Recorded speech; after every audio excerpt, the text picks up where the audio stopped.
The moon hangs high in the sky, a silent observer. The electrical grid hums with a low thrum. Sun Jiyong, bloodied and bruised, asks, "What about the sight?" Jieyong states, "I'm waiting right now." Jieyong sits atop a pile of corpses, remarking, "I still haven't caught their leader." The moon casts a pale glow as Jieyong receives a message. "The moon sure is bright. We have a target to secure. Once you're done, bring him in. I'll send the details." An unseen figure speaks. "What? This kid, 18 years old, second year in high school. Addresses. So it's you punks, huh? Humans who are arrogantly running around hunting us." A grotesque figure, teeth bared, stands ready. The figure is asked, "You the bastard who's eating up the humans around here?" The unseen figure continues, "I can't believe a kid like this is a hound. The humans are looking down on us. Well, it doesn't matter. I'll just tear you limb from limb. Have some fun while finding out more about you hunting dogs." The grotesque figure declares, "After that, I'll make you bawl and beg for your death."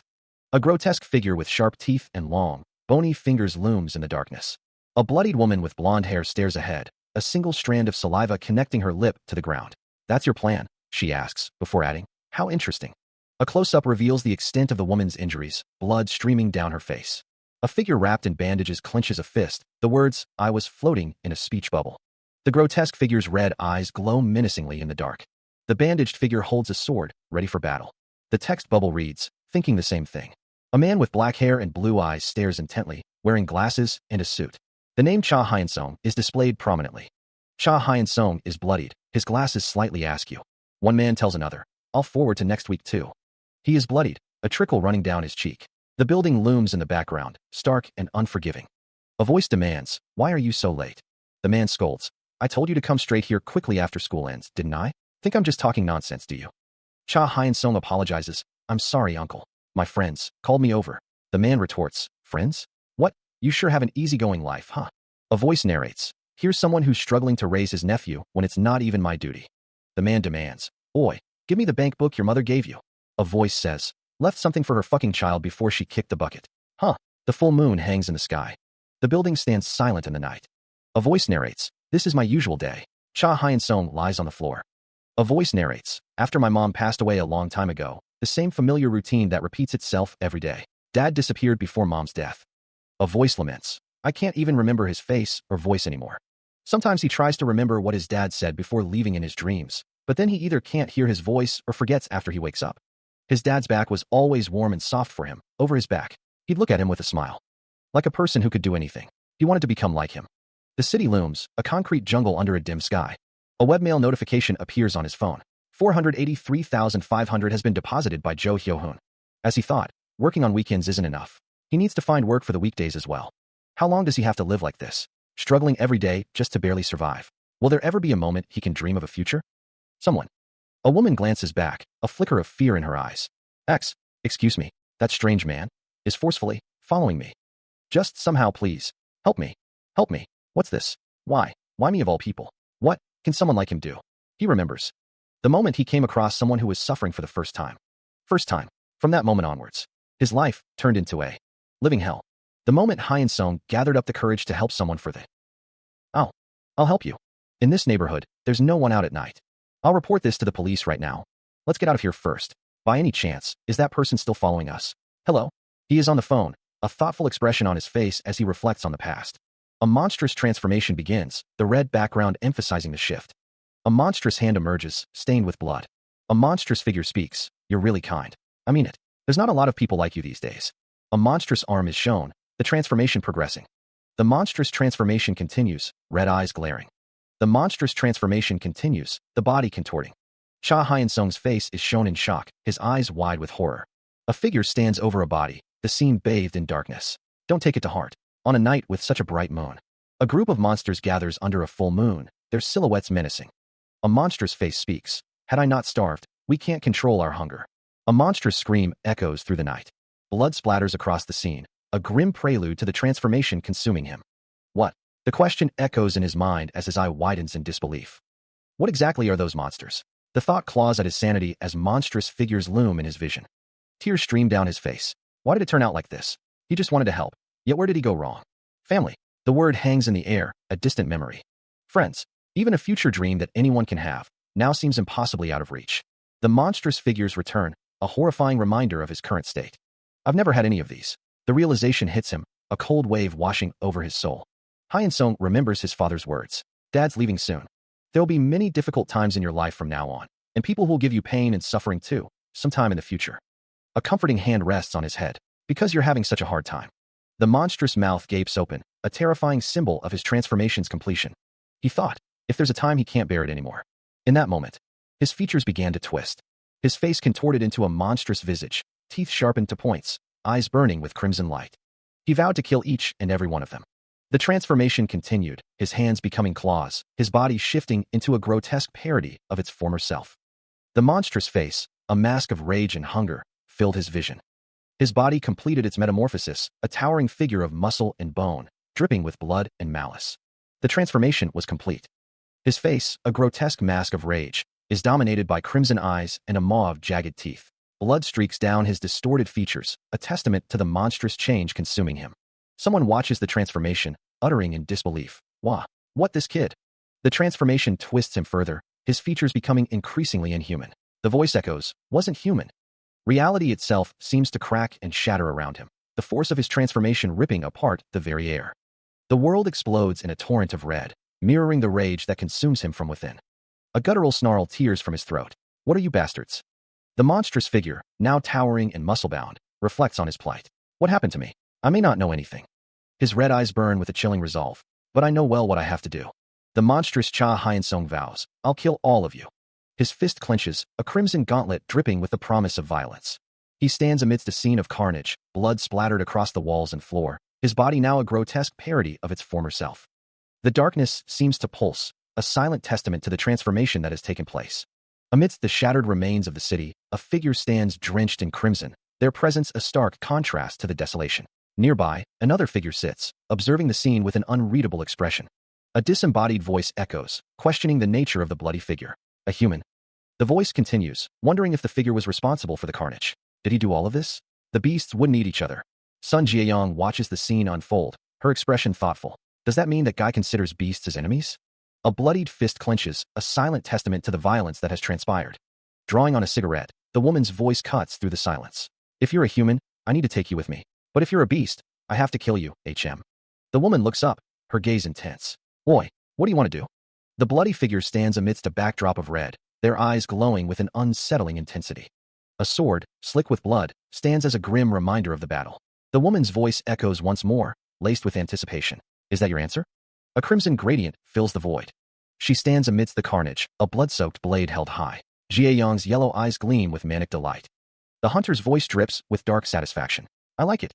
The blade drips crimson, each drop a testament to the violence. Blood streaks across Jieyong's face, a macabre mask of her own making. The blade continues its bloody work. A figure plummets backwards, limbs flailing in a desperate attempt to regain purchase. The world spins in a vortex of red and black.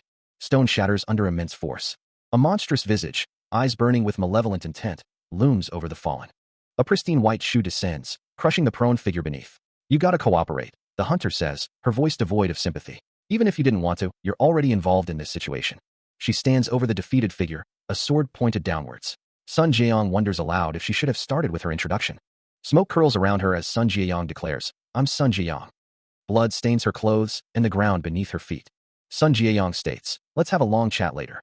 Cha Hyun-sung lies defeated, surrounded by blood and broken ground. The name, Hyun-sung, hangs in the air.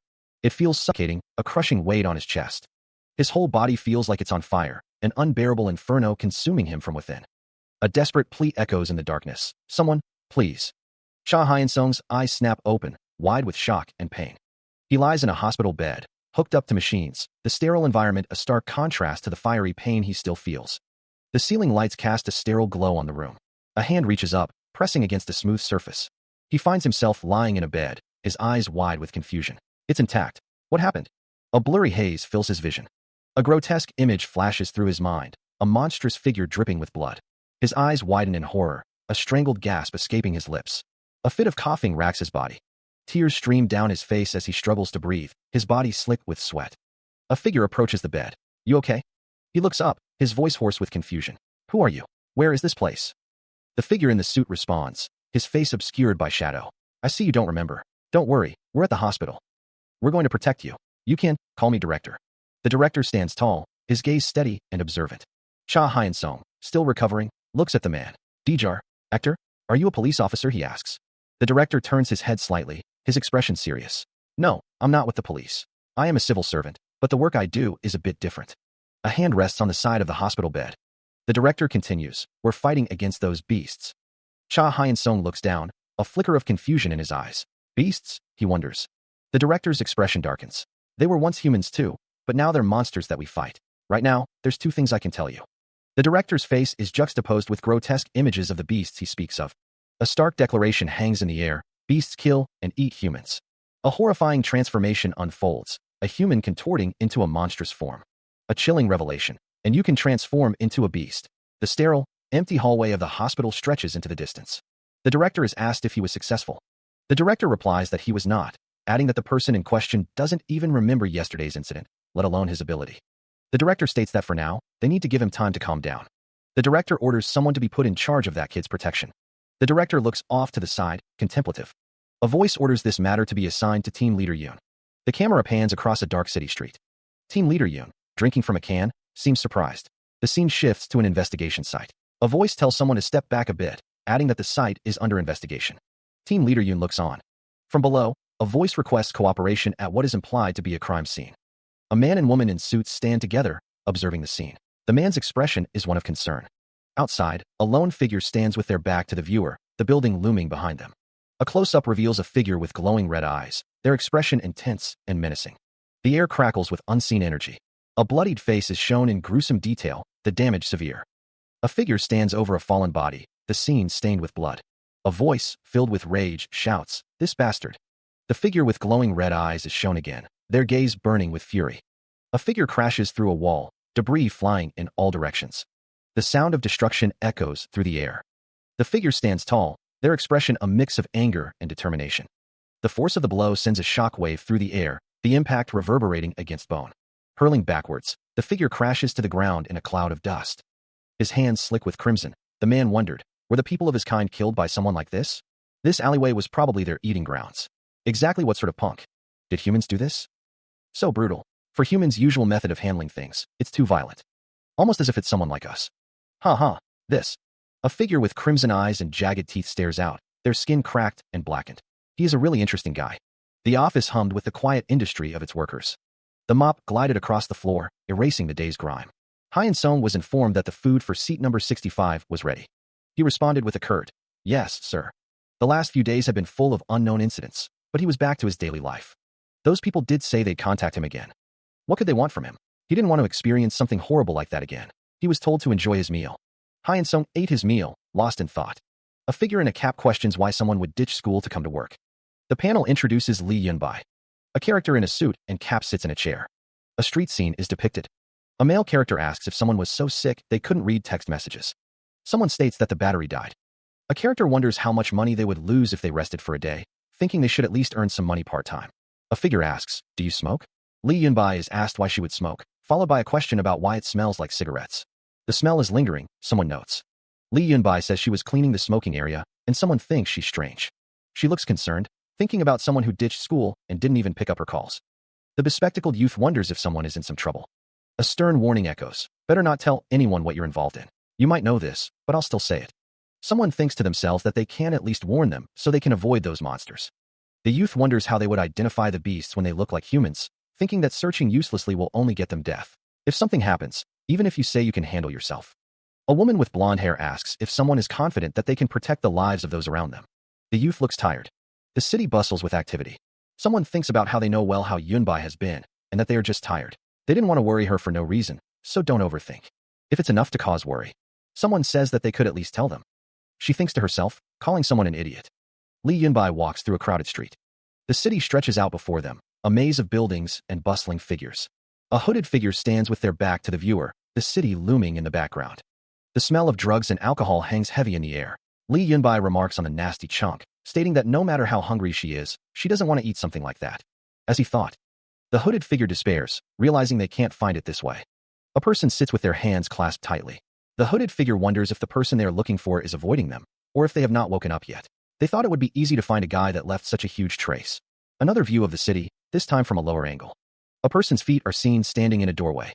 The young man exhales, his breath fogging slightly in the cool air. A glass bottle is shoved over Cha Hyun-sung's head, the jagged edges digging into his skin. The sound of shattering glass echoes through the alleyway as the bottle is smashed against a nearby wall. Cha Hyun-sung's eyes widen in fear and pain. His face contorts in a mixture of terror and disbelief. Does he think this is a joke? A voice booms from the shadows. How much money did he ask for? The unseen figure accuses him of leeching off his money until he's old or dead. Cha Hyun-sung's face is bloodied, his expression a mix of fear and desperation. He stammers that he couldn't send the money. Blood trickles down his face, obscuring his vision as the unseen assailant continues their tirade. The unseen figure demands 500,000 won, questioning why it's so hard to send him that money, and why he pisses him off. The man, identified as Uncle, roars about someone hoarding that little money. The camera focuses on the man's collar, emphasizing his imposing presence. Uncle grabs Cha Hyun-sung, demanding to know if he planned to run away and if he thinks this house is hell too. The uncle's face contorted with rage, spittle flying as he screamed, "Then get out! Get out of here, you bastard!" His voice boomed with venom, the words cutting like a knife. "Go live with your father who abandoned you." A desolate landscape stretched out, mirroring the emptiness of the words. Cha Hyun-sung sat hunched over, his face buried in his arms, a picture of utter despair. His voice barely a whisper, he questioned, "Protect? Why would I?" A figure sat alone in a darkened room, the broken door a symbol of shattered hope. "I hope they all die." A sprawling cityscape lay beneath a dark sky, indifferent to the turmoil below. "Are you confident that?" Heavy boots stood planted on the ground, a silent promise of action. A voice, laced with desperation, pleaded, "I said I'll give it to you next week." On the phone, the figure insisted, "Seriously, I told you I don't have the money right now." The uncle's voice, strained and desperate, crackled over the line. "I already said I'll get the money from somewhere next week. I can pay you back when I win." "Yeah, when I win." Close up, bloodied hands gripped a phone, the knuckles white with tension. "Hey, you fucker. Have I ever kept your money? Stop the nonsense and buy the time I—" The sound of something shattering echoes through the air. A phone lies on the ground, its screen cracked and broken. Cha Hyun-sung stares down at his phone, his expression unreadable. He thinks, "I don't even have a place to go back to anymore. Even monsters are coming at me to kill me." Looking up at the sky, Cha Hyun-sung mutters, "Huh? What a great life, huh?" His face contorted in pain, he groans, "Ugh, gh, erg, uh." A figure stands in the shadows, arms crossed tightly, as if bound by invisible chains. The air hangs heavy with unspoken dread. The question echoes in his mind, why is Uncle here? A cold sweat prickles his skin as he wonders what strange thing is about to happen. A strangled gasp escapes, followed by a venomous curse. The words hang in the air, thick with pain and resentment. Rough hands seize him, pinning his arms with brutal force. The scent of stale cigarettes and cheap cologne fills his nostrils, a suffocating reminder of his tormentor. A glint of steel catches the light. The needle looms, a crimson-stained harbinger of violation. Did he inject me with? The needle pierces skin, a searing pain that shoots through his veins. A metallic tang floods his mouth, the taste of fear and poison. Drunk blabber again. Like beating me up at home wasn't enough. Why is he going this far to harass me? The realization hits him with the force of a physical blow. "Uncle!" He screams, the sound raw and desperate. A guttural scream tears from his throat, a primal sound of agony and terror.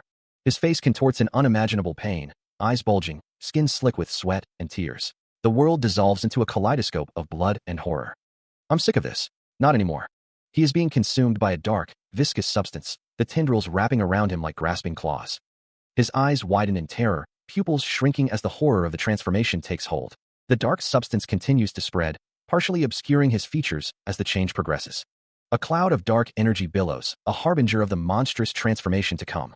A monstrous figure emerges, its form twisted and grotesque, a nightmarish parody of its former self. The dark substance now covers part of Cha Hyun-sung's face as he cries out, Uncle." The monster's face contorts in a horrifying grimace, its teeth sharpened into deadly fangs, blood dripping from its maw. A surge of power emanates from the transformed figure. The monstrous form plummets downward, a cascade of debris scattering in its wake. A guttural roar echoes through the air, ARGHK.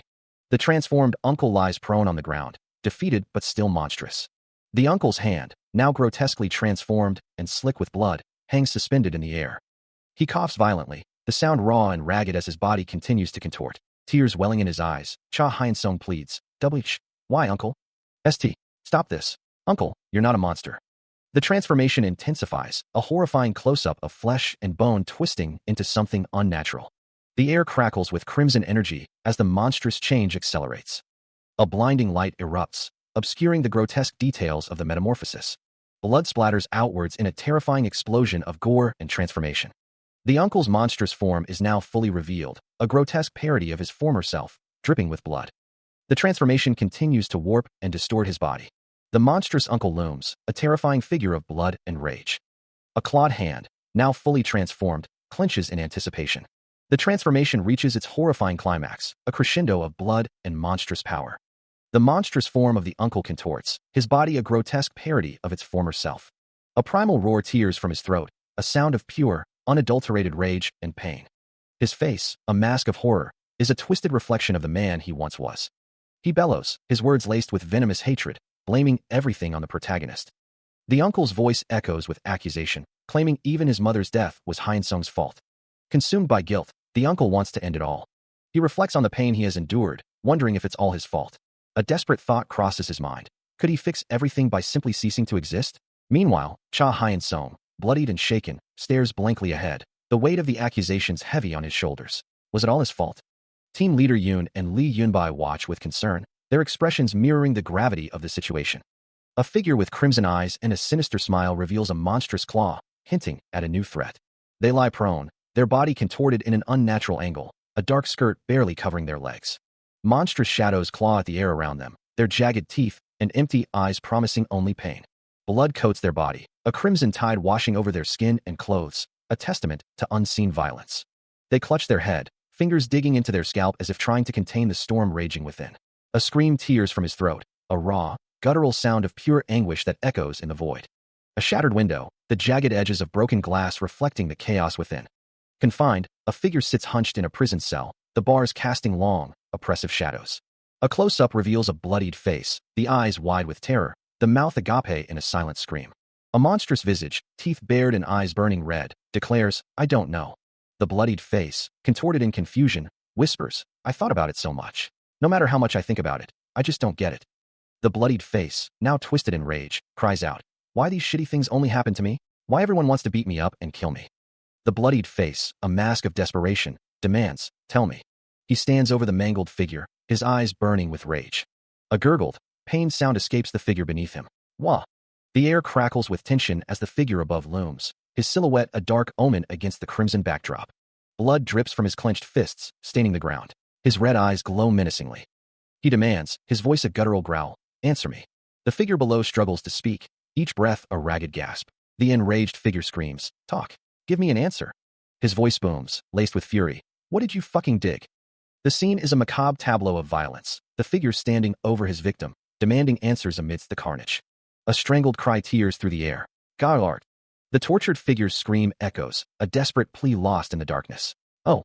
The figure's face is a mask of fury, his red eyes burning into the soul of his victim. The onslaught continues, each blow a deafening echo in the darkness. The world dissolves into a haze of red and white. The pain is a constant, throbbing presence. Each impact sends jolts of agony through his body. His vision blurs, the edges of his awareness fading. He struggles to remain conscious, clinging to the last vestiges of awareness. The relentless assault threatens to overwhelm him. He grits his teeth, refusing to yield to the darkness. Through a haze of pain, the victim croaks, "Ugh, WH. What? You've been an annoying little weasel since birth." He spits blood, a defiant glint in his eye. "Is that so?" He continues, his voice strained but resolute. "So you never even thought of me as family? Then I don't have to feel guilty at all." His face, a mask of blood and defiance, remains unbroken. A blood-curdling scream tears through the air. Hyun-sung, barely coherent, tries to speak through the pain. Hi, oh Hyun-sung. What I meant was." He spits out blood, his voice a ragged snarl. "You're fucking nonsense." The figure, drenched in crimson, hangs limp, yet a spark of defiance still flickers in his red eyes. He coughs, the sound wet and gurgling. "I'm sick." His face, a mask of blood and rage, twists into a grotesque grin. "Look at me."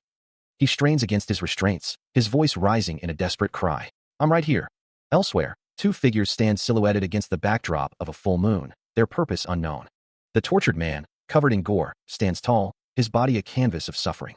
He roars, his voice echoing with hatred. "You monsters who've been chasing me." He grits his teeth, a defiant glint in his bloodshot eyes. "I'm not going to hide." His voice, raw and guttural, drips with contempt. "Or run away anymore. I don't give a shit what your identity is." He bares his teeth, a sinister grin spreading across his face. Red light flares in his eyes as he challenges, "Or what I am." The figure continues, his voice laced with menace. "If you want something from me, kill me and take it." A beat of silence hangs in the air, thick with anticipation. "But, if you can't kill me." The declaration is followed by a horrifying transformation. A monstrous figure emerges, its flesh torn and its eyes burning with malevolent intent. The monstrous figure finishes the threat, its voice a guttural growl. I'll do the killing. A voice booms out, daring someone to approach. A muscular figure stands amidst the wreckage, blood splattered across the ground and his own body. The figure declares his intention to kill. A bloodied face, eyes burning with intensity, demands an opinion, adding that the figure is saying crazy things. Two figures stand silhouetted against a massive moon. One suggests they have no choice but to confront the situation head-on. Arms crossed, a hooded figure muses that the one who kills his own kind is a more interesting bastard than he initially thought. A scarred face emerges from the shadows, declaring the figure to be an outsider and a failure. Someone declares they will handle the situation, deeming it too dangerous to let the figure live. A figure kneels amidst shattered earth, the impact sending tremors through the ground. A voice declares that they will ask just one thing. A figure, half of their face obscured by a dark hood, demands, "Your strength. Who gave it to you?" The other, covered in blood, responds, "You awakened it yourself? Guess you don't plan on telling me." The hooded figure, teeth bared, declares, "Great. Right now, right here." A heavy silence hangs in the air. The bloodied figure states, "I don't know anything about that. I died, woke up and became like this. That's enough." The hooded figure looms closer. A declaration echoes, "Will be your last breath." The hooded figure's red eyes gleam menacingly. Muscles tense, ready for a fight. The hooded figure snarls, "Come on. It's it." The bloodied figure, teeth bared, declares, "Fight to the death." A towering, shadowy figure stands ominously over a bloodied man, the air thick with the metallic tang of spilled blood. A blood-soaked arm, tendons straining, swings a jagged weapon, the blade glinting with a crimson sheen. A monstrous face contorts in a savage snarl, fangs bared and eyes burning with primal rage. The shadowy figure lunges forward, claws extended, a guttural roar echoing through the shattered landscape. Retaliating, the bloodied man throws himself into the fray, his movements a desperate dance of survival. He rears back, coiling his body for a devastating strike. The punch lands squarely on the uncle's face, his features contorting in agony as blood splatters. The force of the blow sends the uncle hurtling skyward, a trail of crimson marking his ascent. Momentum shifts, and he plummets back down to earth, a broken puppet dancing on invisible strings. Crashing back down, the uncle is sent flying downwards from the force of the blow. The force of Cha Hyun-sung's punch sends the uncle staggering backward. The impact reverberates, a shockwave of crimson energy erupting from the point of contact. The force explodes outward, a blinding flash momentarily obscuring the scene. A cloud of dust and debris billows, the air thick with the smell of ozone and blood. His hands slam against the ground, slick with his own blood. The cold stone bites into his palms. The uncle's mind reels. How could this have happened? How was he being shoved around like this? He spits, a fleck of blood landing on the cold floor. By that little rascal. A guttural groan escapes his lips, his face a mask of blood and fury. A primal roar tears from his throat, shaking the very foundations of the room. His body contorts, muscles bulging and bones cracking as he undergoes a grotesque transformation. His eyes widen, pupils shrinking to pinpricks of crimson light. What? His arms. He grits his teeth, a dark promise forming in his mind. I shouldn't have underestimated you, huh? From now on. He throws a punch, the force creating a visible shockwave. The uncle vows to fight with everything he has. His fist clenches, ready to strike. The transformed uncle continues his relentless assault. The attack continues, a flurry of brutal force. His fist connects, a devastating blow.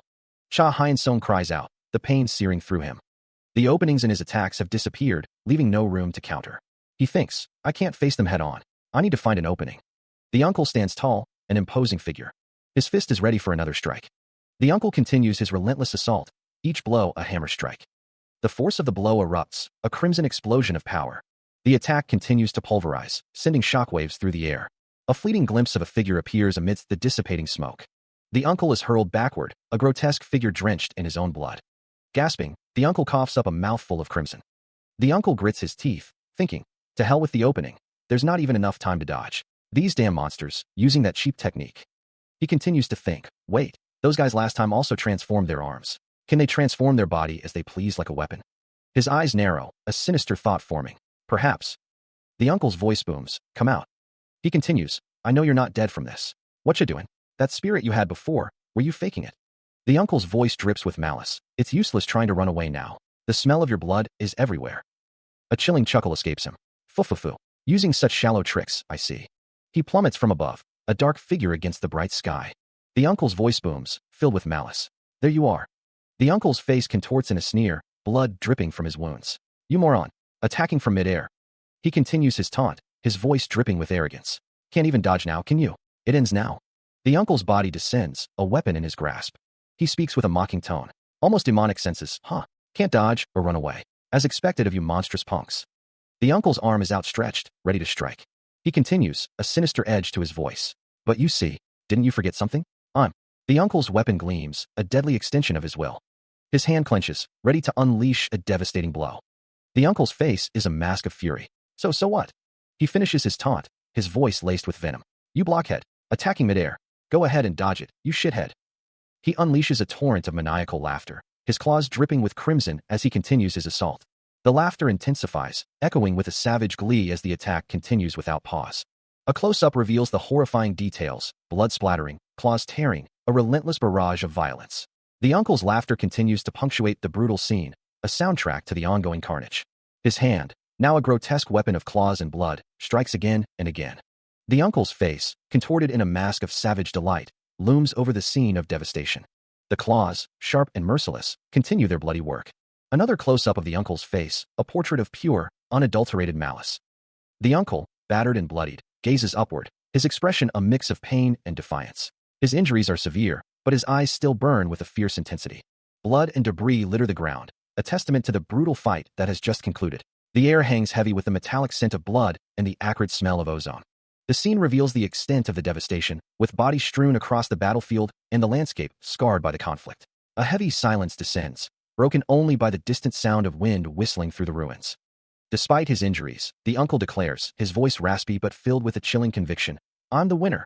The words echo in the desolate landscape, a stark reminder of his unwavering determination.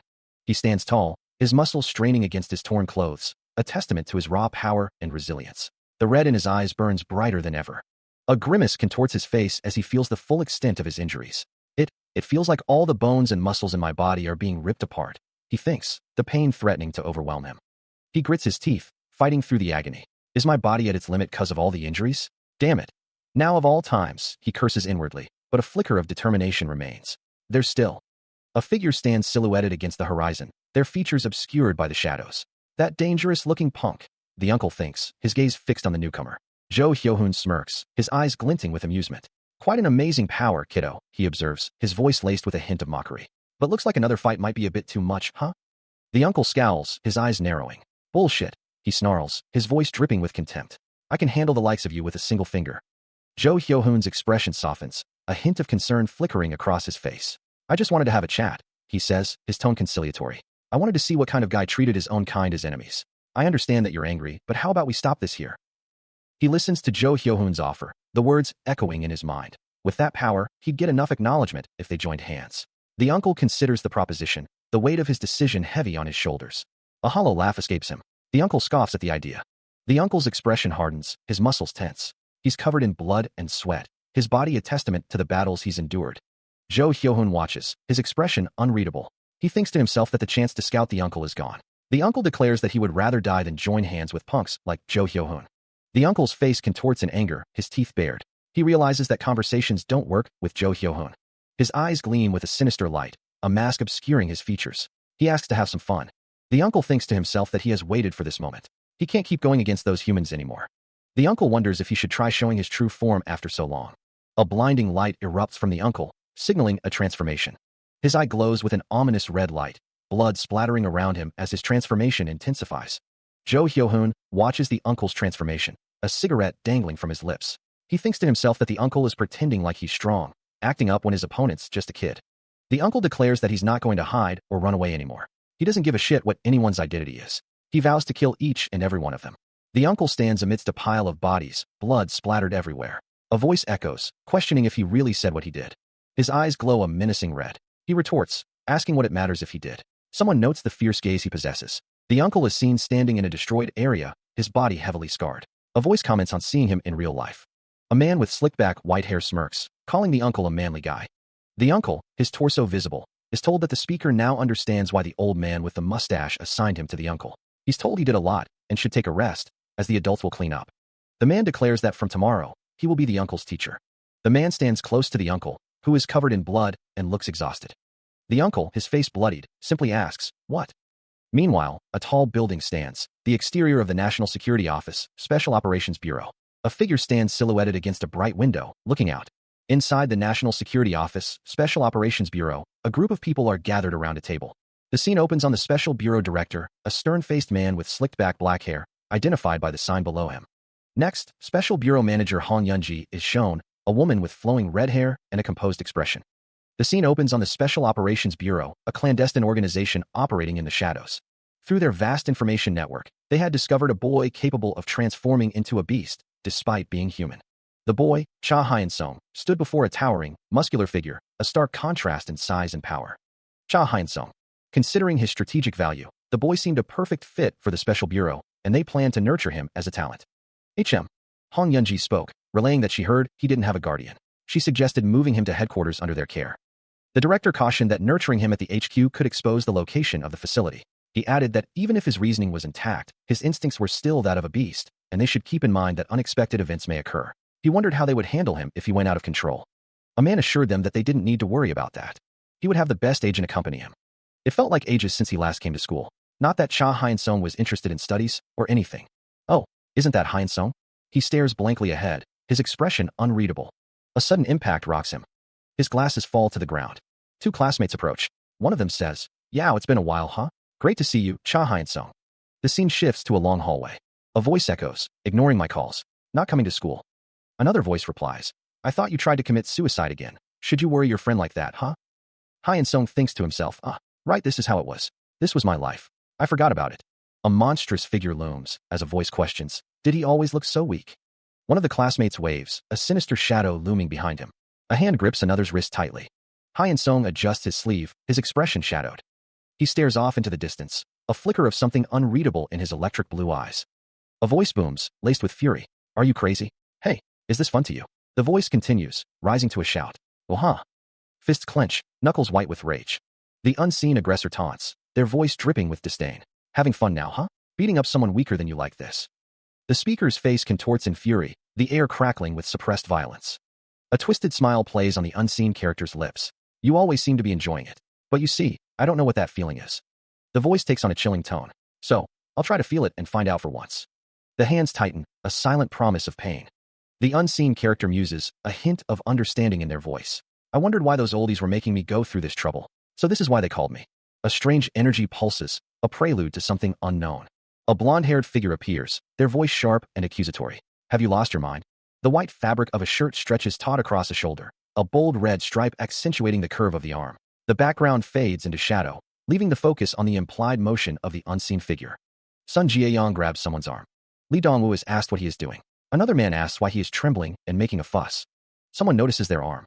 The other man asks why they are standing there like idiots. Someone tells them to get lost, calling them retards. Sun Jieyong says you. An unseen figure wonders what someone plans on doing with their fist. A hand is shown. A street is shown. Lee Yunbai stands with her phone. Legs and shoes are shown. Someone wonders who the guys are, thinking they are Hyun-seong's bullies. Someone wonders why they are leaving in such a hurry, realizing they didn't see Hyun-seong after the last period. Lee Yunbai wonders if they beat him up again, thinking reporting this to the teachers was useless. Someone wonders what those punks did this time. Two people are shown. Lee Yunbai is shocked. Someone wonders if they can't hold back their power, asking if they want to go wild like they're crazy. A voice echoes, advising against trying so hard to act human, instead urging the listener to follow their instincts. A hand rests on someone's chest, the gesture intimate yet unsettling. A voice demands that someone reveal their claws and get their teeth ready. Sun Jieyong's lips peel back, revealing sharp teeth, a predatory grin spreading across her face. Uncle, eyes glowing a menacing red, dares someone to come at him. Uncle's face contorts in a grimace, sweat beading on his brow as he grits his teeth. A fist clenches tightly, knuckles white with tension. Uncle's expression hardens, a flicker of something unreadable in his eyes as he admits he had no intention of hurting someone. A voice explains that they simply didn't want someone messing with them for no reason. A voice declares that they are not going to fight. Cha Hyun-sung adjusts his glasses, his expression unreadable. Sun Jieyong scoffs, calling someone a boring punk. She states that she is only there to run an errand, adding that team leader Yoon Chanwoo called for him. Yoon Chanwoo relays that he wants him to come because he has something important to tell him. He asks where to. The message indicates that they should meet at the place they first met. Sun Jieyong is seen smoking. The message asks if he didn't forget. Yoon Chanwoo walks down the street as a woman walks away from him. The message states that they should meet tonight at 12 at the place they first met. Lee Yunbai looks surprised. She wonders what happened. Lee Yunbai looks shocked, exclaiming that she just heard something. The cityscape is shown. The sound of footsteps echoes in the distance. Lee Yunbai stands alone, her expression unreadable. Footsteps approach as Yoon Chanwoo makes his presence known. Yoon Chanwoo sits with a woman standing behind him. Lee Yunbai is asked why she called him. She replies, if there's something you want to know, whether it's personal information, you can easily steal it, can't you? Lee Yunbai and Yoon Chanwoo walk together. Yoon Chanwoo asks what she would do if they ended up dead, adding that he gets that she was angry, but she can't use her power like that. Yoon Chanwoo asks what she wants him to do. Lee Yunbai says she told the school and the adults, even the police, and she was the only one who was criticized. Yoon Chanwoo stands with his hands in his pockets, listening intently. Lee Yunbai clenches her fist, remembering how everyone brushed it off with shit like that, as if it was some great advice, when in reality, they didn't give a shit. Yoon Chanwoo says that's not what he meant, then asks what else she wants and what exactly she wants. Cha Hyun-sung shouts, his expression intense. He then says, phew, hey kid. Yoon Chanwoo smiles, instructing, just beat him up without being obvious. Sun Jae-young and Cha Hyun-sung look surprised, question marks floating above their heads. The blonde asks, but, did you call me to talk about this? An unseen character states, of course, as a man, you can't just give in and take it. But what'll happen if you crush them with that power? You'll kill them. Yoon Chanwoo continues, so don't fucking crush them. Just do it so it doesn't show. Hit them in their stomach or thighs. Nobody will know. A fist connects with a face. A voice wonders, what sort of a person is he? Yoon Chanwoo says, all right, I have to give you something. Here you go, take it. A phone is presented. The text reads, a phone? Your phone broke, so I couldn't contact you. Use this. I'll keep in touch. Cha Hyun-sung says, thank you. I understand if you can't trust us. You went through a lot, and the adults in. Yoon Chanwoo, smoking, thinks, I see. I'll keep that in mind. He promises, but I'll promise you one thing. As long as I'm responsible for you, your life just tormented you. Cha Hyun-sung holds the phone, thinking, I'll never be like those adults who turned their back on you. Yoon Chanwoo says, also, Sun Jae-young, you punk. When I told you to call him, didn't you say you'd cut off all his limbs? Were you planning on killing the kid? The blonde woman, cigarette dangling from her lips, wonders what the punk wanted to fight first. She decides that having him here is enough. She tells him to listen closely. The man's back is to the viewer as he states he will tell them why he called them. The man continues, explaining that from yesterday onwards, he's been assigned as their coach and supervisor. He adds that Sun Jae-young is the first agent to meet him. He has high hopes for Cha Hyun-sung's potential, but there's a lot he doesn't know about. As Hyun-sung's supervisor, his conclusion is. The man smiles, a cigarette between his lips. He declares that it starts from today. Yoon Chanwoo tells Cha Hyun-sung and Sun Jae-young that they'll complete their missions together from now on. Yoon Chanwoo concludes that they're a team. Cha Hyun-sung and Sun Jae-young stare ahead. The two continue to stare, their expressions unreadable. Red lines streak down the panel. A large NOLO is displayed repeatedly. Cha Hyun-sung and Sun Jae-young's faces are contorted in shock and horror. Fingers intertwined, a silent plea rises from the depths of the soul. Cha Hyun-sung asks, his expression questioning, hey, isn't it about time you tell me where we're going? Support Sun Jae-young retorts, a cigarette dangling from her lips. Oh my god, you're making a fuss like a puppy that needs to shit. She continues, her tone sharp. Know when you get there. Enough of this useless talk, and just follow me. Cha Hyun-sung replies, his voice laced with sarcasm. You mean I just have to follow you and observe? He continues, a hint of nostalgia in his voice. I have to go to school tomorrow, so at random hours like this. School? Since when were you so studious? The panel shows a flashback of Cha Hyun-sung's student record, noting his lack of enthusiasm for academics. Sun Jae-young snaps, her expression fierce. Hey, why would you read that? Like you're so perfect. She asks, her voice dripping with sarcasm. What about your family? Friends? Cha Hyun-sung retorts, his expression defiant. Don't want to tell. Sun Jae-young fumes, her face contorted in annoyance. This is so stressful. I'm already barely in my senses, so why do I have to accompany someone like her? Yoon Chanwoo, that damn bastard. After saying he's in charge of. She continues, her voice laced with resentment. Why do I have to look after this pathetic little rascal? Him, how dare he push him onto me? She expresses her frustration. The woman with blonde hair and the man with black hair walk side by side. The Sacred Heart Hospital stands tall, its many windows reflecting the somber sky. Two figures in dark suits stand silently, their faces obscured by masks. The air hangs heavy with unspoken tension. The officer speaks into his radio, his brow furrowed with concern. It doesn't make sense no matter how I think about it. Letting these unknown people take over the crime site. Another officer responds, his voice low and grave. It's better if we don't know what they do. You don't know what type of incident this was, do you? The text speaks of recently frequent cases of disappearances and murders. In many cases, the press has been restricted so as to not report these cases. A missing person poster hangs beside a gruesome scene. Rumors say it's the work of some organization. The text speaks of a corpse of a woman in the park bathroom. Though we don't know what crazy people would do something like this, but it's better to cover it up as ordered by higher-ups and not know about it, if you want to live long. A masked figure stares intently. We're here as backup on the orders of Special Bureau Team Leader, Yoon Chanwoo. Show the way. The blonde woman and the dark-haired man walk together, their expressions unreadable. The incident is predicted to have occurred roughly 3 hours ago. The hospital security that came to duty for his shift discovered and reported it. He asks if there are any survivors. Jiayong replies that there are none, stating that everyone was killed. The scene reveals the extent of the carnage, bodies strewn across the floor in pools of blood. Jiayong and Hyeon-sung stand amidst the horror. A close-up shows a corpse lying in a pool of blood. Hyeon-sung's face is framed against a stark red background, his expression unreadable. Jiayong remarks on the scene, noting that the corpses are piled up as if they're saying, "Look at me." A close-up of another corpse reveals a severed tongue. The narration suggests the victim must have been in excruciating pain before he died. Jiayong stands with a confident and relaxed posture, but then she suddenly gags. Jiayong says that she feels like throwing up. Hyeon-sung's eyes are bloodshot as he covers his mouth, overwhelmed by the corpses and the smell of blood everywhere. Hyeon-sung stands hunched over, the weight of the scene pressing down on him.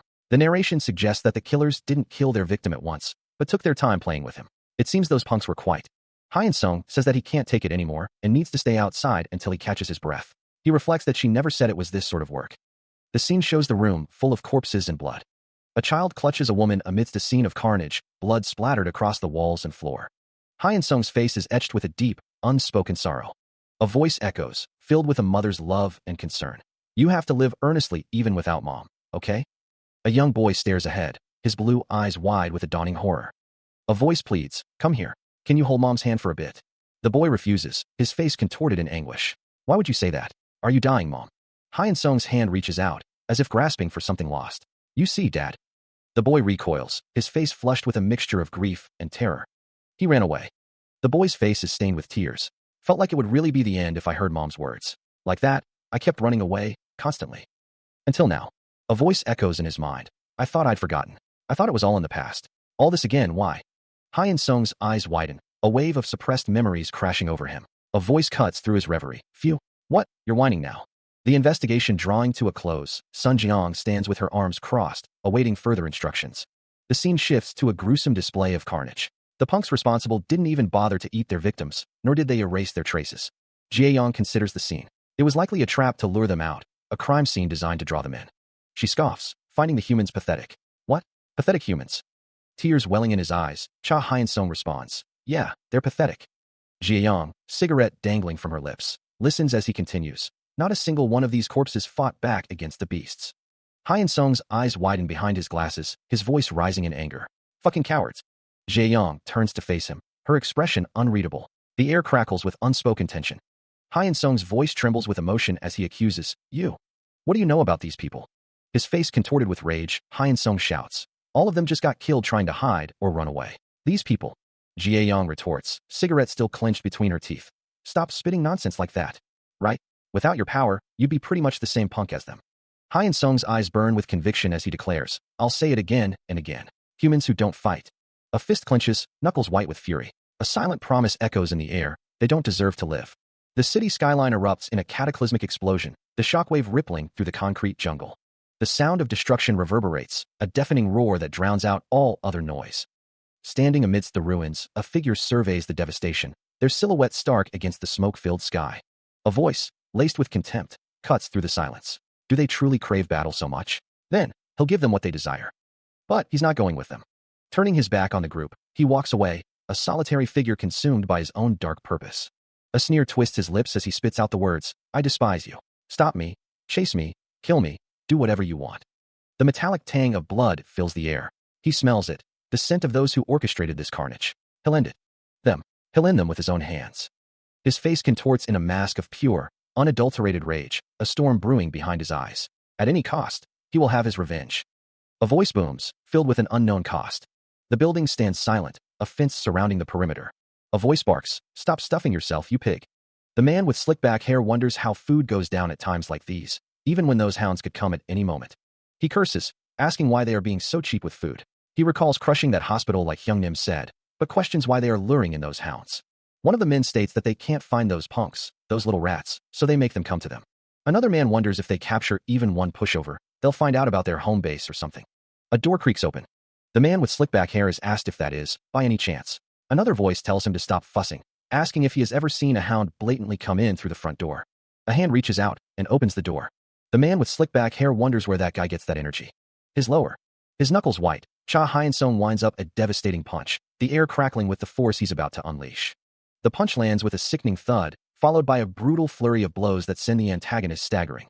The force of the assault lifts the uncle off his feet, sending him hurtling backward through the air.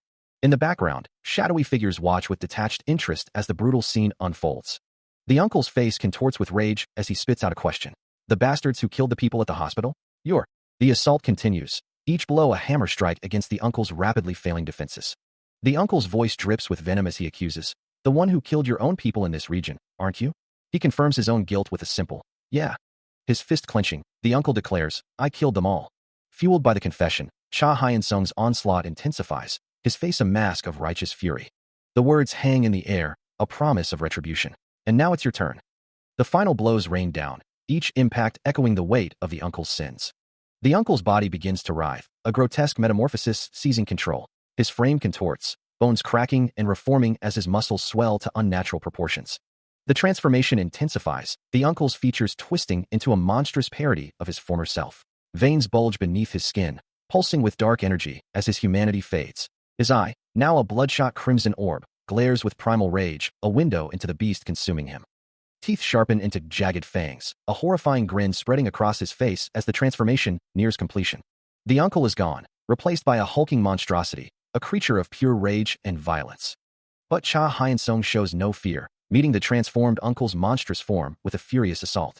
He strikes with blinding speed, sending the creature crashing through the debris-strewn room. The impact is brutal, a sickening crunch echoing as blood explodes from the monster's body, painting the walls crimson. The monster's face contorts in agony, the force of the blow distorting its features as blood gushes from its ruined mouth. Cha Hyun-sung presses his advantage, unleashing a relentless barrage of attacks, each blow carrying the weight of righteous fury. The monster is sent reeling again, a torrent of blood spraying from its maw as it struggles to withstand the onslaught. Another devastating blow lands, the force of the impact reverberating through the monster's massive frame. The monster's head snaps back violently, a final, sickening crack punctuating the air as blood erupts in a crimson spray, signaling the beginning of the end. He is struck by an unseen force, blood erupting from his monstrous form. The uncle roars in pain and fury, blood dripping from his fangs. Another blow lands, and the uncle's grotesque body is showered with even more blood. His arm, now a grotesque parody of muscle and bone, is slick with crimson. Cha Hyun-sung brings his sword down, cleaving through the uncle's monstrous flesh in a spray of blood. He leaps forward, pressing the attack with relentless ferocity. The uncle's face contorts in agony, his red eyes burning with hatred. The force of the blow sends the uncle hurtling backwards, a whirlwind of blood and shattered debris marking his passage. The ground is a canvas of carnage, painted with the uncle's blood and the remnants of his shattered form. Cha Hyun-sung lands heavily, his body soaked in the blood of his enemy. The uncle's severed head lies on the ground, a grotesque trophy of the brutal battle. Cha Hyun-sung stands over the uncle's lifeless body, his sword dripping with the monster's blood. A foot comes down, crushing the uncle's head into the cracked tile. Blood splatters as the uncle's body lies prone, limbs askew. The crimson pool beneath the uncle's torso continues to spread. A guttural scream echoes, the sound of a dying beast. The uncle's muscular frame is now a canvas of gore. Severed fingers twitch beside a spreading pool of blood. The uncle's face, contorted in a final grimace, whispers a final thought. Such a figure sits silhouetted against the vast cityscape, a silent observer to the carnage. Violent guest. The floor is stained crimson, a testament to the brutal end. The uncle's torso, once a symbol of power, is now a mangled ruin. The monologue continues, a chilling admission. I waited for a hunting dog, who knew it'd be a mad dog. The uncle's body lies broken, a stark reminder of the price of betrayal. The uncle stands on a small stool, his frame gaunt and frail. Cha Hyun-sung, covered in blood, asks, those people, why'd you kill them? The uncle looks down at him, a slight frown creasing his face. A question? Certainly, you're not a hound. He considers the reasons for killing humans. To eat and survive. Because of one's beliefs. Cha Hyun-sung's legs are splattered with blood. After my body turned like this. Of course, the reason to kill humans is. The uncle's face is gaunt, his eyes closed, a disturbing smile on his face. The uncle states, because it's fun. He continues, you killed a lot too. How was it? Cha Hyun-sung's face is covered in blood, his eyes wide and red. Wasn't it fun? Cha Hyun-sung's fist clenches, blood dripping from his knuckles. Blood splatters as Cha Hyun-sung's fist tightens. Cha Hyun-sung's expression shifts, a flicker of surprise in his eyes. Oh. Cha Hyun-sung's bloodied fist remains clenched. He looms over Cha Hyun-sung, a dark figure against the red backdrop, his intent clear. The uncle's arm rises, a blur of motion promising pain. Cha Hyun-sung's face is a mask of blood and shock. How could this be happening? The uncle's hand, a grotesque extension of his will, descends. The uncle's legs are planted, a foundation of brutal strength. The impact explodes in a shower of crimson, bone meeting bone with sickening force. Cha Hyun-sung's vision swims in a haze of blood, the world tilting on its axis. A voice echoes, laced with disdain, young, reckless, and inexperienced. Cha Hyun-sung lies broken and bleeding, a discarded plaything at the uncle's feet. Such a waste. You could have gotten stronger if you'd met the right teacher. The uncle's face is a mask of cold amusement. Who? So you're still alive, huh? Quite a strong body, how good. Get up. The uncle muses, the moon's still bright so, though it's been a while. The uncle stands tall, a predator surveying his ravaged prey. His monstrous hand, a grotesque parody of flesh and bone, rests on the shattered earth. The air crackles with anticipation, a prelude to the pain he intends to inflict. The uncle's voice booms, laced with cruel amusement. How about a lesson? Red lines streak the background as the uncle stands, bloodied but defiant. He grits his teeth, realizing, I can't hit him. The uncle lunges forward, a desperate attack. His fist connects, a spray of blood erupting from the impact. The uncle thinks, I've fought against bigger guys yet. Again, his fist slams into flesh, but the uncle realizes, I'm no match for him. His arm hangs limp, blood dripping from his knuckles. A scream echoes. The uncle's face is bloodied as he says, I see your beastly fangs are sharp. Huh, I guess that'll cut up this old body, won't it? He grins, a manic glint in his eye. If you touch me, that is. He clutches at his head, blood coating his face and chest. The pain is unbearable. A flurry of motion fills the air, the sounds of impact echoing through the space. A leg, soaked in crimson, is caught in a brutal close-up, the fight taking a heavy toll. A figure unleashes a kick, the force behind it promising further devastation. His muscles scream in protest, tearing apart with each blow. His bones are being crushed. Run? The thought flickers through his mind, a desperate plea for survival. Will he die here? The question hangs heavy, a grim premonition in the heat of battle. A bloodied face, contorted in pain, fills the frame, a testament to the ferocity of the assault. The fight continues, a whirlwind of violence and desperation. His face, a mask of agony, reflects the brutal reality of his situation. A voice sighs, a weary exhale after the storm. Phew, what a shitty night. A figure stands amidst the wreckage, their legs a silent testament to the battle that has just transpired. He lies on the ground, bloodied and beaten. Sun Jae-yong sneers down at him. Pathetic fucker. You rushed out in such high spirits, and look at you now, huh? Jae-yong addresses the uncle, her voice dripping with disdain. Oi, old man. Standing over him, she proposes a challenge. How about one round against me? Oh, another toys here I see. Despite his injuries, the uncle smiles, a chilling expression on his blood-streaked face. His hand rests on the cracked earth, fingers twitching slightly. Jae-yong raises her leg, preparing to strike. 'Cause today's the day you kick. A hand grips the hilt of a katana, knuckles white with tension. The uncle remains prone, as Jae-yong towers over him. Snicker all you want. Her foot connects with brutal force, shattering the ground beneath. The impact sends tremors through the earth, dust and debris flying. Jae-yong's kick lands squarely on the uncle, the force of the blow evident in his distorted features. The blades blur as she unleashes a flurry of strikes. The blades find their mark, tearing into the uncle's flesh. More strikes land, each one drawing a fresh spray of blood. Sun Jae-yong continues her relentless assault, showing no mercy. The uncle grits his teeth, pain etched across his face as the blows rain down. His features contort in agony, a silent scream trapped in his throat. The blade gleams red, a testament to the brutality of the attack.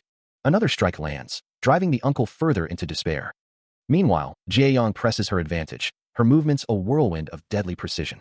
The uncle reaches out, his hand grasping at empty air as he struggles to defend himself. The speed of the attack is blinding. The final blow lands, leaving the uncle reeling from the force. The sound of impact echoes through the air as the assault continues. She stands over him, a predator surveying her downed prey. Another blow lands, the force of it shaking the very ground. The sound of flesh tearing fills the air as the onslaught continues. His face explodes in a shower of blood and gore, the impact of the strike devastating. Through the haze of pain, the uncle thinks, how? This young thing against. His vision swims in a crimson tide, the taste of blood thick on his tongue. My combined force? He wonders. A blade descends, piercing through his skull with brutal finality. Sun Jae-yong stands triumphant, the uncle lying broken and bleeding at her feet. His face is a mask of blood, unrecognizable in its ruin. The crimson tide continues to flow, painting the ground in a macabre masterpiece. She stands amidst the carnage, a warrior bathed in the blood of her enemy. Blood splatters across the scene. The uncle's body splits in half. He states that this is a surprise. The uncle asks who the kid's teacher is. He notes that his wounds are closing up, wondering if the attack was not deep enough. Jae-yong thinks to herself, questioning what bullshit he is spitting. Sun Jae-yong replies that his mom is her teacher. She adds that regardless, he is not a normal one. The uncle laughs, stating that he has no choice but to reveal his teeth. The uncle sits. The words BESDLY fangs appear. The uncle transforms. The words spiral tangled tower appear. A red spiral appears. The uncle stands. Sun Jiayong wonders if that is his killer move, adding that it looks like he's going to use you. The transformed uncle sneers, a cruel amusement twisting his features. Like you didn't just grow old doing jack shit, huh? A wave of crimson energy erupts, tearing through the environment with unstoppable force. The destructive force expands, obliterating everything in its path. A hand grips a bloodied blade, the wielder's voice dripping with dark satisfaction. Thanks for coming straight from the front. The uncle raises his arms, unleashing another surge of power. The crimson energy continues its rampage, leaving nothing but devastation in its wake. In half, structures crumble and shatter under the relentless assault. Blood splatters across the uncle's face, but a manic grin stretches across his features. The destructive force continues to spread, a crimson tide of annihilation. The attack continues to obliterate everything in its path, reducing the environment to rubble. The crimson energy tears through the landscape, leaving a trail of destruction in its wake. Buildings are reduced to dust as the destructive force continues its relentless assault. The battlefield is a wasteland of shattered stone and lingering dust. He coughs, blood flecking his lips. I didn't think that guy would be this strong. The dust settles, revealing more of the devastation. Did it end? A ragged breath escapes him. Phew. The scene is a blur of red and white, the aftermath of a brutal clash. He surveys the scene, a twisted smile forming on his bloodied face. Asterisk how, remarkable. Haha, asterisk. His vision swims, the world tilting on its axis. What a fun night. A sword lies discarded amidst the carnage, stained crimson. A foot rests on the shattered ground, a testament to the battle's intensity. You wiped him out. Standing with her back to the viewer, Sun Jiang's wounds are deep. Your stomach. How about you stop with the concern for someone else's body? With a wound like this, I won't die. That dude's wounds are deep too. But how? Cha Hyun-sung and Sun Jiayong stand together, both covered in blood. Well, it's been a long time since I faced off with someone like that. Cha Hyun-sung holds a potion in his hand. For an old man, his blows were. A close-up shows Sun Jiayong's arm with a severe wound. Cha Hyun-sung's hand grips the potion tightly. As always, moments like these are the most fun. Blood splatters across the cracked earth. Two figures stand amidst the carnage. One remarks that crushing someone while looking down at them is great, but reversing a critical moment is a different kind of fun, asking if the other already knows about that fun. A close-up reveals a blonde-haired figure, splattered with blood, who is described as another object made to fight, a fact that can be seen in their eyes. The text explains that these beings were created to fight humans, made as cheap copies by replicating body parts of beasts. The scene shows a mountain of bodies, with a lone figure standing atop it. The text indicates that one failed the test. The text states that the other dregs were disposed of, except for one. A blood-soaked figure stands amidst the carnage. The text questions if they were made to fight, calling them a punk. The figure is missing their head, but it seems the level of a young kid is not that big of a deal. The figure states, unfortunately, that their head wasn't there in the first place. The headless figure stands amidst the carnage. A figure lies prone amidst a crimson-stained battlefield, their sword resting beside a bloodied hand. The figure, face contorted in pain, looks up, a guttural "oh" escaping their lips.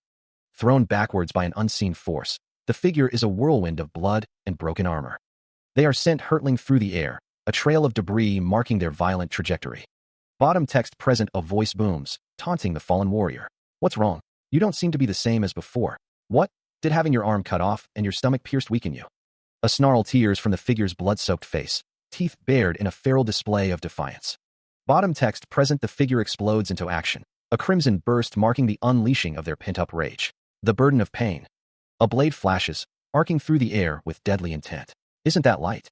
The figure's face, a mask of blood and fury, is etched with a grim determination. Bottom text present, beastly fangs emerge, a grotesque transformation fueled by desperation and rage. Bottom text present, an arm, slick with blood, prepares to deliver a devastating blow. The rotating fist of victory. A fist wreathed in crimson energy is poised to strike, a symbol of the figure's unyielding resolve. A massive surge of crimson energy erupts, tearing through the environment. Using a technique from this distance? Damn it, I need to brace myself. The blonde-haired figure is sent flying backward, the force of the impact visible in the distorted lines of the panel. The figure lies prone, drenched in blood, the crimson liquid obscuring their features. A guttural scream tears from the bloodied figure's throat, a raw expression of pain and defiance. Another blast of crimson energy slams into the figure, the impact sending shockwaves through the air. The crimson energy continues to surge, obliterating everything in its path. The force of the attack continues to pummel the figure, the relentless assault leaving no room for respite. The landscape lies in ruins, shattered and broken, a testament to the sheer power unleashed. Huh. You, moronic bastard. Did I ask for your help? The uncle's voice, raspy and filled with malice, cuts through the air. He spits out, I hate you. The uncle's thoughts swirl, a dark undercurrent to his hatred. He reflects on the condescending tone towards the weak, and how he once thought fighting was the most important thing. Even if that's true, the uncle's resolve hardens, a desperate plea escaping his lips. I don't want to see you die. Blood drips from a mangled leg, a stark reminder of the brutal reality surrounding them. The uncle's voice booms, a declaration against the carnage. Not anymore. Sun Jiayong's voice cracks with emotion, a desperate plea echoing the uncle's sentiment. I don't want to see anyone die in front of me. Jiayong's face is splattered with blood, a testament to the violence she has witnessed. Cha Hyun-sung's voice is filled with determination, a promise made in the face of despair. At any cost. His hands are stained crimson, a symbol of the sacrifices he is willing to make. Jiayong's voice is barely a whisper, a fragile hope clinging to the edge of despair. Wanna. Hyun-sung and Jiayong stand side by side, their faces streaked with blood, united in their resolve to prevent further bloodshed. Bloodied and determined, she says, if you want to win, follow what I say. As long as you have some strength, endure it no matter what. The uncle, equally covered in blood, declares, I'll handle the rest. A voice booms, hey, about your little chat. The aftermath of a brutal clash leaves the ground littered with debris and crimson pools. The voice continues, are you done? The uncle unleashes a devastating attack, the force of it creating a shockwave of destruction. He continues his assault, snarling, oh, did the little bitch hide somewhere? You're trying to act like a man, huh? Putting on a show like this? The force of his blows echoes through the air as he continues his relentless barrage. His attacks continue, each strike carrying immense power. Another devastating blow lands, sending debris flying in all directions. The uncle's strikes are overwhelming, each one threatening to crush his opponent. He finishes his attack with a final, brutal strike, the impact resonating with terrifying force. He taunts, asking if the little punk is still trying to show off. He wonders if she can handle this. Beastly fangs, the spiral flowing arc. The attack manifests as a swirling mass of red energy. The attack lands, creating a massive explosion. Sun Jiayong, covered in blood, wonders if she will be able to block it. She realizes there's no way she can face that. She has to dodge it. She wonders if she is still. Is she thinking of running away? He hated everything. The reality he was born into, and the constant loop of pain and suffering, and at some point, the strength he was given. He wielded that strength to his heart's content, against all that he hated. He is consumed by anger and sadness. His fist clenches, knuckles white with rage. He thought he was fighting those things. But no, he was just running away. While burning in anger, he was drowning in sadness. Drunk on this strength, fighting was just an excuse. All he did was run away. What he hated the most was the sight of his own bloodied face. The coward inside of him is the one he really needs to fight. Until his bones, muscles, and body reach their limit, he roars in defiance. There's only one thing he needs right now, the strength to fight, to never run away again. A brutal impact echoes, the force of the blow sending shockwaves through the air. Standing amidst the carnage, a figure is silhouetted against a backdrop of crimson. A voice cries out in disbelief. How could he have awakened his fangs in so little time? A roar erupts, a declaration of intent. Take this. A figure launches forward, claws extended, ready to tear through flesh and bone. The impact sends a figure crashing down, the force of the blow shaking the very ground. A monstrous roar echoes, a sound of pure, unadulterated rage. A voice whispers, acknowledging the power, but dismissing it as mere baby teeth. He grits his teeth, enduring the pain, clinging to the hope that he only needs to bear with it for a second. A voice acknowledges the struggle, congratulating Cha Hyun-sung for enduring it well. Two figures plummet through the air, locked in a deadly embrace, their fates hanging in the balance. The seconds this punk borrowed by betting his life to cut up your throat. That's more than enough time. What? The sword of blood. The blade drips crimson. The destroyer of demonic source. A burst of power erupts, painting the scene in red. A pained groan echoes through the air. Yo, you rascals. A bloodied face screams in agony. The sound of shattering echoes. A blinding flash of energy erupts, the world momentarily consumed by a violent, radial force. The energy coalesces into a swirling vortex of crimson, a maelstrom of power and blood. The crimson fades into a deep, ominous red, the lingering echo of devastation. A field of red stretches out, marred by the scattered remnants of what once was. A blood-red moon hangs heavy in the sky, its light distorted by the swirling chaos below. A figure, drenched in crimson, is caught in the aftermath, their fate hanging in the balance.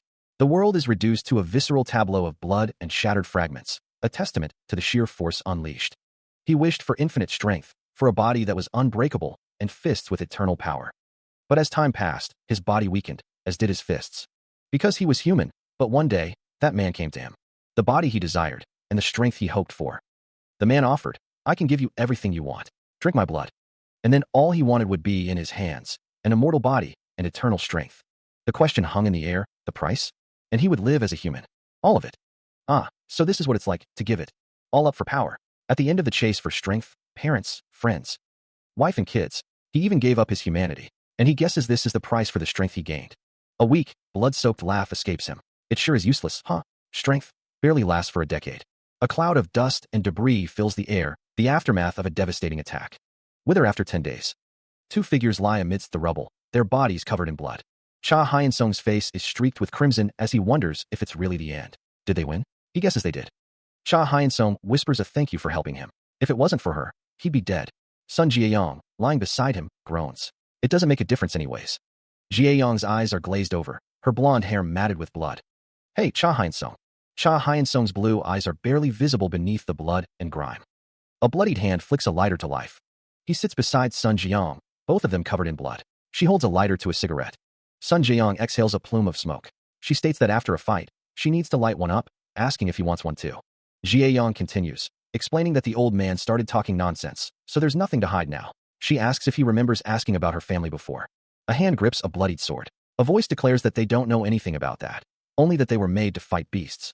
The voice continues, stating that they haven't ever thought of living their life outside of fighting. They question if their power was given to them to fight, just like her. Cha Hyun-sung looks down, thinking that he hates fighting. There's no way he can come to like it, whether it's him being hurt, or hurting others, or seeing someone die. But, away or regret anymore. The voice declares that monsters like them are probably killing others somewhere right now, and if their strength can stop that. Cha Hyun-sung declares that he will fight. He thinks that he won't run. Keep trying hard for it, though I don't know if you'll succeed. Sun Jie-yong sits, covered in blood. A phone displays the contact information for team leader Yoon Chan-woo amidst a backdrop of blood spatter. The city looms, its buildings standing tall against the skyline. The total count of eliminated beasts stands at 37, with 0 casualties among the crew. Hong Yunji holds a phone to her ear, her expression unreadable. The processing team is currently cleaning up the site. They'll cover it up as an explosion due to a gas leak. Workers in hazmat suits clean up the bloody scene. One reports that they will report to Yoon once it's over. Yoon is already on site. Yoon stands with Hong Yunji, a cigarette dangling from his lips. Hong Yunji asks if anything new has come up. Yoon replies that there was CCTV inside the building where the fight took place. The thing is, there's no recorded data. It seems someone took it before the building collapsed. Someone secretly took the CCTV data from the fight scene. Yoon wonders if the beasts took it to find out more about Hyun-sung. Any information on Hyun-sung was top secret. But since the beasts are the same as him, it's impossible to completely hide it from them. It's only a matter of time before they go for him. One of the figures asks why Cha Hyun-sung was suddenly thrown into the fight scene. The other figure responds, acknowledging the kid's tremendous strength, but wonders if it would be better to first get it under their control. The figure continues, stating that there has never been an adult who'd lead him. The figure reveals that they read Hyun-sung's profile, noting his dead mother, missing father, scoundrel uncle, and uncaring teachers. The figure reflects on that kid's life. There's never been an adult who'd lead him. The figure continues, explaining that they could feel it when they first met him, that the punk had deep wounds. For that kid who was never helped by anyone growing up, if strange adults try to control him again, he'd be stuck with that mistrust and anger for his whole life. So, the figure just let him be as he wanted, while being sad, furious, and fighting. Only then do you realize what you really want. The other figure is shown, listening intently. The figure expresses surprise that Hyun-sung fled the hospital in the middle of the night after smashing the place, and asks to please be more careful with their decisions next time. The first figure explains that's why they sent Cha Hyun-sung, but questions why Sun Jie-yong was sent as well, acknowledging her remarkable combat skills. The other figure states that she's completely uncooperative, but her skills were a reason too. Lee Yunbai wonders if Cha Hyun-sung and Sun Jie-yong are similar. Yoon Chan-woo also seems to be thinking about the two. Yoon Chan-woo explains that they are around the same age, are bad at listening to others, and have 0 social skills. He adds that they make you feel like hitting them when they're next to you. Yoon Chan-woo continues, saying that they don't have anything aside from their choice to fight. He adds that if they have to live their lives fighting, then so be it. Sun Jie-yong and Cha Hyun-sung are shown, both injured. Yoon Chan-woo wonders if it wouldn't be better if they both had a friend. Lee Yunbai says that she doesn't know if those two will get close to each other. Yoon Chan-woo replies that they will, while fighting side by side. Yoon Chan-woo states that seeing them like this. Sun Jie-yong and Cha Hyun-sung are shown, both injured. Yoon Chan-woo remarks that they really are just kids. A hand holds a tablet, displaying an image of Sun Jie-yong and Cha Hyun-sung, both injured. The text says that they split the old man into two. The hand clenches. The text says that the old man sure met the right opponent, and that he was running around, role-playing as the leader of those little leftover rascals. The hand is shown again. The text says that the oldie was really strong, and that whichever humans got rid of him must be difficult to handle. The face of antagonist uncle is shown. He wonders if the three of them won't be in danger, and that they will be difficult to handle. He wondered if they were dangerous. It was then that antagonist uncle declared it a huge welcome from him. Even if 100 or 1,000 pieces of trash gathered, it would all be useless. If it was the three of them, they were no match. With the fangs that they possessed, the three siblings had. The camera focused on his shoulder. No human in this world could stop them. The camera focused on his chest. He urged them to keep up their desperate attempts. Antagonist Uncle threatened to rip off their necks, calling them hounds. The man observes, noting that their wounds seem to have fully healed. The man in the tracksuit states that he doesn't need to tell them why they are here today, before adding that they will train here to prepare for fights with the beasts they'll face in the future. The man in the tracksuit asks Hyun-sung and Jae-young if they realized something through their last fight. The text explains that the beasts have the muscular strength to easily rip apart humans, the reflexes to dodge a bullet, and the ability to resurrect unless their brains and hearts are destroyed. But the most dangerous of all is their ability to transform and use their body as they want. The beasts call this power the beastly fangs. The text explains that Hyun-sung has already seen it too during the fight, so he probably knows it well, and how scary the punks who can use techniques are. A figure is struck by a powerful blow. Someone stands over a fallen figure. A voice admits that he definitely realized it while fighting him. Cha Hyun-sung states that he can't do anything on his own. Sun Jae-young scolds him, reminding him not to rush forward just because he was pumped up. She asks if he knows how many apology letters she had to write because of him, questioning if he wants to die for real. Jae-young reminds him that they are beasts whose abilities he doesn't have a clue about. Hyun-sung agrees, realizing he is too weak right now. Jae-young tells him that they'll need a partner to go against punks like those, and to fight stronger beasts in the future, they need to combine their strengths. Hyun-sung retorts, saying he got it, and asking if they can start if she's done with the nagging. Hyun-sung declares that they're going to work on their teamwork today, stating that they will start training first. Jae-young explains that the two of them need to act as one and be able to respond properly in any situation. She continues, saying they need to train their bodies to the point they can sense each other's breath, gaze, footwork, and even heartbeat. A voice states that they need to strengthen their senses while they fight, adding that it starts now. Cha Hyun-sung and Sun Jae-young are training together. A voice says to get rid of any useless. Someone shouts to give all they've got. So, get rid of any useless. Still no reply? Lee Yunbai stares at her phone, a frown deepening on her face. She wonders what exactly Cha Hyun-sung is doing, suspecting it has something to do with that woman. It definitely didn't seem normal. What's their relationship? Lee Yunbai wonders if that's why he's not at school so often these days. Come to think of it, it was weird the last time they met too. He's definitely hiding something from her. It's so annoying. He doesn't talk to her or call. If she sees him at school today, she'll have to ask. Lee Yunbai walks through the school hallway, her expression troubled. Lee Yunbai's eyes widen with a mix of concern and determination. Cha Hyun-sung, his face covered in bandages, speaks. It's been a while, huh? Lee Yunbai's expression twists into a mask of fury. Cha Hyun-sung attempts to explain. No, it's not that. I told you, didn't I? Exercising. Got a bit intense, and this happened. Really? Lee Yunbai's voice rises in disbelief. Exercise? Stop kidding me. A fumbling, stumbling loser like you, no way. I bet you were beaten by those thugs again. Grabbing Cha Hyun-sung's arm, she insists. Let's go to a police station right now. I can't stand it anymore. Lee Dongwoo looks on, a confused expression on his face. Huh? Turning her gaze towards Lee Dongwoo, Lee Yunbai's eyes widen in shock. Dongwoo, did you? The tension hangs heavy in the air. This is going way too far. Cha Hyun-sung is seen with bandages on his face. Hyun-sung is shown again, this time with a red background. A close-up of a character's face reveals a look of shock and confusion. A character remarks about Hyun-sung, referring to him as that guy, and the punk who always messed with Hyun-sung. A speech bubble declares that those punks won't bully me anymore. Hyun-sung expresses his gratitude, saying still, thank you. A close-up of a character's uniform is shown. A female character is depicted. A soccer field is shown, with a speech bubble urging to hurry up, stop him. A soccer ball is depicted, with a speech bubble questioning defenders, what are you doing? A character expresses disbelief, asking being pierced by Hyun-sung, how? Legs are shown running with a soccer ball. He wondered why his legs felt as light as feathers. Cha Hyun-sung questioned if he was no longer human. It felt different from working or fighting, he mused, finding it fascinating. He never knew sweating without fighting could feel so refreshing. Dribbling the ball, Cha Hyun-sung moved with newfound agility. He kicked the ball with surprising force, leaving a cloud of dust in his wake. The ball slammed into the net. A burst of laughter erupted. Cha Hyun-sung was in disbelief. He had scored a goal. It was his first goal ever. His teammates exclaimed, hey, Cha Hyun-sung, what's with you, you bastard? You're better than the soccer club seniors. You were always on the bench till now. How'd you do that? Teach me. One teammate accused. You just ran without thinking. Stop bullshitting. Cha Hyun-sung stuttered. That. I didn't really plan and do it. Three girls stand in the background as the two converse. Lee Yunbai looks down, a hint of sadness in her eyes.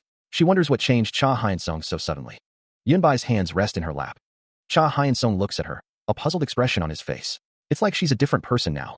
Yunbai reflects on how Cha Hyun-sung couldn't even look the bullies in the eyes before, unlike now, when he was hanging around in the sports ground. She always thought it'd be great if this happened, if she didn't have to be disheartened or whimpering ever again. She thinks that's already happened to her.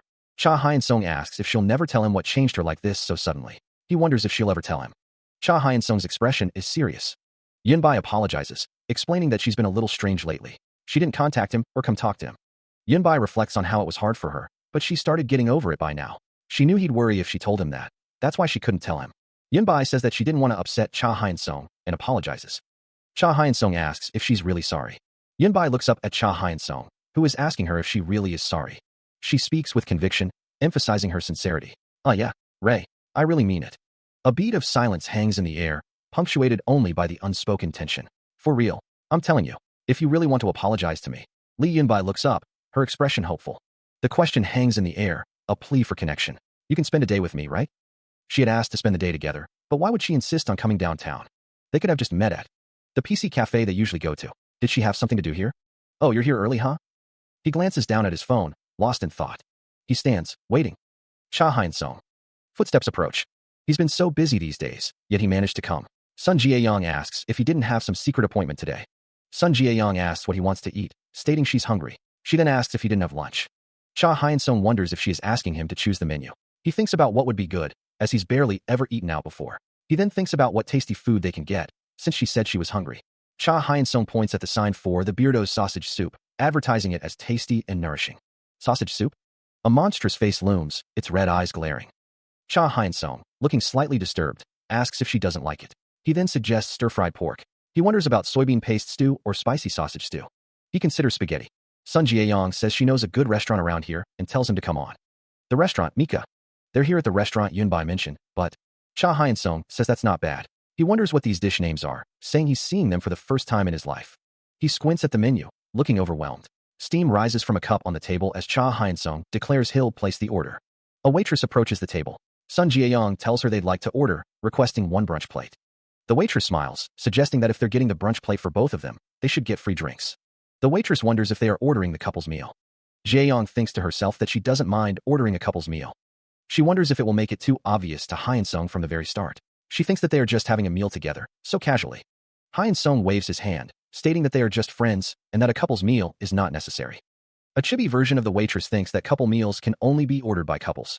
She thinks that they should order from the usual menu after all, as the discount is just for couples. Someone stomps their foot in frustration. A chibi version of the waitress is asked to please get them a couple's meal and zero-calorie drinks. She agrees. A brunch plate is shown. She exclaims that this one is so good. They're all foods Hyun-sung hasn't heard of. Hyun-sung asks if the food is good. Yunbai replies that it's the best dish she's had recently. Hyun-sung only eats instant noodles at home and the school lunch. Yunbai says that if she hadn't brought Hyun-sung here, he probably would have never eaten at a place like this. The two share a smile. Yunbai thinks it's not that big a deal though. Hyun-sung asks if Yunbai wants to order more. She replies that she'll get something. The two watch a movie. Yunbai reflects that she didn't expect much from lunch, the cafe, and a movie, but it was way more fun than expected.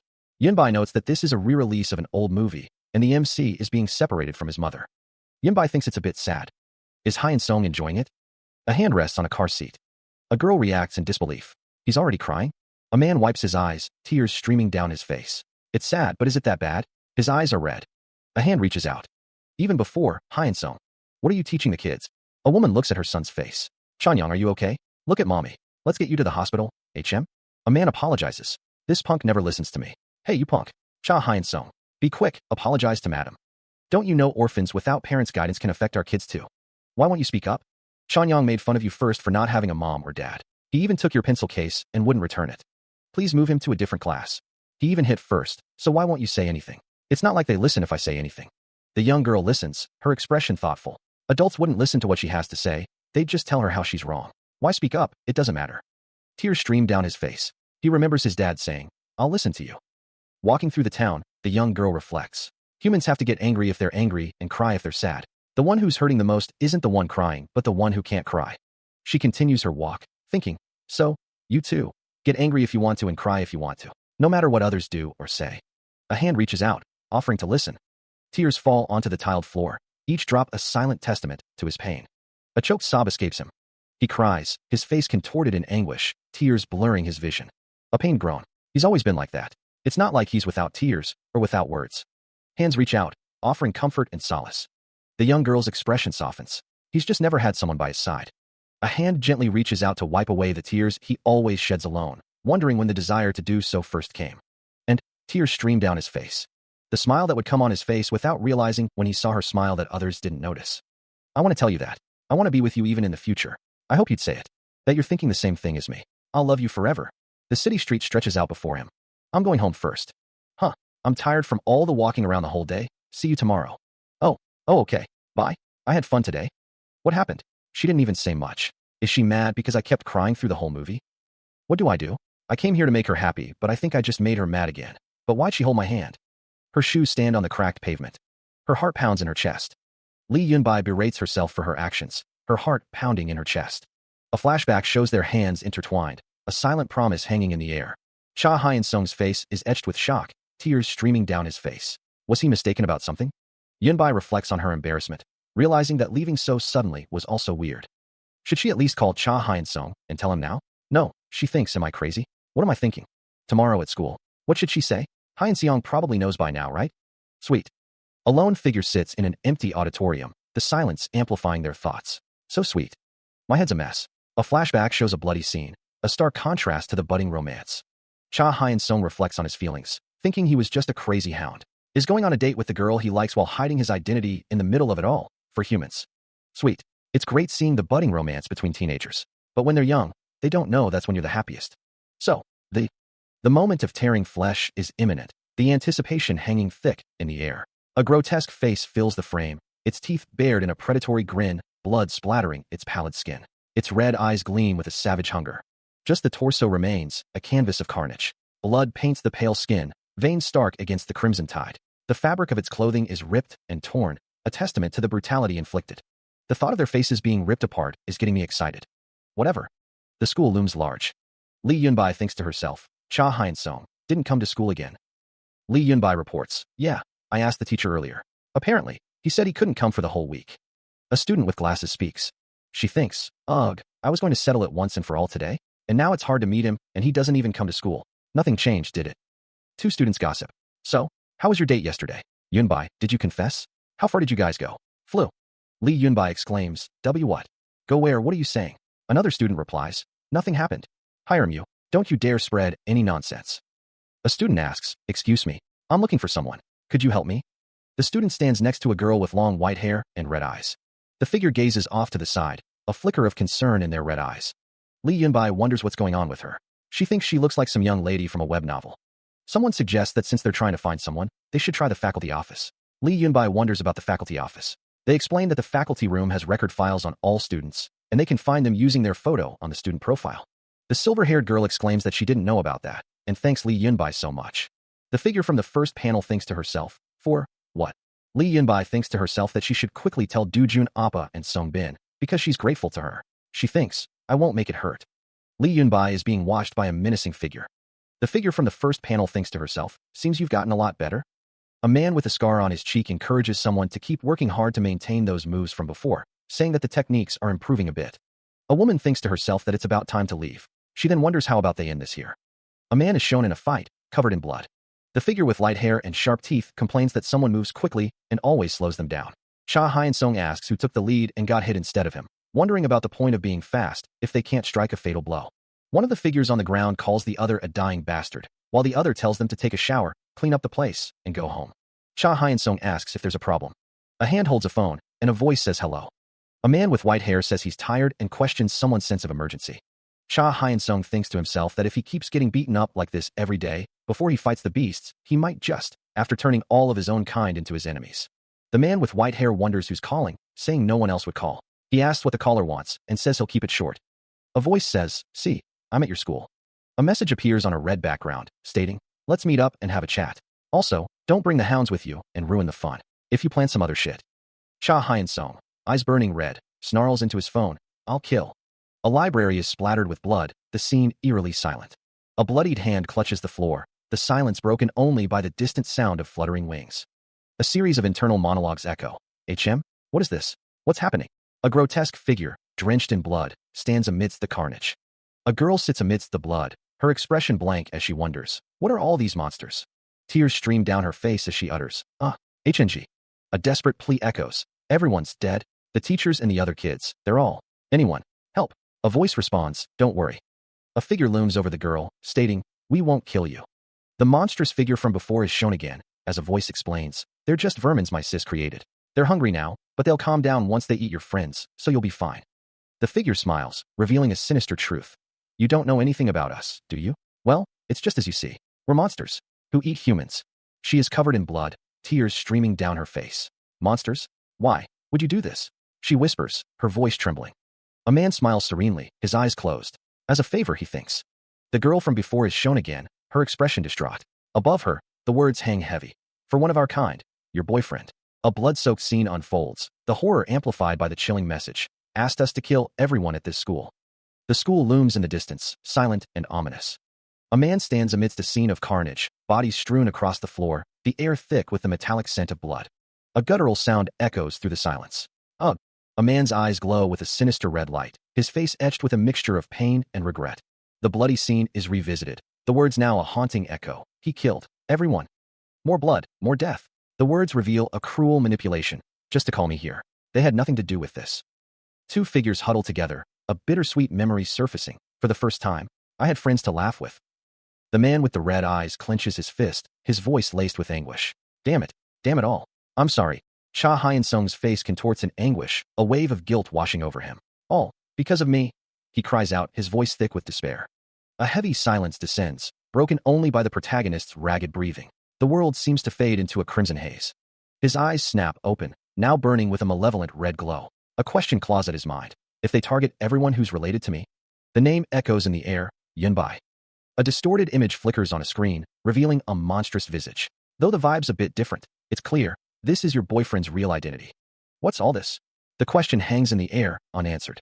A monstrous figure crashes through debris, its form a grotesque parody of humanity. The impact sends shockwaves through the area, a sickening crunch echoing in the silence. Is this really the Hyun-sung? I know. He's not a human. That's a monster. I don't know the mask he wore in front of you, but that's his true nature. He's actually the one who enjoys seeing you guys suffer. The monster's words echo in Lee Yunbai's mind, branding him as a true monster. Her eyes widen, a tear escaping as she wonders if what she's seeing is really true. All that he hid from her until now. A scene of carnage flashes before her eyes, the blood-soaked floor a stark reminder of what he truly wanted. The question hangs in the air, is he really a monster? Tears stream down Hyun-sung's face, a mixture of anguish and regret etched into his features. Lee Yunbai's face is contorted with grief, her tears reflecting the turmoil within. Hyun-sung's eyes burn with intensity as he declares, "Stop the bullshit." A bloodied fist clenches, a symbol of his inner turmoil. He doesn't know about them, and he doesn't know what happened to Hyun-dash. Lee Yunbai's expression is a mask of sorrow, her tears a testament to her inner conflict. But if he's really, even if it's true he's not human, even if he's a monster, he's not some filth like them. Hyun-sung's face is partially obscured, his expression unreadable as he thinks, who would enjoy others' suffering? So that's how it was. Suppressing his instincts even as a beast, trusting him even after knowing he's a monster.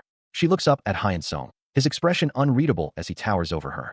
The man continues, his voice laced with venom. "You two trust each other, but you see, I hate that about you humans." Hyun-sung's face contorts, his features twisting into a grotesque mockery of his former self. His eyes glow with a malevolent red light. The transformed Hyun-sung's expression hardens. "Nuna told me not to mess with you, but it's all good if I don't kill you, so I changed my mind." With a guttural snarl, Hyun-sung lunges forward, his eyes burning with predatory intent. Elsewhere, a piercing scream tears through the air. Hannah's voice trembles, a desperate plea echoing in her mind. "I hope this is a nightmare and I wake up. But if it's not?" Her voice cracks with desperation. "Someone, please save me." A looming shadow descends, a harbinger of impending doom. The world around her shatters, reduced to rubble and stained with crimson. A bloodied hand reaches out, the monstrous form of Hyun-sung looming over the terrified girl. Two figures face each other, their eyes burning with a crimson light. The air crackles with unseen force as the impact reverberates. The force of the blow sends a figure hurtling backward, limbs flailing. The air shimmers with the aftershock of the impact. A deafening crash echoes through the scene. Tears stream down a face contorted with anguish, a single name escaping their lips. Hyun-sung's name is called out in desperation. A voice taunts, dripping with condescension. "Crawling here on your own to save these worthless humans." The figure sneers, demanding, "Show me the power you have." He recalled the voice from the phone call, realizing it wasn't just one person. They had planned everything to trap him. Hyun-sung felt sorry for getting someone into this mess, promising to explain everything later. Lee Yunbai's eyes widened, a gasp escaping her lips. A deafening explosion ripped through the area. Debris rained down as the building began to crumble. Hyun-sung swept Lee Yunbai into his arms, rushing to escape the collapsing structure. He knew his first priority was getting Yunbai to a safe place. If he fought here alone, he'd fall right into their trap. He left after rescuing the girl. But a voice mused, "Oh, my, running away with your girlfriend in your arms, huh?" A silver-haired woman with crimson eyes watched with a knowing smile. Below, grotesque creatures lurked, their red eyes gleaming in the shadows. The voice continued, "Jun needs to learn stuff like that too. He really lacks warmth, you know." The woman's red eyes gleam as she observes. "Okay, seems like you really treasure each other so." Hyun-sung is surrounded by a forest of bone-like structures, the air thick with a strange energy. A voice echoes, "I'll bury you side by side." The bone-like structures loom closer, their surfaces slick with an unnatural sheen. Hyun-sung's eyes widen as he realizes, attacking from that far. The sound of impact reverberates through the air. The bone-like structures pierce the air, moving with impossible speed. The attack tears through the environment, leaving a trail of destruction. Hyun-sung grunts in pain, clutching Yunbai close. Damn it. Both Hyun-sung and Yunbai are injured, blood staining their clothes. Hyun-sung thinks, that woman. Was she already watching from up there? The ability to stop my movement from that far. That'll be hard to take on. The woman stands atop a building, surrounded by the bone-like structures she controls. Hyun-sung holds Yunbai tightly, his face etched with concern. Yunbai, are you okay? Are you hurt? Any injuries? He grunts, reeling from an unseen blow. He thinks to himself that his attacker is a sweet guy through and through. Hyun-sung, his fist clenched, shouts, "Worry about yourself, you bastard." Behind Hyun-sung, a monstrous figure with glowing red eyes looms. The force of a blow snaps his head to the side, blood spraying from his mouth. He cries out in pain as another strike lands. The impact sends shockwaves through the air. A foot connects, sending him staggering. The bandaged monster behind him growls. The monster thinks to itself, great reflexes. The force of the blow sends him flying. Hyun-sung is sent hurtling through the air. He slams into the ground, a cloud of dust erupting around him. He cries out, blood spraying from his face as the unseen attacker lands a devastating blow. The attacker, having jumped and bitten into Hyun-sung's leg, thinks to himself, this punk's strength is. Hyun-sung is sent flying, a whirlwind of blood and shattered debris marking his violent trajectory. The attacker laughs, a chilling sound amidst the chaos. Huh, you're too light, kiddo. Struggling to rise, Hyun-sung groans, the taste of blood filling his mouth. The ground continues to crack and splinter under the force of the relentless assault. A blood-curdling scream tears from Hyun-sung's throat, his face a mask of crimson agony. The attacker stands over him, a grotesque figure of triumph, his laughter echoing through the ruined landscape. Desperate, Hyun-sung throws up his arms, attempting to block the next onslaught. The blow lands, twisting his arm at an unnatural angle, a sickening crunch resonating in the air. Once again, Hyun-sung is launched into the air, a ragdoll caught in a storm of red energy. He slams into a wall, the impact sending tremors through the structure as dust and debris rain down around him. He screams in agony, blood splattering across his face as the unseen assailant continues their assault. The force of the blows shatters the very air around him. Each impact echoes with devastating power. The sounds of destruction fill the air as the unseen attacker continues their relentless assault. Hyun-sung thinks to himself, damn it, there's no time to attack. I'm having a hard time protecting Yunbai, let alone counterattacking. Tears welling in her eyes, Lee Yunbai pleads, you. Just leave me and run away. Hyun-sung thinks, I didn't know that you had to keep a secret like this. This whole time, you were fighting, all alone. Even if you were scared or struggling, you couldn't tell anyone. His face streaked with blood, Hyun-sung stares at Lee Yunbai, a flicker of something unreadable in his eyes. Hyun-sung thinks, we just have to bear with it a bit longer. Lee Yunbai, her voice trembling, asks, you can't run away because of me, right? Just stop now, please. His eyes glowing with an unnatural purple light, Hyun-sung thinks, it was tasty, what we had at the restaurant. Hyun-sung asks, what was the name again? I can't even recall it. It was fun, but you seemed upset. Lee Yunbai replies, well, I always mess up. I figured I did something stupid again, huh? Amidst the scene of carnage, Hyun-sung's thoughts drift to Lee Yunbai. He begins to speak, a dark confession brewing. He reflects on a past self, one who hated the very fact of his existence. The weight of that self-loathing is palpable. His life, he recalls, was a relentless cycle of torture and pain. He never dared to hope for a brighter future, trapped in a spiral of despair. Even in the depths of misery, Hyun-sung failed to grasp a crucial truth, a realization that would only come later. He remembers a time when Lee Yunbai worried for him, a simple act of kindness that resonated deeply. Lee Yunbai taught him things he never knew, filling his life with moments that brought a genuine smile to his face. When he felt utterly alone in the world, with no one to turn to, Lee Yunbai reached out and held his hand, offering solace and connection. The memory of that touch is juxtaposed with a vision of bloodied hands, a stark reminder of the darkness that still lingers. He suddenly realizes that he can endure any hardship, overcome any fear, as long as Lee Yunbai remains by his side. a constant source of strength. But a chilling thought interrupts this moment of clarity. He can't do anything if the sentence hangs unfinished, heavy with unspoken dread. Li Yunbai's face is etched with disbelief, her eyes wide with shock as she hears his words. Tears stream down her face as she unleashes a torrent of emotion, accusing him of acting as he pleases, of refusing to communicate, of remaining an enigma she desperately tries to understand. She cries out, a single word echoing her pain. Why? Covered in blood, he laments why they won't listen, stating that he can't leave them here. Someone states that they are against punks like that, smirking. The sound of something breaking echoes. A figure stands over another, who is lying on the ground. The bloody figure says, hey. Two figures stand together, one with blonde hair and the other with short black hair and a cigarette in his mouth. More sound effects are heard. Someone says this is the second favor they are doing and to call them Nuna from tomorrow. A blonde-haired figure smirks, showing their teeth. The bloody figure says that someone is late, and they are still not over something. They worked hard to hide the fact that someone is here. A figure states that all civilians within a 500 m radius have been evacuated, and all the kids hiding inside the school got out as well, adding that someone did a good job distracting them. A blonde-haired figure wonders if this is how it ended up, asking if they should run away then. Someone notes yellow eyes and a long sword, stating that another one of the old man's killers showed up. They add that he looks like the supervisor of these hounds, guessing they got played instead. A figure asks Du Junhyung if he's ready, suggesting they go for a round. A character with red eyes and a menacing grin stares intensely.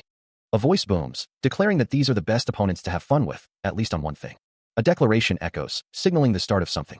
A chaotic scene unfolds as multiple figures clash in battle. Two figures engage in close combat, their movements a blur of aggression. A brutal exchange leaves blood splattered across the scene as the combatants fight face to face. A voice commands, urging someone to crush their opponents with everything they have. Cha Hyun-sung prepares to strike. His foot stomps down. Hyun-sung strikes. His foot lands. Hyun-sung thinks, this punk has gotten better than his fight with the old man. Cha Hyun-sung strikes. He thinks, what a heavy blow. It would have been bad if I had to face it head on. Hyun-sung prepares to strike, thinking, fast reflexes. On top of that, these controlled movements. Cha Hyun-sung strikes. He unleashes a devastating punch, the force rippling through the air. Hyun-sung roars, his eyes burning with intense fury as the blow connects. The impact explodes outward, a shockwave of pure force. The force sends him hurtling through the air, a ragdoll caught in a hurricane. He crashes through a structure, the sound of splintering wood and shattering stone echoing through the air. The sheer power of the attack leaves a trail of destruction in its wake. Gasping for breath, Hyun-sung struggles to rise, his body screaming in protest. His strength and speed are not enough. The ground beneath him cracked and stained crimson. His thoughts echo, are both at a different level than any of the humans I've faced. As expected, Hyun-sung's face is covered in blood as he thinks, that's all he's got. He struggles to stand, his legs shaking beneath him. The air crackles with the aftermath of the devastating blow. The force of the blow snaps Hyun-sung's head back, blood spraying from the impact. He grunts in pain, the world blurring at the edges. Sent flying through the air, Hyun-sung is a ragdoll against the stark white background. He tumbles, a dark silhouette against the blinding light, blood trailing behind him. Crashing through stone, the impact sends shards flying in all directions. The debris explodes outward, a testament to the brutal force. Finally, he slams into the ground, the air thick with dust and the scent of pulverized rock. A voice echoes, laced with a cruel amusement. Phew, no need to rush it like that, the night's not over. So take it slow and have fun, yeah? Bloodied and battered, Hyun-sung's expression hardens. Enough of your bullshit. A voice booms, dripping with venom. The shitty things you did to everyone, to Yunbai, I'm not forgiving you for any of it. Hyun-sung's eyes burn with a cold fury, his face a mask of grim determination. His bloodied fist clenches, knuckles white. I'll wipe. He grits his teeth, blood dripping from his brow. Fury burns in his eyes as he vows to keep the anger coming. The sight of his enemies falling into despair is the most exhilarating feeling for Hyun-sung. The battle is close. She plummets from above, a blur against the cityscape. Jae-young sighs, finding the situation vulgar. She thinks that there are always indecent people like that, but her actions and words. Jae-young muses that if they were a bit more calm and gentle, she'd be so pretty. For example, the floor cracks under the force of the battle. Jae-young faces a grotesque monster with tentacled limbs and a gaping maw. From inside the building, she wonders if the monster didn't release all of them. Jae-young prepares to strike with a sword. She wonders if they could cut off those limbs after there's just a body and head. Jae-young falls again, surrounded by the monster's tentacles. She smiles, thinking that she didn't release all of them from inside the building. Jae-young declares that she'll turn the monster into a pretty doll. She thinks that she's too weak to get out of this, because she's not strong like that sweaty. She is caught off guard, tendrils wrapping around her legs and torso, suspending her upside down. Below, a monstrous maw opens, revealing rows of razor-sharp teeth as Jeong cries out, "Ah, someone save me." The monster's gaping jaws loom closer, its red eye glinting menacingly. A close-up reveals the terrifying detail of the monster's teeth, stained with blood. A voice booms, "Is that?" The monster, now covered in blood, roars in pain. Falling from above, Jaeyoung tumbles downwards. A figure with spiky orange hair and sharp teeth snarls, "Go on, shoot tens and hundreds of those." Beside him, a white-haired figure smirks. The voice continues, filled with rage, "'Cause I'll chop them all up and shove them down your throat." A hand grips a weapon tightly, ready to strike. A burst of energy explodes outwards. Standing on a field of rubble, the orange-haired figure and the white-haired figure face off against an unseen foe. The gray-haired man observes that they are quite solid, deducing that the other party must be their leader. Hyun-sung smirks, questioning if they think they trained their subordinates well. The air explodes with unseen force. He is struck, the blow sending him reeling. The impact shatters the surrounding space. The force of the attack reverberates. Cha Hyun-sung screams in agony as the unseen assailant continues their assault. The attack intensifies, each blow carrying devastating power. He cries out, the pain searing through his body. The world around him splinters under the relentless onslaught. The assault continues, each strike echoing with destructive energy. Buildings crumble as the force of the attack spreads outwards. The city is ravaged by the unseen power. Defeated, Cha Hyun-sung collapses to the ground, broken and bleeding. He is sent flying, blood spraying from his body as an unseen force tears into him. The sound of the impact echoes through the room. A monstrous face, teeth bared in a savage grin, screams a guttural war cry. Hyh. The force of the blows continues to rain down. More blood splatters as the assault continues, leaving Hyun-sung battered and broken. A pained groan escapes his lips. The monstrous face looms closer, red eyes burning with malice. The sound of shattering glass fills the air as he is hurled through a window. He plummets through the air, shards of glass and droplets of blood trailing behind him. The ground rushes up to meet him as he continues his descent. He falls further, a broken figure against the stark white sky. The city blurs below as he hurtles towards the unforgiving concrete. Blood and shattered debris litter the scene, remnants of the brutal assault. The air crackles with unseen energy. More fragments of the shattered environment rain down. I guess, the title of leader was well earned. A bloodied hand lies amidst the wreckage, fingers twitching slightly. Cha Hyun-sung, his face marred with cuts and blood, grits his teeth. I almost want to give you a compliment. He winces, a sudden realization dawning on him. I've realized it now? For you. A little sincerity might be needed. His back muscles bulge, straining against his shirt, a grotesque transformation taking hold. The skills he's gained from all the fights till now surge through him. The ground cracks beneath his feet as Cha Hyun-sung declares, I'll release them all. His eyes blaze with crimson light, a monstrous visage emerging. I'll show you. His chest expands, the muscles contorting into grotesque shapes, a testament to the power unleashed. His face, a canvas of crimson and ruin, barely resembled its former self. Jagged rents tore through the skin, each a testament to the savage force unleashed upon him. The force reverberated through him, a searing wave of agony that threatened to shatter his very being. Hyun-sung staggered, his body screaming in protest as he clutched at his chest, a futile attempt to contain the storm raging within. My bones break. His hand, once a symbol of strength, was now a mangled claw, a grotesque parody of its former self. Through the haze of pain, his eyes burned with a malevolent red light, a desperate spark of defiance against the encroaching darkness. His face, a grotesque mask of blood and ruin, was a testament to the brutal onslaught he had endured. And my organs stop. His legs, weakened and trembling, struggled to maintain their hold, each step a desperate battle against the inevitable fall. His shoe, a symbol of his journey, was now a testament to his faltering steps, a reminder of the path he was losing. My consciousness wavers. The line between the flesh on my body. A monstrous hand, veins pulsing with dark energy, descends with lethal intent. And Hyun-sung's perception of self blurs at that moment, his world dissolving into a haze of pain and fear. That moment, he plummets from the cliff, the ground rushing up to meet him. When the beast's teeth bite off the hound's neck, a sickening crunch echoes through the air. Nothingness of life consumes him, his face contorted in a silent scream. That moment, the beast's form is a grotesque tapestry of muscle and bone, dripping with viscera. An explosion rips through the landscape, scattering debris and shaking the very foundations of the world. The ground is littered with rubble, a testament to the destructive force unleashed. More rubble rains down, the aftermath of a cataclysmic event. He stands amidst the destruction, bloodied but unbroken, his gaze fixed on some unseen horizon. No way he could dodge it in that position. I'm sure I hit his heart. He stands amidst the shattered remains of the battle, his breath ragged in his chest.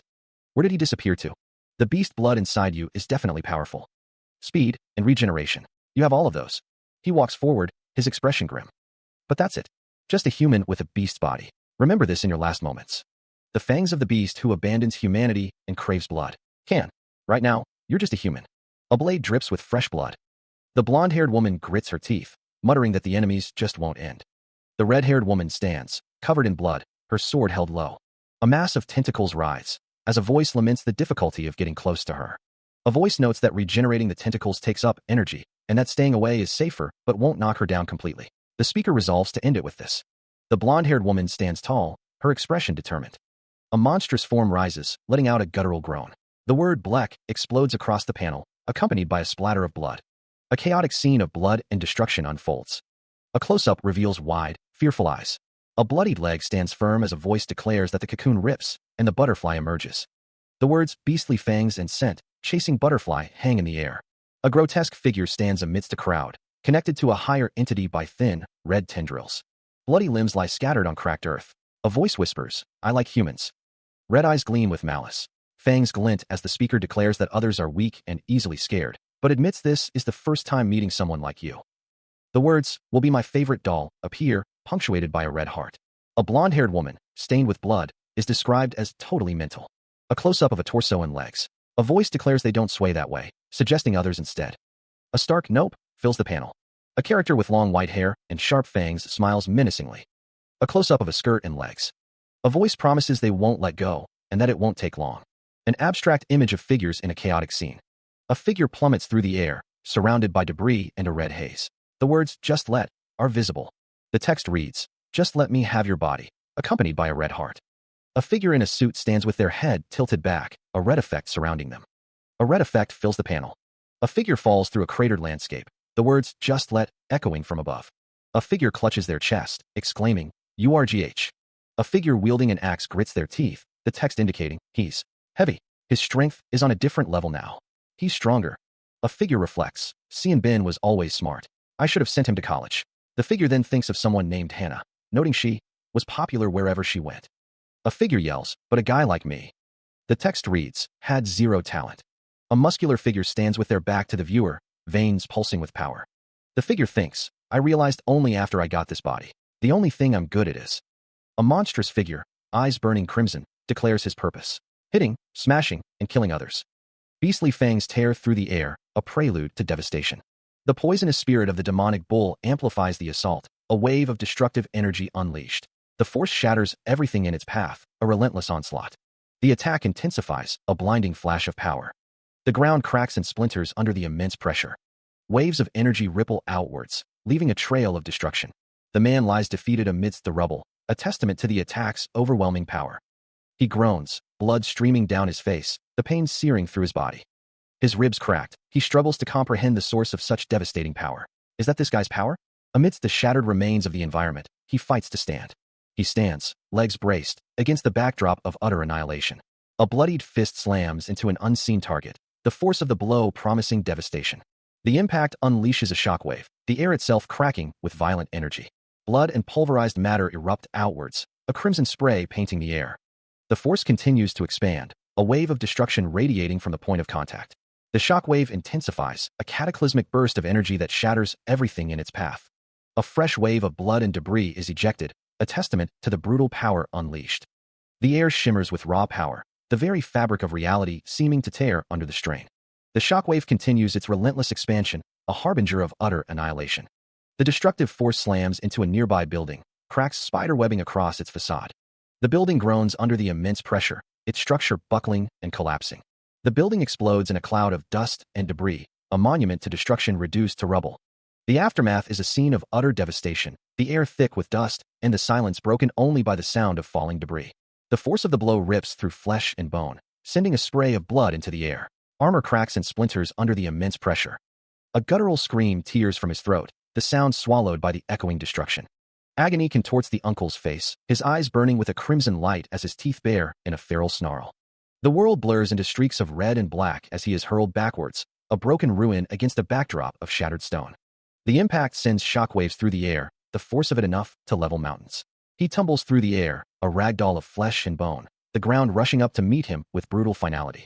The sound of the impact reverberates through the ruined landscape, a deafening roar that signals the end. A ragged breath escapes his lips, a final exhalation before the darkness claims him. HAA. Bloodied and broken, the uncle hangs suspended in the air, his body a canvas of pain and defeat. A flicker of thought crosses his mind. This is it, huh? It feels like he did the best. His vision blurs, the edges of his awareness fading into nothingness. In the end, this is all that humans can do. Dust and debris settle over the battlefield, a silent testament to the devastation wrought by a single, earth-shattering blow. He thought he expected this leader to be a bit different, but against them, they just don't stand. So many surprises today, with that human body. The uncle is surprised that he is still not dead. Aren't you? He is getting so many. Taking humans too lightly? Why go through this trouble? If you'd run away, you could at least live. Are you fearless, or just have a death wish? If I was that smart, I wouldn't have come this far in the first place. It's not that I'm not afraid, or that I want to die. It's because I can't die. He stands, covered in blood, his face a mask of anguish. The uncle's voice booms with tormented self-awareness. I have too many sins on my hands. The ground is slick with blood, a testament to the ferocity of the recent battle. Each crack in the stone seems to weep crimson. A desperate gasp echoes in the silence. Lungs burn, struggling to draw air. A heart pounds erratically, each beat a painful reminder of mortality. Arteries throb, a symphony of agony. Vision blurs, the world reduced to a hazy red. Lungs scream for air, each breath a ragged, wet struggle. Eyes, once sharp and focused, now swim in a pool of crimson. In a heartbeat, they are all broken, all bleeding, all teetering on the precipice of oblivion. A guttural, almost inhuman sound tears through the air, a twisted parody of laughter born from pain and desperation. I'm not forgiving you for any of it, was. A whispered question hangs in the air, laced with confusion and disbelief. A figure lies broken amidst the carnage, their body a canvas of blood and ruin. Each breath is a monumental effort, a testament to their stubborn refusal to yield. A voice, laced with concern, cuts through the silence. What's wrong? You gotta get up straight away. Clawing at the ground, a figure struggles to rise, their body a mangled mess of blood and broken bones. Determination burns in their eyes, a fierce refusal to surrender. A strangled cry of agony rips through the air, a raw expression of pain that echoes the devastation surrounding them. We are looking for proofreaders, paid. If you are interested, join our Discord at https:// and open a ticket. Despite the overwhelming pain, a flicker of defiance ignites within the bloodied figure. They will not break. They will not yield. They will endure. A body explodes in a shower of blood and viscera. A cacophony of screams echoes through the air. That's a lovely scream, a voice observes. A viscous, white substance oozes and pulsates. In an instant, everything shifts. Like you, everyone runs around, saying shit like, I won't forgive you. A figure stands tall, their body now a grotesque parody of flesh and bone, coated in the same white substance. The promises they spat out before all vanish. And their crushed bodies tremble with fear. You'll go to the same place as those people who risk their lives for things like justice or duty. A voice declares, dripping with disdain. A chilling laugh echoes. Justice, duty? Yeah, there are people who risk their lives for those things. But see, I'm not one of those heroic guys. The transformed figure looms over a bloodied corpse. Even now, the only thing I want. He stands, bloodied and battered, the cost of his actions weighing heavily on him. His purpose is to spend the weekend with Yunbai flashes in his mind, a stark contrast to his current reality. The bleeding stopped. Is he regenerating? No, his wounds are not fatal. There's no way he recovered so quickly. He sees that he's expanding his muscles beyond his ordinary limit. His body strains, every fiber stretched to its limit, all to block the torn blood vessels. His fist clenches, stained crimson, as he reflects. He felt genuine happiness. The last few days felt like a dream. A memory surfaces, a younger version of himself, carefree and smiling, playing soccer with friends. Laughter echoes in his mind as he remembers the joy of simple games and camaraderie. He thought he'd be happy to live like that forever, but that dream can't become reality. The dream shatters, replaced by the grim reality of a blood-soaked hallway littered with bodies. He's sure of it now. To live a life where he can laugh and have fun like that, he has to kill. He vowed to wipe out all of his enemies, every last one of the bastards. Hyen Sung declared that he would destroy everything that stood in his way. That, he proclaimed, was their natural instinct. To fight like true beasts. Beasts. The man's face contorted with rage as he reiterated his intent to destroy everything. He declared that the fight would continue until one of them died. The aftermath of the battle was a scene of carnage. Blood splattered everywhere, coating the ground and walls. The air hung thick with the metallic tang of blood, the silence broken only by the drip, drip, drip of crimson from unseen wounds. Debris littered the battlefield, a testament to the ferocity of the clash. The scene was one of utter devastation, a landscape painted in shades of red and black. The stench of death permeated the air, a grim reminder of the battle that had just taken place. A bloodied hand grips a weapon amidst the aftermath of a brutal encounter. A voice echoes, questioning the nature of the foes they face. What are these bastards? Even if their heads are severed, the threat persists. They're still moving, an ominous sign of their resilience. A voice muses, because dolls aren't living creatures. Cut off the head, or pierce the heart. I can control them even if there's just a finger. If you have the strength to get out, there's no telling what'll happen, but seems a bit out of your reach. Stop any useless thoughts and just relax. It's not like you have a life outside fighting. Past, memories, even a reason to fight. You're just the doll of a hunter dog with nothing but teeth. Rain falls, washing away the blood and the memories. She doesn't know where this is. Rain streaks down, blurring the already indistinct surroundings. The only sensation she feels is, and warm. A smell burns and invades her nose, acrid and sharp. The air hangs heavy with the smell of cold rain, the burning scent of smoke, and the rotting stench of blood. What is this smell? A bitter taste coats her tongue, overpowering and sickening. Carrying a limp figure, she struggles onward, the weight a crushing burden. Jieyong. Sun Jieyong.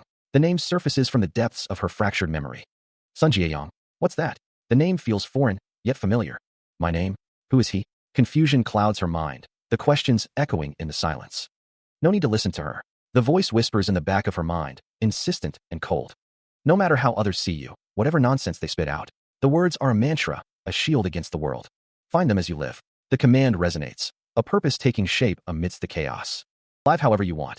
The final thought solidifies, a declaration of independence in a world of uncertainty. The name Jieyong echoes amidst the chaotic backdrop of crimson lines. A figure emerges, drenched in blood, a macabre tableau of violence.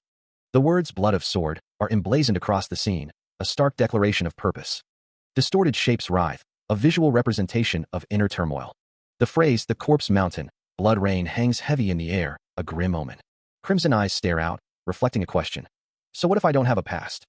A voice echoes, laced with defiance. I'm fighting to know who I am. But what's with you, huh? The figure stands amidst the carnage, a warrior bathed in crimson. A furious voice erupts. Fucking losers who were too scared to live as humans. I'll make it mine. The words drip with venom. Even the last drop of sweat on that flesh. Those arrogant eyes looking up, and that vulgar little tongue. The figure looms, a grotesque parody of innocence. A gathering of monstrous figures, their red eyes burning with malevolent intent. A declaration echoes. I'll make all of you fall in love with me. The mangled form of a tiger, bloodied and broken, seems impressive to someone. The white-haired figure muses. Thought you hounds were all devoted civil servants. Looks like you had fun in life, huh? A bloodied face declares. I did live recklessly. That's why I'm fighting. The bloodied figure continues. To avoid going back to that life. A bloodied hand grips a weapon. And you snatched it all away from them. The white-haired figure scoffs. That absurd lecture. The bloodied figure states, as always. But you see. A voice declares, all the people you bastards killed were fighting their way. Family members kill each other for all sorts of reasons. Even while you're trying your best here to save humans. Humans are killing each other. A knife, slick with blood, hangs above fallen bodies. The white-haired figure admits, yeah, we're the bad guys, that's right. It's always been that way. The white-haired figure asks, aren't you guys the same as well? Just like I did. A clenched fist, knuckles white and stained crimson, hangs heavy in the air, each drop of blood a testament to a brutal struggle. We hate, resent, and hurt each other. A shadowed face, marred by violence, embodies the bitter truth of fractured bonds. Regardless of that, 2 feet stand firm, clad in worn shoes, a silent promise of resilience amidst the chaos. Just one person in the world who believes in you. Bloodied hands clasped together, a fragile lifeline in a sea of despair, offering solace and unwavering support. Can give you the courage to go on. That's human too. The words echo in the darkness, a reminder that even in the face of overwhelming odds, the spark of human spirit can ignite. So even if you bastards tear it apart, a grotesque visage, teeth bared in a savage snarl, embodies the destructive force that seeks to shatter hope and courage. We won't be crushed that easily. Power can easily crush that courage. A defiant roar against the encroaching darkness, a desperate plea to protect the fragile flame of hope from being extinguished. The distorted face returns, a haunting reminder of the ever-present threat of annihilation, the potential for power to corrupt and destroy. The shouts of a powerless man are nothing but his last words, a chilling declaration, a stark warning that without strength, even the most impassioned cries will fade into oblivion. Abstract lines converge, a chaotic representation of the forces at play, the unseen currents that shape destiny and determine survival. A distorted face looms, a foot poised to strike, a symbol of impending doom, the crushing weight of power bearing down on the vulnerable. A figure plummets, swallowed by the abyss, a visual metaphor for the consequences of weakness, the inevitable fall that awaits those who lack the strength to resist. The declaration rings out, a stark warning. You must know by now that your strength isn't enough. Cha Hyun-sung's face contorts in rage, his eyes burning crimson. He snarls, give up now, you foolish bastard. A figure is battered, blood splattering across their face as they struggle to remain standing. Energy erupts, a blinding explosion of blue and white power. Debris rains down, a testament to the force unleashed. Eyes blaze with an inner light, a surge of power coursing through veins. A defiant shout echoes, a desperate cry against overwhelming odds. Mountains. Strength suddenly explodes, a single eye burning with newfound resolve. What's this? His. The figure is bloodied, but a flicker of hope ignites within them. With a guttural roar, the figure pushes back against the crushing force. Pushing back. More debris falls, the air crackling with energy as the tide begins to turn. Muscles strain, blood paints the torso, but the figure stands firm, a beacon of defiance against the encroaching darkness. Ugh. Full bloom. One who awakens full bloom shows superhuman combat abilities that surpass the beastly fangs. But it can only last a few minutes. The price of using this ability surpasses human limits. Is the destruction of the body and then death. The body begins to crack and break apart. The body explodes in a shower of debris. A monstrous figure emerges from the destruction, its eyes glowing with a malevolent light. The body continues to break apart, the destruction spreading. The monstrous figure screams, its sharp teeth bared. The monster's face fills the panel, its expression one of pure, unadulterated rage. A monstrous roar tears through the air as Hyun-sung's eyes blaze with an unholy light. Red energy crackles around him, the air thick with ozone. The crimson aura intensifies, splintering the ground beneath his feet. Debris dances in the air, caught in the vortex of his power. The energy surges outward, a shockwave of raw force that shatters the silence. The air vibrates with the intensity of his transformation. Such enormous strength. Did he hide it for the right moment? I can't use full bloom for long. I have to end this quickly. Right now, our powers are the same. My power isn't special enough to turn this fight around. As it's just enormous strength at a simple price. But that's the same for him too. Right now there's only one thing I need to do.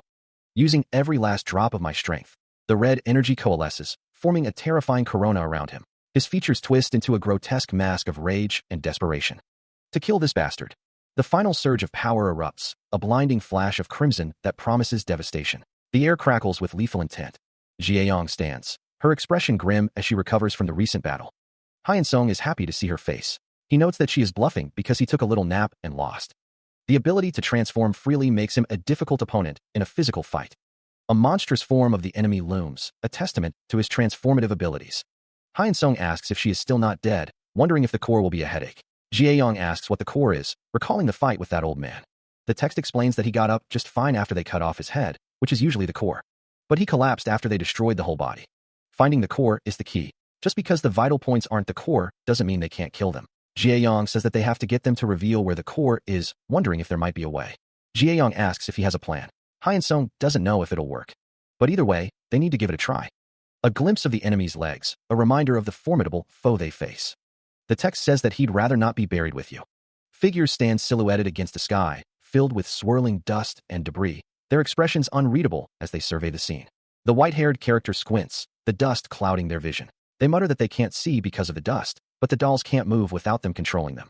Red eyes narrow, a question hanging in the air. What happened? Did they run away? Or maybe they planned something. A figure plummets through the air amidst a shower of shattered debris, the impact promising a brutal landing. A figure lies amidst the wreckage, drenched in blood, their fate uncertain. The white-haired character's eyes widen in surprise. Why'd he suddenly show up? The white-haired character stares off into the distance, their expression unreadable.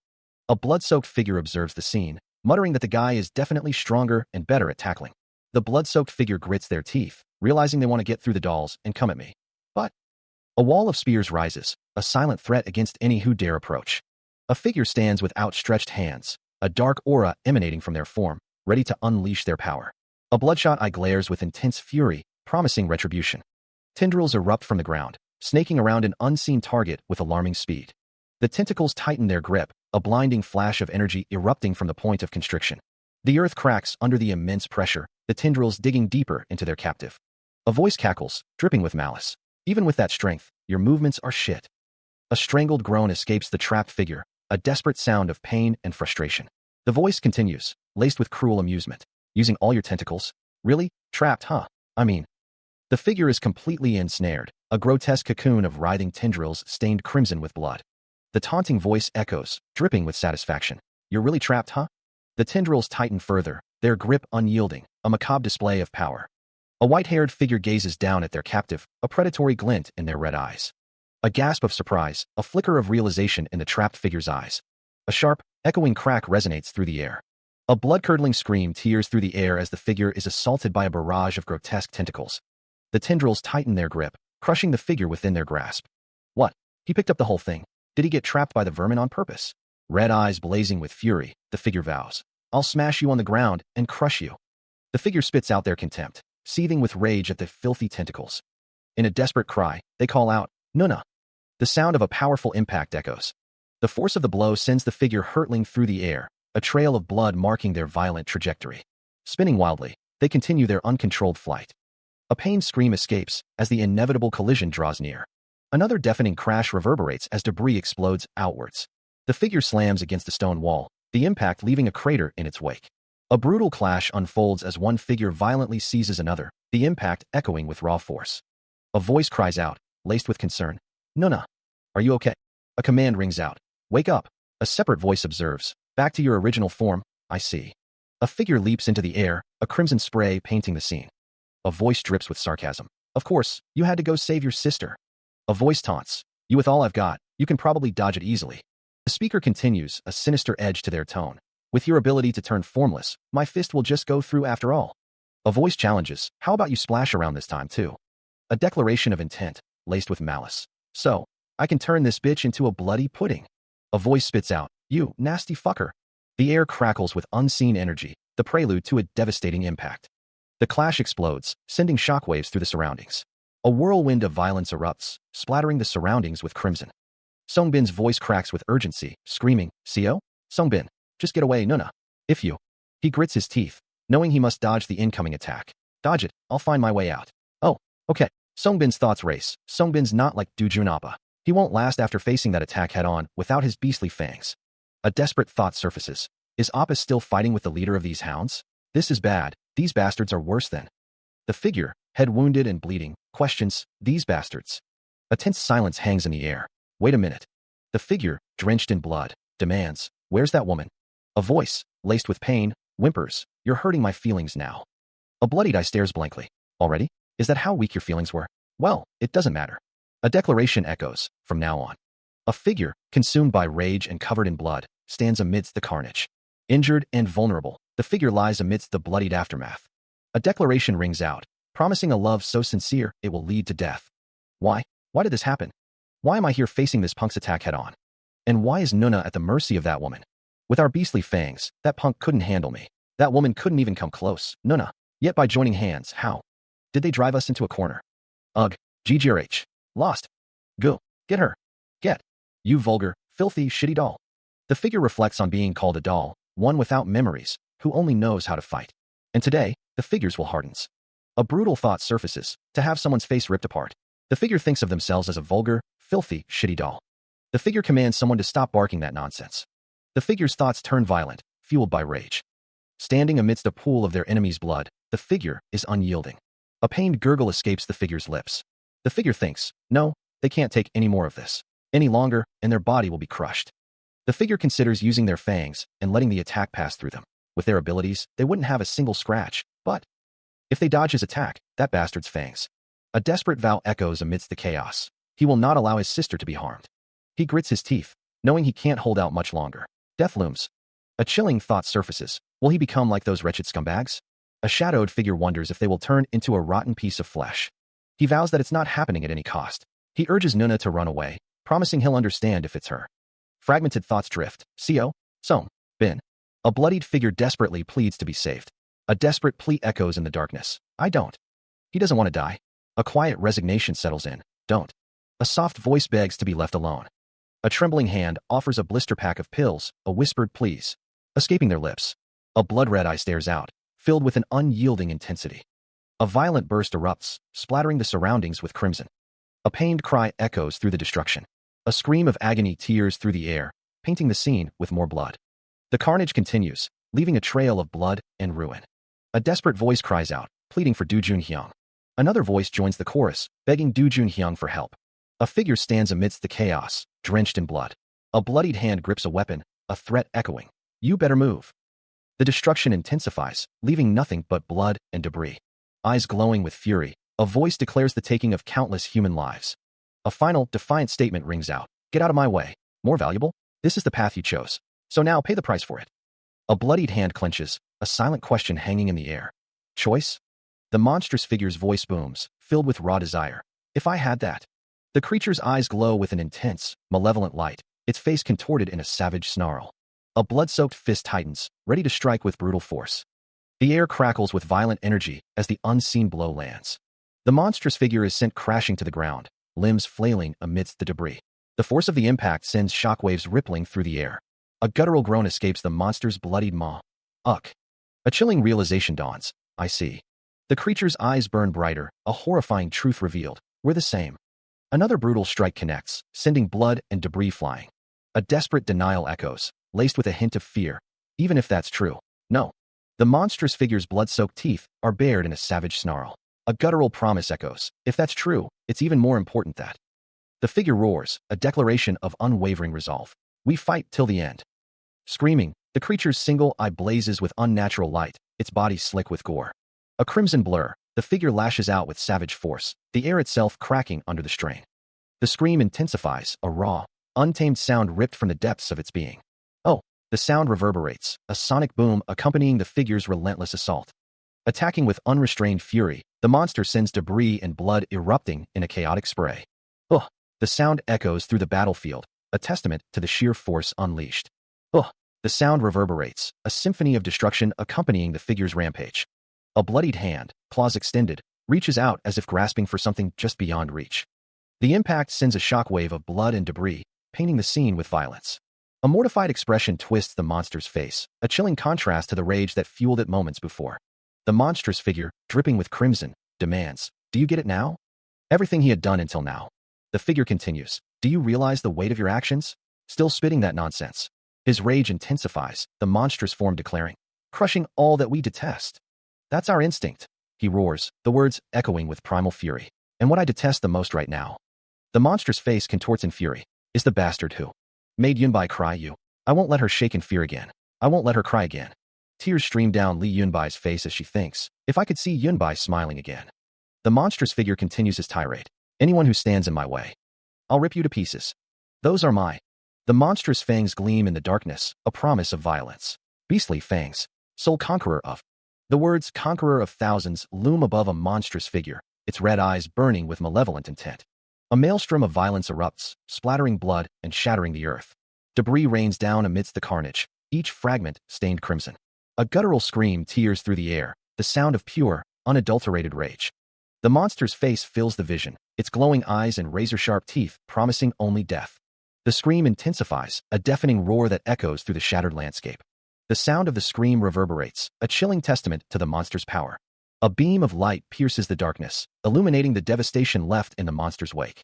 A figure plummets through the sky, surrounded by falling debris and splatters of blood. The ground is littered with broken fragments, a testament to the sheer force of the destruction. The destruction continues, an endless cycle of violence and chaos. A figure is engulfed in a swirling vortex of energy, a beacon of hope amidst the devastation. A limb lies amidst shattered stone, drenched in crimson. Jagged shards and viscous blood fill the void. Under the pale glow of the moon, the carnage continues, a macabre landscape painted in shades of red. A closer view reveals the brutal texture of destruction, the sharp edges of debris mingling with the slick sheen of blood. The scene fades into darkness, leaving only the lingering impression of violence and ruin. A crucifix hangs on a cracked wall, splattered with blood. More blood stains the wall beneath the crucifix. Bloodied weapons lean against a wall, the scene a testament to recent violence. A young woman, her face partially obscured, whispers, "Mom." The camera focuses on a bloodied hand gripping a knife. A voice cries out, "Dad?" A voice, filled with anguish, asks, "What happened?" Another voice replies, "Everything." A young man with blood on his face and clothes is addressed. "Do Junappa, did you do this?" The young man, support Diojun Hyung, replies, "Yeah, I killed them." He continues, "People like them have no right to live." The young woman responds, But, Dujun Hyung." A voice says, "If you did this, the police." A figure shrouded in shadow replies, "You don't have to worry about me." The shadowed figure continues, "I met someone who'll help us." A recruitment ad for proofreaders is at the bottom of the panel. The young woman, support Hana, says, "Do Junappa, did you do this?" She thinks, "I've decided to follow him." A voice says, "I'll keep sending money, so you too can live a comfortable life." Support Hana is told, "Hannah, you take good care of Songbin, okay?" He walks away, his steps measured, leaving two figures standing amidst a pool of crimson. The air hangs heavy with the metallic tang of blood. A desperate cry pierces the silence. "Do Jun Hyung, don't leave us." Blood streaks Do Jun Hyung's cheek, a grim reminder of the violence that has transpired. Another voice cries out, "Hyung."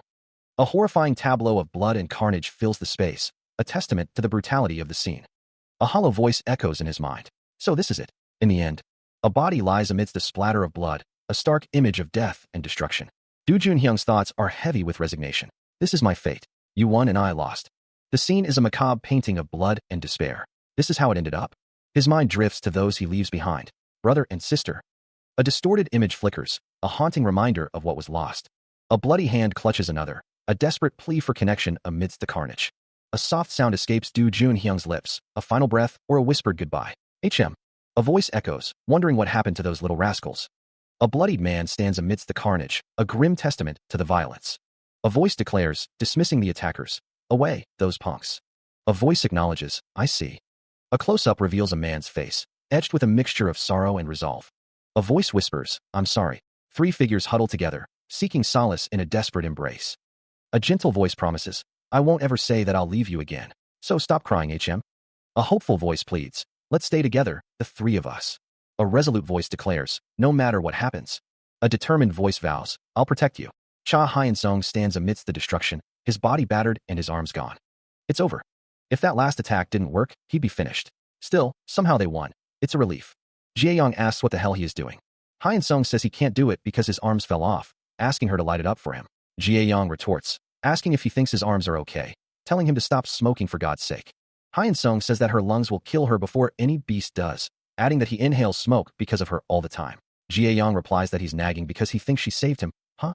Jae-young says that if he'd only waited for the leader and not rushed out, she wouldn't have gushed blood or had her eyes pulled out. Hyun-sung asks if she gets it.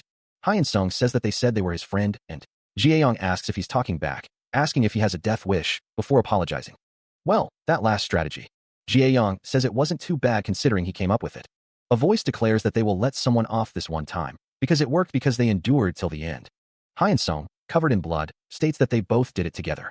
Hyun-sung's name is called out. Hyun-sung's name is called out again. Lee Yunbai stands with a wound on her face. Hyun-sung asks Lee Yunbai if she was here all this time, and why she didn't get out, as she could have been hurt. Lee Yunbai tells Hyun-sung that he is the one who's hurt, looking at his hands. Hyun-sung stammers, saying it's okay, and not like it's the first time. He adds that it'll get better, and new ones will grow.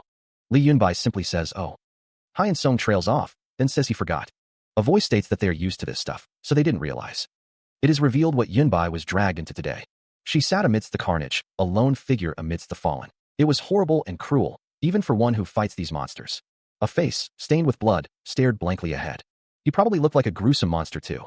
Hyun-sung decided not to tell her. He didn't want to tell Lee Yunbai that he was this monster. He muttered, I'm sorry.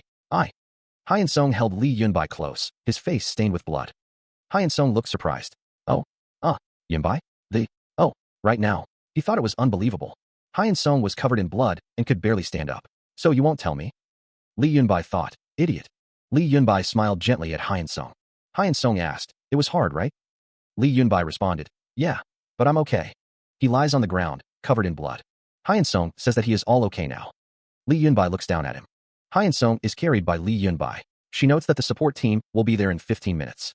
Team leader Yoon is mentioned to have shown up after they did all the work. Hyun-sung asks if he had a break in some corner. Hyun-sung calls Lee Yunbai a bye, before saying that he took a nap. He adds that it's a mess. Lee Yunbai asks if it was worth it, suggesting that he should think about working better with his partner. Hyun-sung asks who his partner is, calling the idea of a partner bullshit. He says that she just pushed him onto him. Hyun-sung says that he can fight just fine without that punk. He wonders if they'll be friends just because they fought together a few times. Lee Yunbai asks what if he can fight, stating that if he causes trouble, she has to handle it. She adds that it'll be fine if he explains it to him step by step. It's said that Hyun-sung doesn't even pretend to listen. He gets worked up and starts sobbing all alone, like a little kid. Lee Yunbai notes that he seemed to listen to her obediently these days, but that he's still a decent help during the fights. He declared, bloodied and bruised, that he didn't need any help. Red energy pulsed around his blood-soaked arm. Hyun-sung thought to himself that he could protect himself, but the thought of having a partner lingered. Hyun-sung stood back to back with Lee Yunbai, both covered in blood. Their feet were planted on a battlefield of shattered stone. He mused that he could protect what was of zero importance to him. Hyun-sung considered if he had pushed an annoying burden on her. He wondered if he should ask the mustache Ajusi to send him back. Hyun-sung decided to let it be. Hyun-sung embraced Lee Yunbai, both still covered in the crimson aftermath of battle. Hyun-sung thought he would see after he played with him a bit more. Cha Hyun-sung asks what happened. Lee Yunbai thanks him for telling her, but she is sorry that it was hard for him too. Lee Yunbai says that it's obvious that he would worry if she didn't tell him anything. Cha Hyun-sung thinks that he still should have told her. Two hands hold each other. Cha Hyun-sung asks what now. Cha Hyun-sung says, Well, that's... A monster stands amidst debris. It's the same as usual, with friends. A disembodied voice booms, daring someone to approach. A brutal melee unfolds, a whirlwind of limbs and weapons amidst a scene of carnage. A voice declares, seemingly unfazed by the surrounding chaos, that they are doing great. A bloodied fist rests amidst the carnage, a grim testament to the brutality of the fight. A figure lunges forward, driven by a savage intent. A piercing scream echoes through the air, a sign of pain and desperation. A desperate plea rings out, warning someone not to come any closer. A grotesque monster clutches a terrified woman, threatening to slice her up if anyone approaches. A voice warns that if they don't want something bad to happen, they should get lost right now. A voice taunts, daring someone to try. The monster holding the woman hostage declares that they are mistaken, as their job isn't to save humans. The bloodied figure, face contorted in rage, vows to catch and kill all the bastards. He declares that whether someone choose that woman or not is none of his business. The figure's expression shifts, a silent pause hanging in the air. Hyun-sung stammers, calling someone filthy. He mutters that it's not that hard, though it does get tricky sometimes. Cha Hyun-sung screams, calling someone a damn bastard. The scene explodes with violence, the aftermath of a brutal attack. Sun Jae-yong stands amidst the chaos, her expression unreadable. Jae-yong's face is splattered with blood as she says that someone actually believed that, calling them a stupid bastard, and that their retardedness is why they're dead. She notes that whenever that happens, Hyun-sung thinks that he has a friend who's by his side, so it's okay. The scene of violence fades as Hyun-sung sighs, declaring that it's finally done. He wipes sweat from his brow, exhausted but alive. Hyun-sung thinks that he wasn't exactly a strong opponent, but because he had a hostage, well, still, it's a relief no one was injured. The injured man shouts, calling someone a filthy bastard and questioning if they care whether he lives or dies. He accuses someone of being friends with a monster, demanding they come at him. Hyun-sung, also injured, is told off for not taking something quietly. Jae-yong retorts that ungrateful people need to be beaten up, questioning if it's really that big of a deal. Hyun-sung asks if Jae-yong is hungry and what she wants for lunch. A hand reaches for stir-fried rice cakes. Jae-yong mentions they had that yesterday and says she'll have a mala-flavored one today, implying she wants anything other than what's offered. Someone asks if they are close with the yellow-haired girl. The response is that they just bicker with each other a lot, and that sometimes they don't even know what she's thinking. Walking away from a bloody scene, Jae-yong admits she doesn't hate it. A hand holds a document labeled 022 Special Operations Bureau, Operations Report. Someone thinks that they are not sure about it since it's the matter of adults. Chanwoo seems like he constantly tries his best to prove he's helpful to the Bureau. Someone thinks it's working a bit, probably. Someone says, "Excuse me," and asks for one plate of skirt meat and a bottle of soju. Someone is used to fighting now, but it's a bit hard to deal with the superiors. There's also a scary-eyed Juicy. They're all normal people after the fight ends. They look at them like they're just kids who are fighting. Jae-yong holds Hyun-sung. I can handle most of it, but don't forget. My love, you're... A woman sings into a microphone. TL/N, Tears by So-chan Y. I don't get adults. Why do they like to drink so much? It's great that you're having fun. Having fun, me?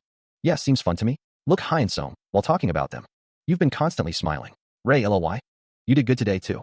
You're well adjusted with Jae-yong now. Seems there's nothing more to teach you. I'm going to quit once I can get pension. Want to be the team leader then? Ah, that's a bit. I just want to have a normal life. Also, I can't listen to Jae-yong nagging for so long. You get used to it. Even the director is grilled by those senior citizens all the time. He's already gotten used to it. That might change him, so he's scared. That day, the punk named Songbin said this to him. Crush and kill everything you detest.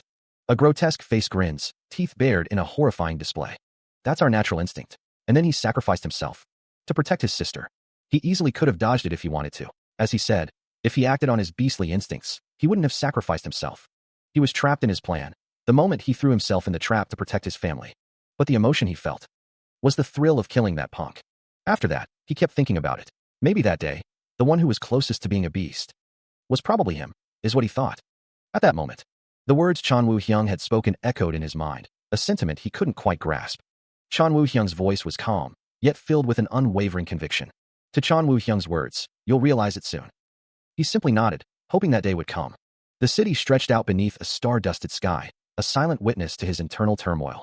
A landscape of crimson and shadow began to form. The ominous presence grew stronger. A sense of dread permeated the air. A voice echoed, promising, "There's work for you."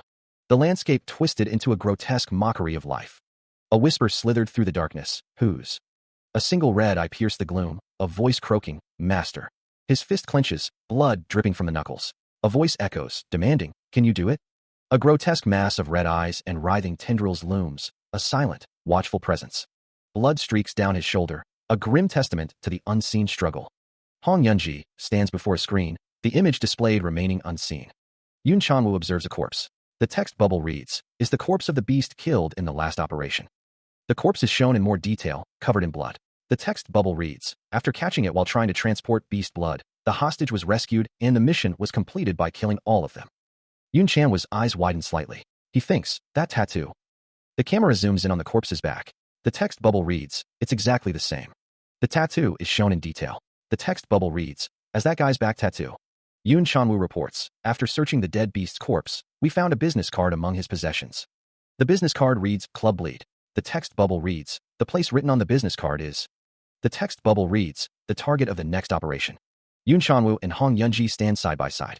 The text bubble reads, an undercover operation? The text bubble reads, yeah. The mission this time is not a battle but gathering information to find out if that place is a hideout of the beasts. Another text bubble reads, fighting's easy but infiltrating a place. A final text bubble reads, wouldn't other personnel be better for this mission? He is told that he was picked because he is needed for this mission, and that he shouldn't worry about it too much. The speaker states that they've called just the right person for this mission. The sound of heels clicking against the floor echoes through the hallway. A voice wonders if they are truly the right person for this mission. Someone shouts at Yun Chanwoo, telling him not to say anything. The door slides open with a metallic clang. Hong Yunji announces her arrival with a cheerful greeting. She declares that she is the one in charge of the mission this time. The woman introduces herself as Special Bureau Manager Hong Yunji. Hong Yunji exclaims that they should all get along with each other. Yun Chanwoo looks on with a slight smile. Hong Yunji remarks that Hyen Song is shorter than she thought, wondering if it's because he hasn't transformed. She towers over Hyen Song, her height emphasized by the angle. Cha Chanwoo apparently told them they'd be working together. Hyen Song thinks this type of mission is a first for them, so they're grateful for the guidance. He assures the other person not to worry, saying it's not a hard mission. The other person finds him quite polite. Jie Yang is smoking, and Hong Yunji asks if she still hasn't quit. Hong Yunji asks Jie Yang how many times she has to tell her. She reminds her that smoking's not allowed indoors, and that she's a minor. Jie Yang, cigarette dangling from her lips, thinks that it's enough with the nagging. Her eyes glow red. Jie Yang's fist clenches. A red energy explodes. The energy intensifies. Debris rains down. Hyen Song watches the events unfold. A cloud of smoke lingers in the air. Jie Yang's eyes widen in surprise. Hong Yunji clenches her fist, knuckles white. The question hangs in the air. You want to repeat that? Jie Yang, looking chastened, promises, I'll stop smoking, ma'am. Hong Yunji replies, obediently. An unknown character states, we can always investigate later. The unknown character wonders if they can just go in normally. Jie Yang thinks to herself that she has never been to a club before, so infiltrating it. The unknown character asks what they are saying. Hong Yunji smiles, stating that they have to look really pretty. Hong Yunji says not to worry about their disguise, as she will dress them up from head to toe and turn them into the perfect spies. The city lights twinkle in the night. The city lights blur as the team moves towards their destination. Team Leader Yoon checks in, his voice crisp and professional. Team Leader Yoon here, checking reception. Is the receiver in your ear working okay? The response crackles through the earpiece. I can hear it just fine. Audio isn't leaking out either. The boots continue their steady march. How long till you reach the destination? A voice responds, laced with determination. I'm almost there. A muffled complaint filters through the comms. But what's with this uncomfortable hairstyle and clothes? I can't even breathe. How will I fight with this on? Yoon's expression hardens. You punk, I told you that you're not going there to fight. Don't think of doing useless shit, and just follow what I say, got it? A stern warning echoes in the mind of the infiltrator. Humans can't know about your identity, and Beast will recognize you as one of them and approach you. The team moves silently through the shadows, blending into the night. The music pulses, a hypnotic rhythm, drawing them deeper into the crowd. A voice cuts through the noise, a guiding whisper in the ear. Trust your intuition, and just focus on tracing the beasts. Hyen Song acknowledges the order, his gaze sharpening. Understood. The club pulsates with a manufactured energy, lights flashing across the crowded dance floor. He scans the throng of bodies, searching for any sign that the beasts are present. The noise is deafening. Hyen Song thinks to himself, phew, it's really loud. How can they have fun in this suffocating place? He already memorized the club's map. Their hideout will probably be at a place that's not shown in the map. He must try to find any suspicious places while casually looking around the place. Hyen Song speaks to someone, saying, okay, I'll look around for now. If I find something, I'll contact you. Hyen Song thinks to himself, I don't sense any signs that the club guard is a beast. Did they hire humans to disguise the place as a normal business? Hyen Song, Jie Yang, and Yunbai are in the club, looking around carefully. He thinks to himself, I don't see anything suspicious even after looking around carefully. They're probably more careful about hiding their identity since this place is in the middle of downtown. He thinks to himself, it might not be the beast's hideout at all. The dead guy probably just came here a few times. Hyen Song thinks to himself, would be my thought. If I was human, I can feel it. Even if it's covered with that bitter cigarette smoke and smell of alcohol from somewhere in this club. A man with slicked back black hair and glowing red eyes stares intensely. The thick smell of blood that can't be erased. There are beasts somewhere in here. From a high vantage point, a silhouetted figure watches the club below. The man with the glowing red eyes believes he is keeping an eye on Hyun-sung from up there. Inside the club, the stage is set, but something is amiss. A voice wonders how they should proceed, having found nothing special in different spots and not seeing any beasts. A man looks up, startled by something he hears. A woman looks down at someone lying on the ground, dismissing them as drunkards. A monstrous mouth apologizes before erupting in anger. The owner of the monstrous mouth demands to know where they are being touched, accusing the person of being blind before correcting themselves. Someone claims it was a mistake, questioning why they are being cursed at. A woman stands in a hallway, her expression unreadable. The scene focuses on a pair of legs and heels. The cavernous space of the nightclub stretched out, illuminated by hanging disco balls. A voice wondered when they had arrived, then inquired about Yoon Chanwoo and manager Hong. Another voice responded that they were probably hidden somewhere, before asking if anything had been discovered. The response came back, nothing special. A man with slicked-back black hair stood beside a woman with pink hair, listening intently. A voice explained that they couldn't enter some places because of the guards at the entrance. It continued, saying that they could sense the presence of beasts a little, but couldn't trace it exactly. Another voice then asked about transforming and questioned doing it there. A blonde-haired individual explained that beasts could sense each other's presence, adding that if someone smelled exactly like a beast, someone might approach. A voice responded with an okay. The individual resolved to try. A figure with glowing red eyes stood bathed in a crimson light. The figure focused, signaling to the beasts that were around that they were the same. The woman stands in a room bathed in red light, her back to the viewer. She senses a presence. As expected, there's one of them. The woman realizes that person recognized her too. She wonders what to do now, as they are approaching her. She wonders if that person wants to fight her. She thinks it's not possible in a place full of humans. Then she notices this punk's aim. Someone asks if it's her first time here, and if she wants to go together. The pair stand together, ready to go to the place where only we can have fun. She asks how about it, thinking she thought you'd surely be happy. He says great, lead the way. To the place where a tunnel stretches ahead, lit by a distant light. He can't believe there was a passage under the club. Hyun-sung, standing beside Lee Yunbai, questioned, so, is this really the hideout for beasts? Lee Yunbai responded, so what type of a place is it? She continued, the one where we can have fun. Lee Yunbai reassured him, you came here without knowing about it? Phew, don't worry, it's a place where you can have fun. A crimson tide of blood splatters across a cracked surface, the stylized Korean character for evil, hovering ominously above. The blood continues to spread, accompanied by the ominous command, and follow your beastly instincts. A close-up reveals a face contorted in rage, the eyes burning with a malevolent red glow as a guttural roar echoes. A clenched fist, slick with fresh blood, dominates the frame, hinting at the violence to come. A monstrous figure, teeth bared and face bloodied, stands amidst a scene of carnage, trapped behind what appears to be a cage. The scene explodes with stylized impact effects, more blood splattering across the panel. A nightmarish visage emerges from the darkness, its red eyes gleaming with predatory hunger, its fangs bared in a horrifying snarl. A brutal impact sends shards of bone and sprays of blood flying, the force of the blow shattering everything in its path. The violence culminates in a final burst of stylized blood and impact effects, leaving a lingering sense of dread. The arena is stained crimson, the air thick with the metallic tang of blood. A guttural groan echoes as a combatant, teeth bared in a feral snarl, endures unspeakable agony.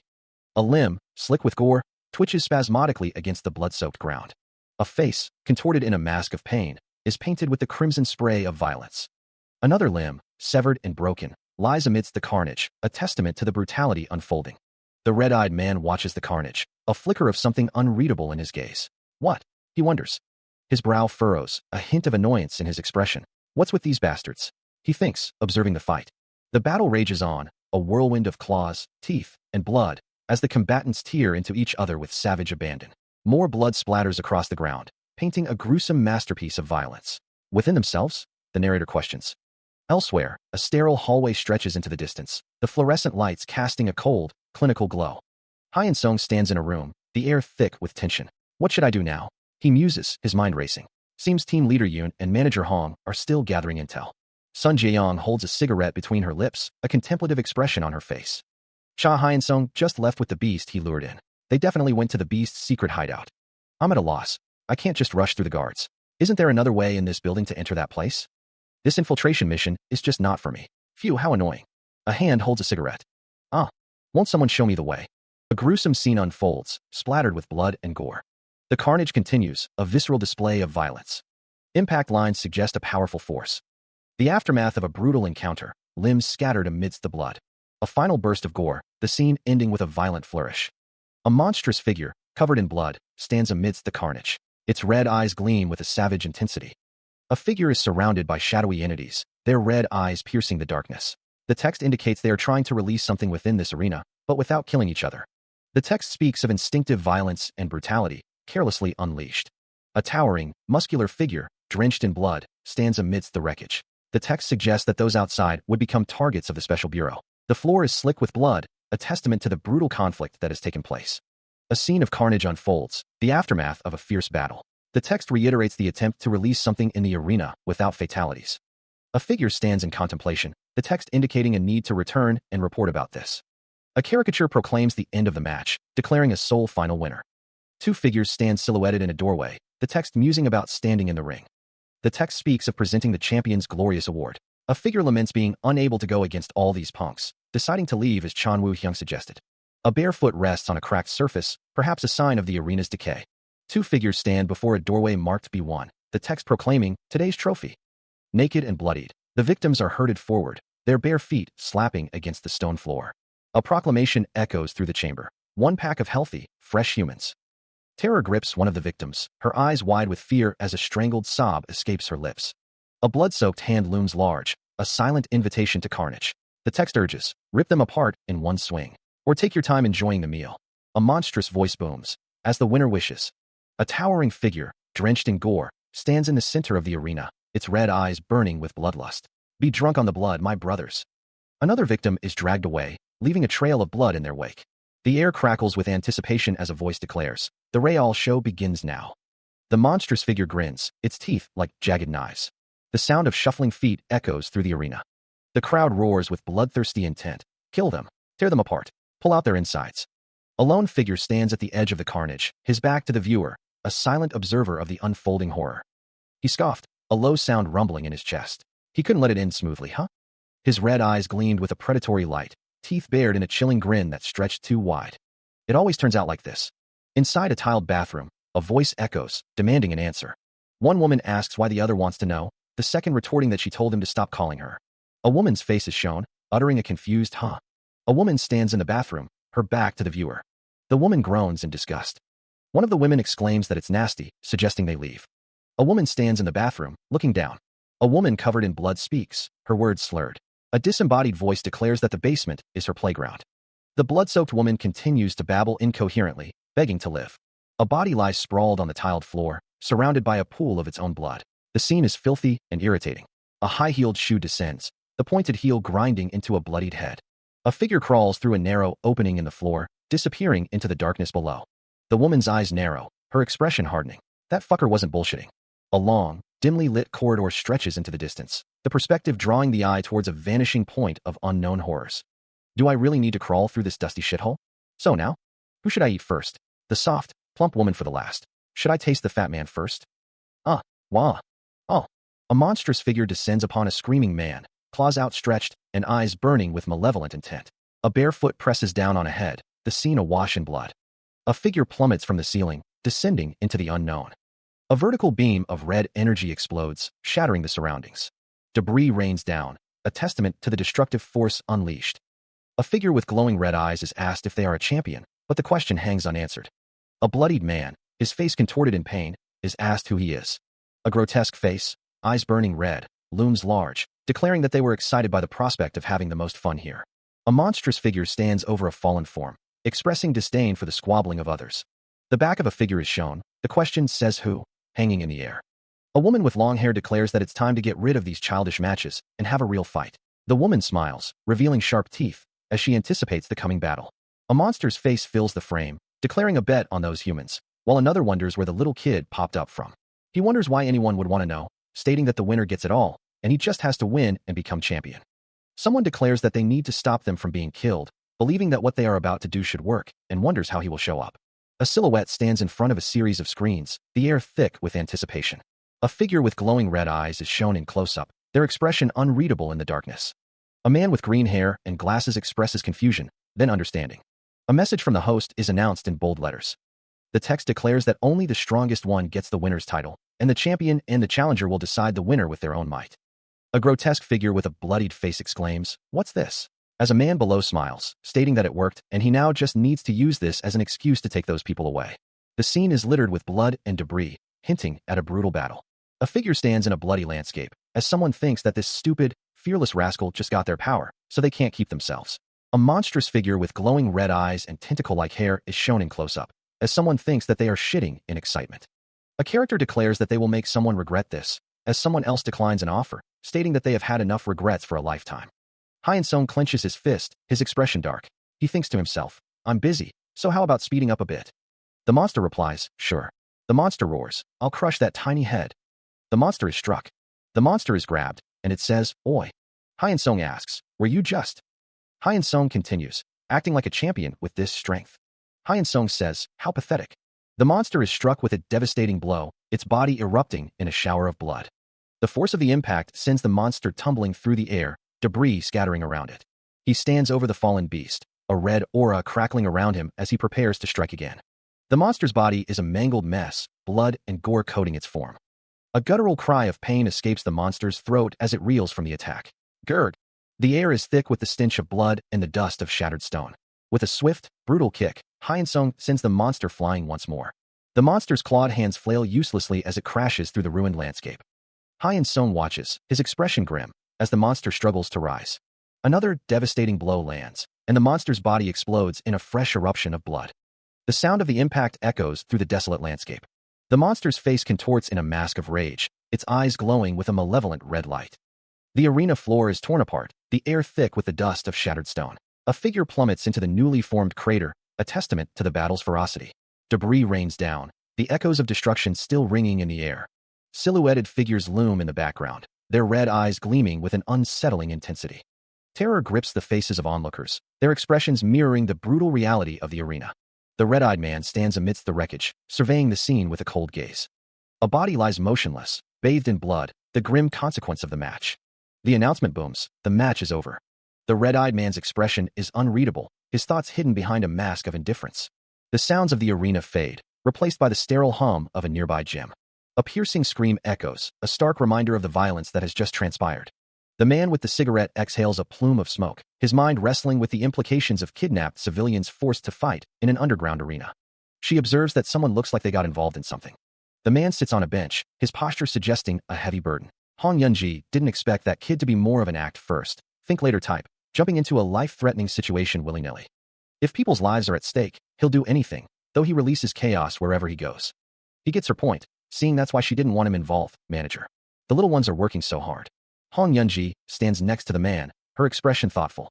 He's got no choice now. About we cheer for them? A dark tiled floor stretches into the distance, marred by a fresh pool of blood. A bald man notices the bloodstain. He wonders what it is and why it's there. The man with slick-back white hair finds the scene unbelievable.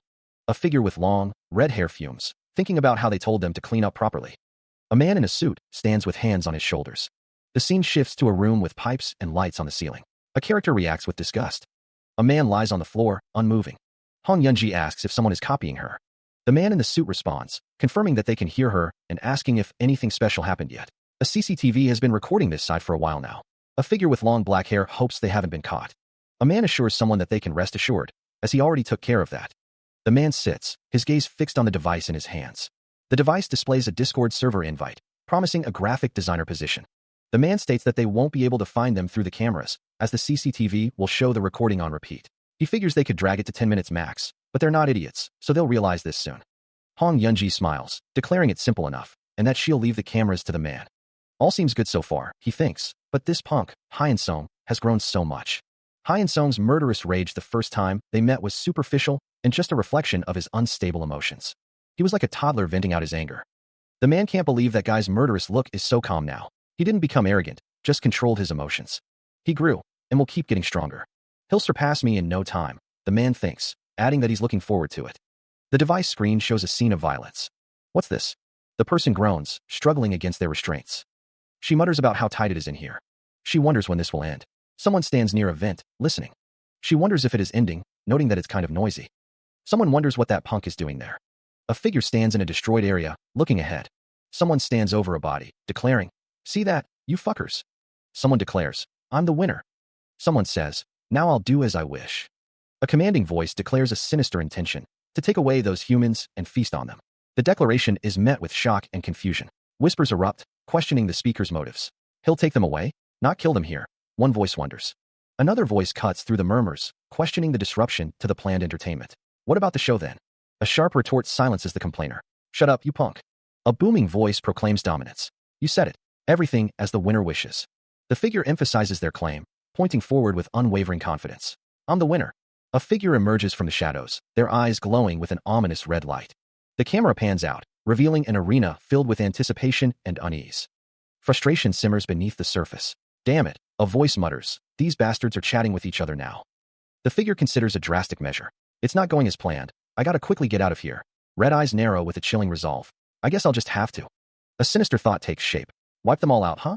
If needed, I'll use my fangs.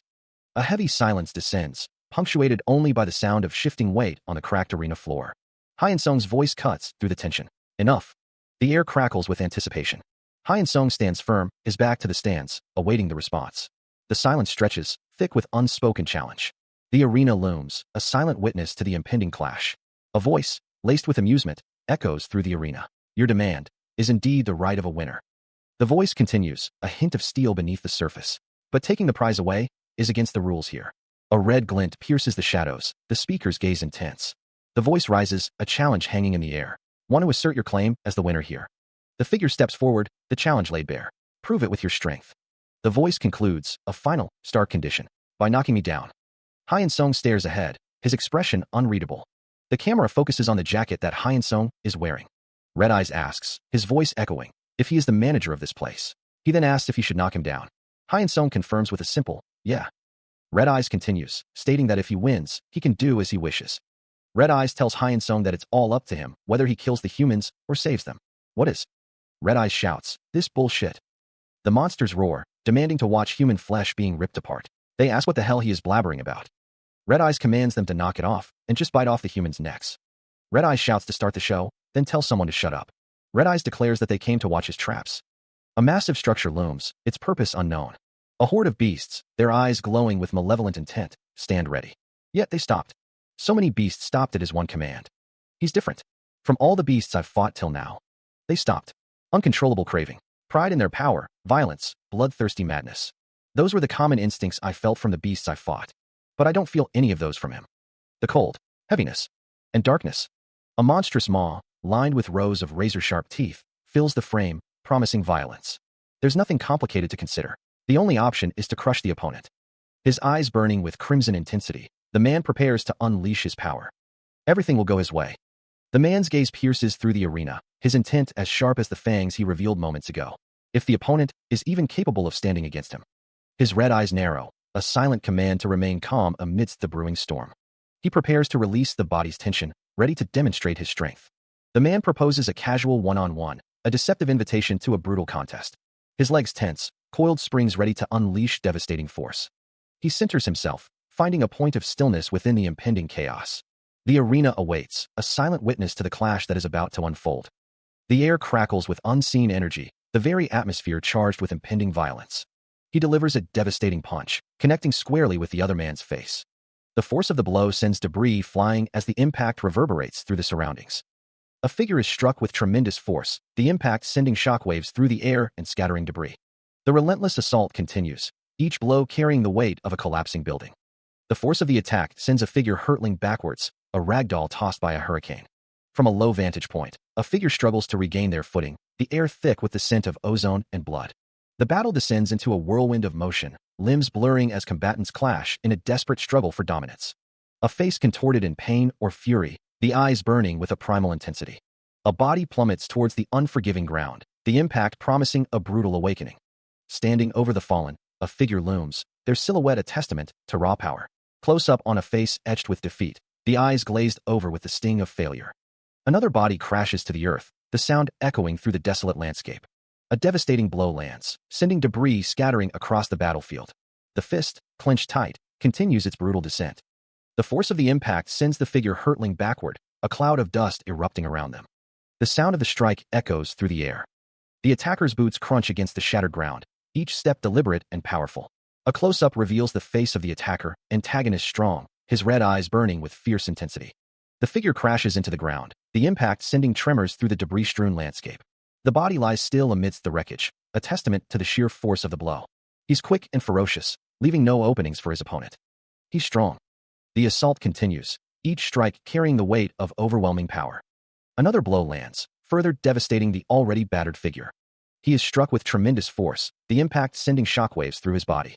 The force of the blow manifests as a violent eruption of red energy. His face contorts in agony, eyes wide with disbelief and pain as blood splatters. A guttural cry escapes him, a sound of pure, unadulterated suffering. Launched into the air, he becomes a projectile hurtling through space. Even airborne, the assault continues, another blow connecting with brutal efficiency. He flies, a ragdoll tossed by an unseen hand, the ground rushing up to meet him. A strangled groan is forced from his lungs, each breath a searing reminder of the damage inflicted. Crashing through the ceiling, he leaves a trail of destruction in his wake. The final impact explodes around him as he slams into the ground, a cloud of dust and debris obscuring the scene. The force reverberates outwards, a testament to the sheer power unleashed. His face, a mask of fury and pain, reveals eyes burning with a crimson light, teeth bared in a silent snarl. The world warps and distorts, reality itself buckling under the force of the unseen assault. An explosion rips through the environment, sending debris flying in all directions. The impact reverberates, shattering the ground and leaving a trail of destruction. Another blast tears through the remains, further pulverizing the already devastated landscape. His face contorted in pain, red eyes blazing with a desperate fury, antagonist Strong grits his teeth against the onslaught. Ugh, my whole body's tingling. Bloodied and bruised, he struggles to remain standing, his body screaming in protest. But after all that, for a while, even this. The force of the attack continues to pulverize the environment, leaving nothing but ruin in its wake. A brutal strike connects with antagonist Strong's face, snapping his head back and spraying blood into the air. He crashes to the ground, a broken heap amidst the wreckage. His legs tremble, struggling to find purchase on the shattered earth, a testament to his refusal to yield. The relentless assault continues, further devastating the already ruined landscape. Gathering the last vestiges of his strength, antagonist Strong prepares to unleash a desperate kick, a final act of defiance against the overwhelming power. The force of the blow reverberates through the air, the sound of impact echoing like a thunderclap. He crumples to the ground, limbs askew, a broken heap amidst the chaos. Another strike lands, each blow a hammer against his already battered form. The assault continues, a relentless barrage that threatens to shatter his very being.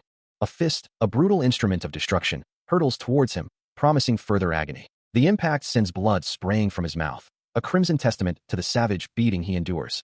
The sound of bone meeting flesh is sickening, each strike a violation of his body. He is lifted off the ground, a puppet dancing to the tune of his tormentor's wrath. A guttural scream tears from his throat, a raw expression of the unbearable pain that consumes him. He is sent hurtling backward, a ragdoll tossed aside with contemptuous ease. Crashing through a structure, the force of the impact shatters both bone and stone. Silence descends, broken only by the sound of his ragged breathing, a testament to his broken spirit. He roars, a guttural cry of rage and pain echoing through the arena. Blood coats his face, teeth bared in a savage display.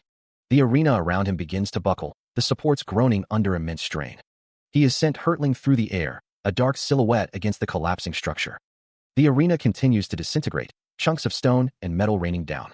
The sounds of destruction intensify, a cacophony of shattering stone and rending metal filling the air.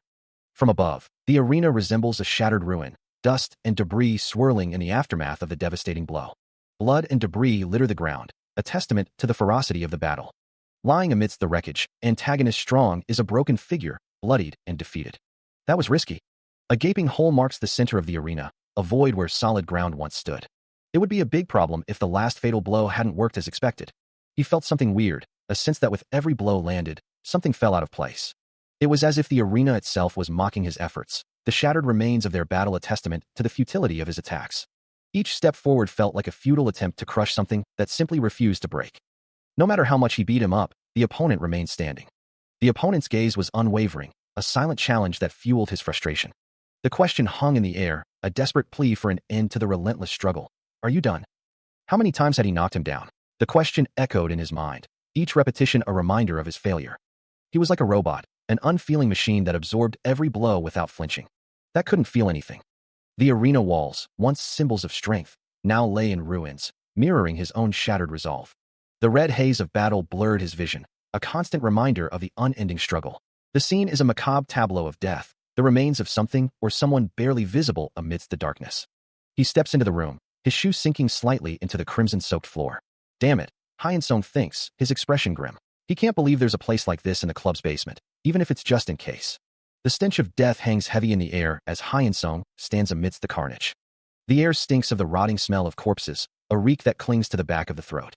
Exactly how many people is that? Hyun-sung wonders. He can't even guess how long they've been killing humans. But what worries him is the big guy he saw on the CCTV. No way he can hide with that size. So where is it? The corpses make the body and fangs of the beast stronger.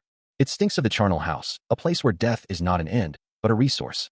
I've encountered in my life. Eating humans. Even if he can't eliminate him now, Hyun-sung thinks he should still check his strength. First, he needs to get out of here and report this to HQ. If all these corpses were eaten by that one guy, he's the most dangerous among all the beasts. Hyun-sung mutters, someone. Hyun-sung's face is partially obscured by shadow, his expression unreadable as he contemplates the implications of what he's found. A voice, weak and desperate, pleads for salvation. Save me, please. The words are punctuated by ragged breaths. It hurts. My leg hurts too much. A survivor? The thought crosses someone's mind. In this place? The voice continues, a grim assessment. She wasn't found cause she was under those corpses. That CCTV beast could still be around. Trying to save her could get us both into danger. The injured girl's voice cracks with pain and fear. It hurts. Don't leave. Cha. I'll return after checking if it's safe. Chamuapa. Chanwa's expression hardens, a grim determination settling over his features. The force of the blow sends him hurtling backwards, a spray of blood marking his violent trajectory. The exchange of attacks continues, a brutal dance of desperation and fury. Fist meets face with sickening force, bone grinding against bone. The instant when the strength of two people clash, the arena floor trembles. Shaky breaths and muscle cramps rack his body, a testament to the punishment he's enduring. Unavoidable reflexes of the body leave him defenseless, a prisoner of his own instincts. For this guy, the pain is a constant companion.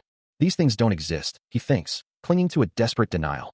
I get it now, he realizes, a chilling understanding dawning in his eyes. That punk.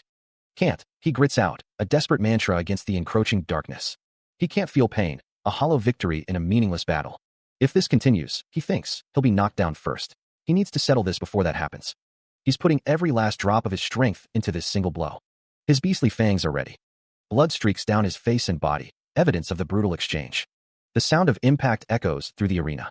Silhouettes of figures loom in the background, observing the unfolding events. A pair of scissors hangs ominously in the air. Suddenly, the arena is plunged into darkness. A blackout. All of a sudden. No, this was.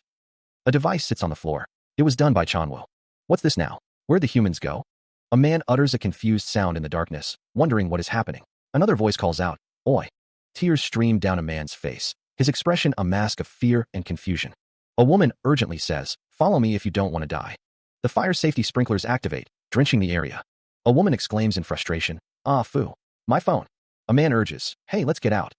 A woman cries out, Where are all the manages? A woman stands before a computer screen. The computer screen displays a message. Great. All the management employees of the services are in deep sleep, and with this, all the civilians will leave the building. But it seems like this club isn't just a simple playground. This place holds data on beasts that the Special Bureau has never discovered before. The beast virus can be spread through one's blood. But it seems that not all infected humans mutate into beasts. It's written that, as per the infected person's suitability with the virus, they could even go crazy or die. And the most mentioned name in this file. The source of infection of all these beasts. A man named Master. This is an unexpectedly huge finding. I'll take this file to the HQ for analysis. Great. This is enough to complete our mission of collecting intel. Next is the rescue of civilians captured by the beasts. Hong Yunji stands, contemplating the information she has gathered. Hong Yunji speaks into her communicator. Hello. You there, Team Leader Yun? Can you hear me? A voice calls out, Chamwa SSI? A silhouetted figure looks down at a woman lying on the ground. A dark silhouette stands against a red background, a sense of unease permeating the air. Something feels wrong. A pair of feet clad in white shoes stand on a surface stained with red. A disembodied voice asks, Why are you here? A man's face, contorted in an expression of distress or realization, fills the frame. He simply utters, So? A torso is visible, the clothing stained with a dark substance. A woman's face, covered in blood, stares blankly ahead. Her expression is unreadable amidst the crimson. A man calls out, Sora? The bloodied woman whispers, Oh, Appa. A bloodied hand reaches out, fingers outstretched in a desperate plea. Hurts, too much. Save me. An eye, wide with fear, peers out from the darkness. Chanwu, Appa. A voice cries, followed by a chilling realization. This is dangerous. There's no way Sora's here, it might be a trap. Two hands, both stained with blood, clasped together in a silent promise or a final farewell. And yet, even if that's true, a hand lies open, palm up, as if waiting for something or someone. A grotesque monster looms, its gaping maw filled with rows of razor-sharp teeth. A monstrous figure looms in the darkness, its features obscured by shadow. A violent impact sends debris flying. More debris and what appears to be blood splatter across the scene. Another impact, the force of which sends fragments scattering. A close-up of the monster's arm. It speaks, its voice a guttural growl. I knew you were here. A figure wielding a weapon stands atop the monster, poised to strike. Another violent impact, the scene awash in red. Hyun-sung's expression is one of anger and disbelief. What are you, he demands. Hyun-sung's face is partially obscured. Punk's playing at, he questions. A full view of the monster, its face a grotesque display of teeth and rage. The monster speaks, its voice a low rumble. Master, a smaller bubble reveals a thought. Why is my little sister here? A close-up of Hyun-sung's eye, juxtaposed with the monster's arm. The monster's voice echoes, eat up all of it. The figure grips the baseball bat tightly, a sinister glint in their eye. No point talking to you, I guess, they think. The figure swings the bat with brutal force, declaring, now taste this. The impact of the bat sends shockwaves through the air, a violent explosion of red energy. Debris rains down as the aftermath of the brutal strike settles. Deep within the basement, the structure groans under some unseen force. Cha Hyun-sung, covered in blood, looks up, a flicker of concern in his eyes. Is someone fighting there? He wonders. Jae-young's eyes narrow, her thoughts racing. Jae-young must be nearly done with the rescue of those humans. She continues, one less thing to worry about. Now I only need to deal with that punk. The remaining problem is how to get out. From the shadows, a figure reacts to the sounds above. What's that? A huge echo came from the basement. The figure's expression hardens, a sinister smile playing on their lips. Oi, looks like the match is done for. What'll you do about this? Jae-young's gaze hardens, her mind already calculating the next move. I need to make time for Jae-young to help the humans escape. She concludes, cause he'll surely follow us if I disappear suddenly. Doggo. The master commands, Doggo. I have 2 tasks for you. The first, prevent the escape of the prey humans captured here. The second, protect that child sleeping in the basement. Then, kill all of them. Orders are absolute. Prey humans. Infiltrator. No one shall leave alive. All who interfere. The monster's face looms, its jagged teeth bared. It promises, will be eliminated. The figure's face contorts in rage, a single crimson eye burning with fury. Fucking shit. A grimace twists his features as he demands. How can you let this happen? Towering over someone, the figure challenges. Hey, you bastard. What'll you do about this, huh? Clenching a fist, the figure spits out. Fuck your greatest show. Bloodied hands grip at clothing as a voice warns. If you're going to do shows like that, just dash. A look of disbelief and anger crosses his face. What's with this fucker? Red eyes glow in the darkness as a voice accuses. He killed his own kind. A figure with bloodied eyes commands. Don't let them come to light. A twisted face snarls. Anything alive and breathing. A figure, cloaked in shadow, vows, I'll bury you all. A woman plummets downwards. A bad feeling settles in. There were too many beasts in that stadium. Cha Hyun-sung will have a hard time handling them all alone. But most importantly, that mustache guy is not someone ordinary. A dark hallway stretches into the distance. First, someone needs to help Cha Hyun-sung. Yoon Chanwoo and manager Hong will probably come to help if they're in a pinch. Eyes widen in shock. A stadium lies in ruins. A body lies covered in blood. A guttural sound echoes. A man clutches another, both covered in blood. Blood splatters across the scene, painting a grim tableau of violence. A partial view of a head emerges from the shadows, hinting at a silent observer amidst the carnage. A figure stands drenched in blood, a testament to the brutal struggle that has unfolded. A blood-soaked weapon lies discarded, a silent witness to the violence that has transpired. More blood paints the scene as someone cries out, Jae-young. The blood-covered figure demands, why are you here? What about those people? Another figure, equally stained with blood, retorts, they're back to where they came from, so mind your own business. Rather, what happened here? Did you get rid of them? A voice whispers in disbelief, no, that guy did all of this. A figure stands amidst the devastation, their posture suggesting a grim assessment of the scene. Sun Ji-young asks, what? That guy killed his own kind? Is he someone like you? The figure responds, no, it was something different compared to me. Rather than killing them of his own will, even more dangerously. The close-up reveals a face etched with age and shadowed eyes, as a voice declares, it was as if he was following orders. She declares that if that's the case, there's no way. Jae-young and Hyun-sung stand together, both covered in blood. She considers escaping upstairs, but acknowledges there's no telling what he might do up there. The woman concludes that they have no choice. Jae-young insists that they need to end it right now, right here. Sun Jae-young stands amidst the carnage, a weapon in her hand. She is sent hurtling through the air, a ragdoll against an unseen force. A strangled cry tears from Hyun-sung's throat as the air rushes past. The unseen assailant strikes again, the impact a blinding flash of force. The attack is too thick, he can't feel its bones. Hyun-sung realizes he won't be able to hurt it with an attack like this. A monstrous visage looms, teeth bared in a silent snarl.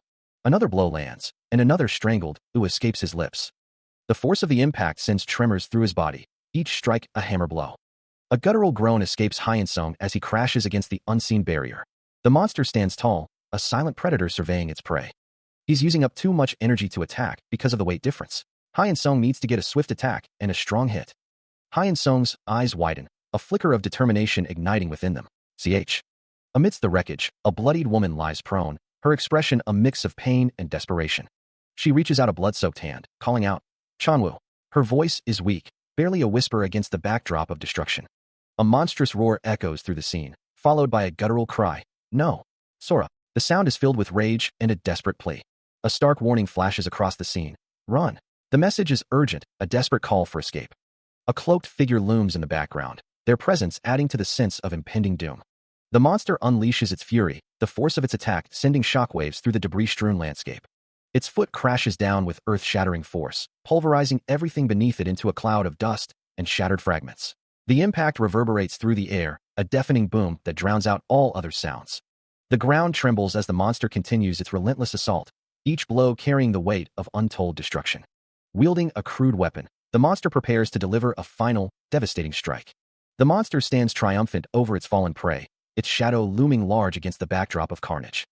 A piercing scream tears through the air, a final, desperate cry swallowed by the surrounding chaos. The bloodied woman gasps for air. The eye reflects a desperate internal struggle. It thinks, I won't be able to last this way. It'll be too hard on my body, but I have no choice but to use it. Full bloom. A voice echoes, I knew it was strange that I couldn't contact you. The man thinks, after all, you're not that type of person. A voice booms, hey, you colleagues have something important to discuss. Mind getting that disgusting but out of the way? A woman with pink hair stands ready. The woman shouts, you boiled fat eye? Don't like you. The pink-haired woman smiles, same here. A guttural sound echoes, followed by a sense of something moving away. A hulking monster descends, its form casting a long shadow. The impact sends shockwaves through the air, a deafening boom resonating. Its massive arm crashes down, a display of raw, untamed power. A monstrous growl tears through the silence, a promise of destruction. The monster's face contorts in rage, its eyes burning with malice. Its leg muscles tense, preparing for another devastating blow. The monster's foot descends, poised to crush everything beneath it. The ground trembles as the monster's foot slams down, sending debris flying. A man appears, his weapon drawn, ready to confront the monstrous threat. A woman's voice cuts through the chaos. Did you wait long? The pink-haired woman apologizes. I'm late, Chanwoo. Too much annoying stuff to handle up there. Chanwoo replies. You're not late, just on time, in fact. I'm alive thanks to you. The woman with the red hair looks up at the massive creature. Well, that's that. That guy's huge. A voice considers the situation. Everything I've had until now can't even compare. How about we quickly wrap this up and go upstairs? I can't help but worry about the kids. The red-haired woman looks at the man beside her.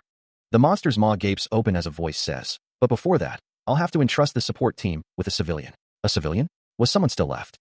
The red-haired woman speaks. Yes, she's my little sister I mentioned before. She was somehow caught by these people.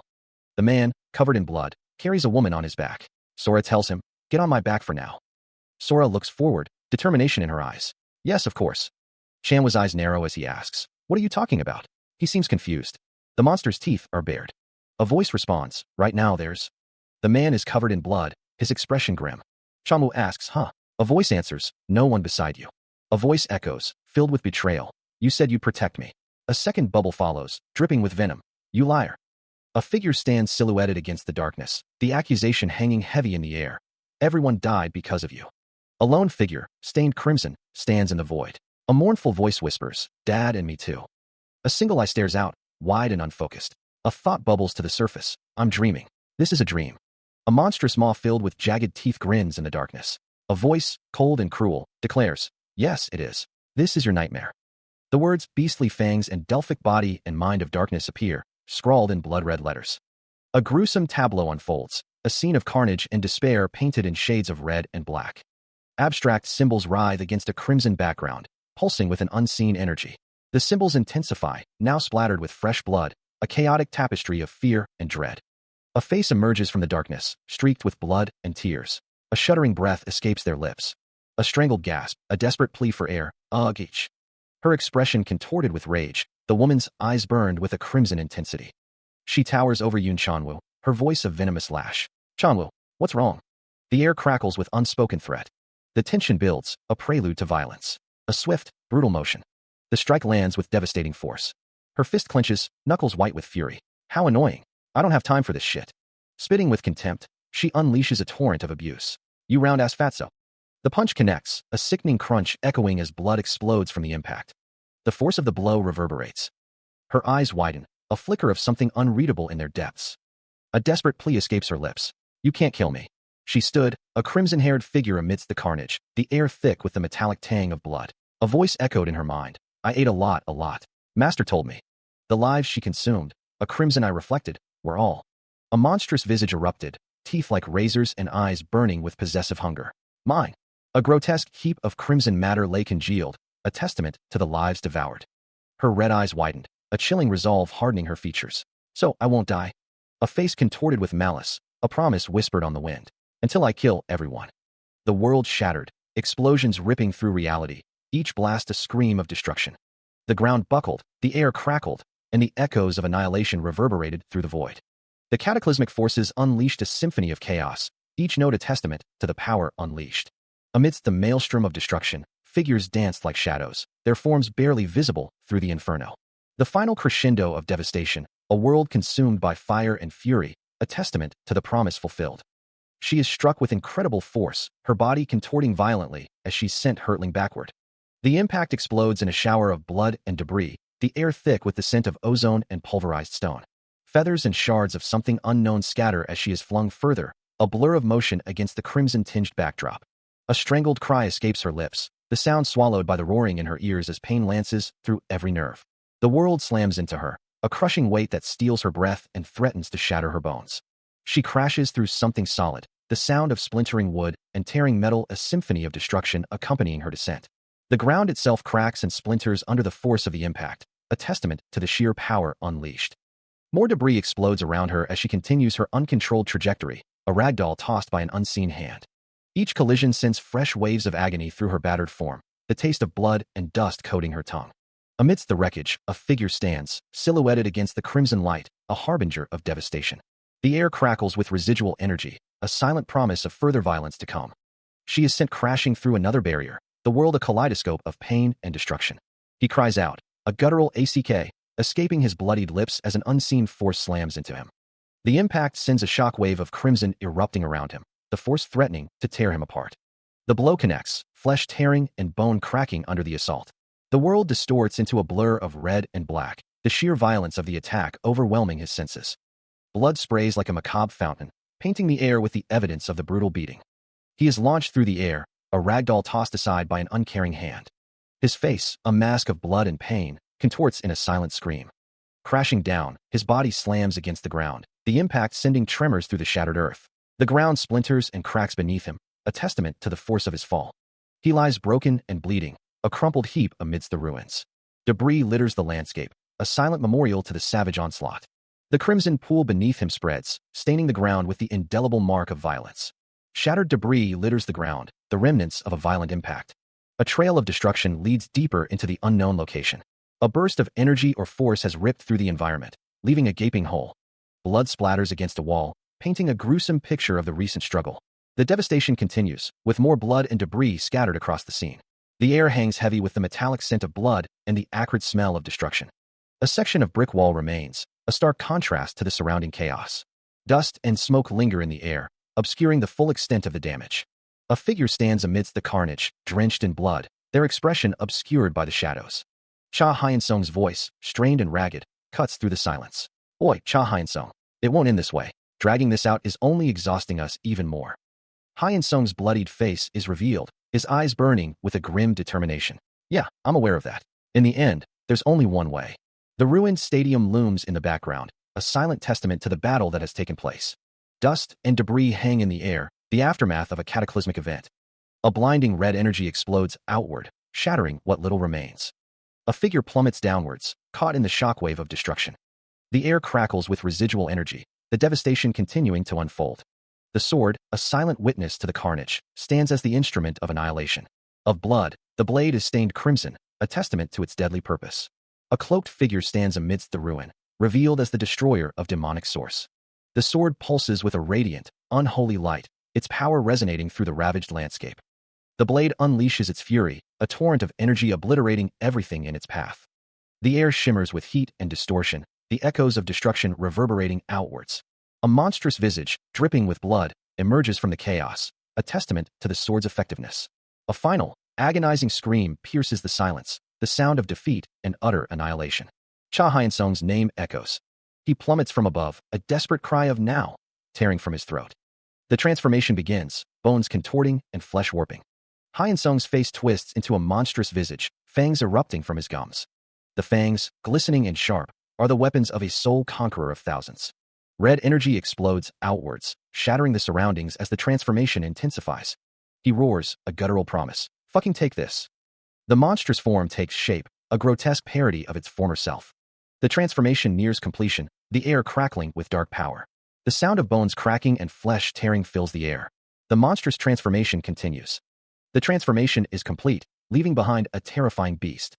Red energy explodes outwards, shattering the surrounding environment. The crimson force intensifies, consuming everything in its path. A monstrous maw rips open within the swirling red chaos, a glimpse of the horror to come. The destructive energy continues its relentless expansion. The crimson tide surges, leaving nothing but ruin in its wake. Debris rains down as the structure above groans under the strain. Dust and rubble fill the air, obscuring the extent of the devastation. Cha Hyun-sung stands amidst the wreckage, transformed into a blood-soaked monster. The monstrous figure is covered in blood, a testament to the violence of the transformation. Hyun-sung's eyes gleam with a feral intensity, reflecting the beast within. The beastly fangs strike its core. The environment lies in ruins, a silent testament to the monstrous power unleashed. Despite the brutal beating, he didn't sense him dying. That thing wasn't dead yet. In the meantime, the order is given to call those two for backup, no matter how crazily strong that guy is. He can't just start moving, right? A close-up reveals the intensity in his eyes. Even so, it was definitely a heavy blow. In that brief instant, he could sense it. That guy wasn't just to pain. A red haze fills the air as the figure stands tall. He could sense hesitation, immune, and fear were all nothing to him. So he knew that his claim of not stopping until he'd kill everyone. He is covered in blood, the crimson liquid staining his clothes and skin. The air hangs thick with the metallic scent of violence. Blonde hair is matted with blood, framing a face obscured by shadow and shattered glass. It wasn't a lie. Unable to bear the burden of debt, his father ran away. The man, bruised and battered, promises to give the money next month. He begs for the other man to stop. The other man, cigarette dangling from his lips, doesn't care about next month. He demands the money now and tells him to stop the bullshit. The man pleads, asking why he's doing this, explaining that his father fainted. The man asks if he has money then. He demands that he give it up, calling him a bastard. The man smiles, wishing someone good work. As he thought, Chan-woo is the only one he can rely on. He expects him to handle the construction matter next week. The man trusts him. The street is quiet. Someone asks why he keeps saying he wants to talk. He says he has nothing to talk about and doesn't even want to listen, so he tells him to hang up. He wonders if the person is crying. It's really him, huh? The man looks down. He is called by name, Chan-woo, eyes widen in anger. He wonders what this is and what they are doing here right now. He came looking for him after hearing about him. Chan-woo's dad means he just. A foot clad in a white sock and dark shoe hovers above the ground, the character thinking, Dad? This foo. A close-up of an eye reveals a character's intense gaze, as they internally question, who is he? A young girl clutches the leg of an adult, her expression conveying a sense of unease as she utters, Dad. The legs of the girl and the adult stand side by side, their posture suggesting a protective stance. A building is shown with the words, Stop Forgeful Demolition, spray painted on the wall. A text bubble declares, now, we'll start the reconstruction work as per the city's approval. We request. A group of men stand ready, their expressions determined as they prepare for the task ahead. A hand grips a weapon, poised to strike with force. A man shouts, Hey, what are you doing on the left side?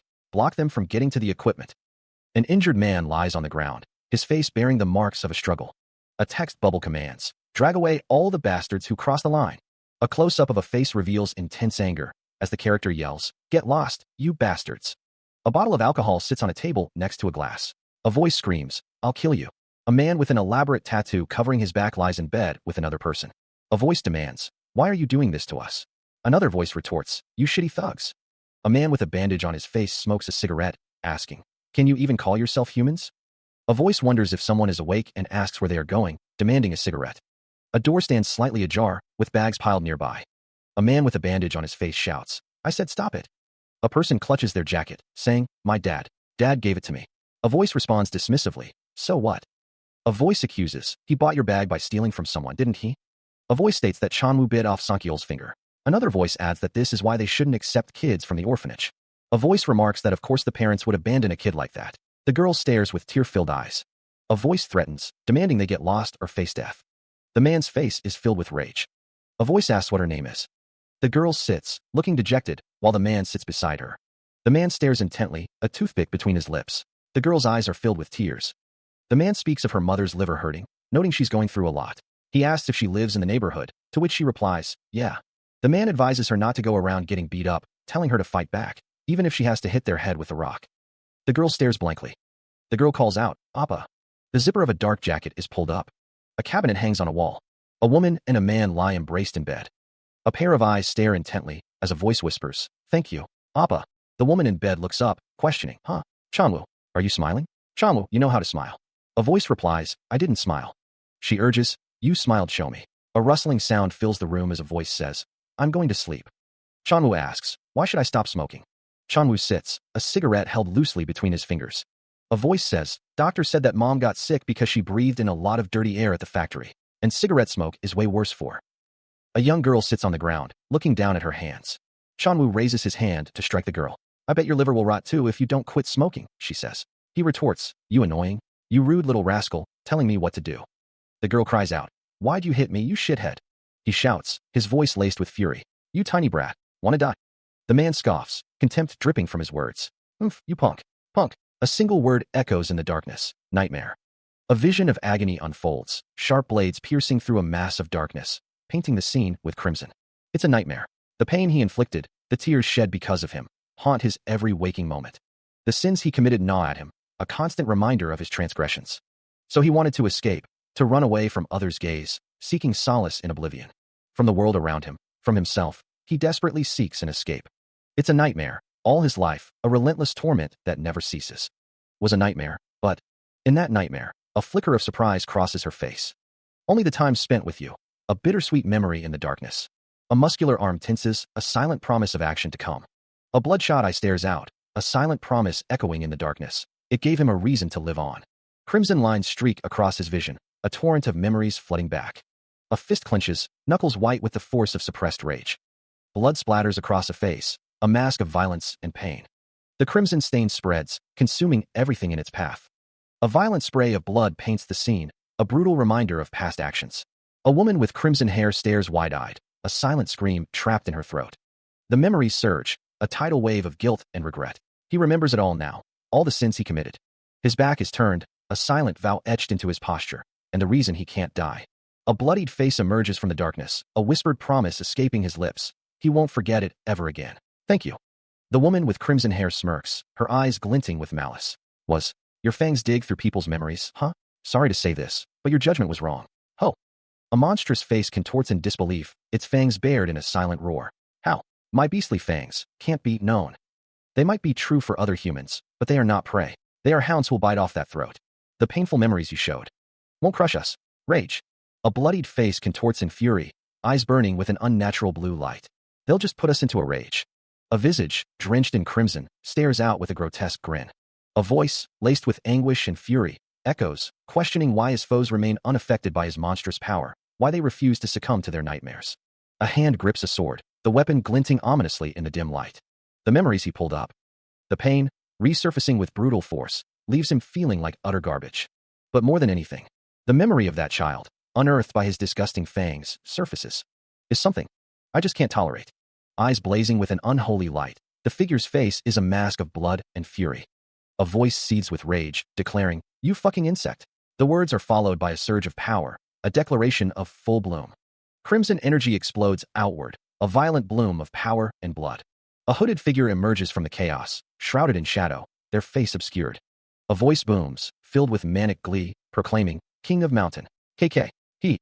A monstrous form writhes, its red eyes burning with defiance. It whispers, I won't die.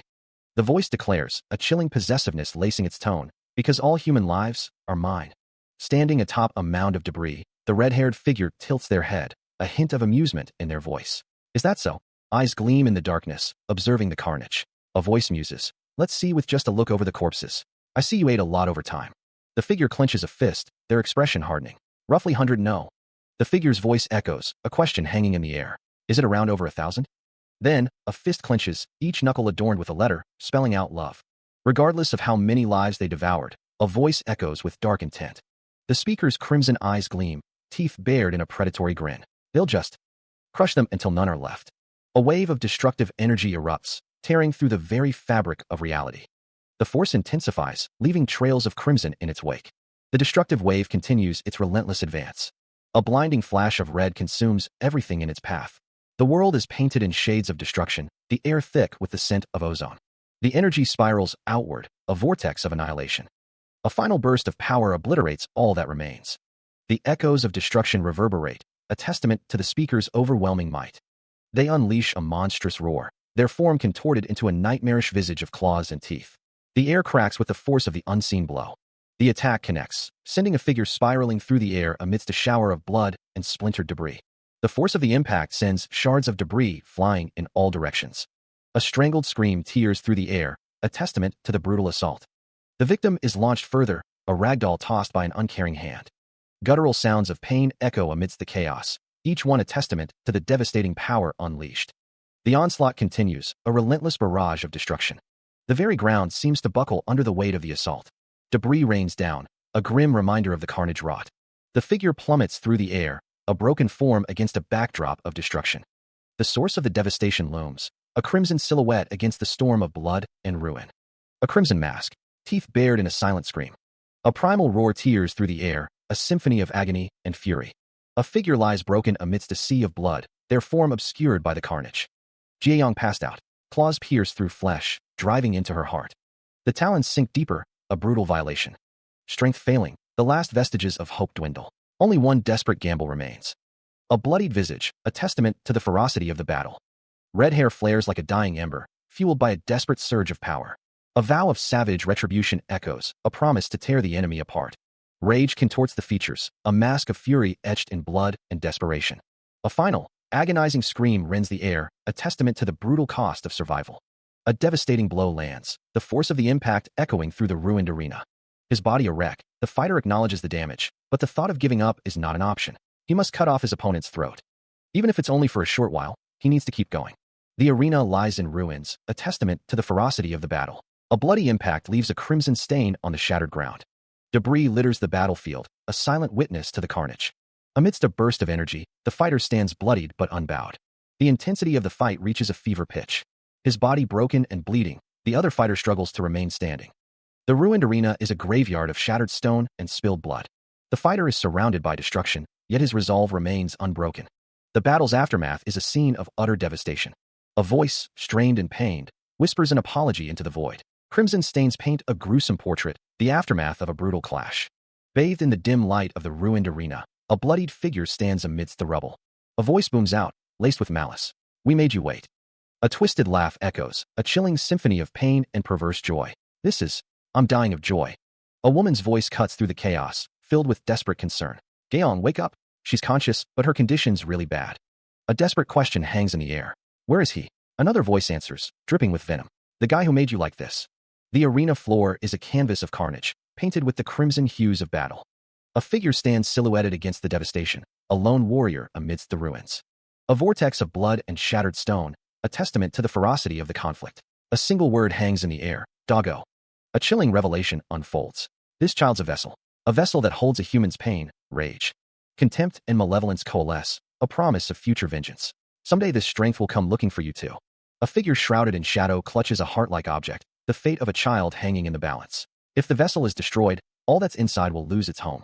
That's why he is entrusting someone with this child. The command echoes, "Protect him." At any cost, the order rings out. A bloodied face registers confusion. A groan escapes, the weight of failure settling in. In the end, once again, the memory surfaces, "I couldn't protect anything." A plea for forgiveness rises from the depths of despair. "Forgive me, master. Instead, I'll..." The resolve hardens. "Fulfill your orders." A mass of viscous, crimson fluid spreads, tendrils reaching out like grasping claws. The crimson tide continues its advance, consuming everything in its path. The red mass swirls and thickens, an ominous vortex of destruction. A voice echoes, filled with confusion and dread. "What is this? All those blood clots just engulfed that guy." The woman with crimson eyes and hair watches intently, her expression unreadable. "Exactly what is happening?" The crimson fluid intensifies, glowing with an inner light as it continues to envelop its target. A disembodied voice questions the nature of the transformation. In there, the crimson glow deepens, casting an eerie light on the surrounding area as the engulfment nears completion. From within the crimson mass, a skeletal figure emerges, its form twisted and grotesque. The crimson fluid pulses with dark energy, the transformation reaching its peak. The crimson mass writhes, its surface churning as the skeletal figure takes its final form. The crimson tide recedes, leaving behind a scene of devastation. The ground is cracked and broken, a testament to the power unleashed. The ruined arena stands silent, figures dwarfed by the scale of the destruction. They are mere specks against the backdrop of devastation. The silence after the painful screams wanes, leaving only the crimson stain of a blood-soaked foot. In that place, drowning in the darkness like silence, a bloodied face stares blankly ahead, the eyes wide with a silent scream. Another face, equally bloodied, reflects the same horror. They all sense the same thing, a shared understanding of the abyss. A red haze descends, painting the world in the color of blood and fear. The air itself seems to thicken with dread.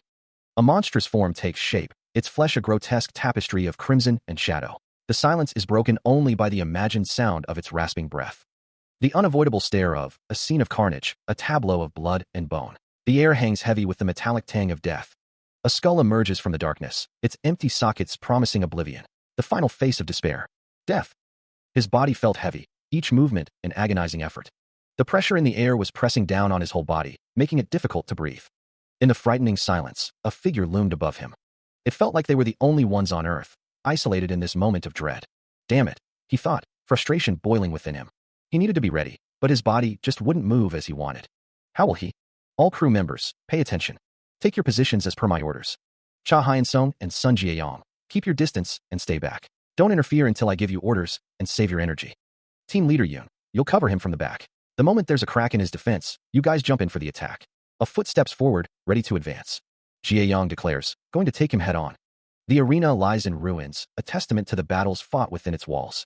Jagged cliffs loom in the distance. A slash of energy cuts through the air. Jae-yong prepares for battle, her expression grim. Another slash tears through the arena. She is struck by a barrage of attacks, each impact sending shockwaves through her body. Jae-yong's eyes widen, a flicker of surprise crossing her face. He didn't react at all. Why isn't he counterattacking? She is suddenly grabbed by the hulking figure. Jae-yong's eyes widen in surprise. The man muses, huh? What's with the slow arm swing? The force of the blow sends her hurtling through the air. She crashes through a nearby wall. Jae-yong's eyes are filled with shock. She thinks, how could that slow-ass punch be so powerful? The man thinks, is he still not used to his strength? A close-up of the man's face reveals a sinister grin. A vertical line of energy erupts. The energy explodes outward. Debris rains down. The force of the explosion sends the man flying in the opposite direction. Now's the chance. An unseen voice urges an attack, commanding to smash his torso. The uncle's face contorts in a savage snarl, blood splattering across his features. He is struck with immense force, sending debris flying. Jae-yong is also caught in the blast, sent reeling from the impact. She grits her teeth, muttering how annoying this is. Yoon shouts for everyone to stand back. The uncle manages to dodge an incoming strike. He yells at Jae-yong to get away. The uncle lunges forward, attacking Jae-yong. His face is covered in blood once more. He snarls, calling someone rotten. The uncle plummets downwards. The unseen assailant unleashes a barrage of attacks, the force of which sends shockwaves rippling through the air. The assault intensifies, the air crackling with raw, untamed power. The sheer force of the blows shatters the very ground beneath them. The onslaught reaches a crescendo, engulfing everything in a blinding flash of crimson energy. A voice echoes, noting the similarity of this power to the woman they fought at the school some time ago. Thick, monstrous tendrils erupt from the darkness, lashing out with terrifying speed. The tendrils ensnare the figure, their grip tightening with relentless force. The voice continues, observing that the body's strength is on a different level now. Far from stopping the attack, the most they can do is change its direction. The figure's eyes widen in terror, blood streaking down their face. They barely stood a chance before the transformation, but now, a question hangs in the air. Can he even be taken down at all? The figure, now drenched in blood, struggles against the constricting tendrils. The final blow lands, the impact echoing with devastating force. He is struck by an unseen force, sending debris flying as his body is assaulted by an invisible wave. A voice booms, urging someone not to hesitate. The voice continues, declaring that if they can't handle it, they should keep their distance until they get their chance. A fist clenches, the knuckles adorned with what appears to be the word love. Energy tendrils erupt, further constricting antagonist uncle. The tendrils tighten their grip, the unseen assailant continuing their assault. A voice whispers, got you. The energy intensifies, the tendrils digging deeper. The tendrils writhe, binding him further. The attack continues, the energy crackling around him. Completely ensnared, antagonist uncle is at the mercy of his attacker. The unseen attacker lands a devastating blow on the red-eyed figure. The force of the impact sends him hurtling through the air. He realizes the attack was a calculated lure. The red-eyed figure challenges his attacker. You want to go one-on-one? He declares, that's fine with me. The figure wonders if he faked the hole in his defense. Another blow lands, rocking the red-eyed figure. He realizes that if he fakes another loophole, he'll transform. The red-eyed figure thinks to himself that approaching him will be hard, and now is the chance to stop him from moving. The unseen attacker continues his relentless assault. The blows keep coming, each one more devastating than the last. The red-eyed figure is struck again, the force of the impact shattering the ground around him. He unleashes a guttural scream as the transformation begins, blood splattering around him. The surge of power intensifies, the ground cracking under the force of his will. His form contorts, becoming more monstrous with each passing moment as debris rains down around him. She thinks to herself, she's strong. Her body changes. Her mind shifts as the transformation continues to take hold. A voice echoes, these are hounds. Their purpose is to battle against us. He wonders to himself, is this the best humans can do? The transformation is complete. He roars, enough already. The transformed figure sneers, what? A trivial nuisance. He thinks to himself, but in the path set by Master, I can't tolerate any interference. He stands amidst a hellish landscape, his form radiating a malevolent energy. Beastly fangs await. Poisonous flames of hell burn. He looms in the distance, a solitary figure against the infernal backdrop. This place will become your prison. Never again. Will you see a ray of sunshine? Go to sleep now. A body plummets into the abyss. Legs descend into the depths. A back is exposed. In this eternal darkness, my body is. He is sent flying upwards, the ground receding beneath him. Floating in the air. The moment this guy released his fangs into the ground, the surrounding objects were launched into the air along with him. That means this guy's fangs. The moment this, have the power to manipulate gravity. The force of the eruption sends debris scattering in all directions. The world is a blur of motion and chaos. It's hard to maintain your sense of balance without gravity. Yet this guy, he's moving so freely in this zone. The debris of the shattered arena floats around him as Hyeonsung navigates the altered gravity. This ability definitely limits movement. Hyeonsung guesses his opponent wants to cut them off from each other. But Hyeonsung vows he won't stand still. He continues to move freely through the zone. Hyeonsung thinks, like you're hoping for. In the middle of all this, he's still trying to find an opening for a counterattack. Hyeonsung prepares to strike. He moves towards his target. Without gravity, it's even easier to move in a single direction. Hyeonsung can use the debris as stepping stones to leap and approach him. He's going to slam you into the ground. He throws a punch, his fist a blur of motion. The attack is stopped. His fist stopped. No way. Could it be that he's not only able to nullify gravity, but he can also amplify it too?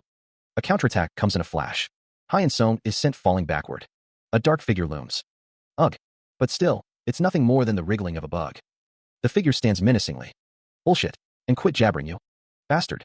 He swings his blade, the sword techniques honed to a razor's edge. The blade descends, a flash of crimson against the dark.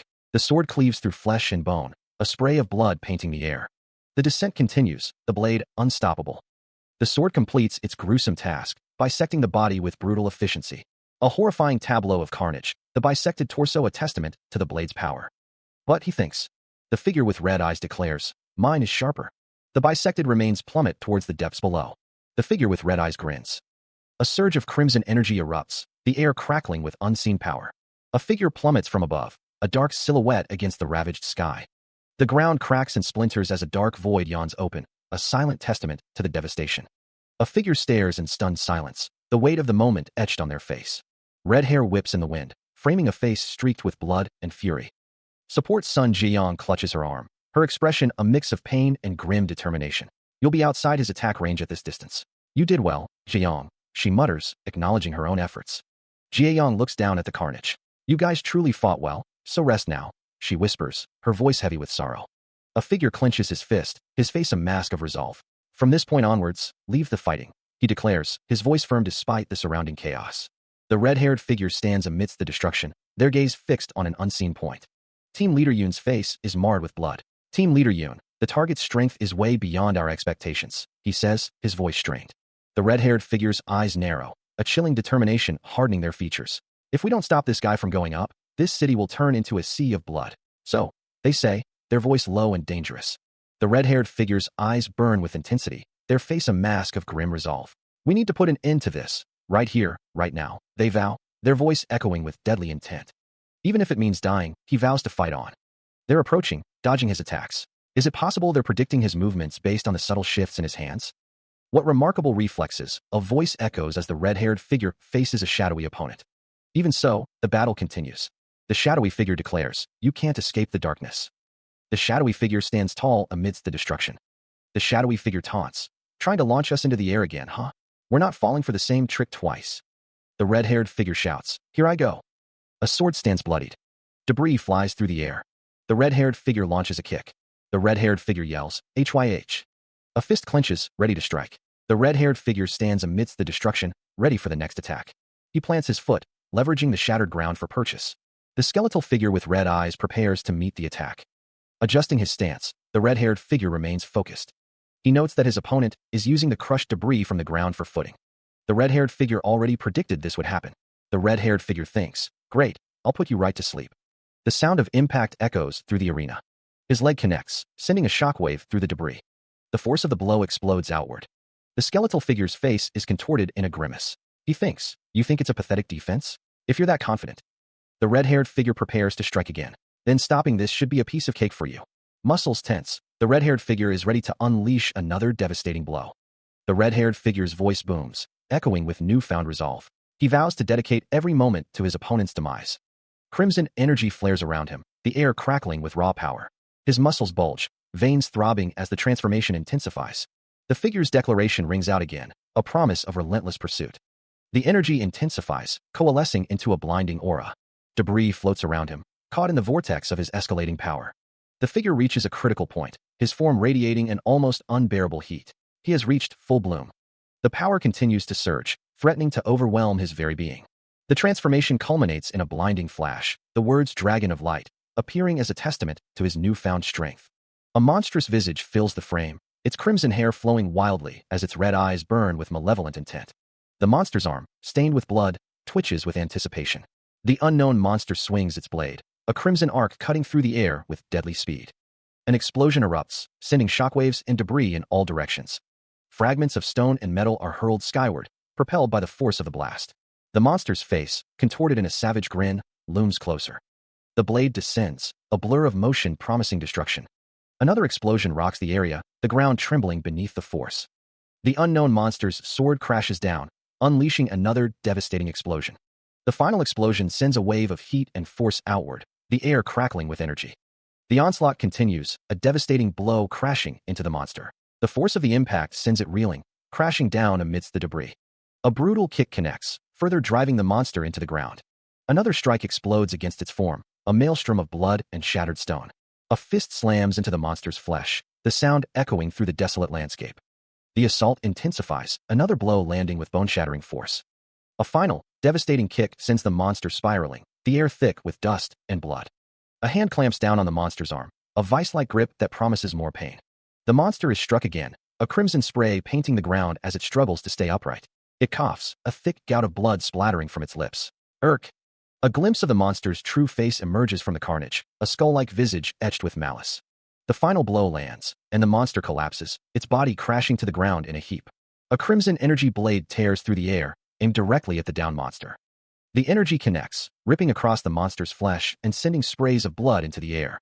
A guttural scream of agony erupts from the monster's throat as the energy burns through its body. Another crimson slash descends, adding to the already grievous wounds. The onslaught continues, each strike further tearing apart the monster's body. The force of the blows causes the ground beneath the monster to explode in a shower of rock and debris. Another pained cry escapes the monster as it is battered by the relentless assault. The monster is sent hurtling through the air, a broken and bloodied mass. It crashes into the ground with a sickening thud, raising a cloud of dust and gore. Scattered debris and pools of blood mark the spot where the monster landed, a testament to the ferocity of the attack. The crimson energy continues to rain down, ensuring the monster's destruction. The final strike detonates against the ground, obliterating everything in its immediate vicinity. The onslaught continues, a relentless barrage of attacks. Blood splatters as the blows land, each impact a searing pain. The attacks keep coming, a storm of force crashing down. Each strike echoes with brutal intensity. The assault intensifies, a relentless wave of destruction. The monster is battered, but the attacks continue to rain down. The relentless assault shows no sign of stopping. This guy never falters. He keeps swinging, with all his strength as if he's in a trance for the longest time. The monster swung his fists countless times, even with fierce attacks raining down on him, times when he had strong, courageous people whom he could trust by his side. Regardless, he won't back down and he'll go forward with them to become someone they could rely on. He swung his fists over and over endlessly. When those with resolve in their lives died, he swung his fists over and over endlessly. His consciousness became hazy. That was the only thing he had: grief for his fallen comrades, vengeance from the detested beats, and the rage for his helpless self. When the scars on his body and soul didn't heal, he could endure all that suffering. All because he never stepped back and fought till the end. His eyes glowed with a fierce determination, blood splattered across his face. A guttural sound escaped his lips, a mix of pain and defiance. His form blurred, pushed to the very edge. He was a whirlwind of blood and fury, a force of nature unleashed. A mass of flesh and bone, torn asunder, lies in a pool of its own blood. The crimson liquid spreads, painting the darkness with the remnants of a shattered form. A life form, he muses, merely for them to prey upon. How is it, he wonders, that he is being crushed by her? It's just a human, he thinks, a body that's a copy of theirs, with techniques made to confront beasts in battle. Without a body that regenerates, or sharp, beastly fangs, he observes. They possess something beyond these things, he realizes. There's something beyond their bodies, he acknowledges, even as he is crushed. If he doesn't know what it is, will he be unable to defeat these humans? Carrying out Master's orders, he reminds himself, is the only reason for him to fight. Is that? A landscape of carnage unfolds, a silent testament to a brutal conflict. Is that really the only reason? Blood paints the scene, a visceral reminder of the cost of conflict. Now he understands. Resolve, determination, will, intention, that moves humans. A figure stands atop a mountain of corpses, surveying the devastation. That will and the paths you all walked on. A dark, ominous landscape stretches out, a testament to a world forever changed. Will be cursed forever. The air crackles with unseen energy, a visual representation of the curse's power. A lone figure stands in the distance, a silent witness to the unfolding tragedy. Red streaks slash across the darkness, a chaotic display of raw power. The crimson lines intensify, painting a macabre portrait of destruction. A voice cries out, filled with disbelief. What is this? The text reveals the impossible scale of the gravity manipulation. His gravity manipulation technique should only be possible in a much smaller area. A dark void yawns open, a silent testament to the power at play. Eyes wide with horror, the red-haired figure can only utter, "How the hell?" The abstract streaks continue, a visual representation of mounting rage. This bastard. The text describes a horrifying act of self-destruction. He's even ripping himself apart with his beastly fangs. A bloodied figure hangs limp, a grotesque display of self-inflicted violence. The red streaks intensify, a visual echo of the brutal assault. Clutching a blood-soaked weapon, the figure stands amidst the carnage. A desperate cry pierces the silence. Yun? Chanmu. A voice echoes from within the darkness, a desperate command. Get out of his domain. Right now, with what little power remains, he can't even follow his opponent's movements. Even if he manages to escape, there's no way to win against him with just skills in a face-to-face battle. But right now, escape is the only option. Right now, while he is confined to himself, he is trapped along with them within his fangs. This is the last chance to break free. Strike on him. His heart is at its limit, ruined by the full bloom's forces after all this time. But please, it begs itself, just keep hanging in there. Just one time is enough. It's okay, even if I die. To escape through this hellish darkness, he must find a way. He has to use every last bit of strength he can muster. The darkness writhes around him, a suffocating embrace. A glimmer of light pierces through, a promise of escape. They are determined. The unknown monster declares to itself, strength it has. The landscape is littered with debris and soaked in blood, a testament to the ferocity of the battle. He groans, struggling to regain his senses amidst the carnage. What happened? He wonders, the force that surged from his beastly fangs now gone. The shattered remains of buildings reach towards a clouded sky. No way. Did they win? A bloodied hand grips a weapon, the knuckles white with strain. He looks up, his face smeared with blood, a mixture of pain and disbelief etched on his features. A monstrous figure, drenched in crimson, looms amidst the destruction. His eyes widen in shock, the reality of the situation beginning to sink in. The battlefield is silent, save for the dripping of blood. Crimson stains paint the ground, a testament to the ferocity of the clash. The air hangs thick with the metallic tang of spilled life.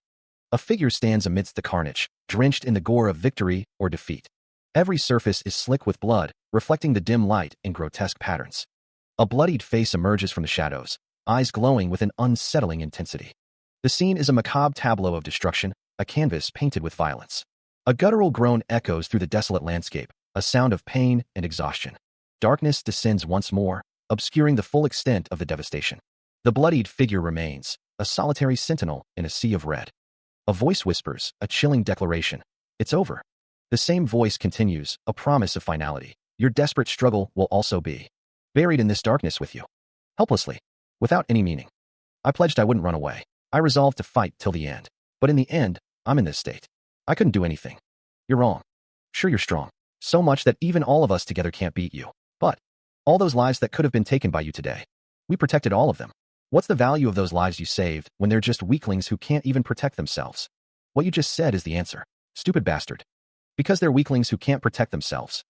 It's only natural for the stronger ones to bet their lives saving them. The city lights twinkle beneath a vast, star-dusted sky. After that, he kept thinking about it.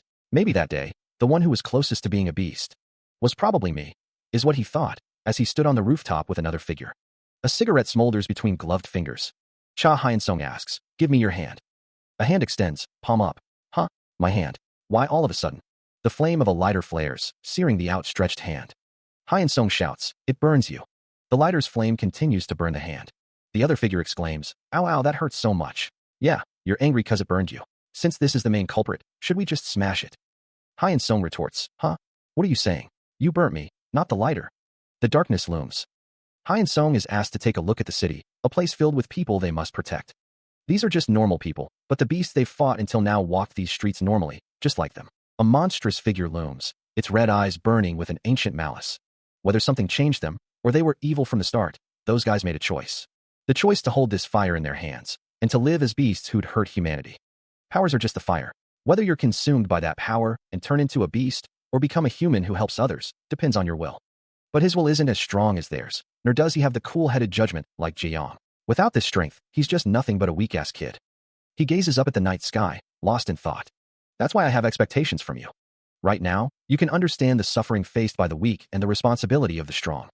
So show me, what is it that only he can do? That even the strongest guy in this world can fight for the sake of the weakest people in the world. And that, even the weakest guy, a monstrous form, wreathed in crimson energy, rises from the depths, can be the most courageous. The night he first woke up to his own blood, he had a nightmare of hot, blazing flames that made his body burn and his heart feel like it would burst. He buried the flames that felt like they would consume him, and the fire that he could lose himself to, somewhere deep, because it felt like he would really become the same monster as them. His face, slick with blood, reflected a desperate resolve. The crimson stains seemed to mirror the turmoil within him, a battle against the very essence of his being. But Hyun-sung was wrong about that. A shift occurred, a silent acknowledgement that the path he feared was now the only one before him. Standing on a desolate, blood-red landscape, his silhouette loomed, a stark figure against the crimson horizon. The air crackled with an unseen energy, a prelude to the storm brewing within. A surge of power coursed through him, reshaping his very form. A voice, both his and something else entirely, echoed, I am the holder of this power. Liberate. Everything that was within him from the start began to coalesce. His eyes, once blue, now burned with an infernal red, a window into the abyss he was embracing. The flames that would brighten this world ignited within him, consuming his doubts and fears, forging a new, terrifying purpose.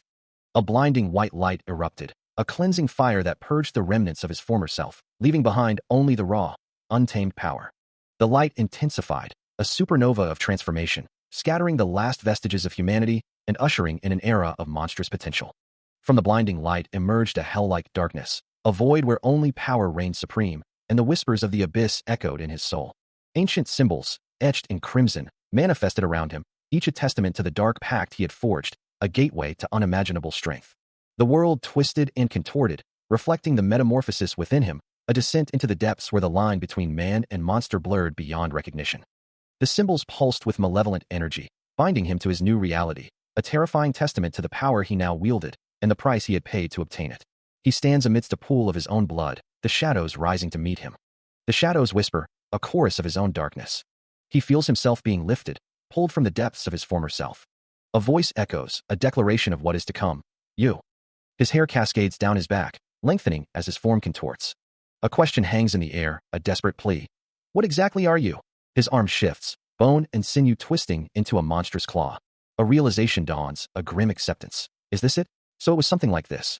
His face contorts into a grotesque mask, a reflection of the darkness within. A declaration of identity, a chilling revelation. Who I am. He falls, a monstrous silhouette against a crimson sky. The blood spreads, a testament to the transformation now complete. Debris floats against a crimson backdrop. Cha Hyun-sung stands, his body now a grotesque parody of its former self. Red energy pulses beneath his cracked skin, and horns jut from his head. A voice rumbles, heavy with the weight of ages. It was a long darkness. The monstrous Hyun-sung declares, "Now let's end." His red eyes burn with an ancient fury. The red energy throbs within his chest, a malevolent heart beating beneath the surface. All this. Hyun-sung finishes, his voice a guttural growl, fighting. Fire pulses through his veins, yet he is at peace. It's as if this is the body he was born with. You're right. You won't stop. Because that's just the kind of guy you are. A guttural roar tears through the air, the sound vibrating with raw power. The ground trembles as the monstrous figure slams its foot down, shattering the earth beneath. Muscles coiled, it lunges forward, a crimson blur of rage and destruction. Another furious shout erupts, a promise of pain and annihilation. The monstrous face contorts in fury, its red eyes burning with savage intent. Again, the foot crashes down, the impact sending tremors through the very foundations of the world. Stone splinters and cracks radiate outwards from the point of impact, a testament to the creature's brute strength. Suddenly, the figure is sent flying backwards, caught by an unseen force. It hurtles through the air, a ragdoll tossed aside by a giant hand. Spinning wildly, the red-skinned monster is helpless against the momentum. A blinding flash engulfs the figure, the air crackling with explosive energy. The explosion intensifies, a supernova of destruction that obliterates everything in its path. The force of the blast sends debris hurtling outwards, a testament to its raw power. The shockwave continues to ripple outwards, scattering the shattered remains of the landscape. Through the haze of dust and blood, the red-skinned figure's eye snaps open, a defiant spark in its depths. He's strong. The thought echoes, laced with disbelief. That guy can't compete against him at all. Kneeling amidst the wreckage, the figure's crimson skin is marred by burns and cuts. Is this the true power that this kid possesses?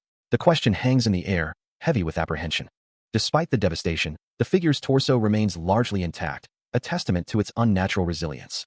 Stop all of this now. Continuing will just cause you unnecessary pain. The warning resonates, tinged with a hint of pity. A guttural growl tears from the figure's throat, a primal refusal to yield. Standing tall against a backdrop of crimson, the figure radiates an aura of defiance, ready to face whatever comes next. More debris rains down, a constant reminder of the cataclysmic force unleashed. Amidst the ruins, the red-skinned figure stands unbowed, a monument to sheer, unyielding will. The world around him continues to crumble, debris raining down in the wake of the explosion. Dust and pulverized stone fill the air as the ground continues to shake. Amidst the settling dust, a dark silhouette begins to emerge. The red-skinned figure stands amidst the destruction, its form becoming clearer as the dust dissipates. More fragments of the shattered landscape plummet around the figure, a testament to the raw power unleashed. A close-up reveals the figure's face contorted in fury, its red skin flushed with rage. The figure bellows, "All you humans." The red-skinned figure roars, "I'll send you all to hell." The figure stands silhouetted against the ravaged landscape, a beacon of wrath in the ruined world. The figure screams, the sound echoing across the desolate terrain. Standing defiantly amidst the rubble, the figure surveys the devastation. The figure's eyes glow with an ominous red light, promising further destruction. Debris rains down, the remnants of a devastating explosion. He rises from the wreckage, a silhouette against the crimson sky. Chunks of shattered earth and pulverized stone drift through the air. The world is a chaotic swirl of destruction. Jagged shards of debris pierce the smoky haze. The air crackles with residual energy, a testament to the raw power unleashed. Blood streaks down his body, a crimson mask obscuring his features. He stands amidst the ruin, a figure drenched in gore.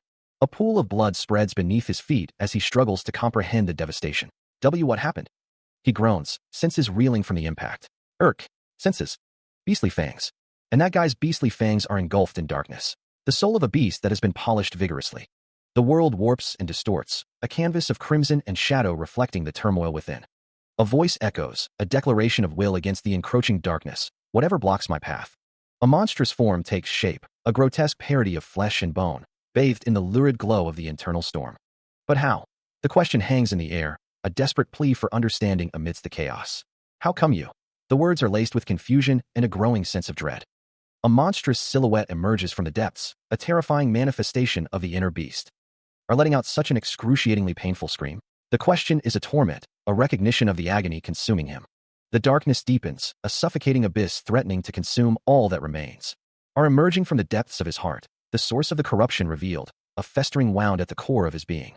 Are invading, the tendrils of darkness spread, corrupting and consuming, leaving nothing untouched. The shrieks that echo through the depths of my heart, a symphony of torment, a testament to the monstrous transformation taking hold. The monstrous transformation continues, revealing a glimpse of the figure's raw power and tormented physique. A barefoot steps into a pool of crimson, each drop echoing the weight of past sins. He stands alone in the abyss, the darkness whispering doubts. Is this his soul, laid bare for judgment? A grotesque visage emerges from the shadows, its features contorted with despair and rage. Were these emotions buried deep within him? The profile of a face, etched with pain, reveals the inferno raging within his heart. Hatred and suffering fuel the flames. A bloodied figure, barely recognizable, whispers a haunting confession. Perhaps, he too, is destined for the same path of destruction. Regardless of the shared pain, a cold resolve hardens his gaze. He cannot forgive the unforgivable acts of the past. He turns away from the darkness, the weight of his choices shaping his every step. The lives taken will never be forgotten. He is commanded to return. His face, a canvas of pain, is a testament to battles fought and scars earned. But a voice echoes, insisting that he has already endured enough pain and suffering. The voice urges him to rest now. Just rest. His legs, pillars of resilience, stand firm amidst the turmoil. A low rumble vibrates through the air. The sound intensifies, a symphony of inner conflict. He realizes something profound.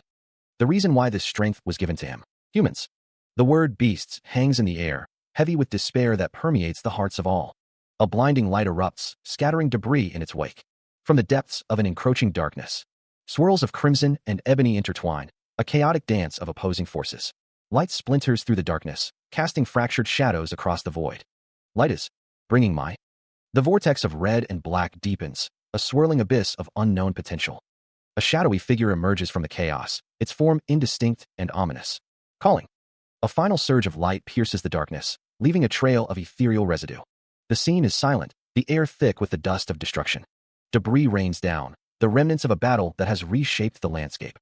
A broken collar lies amidst the rubble, stained with fresh blood. His expression is grim, the lines of his face etched with pain and determination. Now, the pain that can find him. He clutches at his chest, blood seeping through his fingers.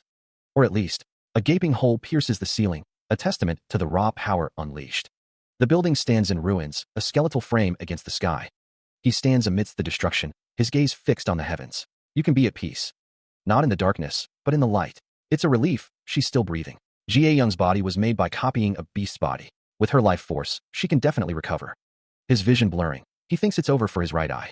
The scene is a horrifying tableau of blood and carnage. Indeed, team leader Yoon's face is covered in blood, his expression unreadable. She calls out, Chanwoo. Yoon's torso is a canvas of crimson, the aftermath of a brutal assault. Jaeyoung urges him, don't talk. Your wounds might open up. Damn it, why are you dash? The ground is soaked in blood, a testament to the ferocity of the battle. Examining his leg, Jaeyoung says, your leg. It's bleeding too much. Stay still, or put pressure on it. Chanwoo murmurs, long time. Huh, are you okay? You were so cool. Just like a hero. Jaeyoung snaps. I told you not to speak. Don't move. Damn it, your leg's not the only issue here. Why won't it stop bleeding? Shit. Chanwoo's face is a mask of blood, his eyes barely open. His eyes darted around, a sheen of sweat coating his brow as pain lanced through him. Crimson painted the world, a stark reminder of the brutal exchange. Hyeon-sung's vision blurred. He thought, his voice a mere whisper, I don't have any strength. His voice cracking, Hyeon-sung pleaded, boy, light it for me. A trembling hand flicked a lighter to life, the small flame cutting through the encroaching darkness. Just then, a memory surfaced. Hyeon-sung, younger and less burdened, exhaling a plume of smoke. The second time, the crimson tide rose higher, threatening to drown him completely. The world faded, and Hyeon-sung realized, I couldn't feel my heart beat anymore. A faint smile touched his lips. Still, I'm glad. That the last thing he saw, when he used full bloom for? From then on, Hyeon-sung was a canvas of crimson, his body a testament to the ferocity of the battle. A ragged breath escaped his lips. It's actually not that bad. His vision blurs, the world reduced to a crimson haze. What? His fist clenches, knuckles white against the blood-soaked floor. What the hell did we win? In this wretched ending. Where the hell is our victory? I'm not fighting to get stronger, or because I want to win over others.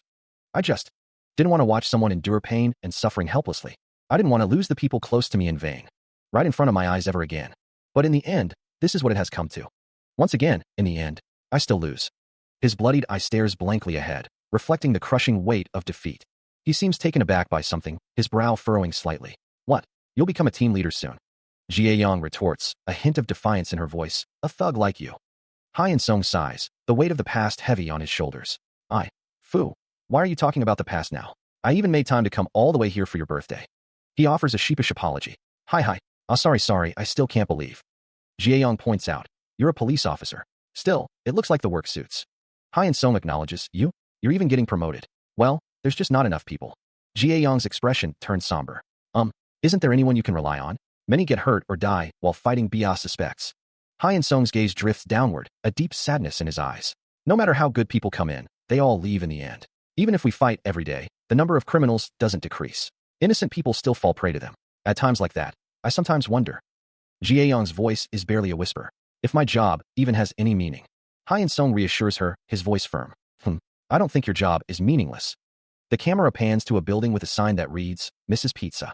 Jiayong's eyes shine with renewed resolve. Our dad. But still, seeing you give it your all, don't you think it'll give courage to others? Like, I want to fight and win just like him. I won't give up either. So there must have been times when it was painful. I'm sure there were. Times you felt powerless and felt like you couldn't do anything. Why was I like that? I shouldn't have done that. You must have had such regrets. That pain must have grabbed onto your ankle and stopped you from taking a single step. You probably fell in despair as well. But you didn't give up until the end. You're a guy who can do it no matter what. I believe in you. So, a woman smiles warmly, offering words of encouragement. Cheer up, you punk. A man stands bloodied, the crimson streaks painting a grim picture of a recent struggle. A desolate landscape stretches out, the cracked earth and scattered debris hinting at a world ravaged by conflict. A muffled sound escapes, a soft hanging in the air. The man's chest heaves as he grits his teeth, a silent vow forming on his lips. I won't. Tears stream down the bloodied man's face, yet his resolve remains unbroken. Whatever happens, I'll fight, until the end. A voice responds, filled with conviction and gratitude. That's right. Thank you.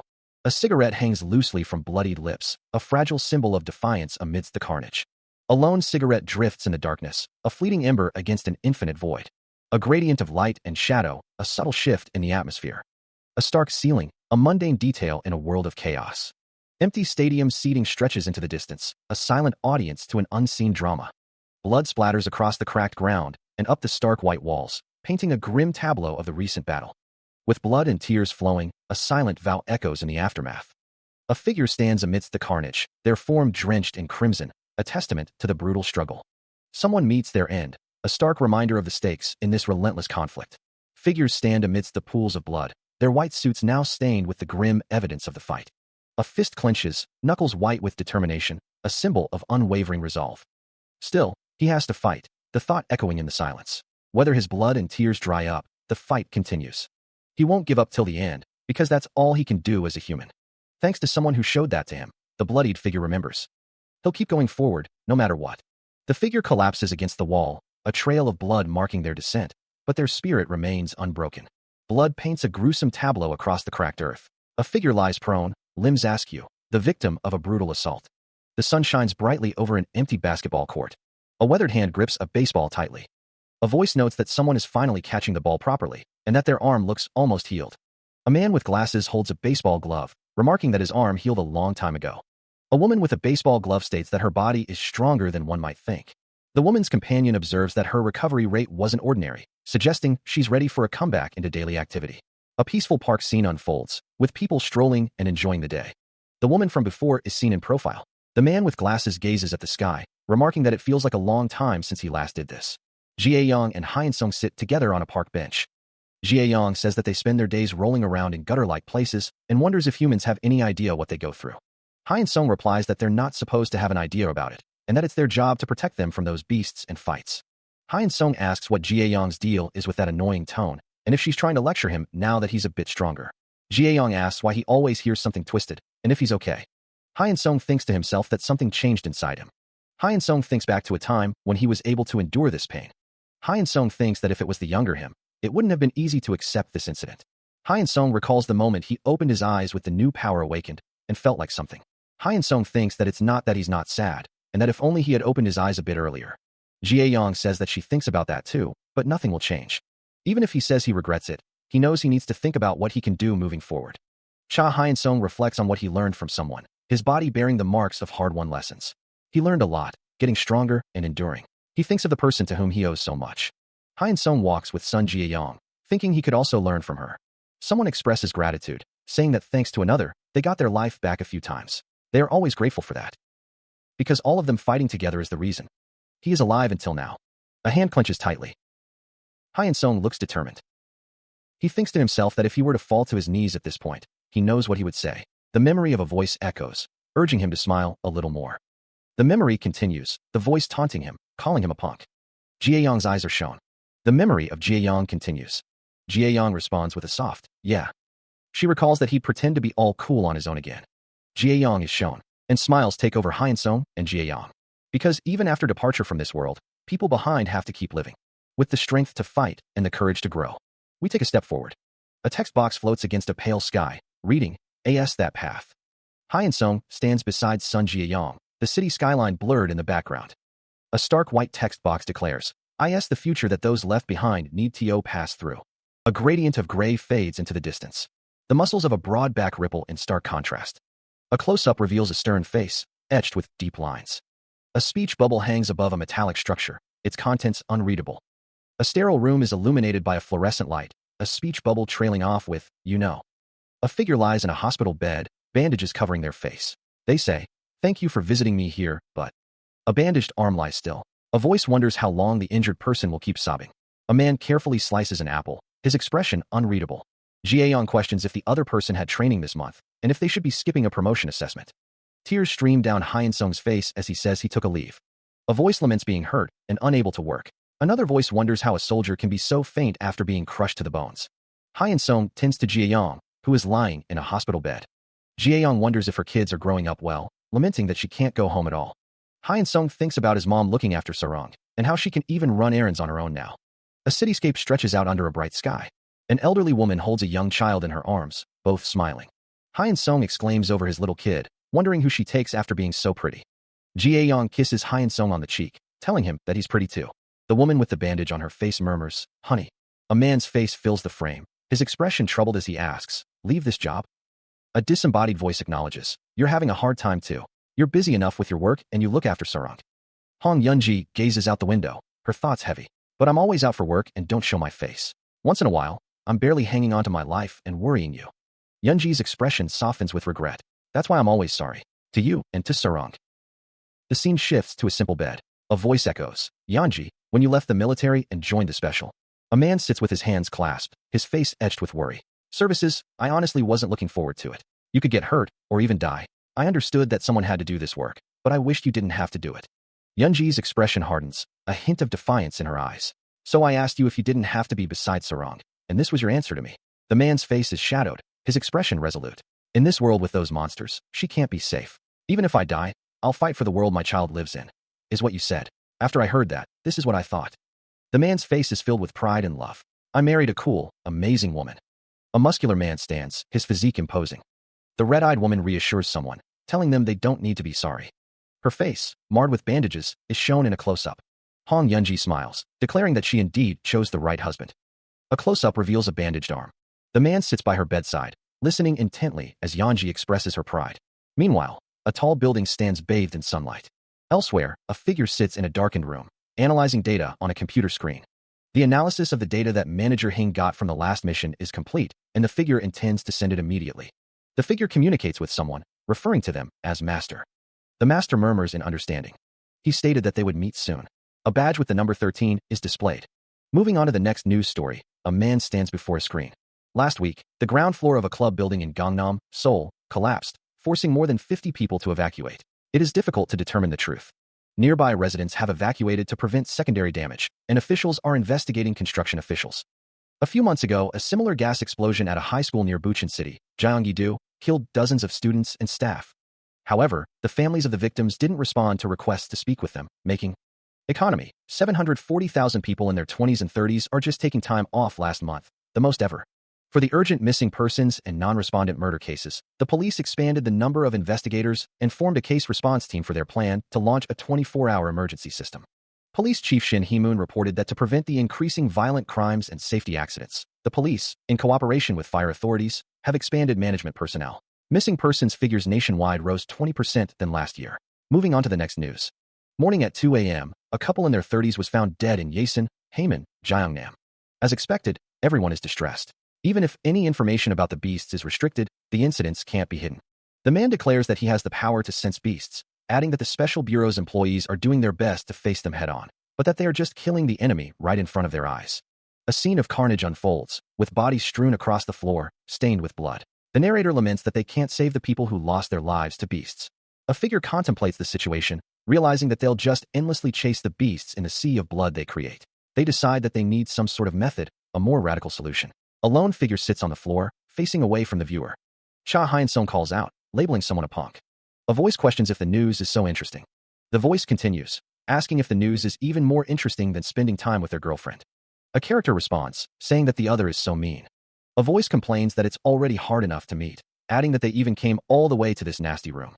He is met with a cold reception.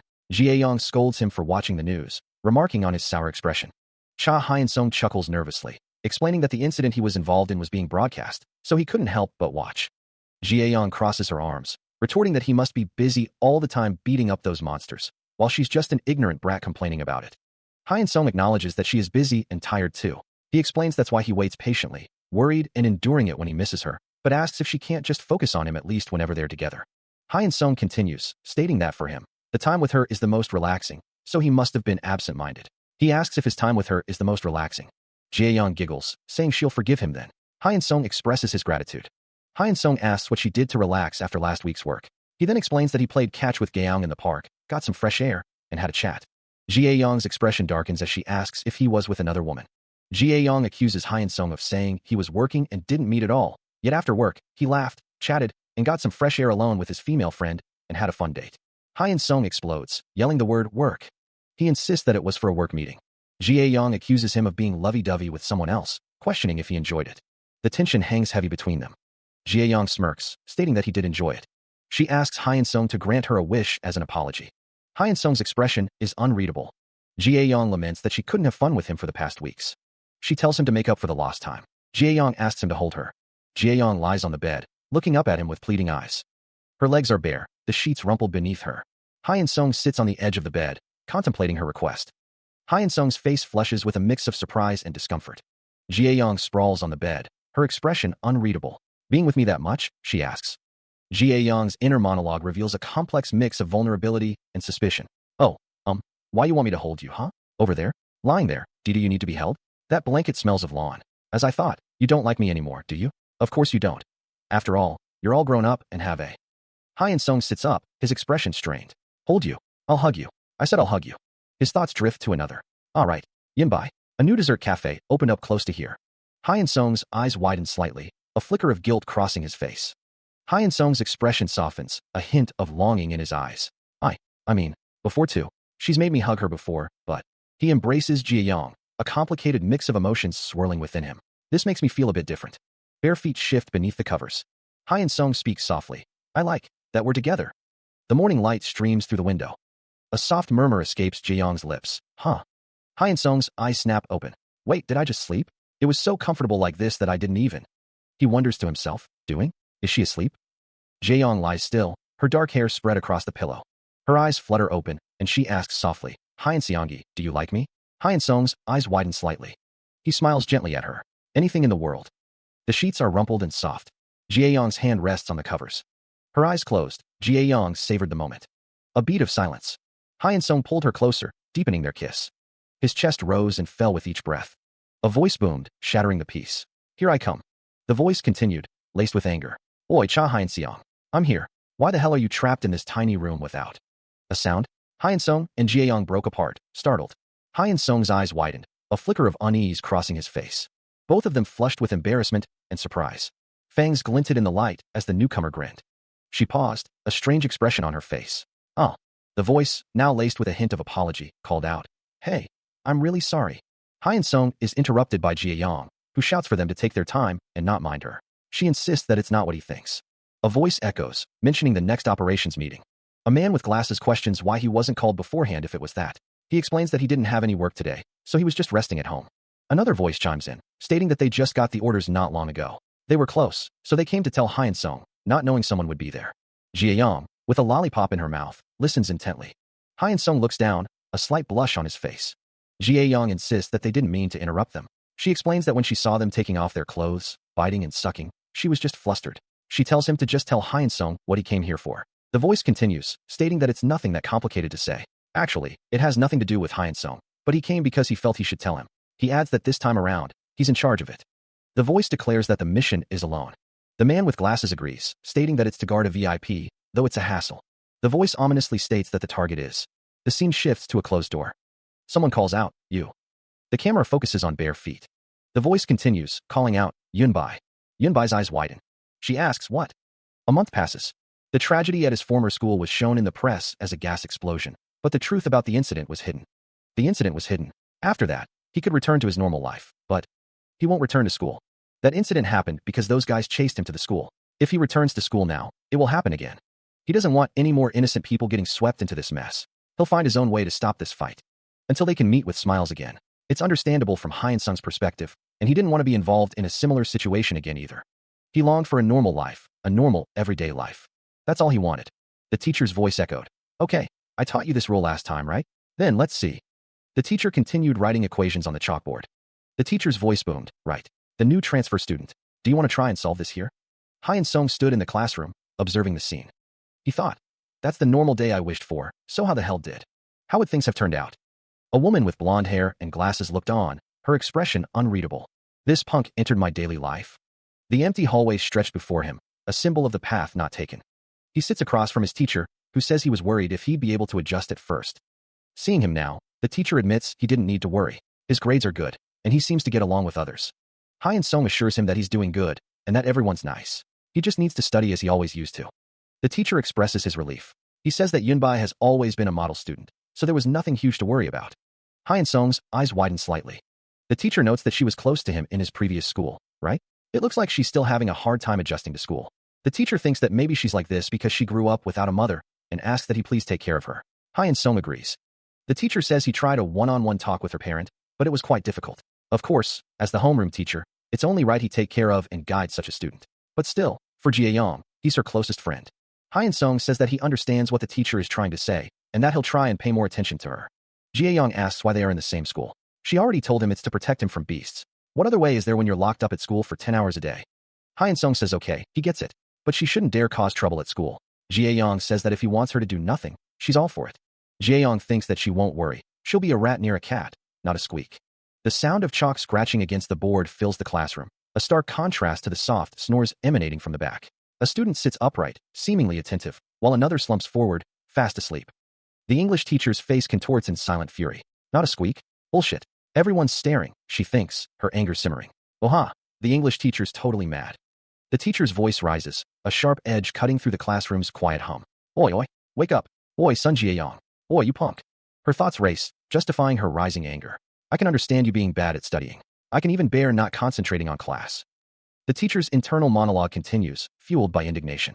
But so blatantly, during the sacred class hours, not even showing basic respect.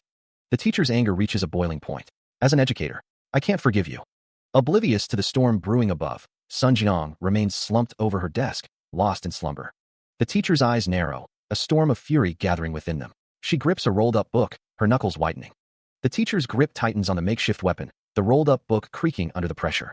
With a sudden burst of movement, the teacher raises her leg, preparing to deliver a swift kick to the desk.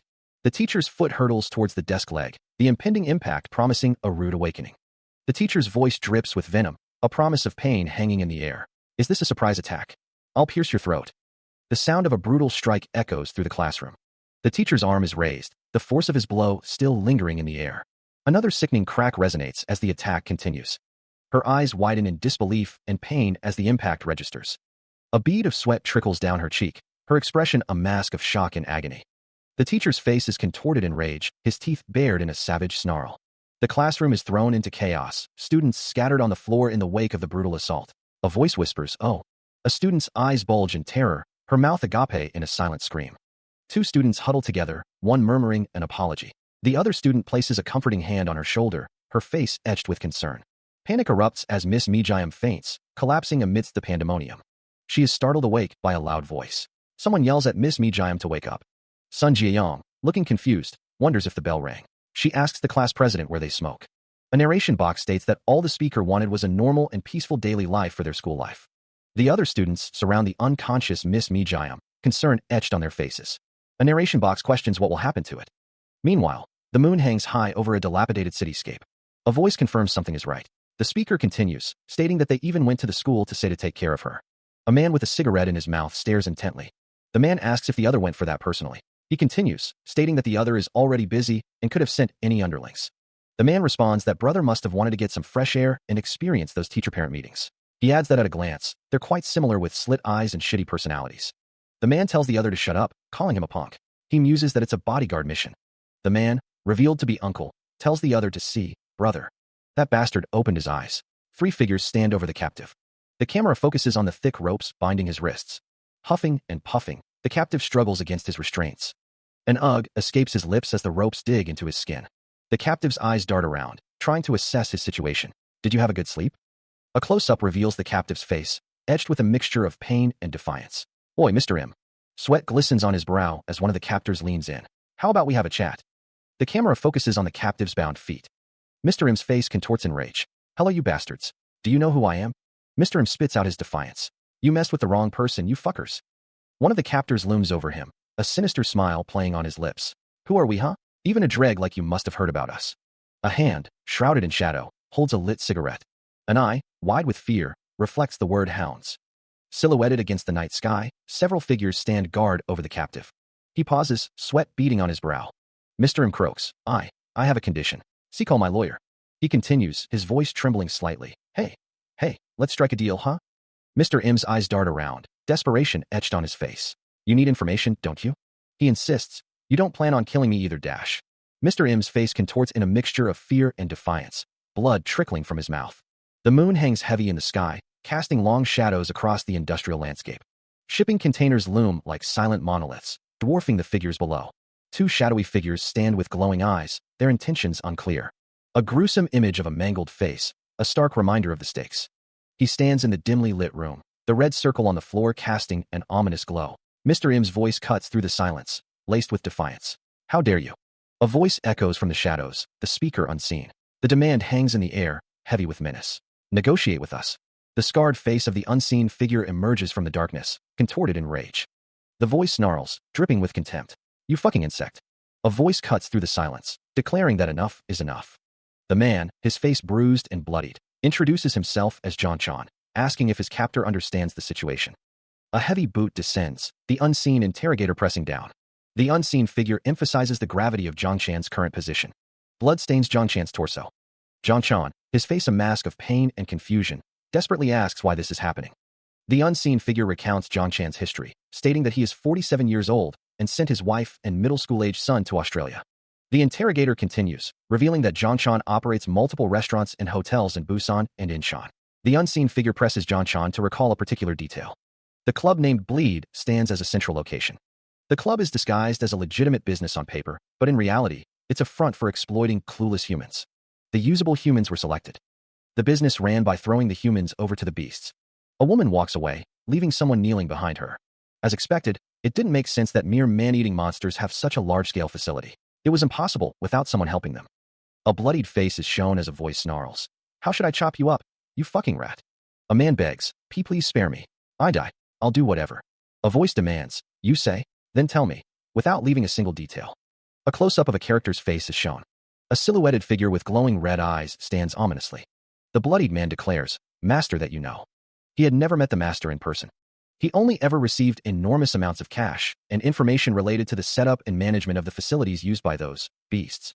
He was being chased by loan sharks and barely had a choice but to accept the offer. He didn't even know who this master was who was behind all of this. But in that situation, even John Chan realized one thing. He didn't like the fact that the 3 who called themselves the master's subordinates possessed a terrifying amount of strength. The red eyes of the subordinates glowed menacingly in the dark. But that was the only time he saw them in person. A man they called Doggo alone was in charge of managing the basement, because he was only a puppet boss while John Chan disguised the club as a legitimate business. He is asked how he contacted those 3, or if he knows their hideout. John Chan replies that he doesn't really know, that the last time he saw them was so long ago. Red Eyes interjects, stating that he heard plenty of others receive the same offer and must have showed up to meet some of them. Red Eyes states that John Chan is telling the truth about that. Red Eyes continues, saying that as per the data from Manager Hong, aside from Club Bleed, it's expected that there are countless other similar places and double agents across the whole nation. He states that John Chan's life will be spared if he tells the truth. John Chan begins to thank Red Eyes. Red Eyes tells him there's no need to thank him so much. Meanwhile, a figure, holding a cigarette, says he's talking about his family. The figure, covered in blood, is confused.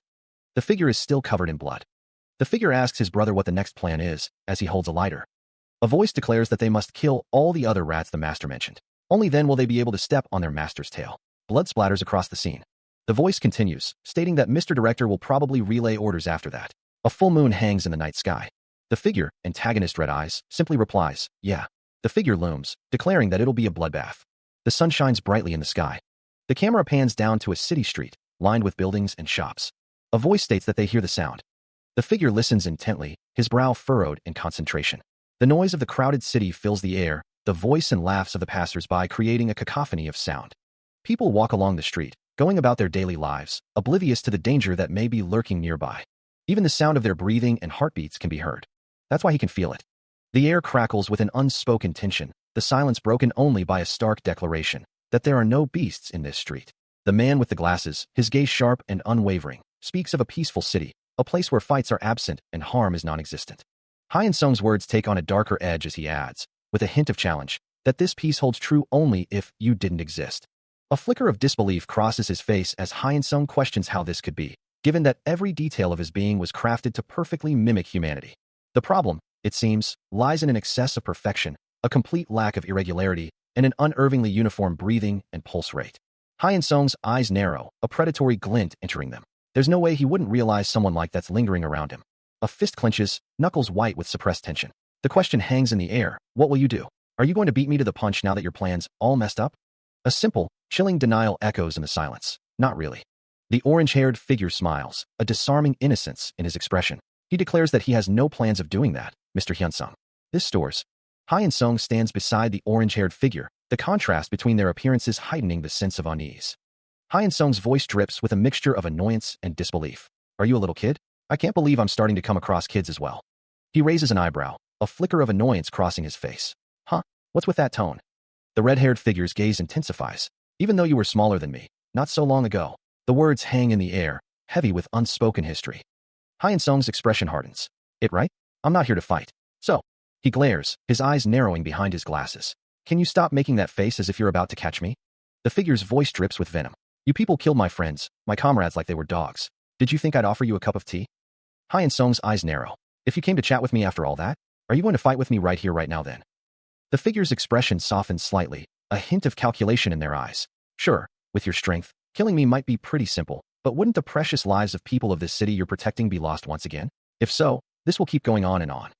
Humans and beasts, the hunter and the prey. The cycle continues, an endless dance of survival.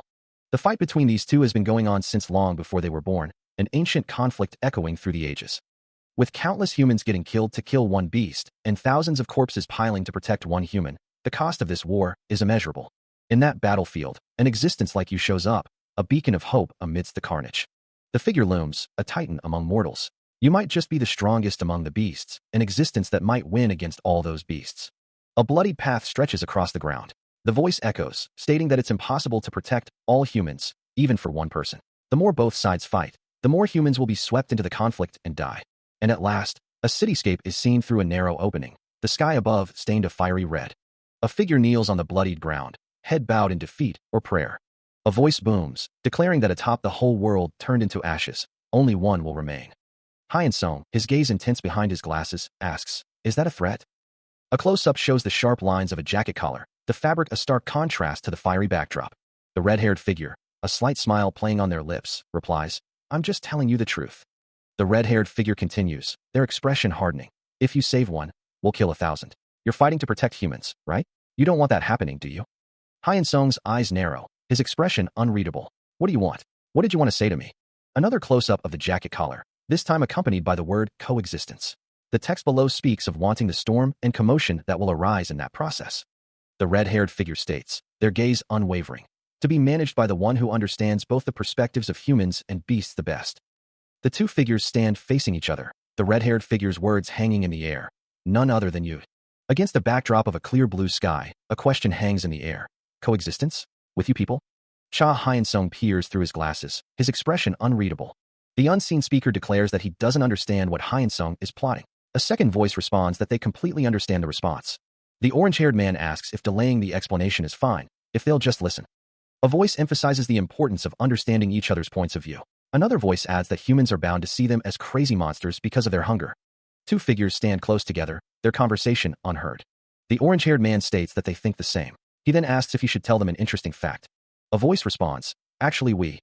Cha Hyun-sung stands in front of a building, his expression thoughtful. A voice declares that they can survive without eating humans. Hyun-sung's eyes widen behind his glasses.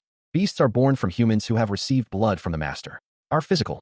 They transcend all other creatures and have an intense desire to consume human flesh and blood. The more human meat they devour, the stronger their body and the sharper their fangs become. But that doesn't necessarily imply that they need to eat humans to survive.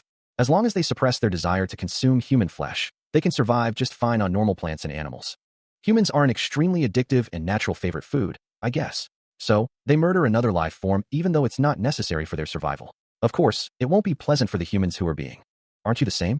If a person were to consume only the nutrients they needed for survival, I bet the plants and animals that are harvested and slaughtered for human food would be far less. But hundreds of creatures are being slaughtered.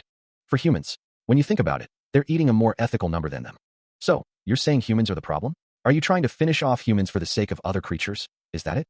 Huh, no way. I'm not one to sympathize with prey and be idiotically sensitive. For every life form on this planet, it's obvious that a predator has the power to take life. A cat devours a mouse. Whether it's for survival or entertainment, the strong ravaging the weak is merely a natural instinct. Hyun-sung, standing against the backdrop of the city, considers the implications. He is being told that they should accept it as natural, the fact that they are the predators and the prey. The red-haired figure responds, "Sure, it'd be great if that happened, but realistically, there's no way humans would easily accept that, right? So, they're giving humans a chance to survive. Weigh up each other's lives. Humans have faced countless harsh obstacles throughout their history, and they have always survived them with a resolute sense of struggle and cooperation. A tiger snarls, juxtaposed with a primitive man holding a spear. And in the process of surviving, they have been willing to sacrifice their own kind instead of protecting them. A gruesome scene unfolds, depicting a human sacrifice. A few for the sake of the majority, and the weak for the strong. Humans have survived with that kind of cool-headed logic. And now, once again, it's time for the human species to come to a decision about their survival. Silhouetted figures loom in the background. Hyun-sung is asked what he is trying to suggest.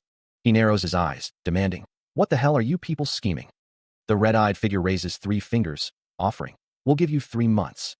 The figure continues, promising, "We promise not to harm a single human in those 3 months." The figure counters, "Offer us 100,000 humans as our prey." Hyun-sung's expression hardens, stating, "I don't think this is an impossible trade." The red-eyed figure elaborates, "Whether you appeal to humans about the necessity of this sacrifice, or use your strength to forcefully drag out the scapegoats." The figure concludes, "Just as long as you make a decision. Isn't that something you have the ability to do?" The red-haired figure states that sacrificing the weak or the diseased is acceptable. Getting rid of individuals with low productivity would also be beneficial for humans, he adds. The man with black hair is told that removing a small number of individuals will continue the preservation of the species. The red-haired figure asks if it is a reasonable and peaceful proposal. The red-haired figure urges him to carefully consider the proposal over the next 3 months, but notes that a faster decision would be even better. A click echoes in the air. Hyun-sung asks what will happen if he refuses. The red-haired figure responds that if he won't give up a single human, what will he do? It would be a real shame if he decided to do that, the red-haired figure warns. If negotiations break down, then the red-haired figure threatens to immediately kill all the humans. The red-haired figure continues, stating that they exist on this planet. The red-haired figure declares that they'll slaughter all humans regardless of whether they are children, women, or the elderly, and they won't stop until the whole planet has turned into a human graveyard. The red-haired figure finishes, even if Hyun-sung rips them up. A foot is shown as a voice says that they will do the same thing. A voice says that it would be great if it doesn't come to that. A character with orange hair is shown. A character with black hair and glasses says that they will await a wise decision. Mr. Hyun-seong is shown as a voice says that they will see him again. Ms. Jae-young says that she has something she'd like to ask, and by any chance, do you? A character with black hair asks if they happen to hate her. A character with black hair asks what the hell are you on? A character with blonde hair says excuse me, Ms. Jae-young, about this time? She continues that she is not interested in you enough to hate you. A character is shown sitting down. Hyun-sung reflects, wondering if he might have misunderstood the situation. Hyun-sung's inner thoughts rage, feeling like someone is hell-bent on ruining his school life. Jae-young and Hyun-sung stand face to face, their expressions tense as they engage in a heated discussion. Hyun-sung's frustration boils over, declaring that every time trouble arises, people flock to him, demanding he stop doing things that put him in people's bad books. A teacher confronts Hyun-sung, questioning his delinquent hair color and criticizing another student's baldness. Hyun-sung's inner turmoil intensifies, questioning why, if he's supposed to be protected, he's made to go through so much anxiety and suffering. The students sit down to a lunch of pickled eggplants and braised half-dried pollock, which one finds unappetizing. Jae-young retorts that she didn't eat it because it wasn't tasty, questioning what's so wrong about that. Hyun-sung scolds her for calling a bald guy a baldy and throwing food on the floor just because it's not tasty. Hyun-sung points out the obvious, stating that if a certain time and place calls for some actions, then the converse should apply as well, even if you're not a. Hyun-sung's anger flares, exclaiming that it's exactly shit like this that needs to stop. Hyun-sung confronts someone, questioning why the hell they are smoking at school. Jae-young states that she needs to be diligent here in order to guarantee her future.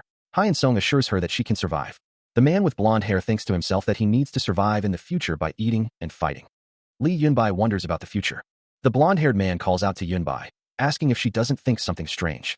It's noted that not a single beast has shown up, whereas they always used to look for a chance to do so, and it's not like they suddenly vanished. It's unknown what's going on. What happened back then? Lee Yunbai stands amidst a bloody scene. It's stated that something might even repeat itself tonight, but they can't be sure. A close-up of Lee Yunbai's eye reveals a look of shock. Someone asks what they are talking about. A close-up of the blonde-haired man's face. It's stated that the fight isn't over yet, and they're planning something. And you, Lee Yunbai? A woman in a school uniform is asked, aren't you? The question continues, being overly confident that you won't die.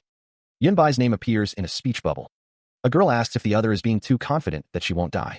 The girl continues, stating that on that day, those people did everything they could just to call Hyun-sung over, and that they're crazy enough to kill hundreds of humans merely for that reason.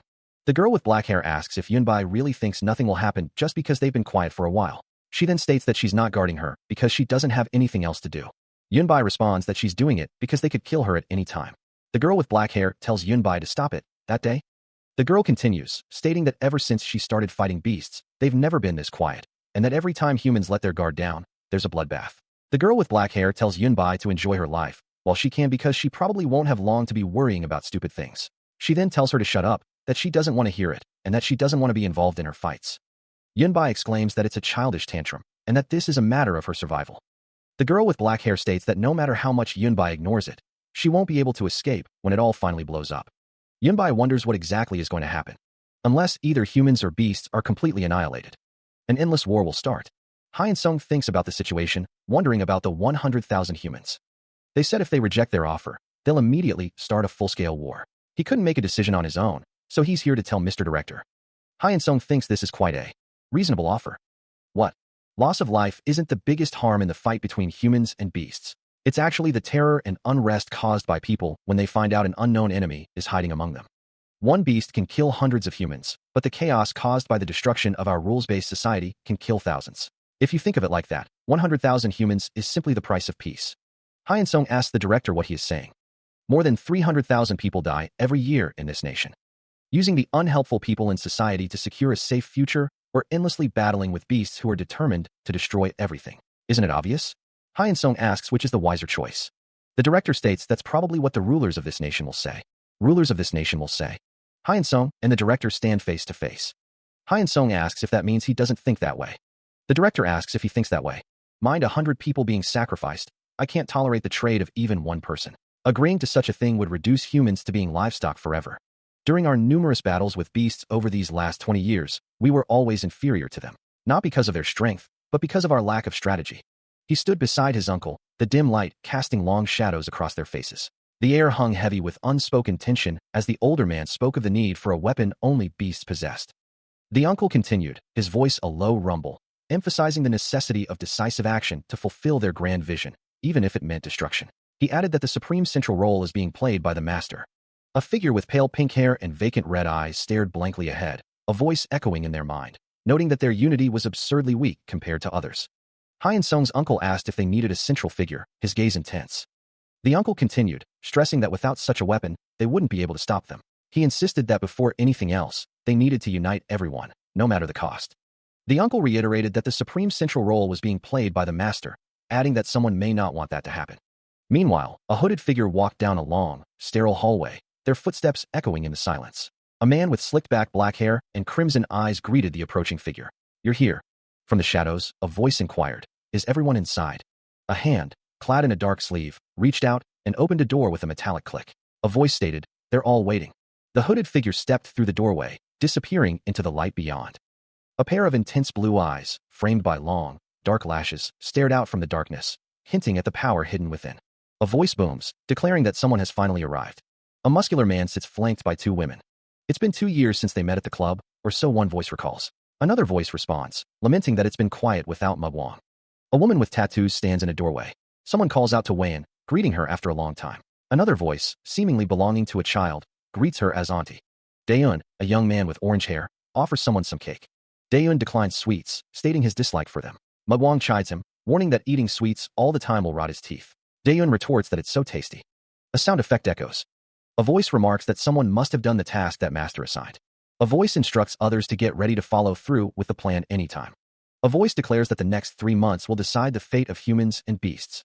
Someone notes that master isn't here today either, adding that he's always out. 2 figures stand together, one dressed in black and the other in white, as a voice declares they are hiding among humans as one of them. A man in a suit gazes out at the city buildings, a voice musing that this is all for his amusement.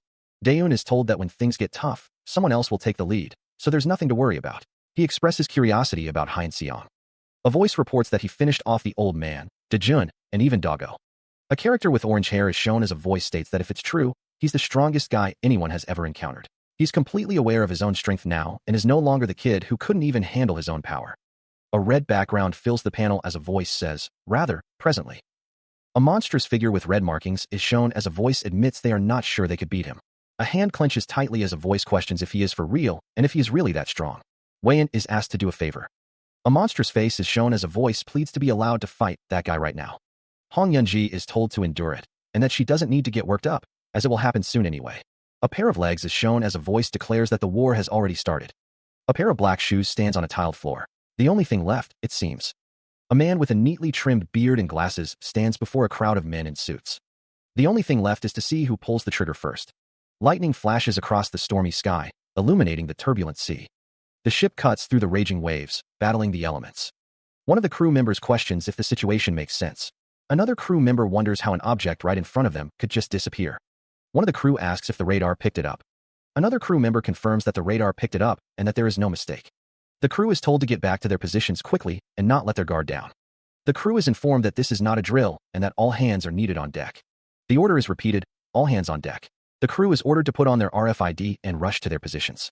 The turbulent ocean churns under a stormy sky, waves crashing against an unseen object. A sailor peers through binoculars, struggling to see through the downpour. He mutters, "Damn, I can't see anything. Where will it come from?" A large object cuts through the waves, sending up plumes of water. The object continues its approach, the sound of its passage echoing through the storm. An officer barks, "Oi, Sung Haman, what are you doing there?" The officer yells, "I told you to get back to your spot." A close-up of an eye, wide with alarm. 2 figures stand on the deck of the ship, gazing out into the storm. The officer continues, "Lieutenant General." The waves continue to crash against the hull of the ship. A sailor exclaims, "The enemy. Warship." A monstrous creature emerges from the depths, its eyes glowing red in the darkness. Turbulent waves crash against an unseen shore. Someone exclaims, drawing attention to a recent event. He insists that this happened yesterday. A news report on a handheld device details a monstrous creature disturbance that has led to the evacuation of residents in the middle of the night. A man, visibly shocked, wonders if it could be an alien. Mr. Choi questions the use of the word alien, stating that it's not the 90s anymore. He believes the video is obviously edited. Another man dismisses the alien theory. Someone notes that the country's atmosphere has been strange recently. He mentions having a friend in the Joint Chiefs of Staff. A missing person poster is visible, highlighting the increasing number of missing people, murders, and building destructions. The text reveals that the survivors refuse to share any testimonies or do interviews. A news headline reports that a woman's dead body was found in a public bathroom. Someone questions why the media is controlling the news so much, suggesting that these aren't accidents but terror attacks, dismissing the idea as nonsense. Someone speculates that North Korea might actually go crazy and push its way in this time. One person accuses another of exaggerating, stating that it's not the first time they've warned about firing a missile. Another person expresses concern that such a view on security could ruin the country, questioning if there's a guarantee Korea won't turn out like Ukraine. A hand holds a phone displaying a news report. The headline reads, "Monstrous creature disturbance, residents evacuated in the middle of the night." A speech bubble conveys hesitation. But you know. A man leans back, contemplating the news. He wonders if it could be true. The man holds his phone, the screen displaying the words, "An alien invasion." Hong Yunji stands beside John in an office. The air feels thick with unspoken tension. Hong Yunji stares at John, her expression a mix of disbelief and concern. "Are you for real right now?" she asks. A hanging lamp casts a warm glow in an otherwise sterile room. A chair sits empty, the silence punctuated only by the faint hum of the building's ventilation system. Water streams from a shower head, the sound echoing in the tiled room. A muscular figure stands under the shower, the water cascading over his back. The water blurs the figure's form, obscuring details in the steam. A stark message appears: 15 died during his operation. The water cascades over a body, washing away the grime of battle. This endless war is taking its toll. The lives of comrades are lost every day, each death a fresh wound. Months bleed into years, marked by the crimson stain of sacrifice. When 10 beasts fall, 100 more rise to take their place. The faces of fallen comrades fade from memory. Going forward, the path is paved with blood and loss. Hanging corpses serve as a grim reminder of the cost of conflict. How many more must die for this war to end? A face, slick with sweat and blood, stares into the abyss. The shower stands as a symbol of cleansing, a futile attempt to wash away the horrors. Soon. It will end soon, the man vows, his expression grim. He'll make sure of it. The muscles of his torso tense with resolve. A voice declares that something ends. A man's face is shown in close-up, sweat beading on his brow as he pleads. A voice requests that they not be resented too much. The Republic of Korea's emblem and flag stand displayed. A long conference table sits in a large, empty room. A fist slams down on a document-covered table, the force of the blow emphasized by harsh red lines. A voice declares that the other side is no longer hiding, calling it a clear declaration of war. A man gestures emphatically, his face contorted with anger as he shouts about a declaration of war. Another man attempts to calm Senator Shin, reminding him that the beast said they wouldn't attack first. A voice wonders what the Ministry of Defense thinks about the situation. One man believes it was a deliberate act of encounter by the beasts, while another considers it an armed provocation, more like a headache. The discussion continues about controlling information access. A man states the need to devise a practical solution for the situation.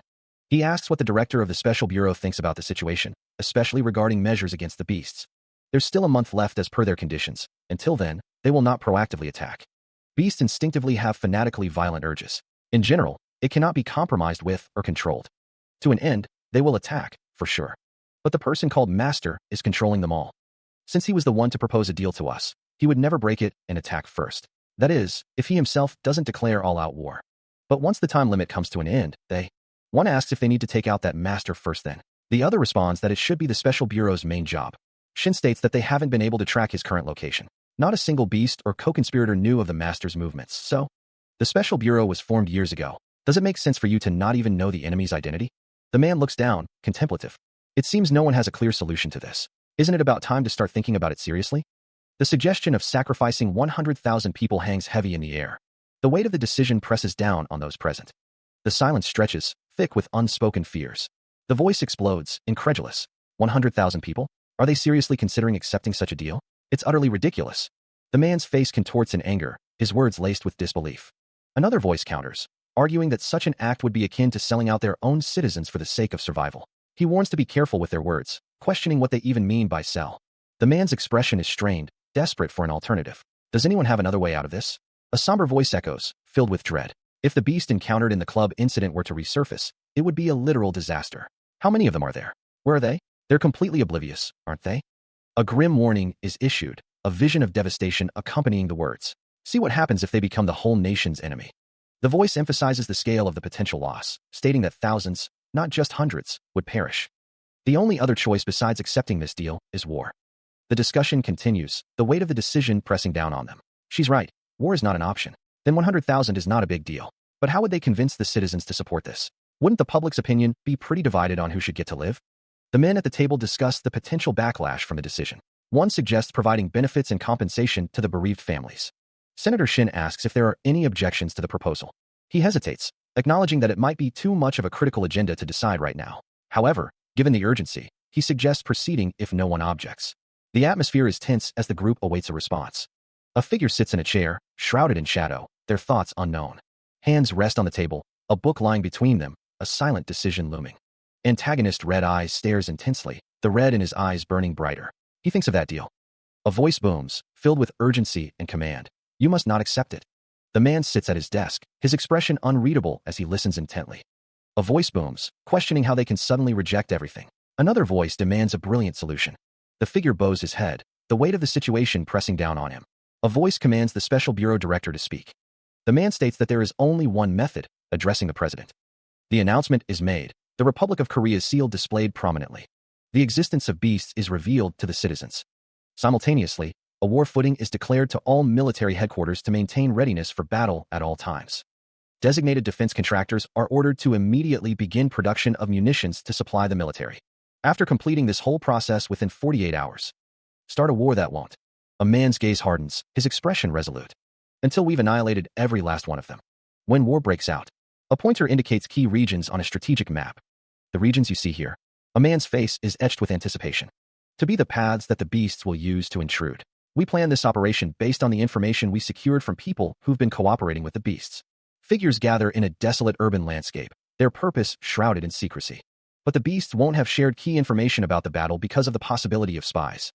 The directive emphasizes adaptability, urging everyone not to restrict themselves to the operation manual too much. In the case of an unanticipated event, they should proactively deal with it according to how the situation unfolds. Considering each region's strategic value, possible intrusion paths have been predicted. Hyun Sung explains that he will elaborate on this using 3 broad points. The first point is an invasion from an outside territory located in the middle of the ocean, as indicated by the map. Until now, the beasts the Bureau have been facing were rarely as gigantic as the latest sighting. They were probably hiding out in the outer territories because it's hard to hide such big figures. A monstrous beast lurks in the rain, its massive eye gleaming ominously. But it's self-explanatory that once they're certain of an attack, they will come onto the mainland. A ship cuts through the turbulent ocean. In that case, the Special Bureau can't handle them alone. All-out warfare will be left to the military, and a few of their people will be sent to the front lines to counter the fangs of the beasts. The second key point is key government departments and military facilities. Silhouettes of figures stand in the darkness. Personnel monitor screens in a darkened control room, their expressions grim. Just as important as fighting the beasts is systematic command from the rear. Elite operatives are infiltrating each facility under false guise. If these critical facilities are destroyed, communications, law enforcement, and administration will be incapacitated. Therefore, the majority of their operatives are assigned to the defense of these strategic facilities, Hyun Sung explains. In the event of an emergency, such as the enemy infiltrating the facility, a woman stands ready, gripping a pistol and a knife. Bloodied hands reach out, a testament to the brutal reality of the conflict. A voice echoes, emphasizing the need to guard a place with one's life, no matter the sacrifice. A scarred man is referred to as number 3. The enemy's targets are residential areas of civilians in the major cities. A crowd of unsuspecting civilians walks through the city, unaware that they will be the enemy's last target. One man asks how this could be. The other responds that in an all-out war, it doesn't make sense that the enemy would disperse their forces to target civilians. The man with the scars asks if they target places of high strategic value. The other man confirms that it's exactly as he says. The reason they'll target civilians is Cha Hyun-seong.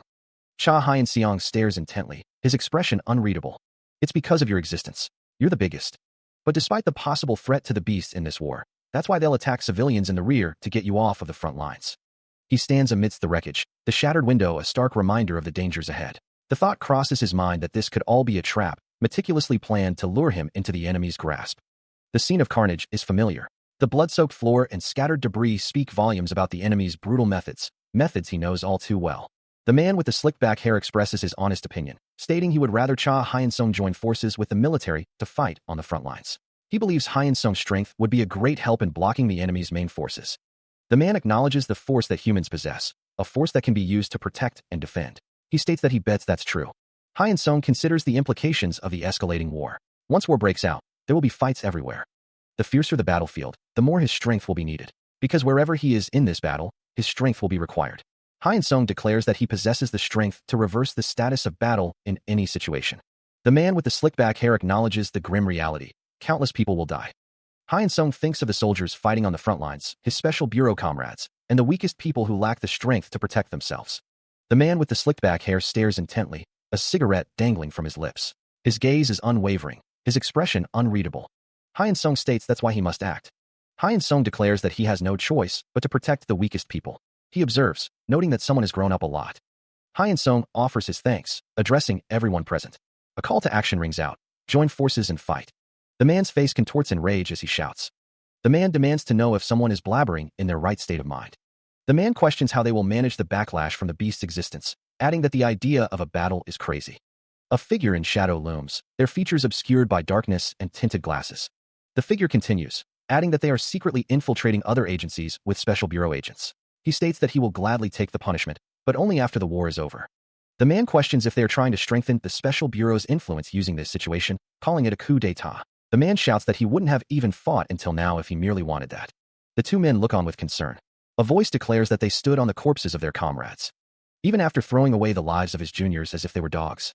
A figure stands bloodied, the cost of the previous actions weighing heavily. The bloodied figure lies prone, a stark reminder of the sacrifices made.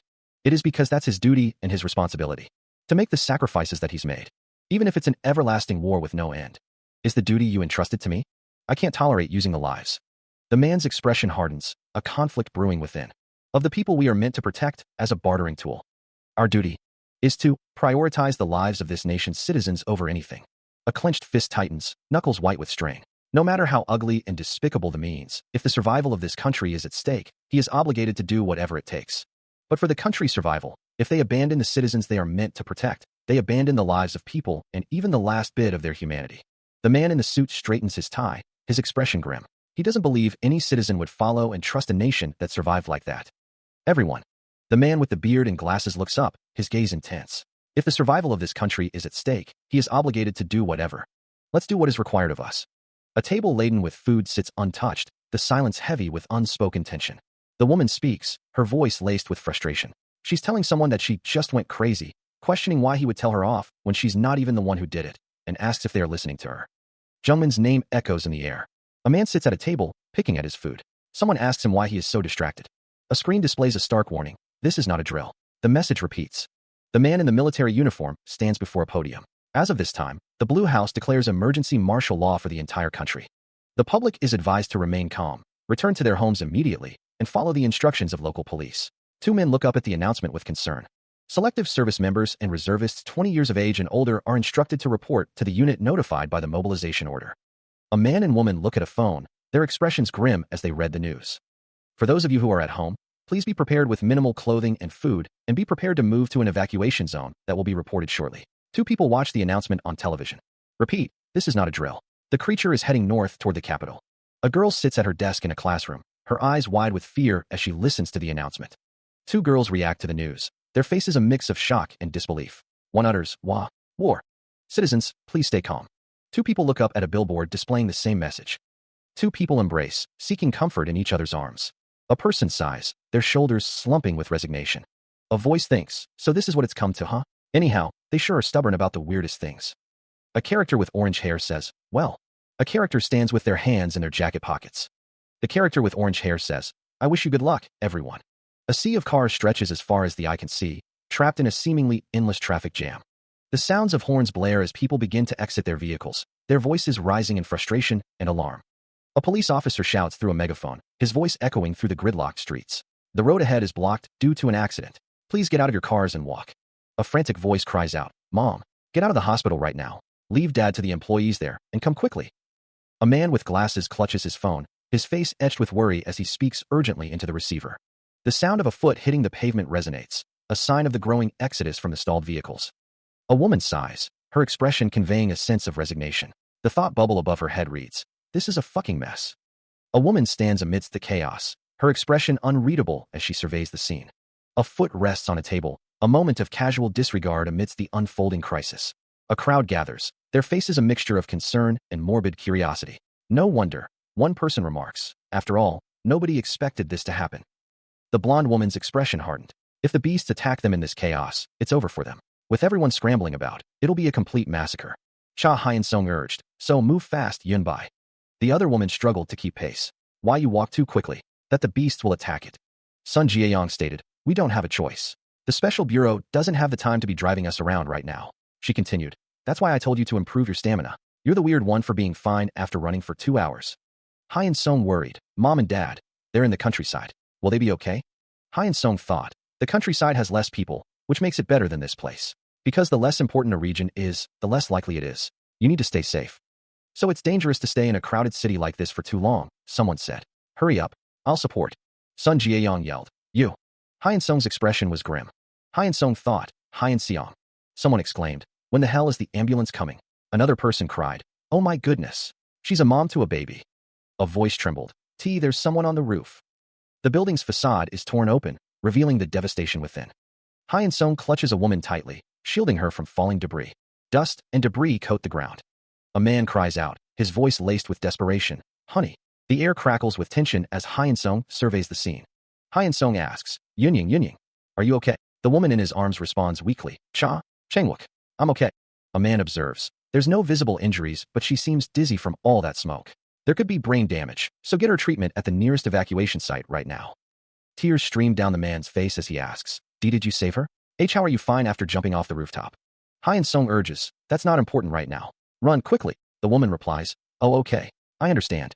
Thanks. Thank you. The sound of crumbling buildings echoes through the air. Hyun Sung leads a group of people through the chaotic streets. A narration box states, the commotion has caused accidents all over. Perhaps it's because of the limited number of firefighters available and rescue workers arriving too late. He stares ahead, his expression unreadable behind his glasses. A man looks up, his face etched with concern. Something's falling from up there again. Hyun Sung's gaze remains fixed on the sky.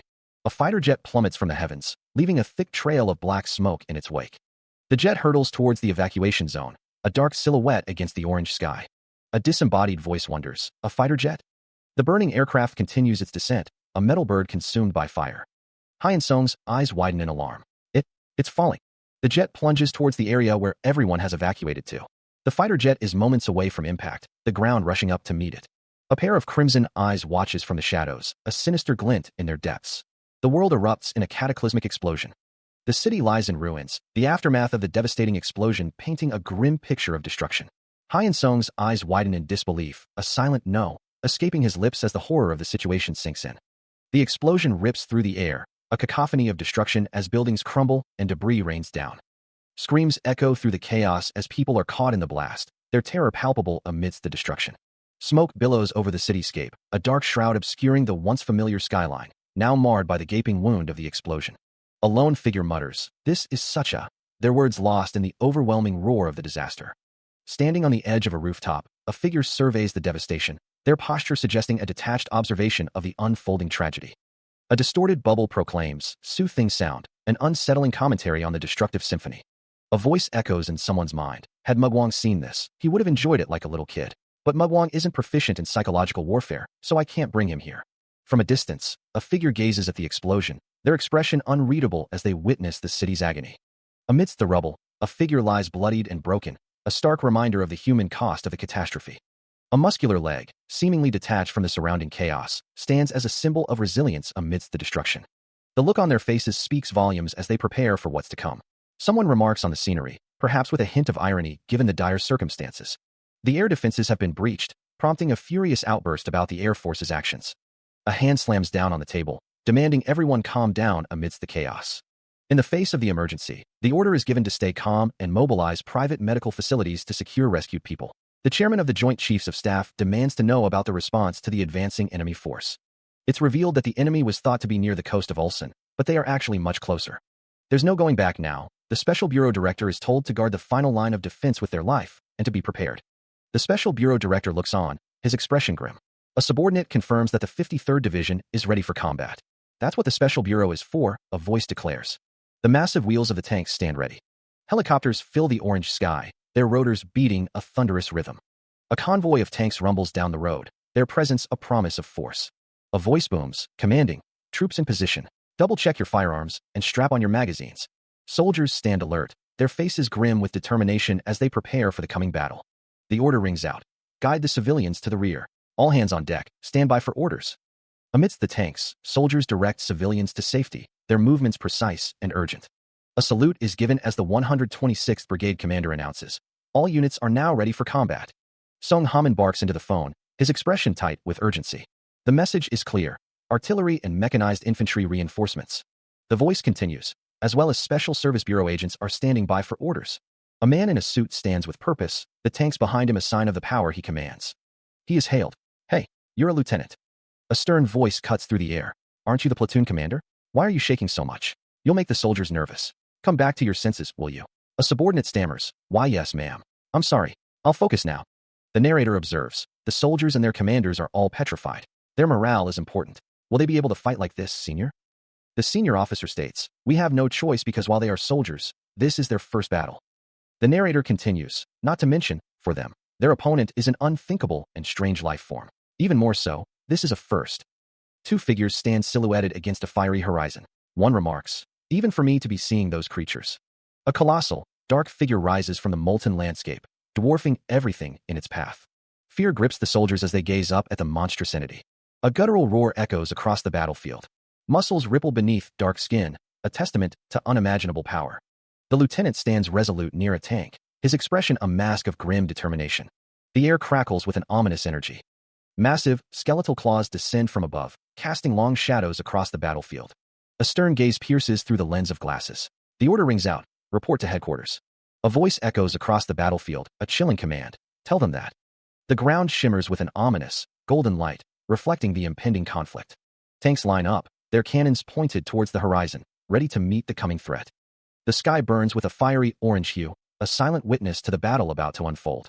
A grotesque monster, its maw filled with jagged teeth, stands ready to unleash its fury. The horizon glows with an unearthly light, signaling the arrival of something terrible. The declaration booms, shaking the very earth. The battle shall begin. The firing range of their forces was now in sight, as soldiers stood ready. Below, men in suits observed the situation. The soldier barked, relaying the brigadier commander's order. The order was to engage the enemy forces directly ahead. A monstrous figure loomed, its form grotesque and menacing. The soldier screamed to everyone to commence the attack. The order was given, and the military unleashed a barrage of fire. Tanks unleash a barrage of explosive rounds, the ground shaking with each deafening blast. Helicopters join the fray, missiles streaking through the air, adding to the cacophony of destruction. The relentless barrage continues, a symphony of explosions echoing across the battlefield. The sky rains down fire and death, each impact promising devastation. Monstrous figures emerge from the smoke, their forms silhouetted against the fiery backdrop. The explosions rip through the monsters, tearing flesh and bone asunder. The monsters are engulfed in a maelstrom of fire and blood, their roars of pain lost in the thunderous din. A guttural scream pierces the air as a monster succumbs to the onslaught. A soldier barks orders, urging his comrades to maintain the relentless fire. The first shots have landed. Damage has been inflicted. Do not stop. Keep shooting at them just like this. Block them from advancing. A monstrous visage, teeth bared in a savage snarl, rises from the carnage. The relentless barrage continues, explosions rocking the battlefield. In a desperate act of defense, one of the monsters uses its own kind as a shield, blocking the incoming fire. He blocked it by using his own kind as. The monsters are using their own kind as a shield, a tactic that leaves the soldiers stunned. One of them clicks his tongue in annoyance. According to the data manager Hong acquired from that operation, beasts with greater physical attributes than the average monster had significantly lower intelligence in comparison. But regardless of that, their foundational base is still.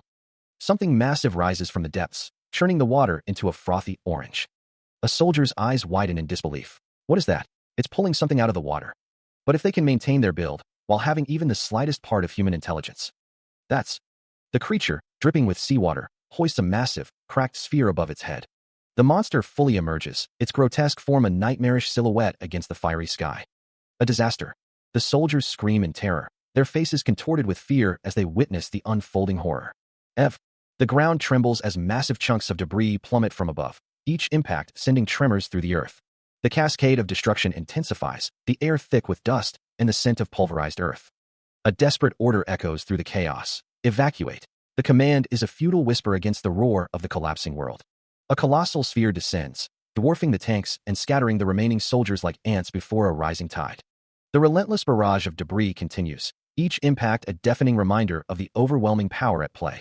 A tank, caught in the maelstrom, is tossed skyward like a child's toy, its metal frame groaning under the immense pressure. A chorus of screams pierces the din, raw expressions of terror as the world crumbles around them. The screams intensify, a symphony of despair rising from the ruins. The soldiers gaze upward, their faces etched with disbelief and horror as the sky rains down destruction. Debris is falling. A fist clenches, knuckles white against the backdrop of devastation, a silent promise of defiance or perhaps a desperate plea for salvation. A man's face contorts in a primal scream, his eyes wide with the horrifying realization of impending doom. Amidst the chaos, a figure stands silhouetted against the falling debris, their presence a stark contrast to the surrounding pandemonium. The ground buckles and cracks under immense pressure. Debris explodes outward, propelled by an unseen force. The destruction continues to spread, pulverizing everything in its path. A wave of energy surges through the ruined landscape. A soldier shouts, ordering all troops on land to evacuate the intersection where the debris is falling. The soldier warns that if their armor is harmed, the line of defense will break. With the help of air support, the military attempts to contain the disaster. A helicopter unleashes a barrage of missiles, targeting the source of the destruction. The ground is torn apart as the military struggles to hold the line. A cacophony of screams echoes through the ravaged city. More helicopters arrive, filling the sky with the thunder of their engines as they rain down fire. Amidst the chaos, a figure stands silhouetted against the devastation. Enemy projectiles streak towards the helicopters, forcing them into evasive maneuvers. The pilot grits his teeth, sweat beading on his brow. The weight on board has suddenly increased. He realizes with a jolt that something is hanging onto the helicopter. A figure clings precariously to the side of the aircraft. A blood-red eye stares out, intense and unwavering. The figure hanging on remarks, "Isn't the scenery here just incredible?" The figure's face contorts into a wide, unsettling grin. "It's so good that you..." His hand clenches tightly onto the helicopter's frame, knuckles white with strain. The figure is revealed to be covered in blood, clinging desperately to the helicopter. Blood splatters across the helicopter's surface. A violent explosion rocks the area. More explosions erupt, engulfing the helicopters in flames. Unit 3 is down. A voice crackles over the comms, questioning what could have happened. What attacked them? The question hangs in the air, unanswered. He looms over the wreckage, a monstrous visage with eyes burning like embers. Explosions continue to rip through the area, consuming what remains of Unit 3. The inferno rages, casting long, dancing shadows across the ravaged landscape. His hands are stained crimson, a testament to the carnage he has wrought. A chilling laughter echoes through the smoke-filled air, a symphony of madness and destruction. A desperate cry pierces the din. Run! Elsewhere, a tank rumbles across a desolate battlefield, its cannon poised for destruction. The order rings out. To the battlefield. Explosions erupt across the war-torn landscape, sending debris flying in all directions. Another tank advances, a symbol of relentless force amidst the chaos of war. He grunts, reeling from a heavy blow. Has he landed yet? Their attack explodes in a burst of fire and debris. The explosion continues, the cry of commander, lost in the roar. A soldier is caught in the blast, thrown back amidst the fiery chaos. Soldiers advance, rifles raised, their faces grim with determination. A monstrous figure, its face contorted in a sinister grin, chuckles. "Phew. Ha ha. This is it. I'm telling you, this is it." The figure continues, "I waited for this like." The monster roars, covered in blood, its eyes burning with malevolent glee. A soldier lies prone, soaked in blood, the word war echoing in the air. The monstrous figure continues, for such a long time. The figure stands atop a massive, grotesque creature, its red eyes gleaming with cruel amusement. The monster finishes, "Run, you starved pigs." The man in the suit, his expression grim, declares, "Until we're all turned into lumps of flesh." A voice booms, filled with anticipation. "Let's have some fun." The city lies in wait, buildings standing as silent sentinels against the coming storm. Red Eyes looms, a harbinger of destruction. A voice, laced with dark amusement, responds, "Okay." Monstrous figures emerge from the shadows, their forms twisted and grotesque. The figure stands, a dark silhouette against the encroaching chaos. The world shifts, the air thick with anticipation. The announcement rings out, a chilling promise. The festival starts now. The battlefield stretches out, a scene of devastation. A tank sits amidst the destruction. A voice echoes, "It's always, always the same scene." A grotesque monster stands amidst the flames. The voice continues, "No matter how strong." Soldiers fire their weapons. The voice continues, "Power is that tramples you, or how sharp a fong is that cuts you." Tanks unleash a barrage of fire. A voice booms, "Give it your everything by pulling out all of your strength and fighting back." A monstrous figure is engulfed in explosions. A voice whispers, "No matter how many times it repeats, it makes you feel new sensations every time." The battlefield blazes. A voice declares, "This blazing battlefield." A figure stands with their back to the viewer. The voice questions, "You people don't stop, and is my reason for living?" A voice echoes, "You're the same too, right? You must be the same, otherwise, what reason could you have for getting involved with and..." A pair of intense eyes stare forward. The voice concludes, "Fighting these mad monsters for years? SH." The soldier's face contorts in a furious yell, his eyes wide with a manic intensity. He screams, ordering someone to shoot. Explosions tear through the landscape, reducing buildings to rubble and sending debris flying in all directions. The air crackles with the smell of ozone and burning stone. A towering figure stands amidst the devastation, its form wreathed in shadow and flame. The ground trembles beneath its feet as it surveys the carnage. Blood pools on the cracked earth, a stark reminder of the violence that has transpired. A voice echoes, questioning the absence of pain and feeling. The battlefield is a scene of utter destruction, a testament to the brutal nature of conflict. A disembodied voice declares that this is what a real battle should be. Explosions continue to erupt from the ground, sending shockwaves rippling through the air. The earth groans under the relentless assault. A monstrous figure emerges from the inferno, its eyes glowing with malevolent intent. Its grotesque features are illuminated by the flickering flames. A voice booms out, questioning if there is no fun to be had. The words drip with a chilling indifference. The soldier's face is splattered with blood, his eyes wide with a terrifying glee. He laughs maniacally, reveling in the chaos and destruction. A group of people huddle together amidst the destruction, their faces etched with fear and despair. They are caught in the crossfire of a senseless war. A figure walks through the debris, its silhouette stark against the fiery backdrop. Its purpose remains unknown, but its presence is ominous. The image is split, one side showing a normal face, the other a monstrous visage. The words hunting dog are emblazoned above, a chilling declaration of intent. A massive explosion rocks the area, the shockwave rattling windows and sending debris flying. A monstrous beast, its eyes glowing red with malevolent intent, stands amidst the chaos. A hand grips a weapon tightly, the wielder's resolve hardening in the face of the unfolding crisis. A voice booms, "But rather play with me as hard as you can." Inside a fortified command center, alarms blare as the situation rapidly deteriorates. A frantic officer relays critical information. The 53rd Division is now locked in a battle against an enemy leader. Reports say that enemy troops have landed on shore. A map highlights the escalating conflict. The brigade under command is to gather at the front lines. The 31st and 39th Divisions are to engage the enemy forces. An officer questions the lack of support. Are the Marine Corps and Air Force still not there yet? A somber voice acknowledges the current state of affairs. Military forces are still stopping those monsters. But that's because the command facilities still haven't been attacked. Another officer shouts in alarm. Those beasts also know that, and the CCTV of Area B is down. Panic rises as communications fail. Is it an enemy attack? What did the guards report? Communications have been interrupted. No reply? Send the response team. A heavily armed response team moves out, their faces grim as they prepare to confront the encroaching threat. The soldiers stood ready, their boots planted firmly on the tiled floor. A fist clenched, the leather of the glove creaking softly, a silent promise of violence. A long, dark hallway stretched ahead, the air thick with anticipation. A hand raised, a signal given, the tension ratcheting higher. A doorway loomed, a gateway to an unknown threat. Weapons were drawn, aimed with deadly precision, ready to unleash a storm of lead. The soldiers advanced, their movements synchronized, a well-oiled machine of war. A voice cut through the tension, sharp and commanding. "Stop it."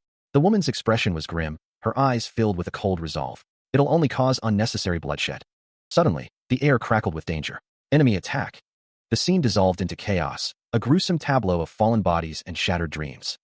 The woman stood amidst the carnage, a sword gleaming in her hand, a silent guardian against the encroaching darkness. The woman with dark hair gazes down, a sense of resignation washing over her. It always ends like this, she thinks. They're taken out in an unknown place, as if they have no value at all. Soldiers are just resources that get consumed. You people. The woman stands tall, two shadowy figures looming behind her, their presence a silent promise of protection or perhaps a harbinger of doom.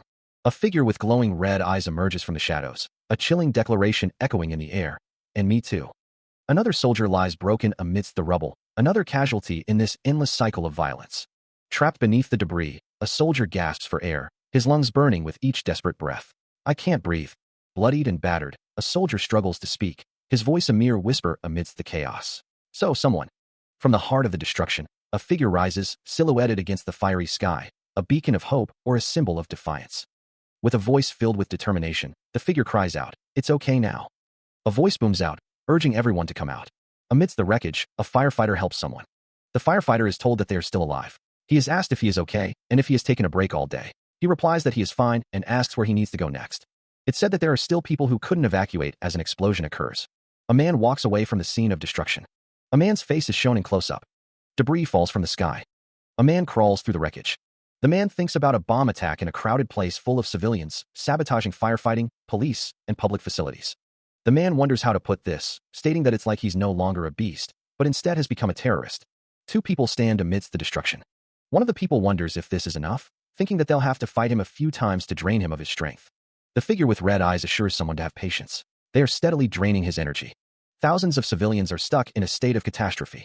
Dealing with these kinds of situations is no easy task. He'll keep frantically struggling until the point of exhaustion.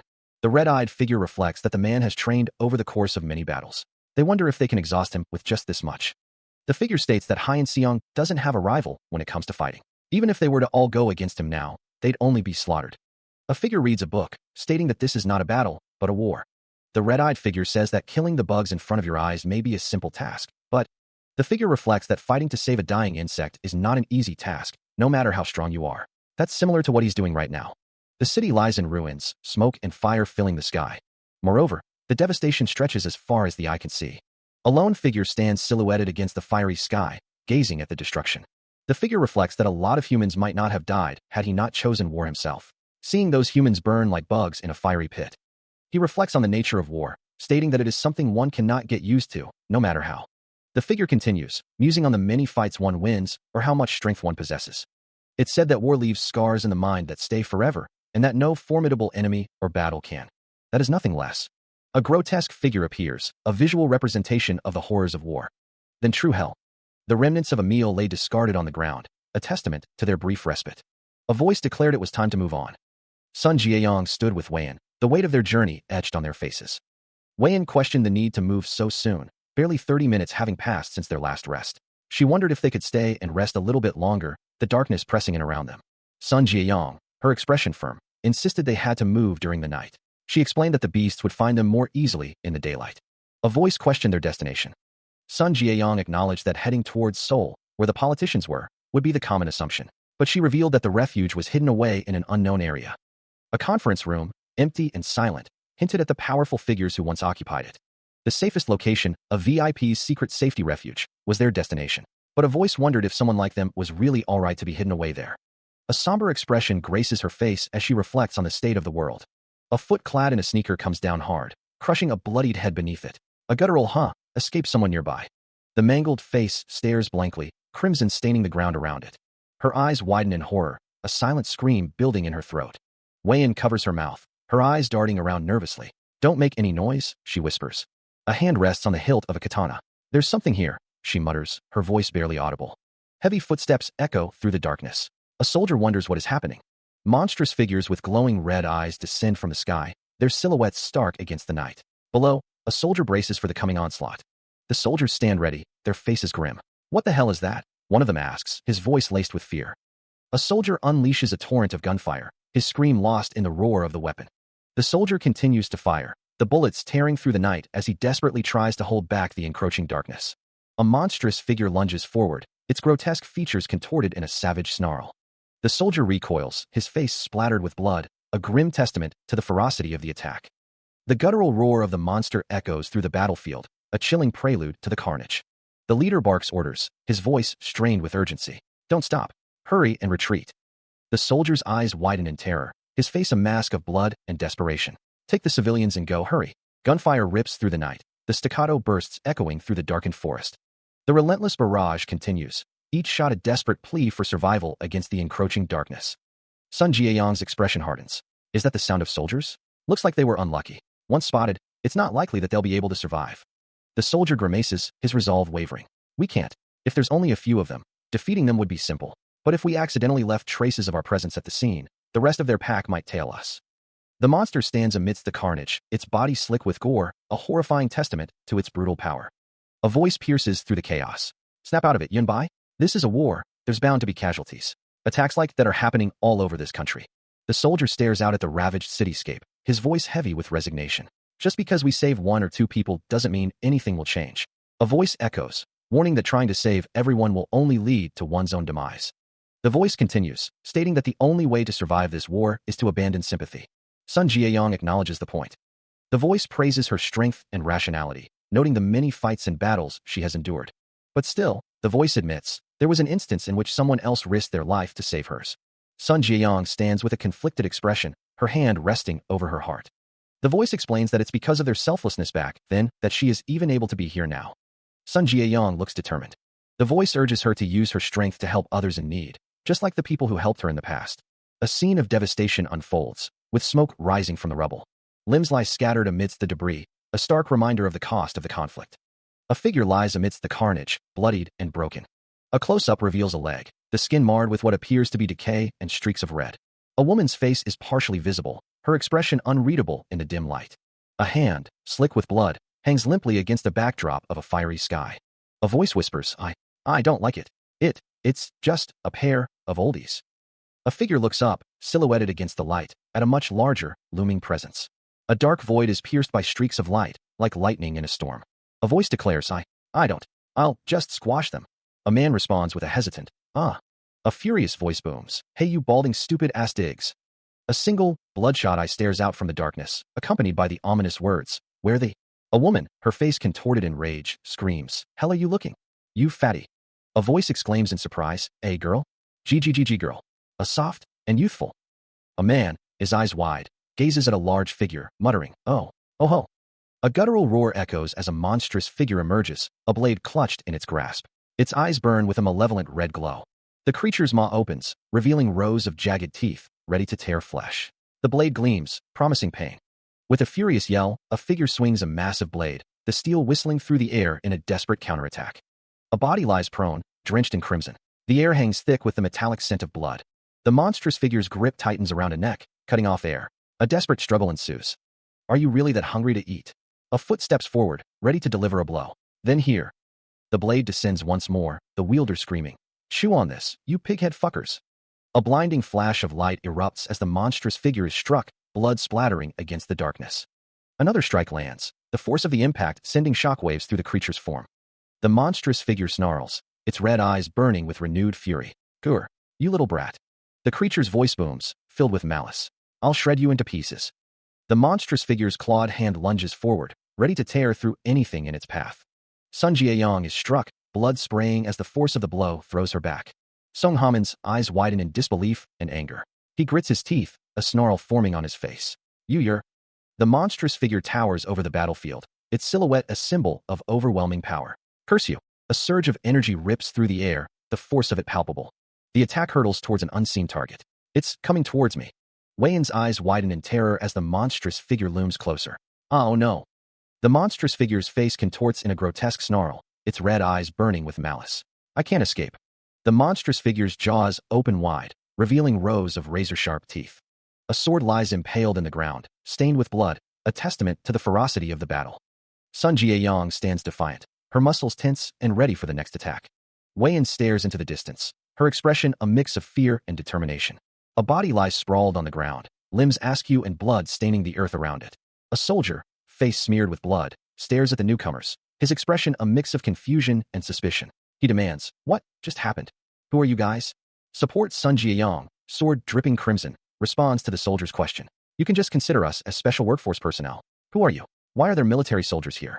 This place is in the middle of nowhere. The soldier's eyes widen slightly, a flicker of understanding crossing his features. Hey, special workforce? To counter monsters? We received a call for aid, so we came here to find out what's going on. But then we got attacked and... Support Sun Jiayong stands in the distance, her gaze sweeping across the ravaged landscape. She questions, our military forces crumbled. A call for aid? From where? You're telling me there's already an active war zone somewhere near this place. A close-up reveals a bloodied hand, severed and lying amidst the carnage. The soldier's face is etched with grim realization. In addition to that, the soldier continues, his voice heavy with dread. The safety refuge that the president was staying at was also ambushed and infiltrated. Support Sun Jiayong's expression hardens, her eyes narrowed with determination. The scene is a gruesome tableau of death, with bodies torn apart and blood splattered across the ground. A soldier, silhouetted against the darkness, fires his weapon into the unknown, the muzzle flash illuminating his determined face. The soldier continues to fire, his voice ringing out amidst the chaos. Bring all the ammunition here. A voice cries out, the words echoing with desperation. If this place is taken over, then our nation is done for. A man with glasses looks on in shock, his eyes wide with fear as the gravity of the situation sinks in. Ugh. They're already closing in. How did they even find the location of this place? We made a mistake from the start. To declare an all-out war without even having a thorough plan on how to counter them. And what the hell did? A man with glasses stares intently, his expression unreadable. A hand raises a cigarette to pursed lips, the smoke curling upwards as the man contemplates the dire situation. The director run off at this time? Debris floats in a crimson-stained sky. A monster's face is covered in blood. A figure stands cloaked in shadow. Red lines streak across a black void. A soldier grits his teeth, blood splattered across his face. The soldier shouts, this is tiring. There's no end to this. The soldiers are at their limit too. A monster's face looms, its teeth bared. One soldier asks, have you called for backup? Have they answered? Another replies, they haven't been answering us for the past 10 minutes. The cloaked figure remains still. Another soldier yells, keep trying. Anything will help. Somebody screams. A figure says, not bad. A grotesque figure, marred by decay and splattered with gore, looms over a fallen form.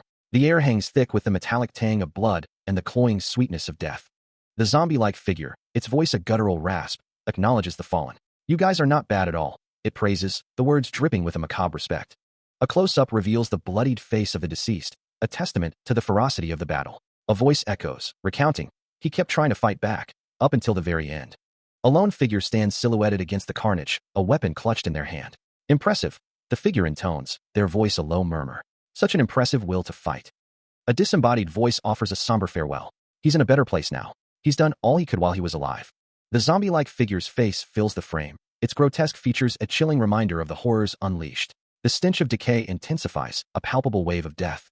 A bloodied hand, gnarled and scarred, clenches into a fist. The air crackles with unspoken rage and the lingering echoes of battle. The zombie-like figure's gaze pierces the veil of death, its red eyes burning with an unholy light. The silence is broken only by the drip, drip, drip of blood. Crimson rivulets cascade down the scene, painting a macabre tapestry of death and destruction. The metallic tang of blood fills the air, a constant reminder of the violence that has transpired. The zombie-like figure's face contorts in a silent scream, its grotesque features a mask of eternal torment. The air vibrates with the echoes of pain and the lingering scent of fear.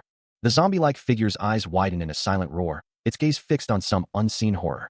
The stench of decay intensifies, a palpable wave of death and despair. The scene dissolves into a sea of crimson, a final testament to the brutality of the battle. The silence is absolute, broken only by the faint whisper of the wind. They stand amidst a scene of utter devastation, a lone figure amidst the carnage. The destruction is absolute, a testament to the ferocity of the battle. A voice echoes, expressing genuine admiration for their resilience. Their unshakable determination is acknowledged, a beacon in the darkness. The figure remains steadfast, a symbol of defiance against overwhelming odds. Their unbreakable will to try is lauded, a testament to their indomitable spirit. The will to fight, despite unbearable pain, is recognized as a defining trait. A close-up reveals the figure's face, etched with the marks of battle and unwavering resolve. Their courage, even when scared, is celebrated as a remarkable quality. Shining so brightly whilst in a literal hell, their spirit remains unbroken. The figure stands tall, a beacon of hope amidst the surrounding despair. A question lingers in the air. Is their human spirit truly unbreakable? The figure, covered in blood, gasps, identifying herself as Kim Hyejin. Kim Hyejin continues, stating that they tried their best to stop them. The message relays that the safety refuge has been overrun. The message continues, stating that they have invaded the headquarters, and they are sorry for failing their mission. A man addresses someone as chief. The man instructs someone to stay hidden, promising to send soldiers. Kim Hyejin pleads with someone not to send soldiers, saying there are more urgent places to send them. There's no point in sending people over here now. Someone is told to shut up and wait, as reinforcements will arrive in 10 minutes. The word chief is spoken. To win this war, the special workforce personnel will do everything they can. The word chief is spoken. For the battles that are. Just like our team leader did. I place my full trust in them. So go. If you have the time to worry about me. The figure in the shadows thinks, then use that time to win battles instead. His face contorted in anger, he mutters, damn bastards. His fist, slick with blood, clenches tightly. A shadowy figure looms, its eyes burning with crimson light. A blinding flash of energy erupts. The air crackles with the force of impact. He stands ankle-deep in murky water. He gasps for breath, each inhale a ragged struggle. The muscular figure carries a limp body on his back, both drenched in blood. The water reflects his weary stance. This is hard. His face, etched with exhaustion and determination, reveals the truth, was saving someone's life. Always this hard. How long has he been walking? The water laps around his ankles with each step. Is it night or day outside? The weight of the person on his back feels immense. It feels like the weight of the world rests on his shoulders as he continues his trek. Enough. This is pointless. He grits his teeth, sweat beading on his brow. Be quiet. I will save you. Then why? The grotesque visage looms, a silent question hanging in the air. You save us? You decided. Mom, it hurts.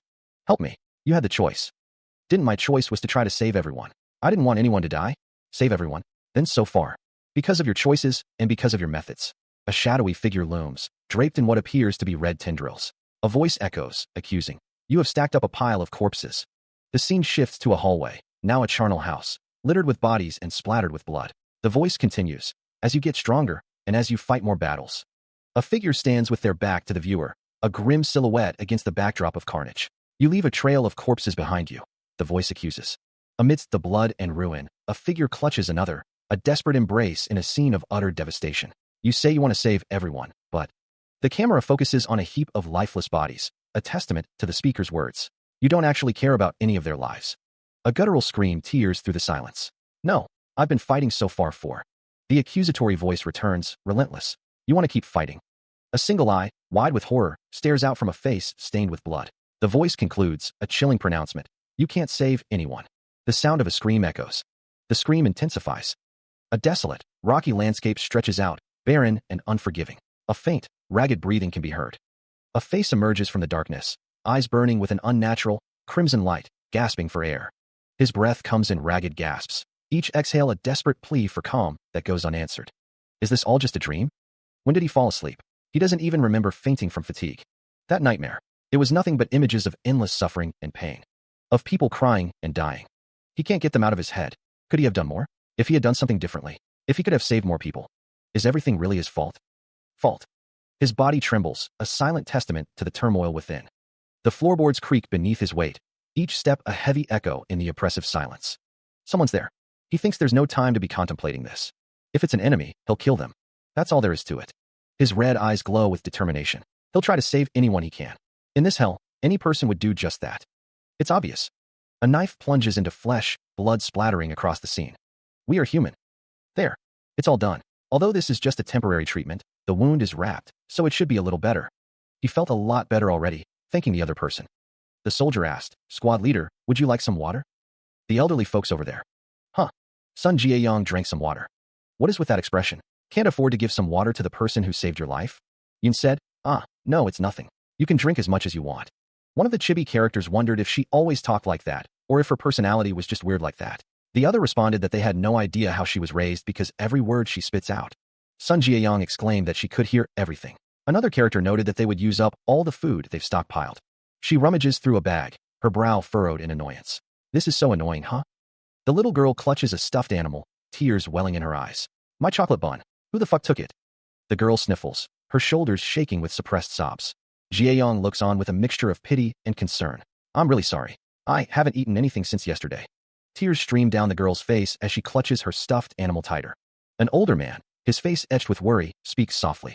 Darling, no more eating, okay? Endure it just a bit longer.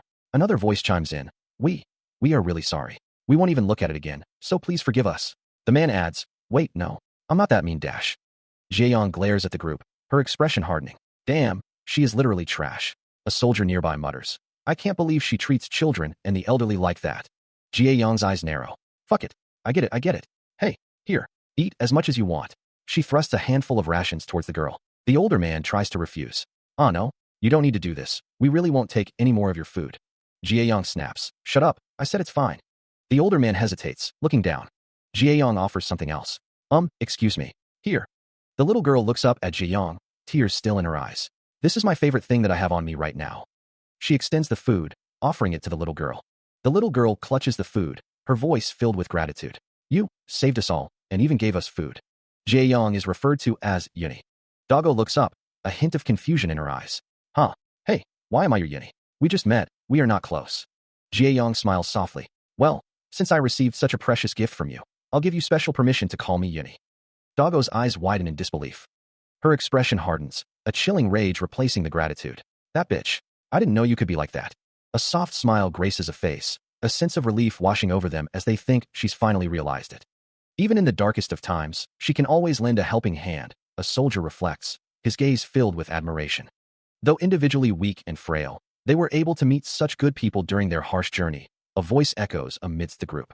If they work together, they can trust and rely on each other, a woman states, her eyes filled with determination as she holds a child's hand. It's such a relief, a voice whispers, the words hanging in the air like a prayer. A bloody knife lies amidst the carnage, a grim testament to the violence that has transpired. They were able to meet such good people during their harsh journey, a voice repeats, a haunting echo in the silence. A man's gaze burns with an unsettling intensity, his red eyes piercing the darkness. A lifeless body lies sprawled amidst the rubble, a stark reminder of the fragility of life. Blood splatters across the cracked earth, a silent testament to the brutality of the scene. Another body lies still, a final victim claimed by the relentless violence. The scene is littered with debris and blood. A voice echoes out, startled and profane. Fuck. You scared me. Cha Hyun-sung, looking shaken, speaks, his voice laced with annoyance. You scared the shit out of me.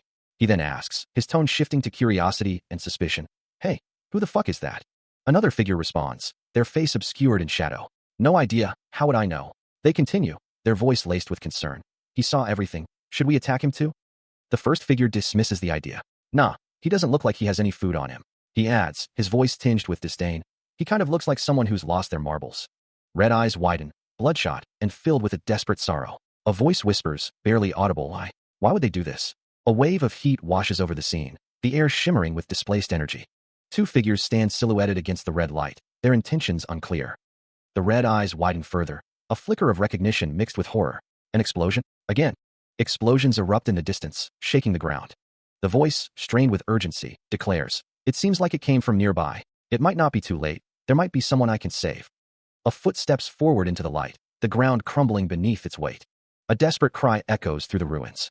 Anyone? Under the pale light of the moon, the city lay in ruins. A Molotov cocktail soared through the air, arcing towards the wreckage. The makeshift bomb detonated in a burst of fire and force, the shockwave rippling outwards. The inferno consumed everything in its path, a ravenous beast of heat and light. A figure in a mask demanded, "Anything you can get," another voice barked. "Hand it over, you fucker." Clutching a bloodied weapon, a man snarled, "Or I will kill." "Is human." A voice screamed, "You." Looking up at the destruction, a man wondered, "Is going on?" A fist tightened around a weapon. The text declared, "There are no beasts here. Everyone." Surrounded by others, a bloodied man questioned, "So why?" In a starkly lit room, one man stated, "In our fight with the beasts, the fact that they attack us is not what is the most dangerous thing." The text explained, "The greatest danger occurs when people start to realize that there is an unknown and foreign enemy amongst them. Because of that, people start to feel fear and panic." A man gazes out a window, the city lights blurring behind him. The weight of a grim truth settles upon him. One beast may kill 100 humans. But a society without order and regulations can kill thousands upon thousands of humans. A figure stands silhouetted against the darkness, red eyes burning with an unsettling intensity. The words echo with accusatory force, "It's all your fault." It's natural for humans to kill one another without hesitation. No, they're just momentarily caught in a state of panic. Isn't who they really are. The weak being defeated and killed by the strong is the natural law of life. A desolate landscape stretches out, marked by a series of crimson circles that dominate the horizon. Silhouetted figures stand amidst the carnage, their forms indistinct against the backdrop of destruction. A voice booms out, demanding an immediate halt to the unseen actions. The urgency in the words is palpable, a desperate plea to cease whatever is unfolding. A man's face, streaked with blood, fills the frame. Behind him, a hooded figure stands guard as the warning echoes. The beasts are closing in. A close-up of a distorted face, the question hanging heavy in the air. Does anyone truly grasp the scale of the loss? A somber reflection on the sacrifices made, the immense effort poured into a fight for survival. A body lies broken amidst a pool of crimson, a stark testament to the brutal cost of the conflict. A declaration rings out, a promise that all this suffering is for the sake of protecting everyone. An eye, bloodshot and filled with anguish, stares out, questioning the motives behind the actions that led to this devastation. A desperate plea echoes, a fundamental question of existence. Why are we here, amidst this chaos? A close-up of a scene drenched in blood, the violence raw and visceral. A landscape consumed by fire and ruin, the remnants of civilization reduced to smoldering wreckage. The air crackles with heat and the acrid smell of burning debris. A masked figure, eyes narrowed in suspicion, questions the sanity of the speaker, struggling to decipher the meaning behind the words. A blood-soaked hand tightened around the hilt of a weapon. Had their parents died or something? The grip intensified, as if the wielder was losing their mind. A confused murmur escaped his lips. Huh. What? His skull should be caved in from that hit. That hurt. How? Could he do it so easily? To try to kill someone? A strangled cry tore from his throat. Gah. Ah. Wait a minute. Spare me. Please. I can't kill humans. But, you guys. The scene was painted in crimson. The words echo, a stark declaration. Aren't humans? A dilapidated building looms, its windows dark and empty. A figure plummets through a fiery inferno, their silhouette stark against the raging flames. A bloodied figure lies prone, their body surrounded by splatters of crimson. A silent scream echoes in the air. Towering over a fallen figure, a dark silhouette stands amidst a spray of blood. He's a monster, is exclaimed. Two figures are seen, one speaking.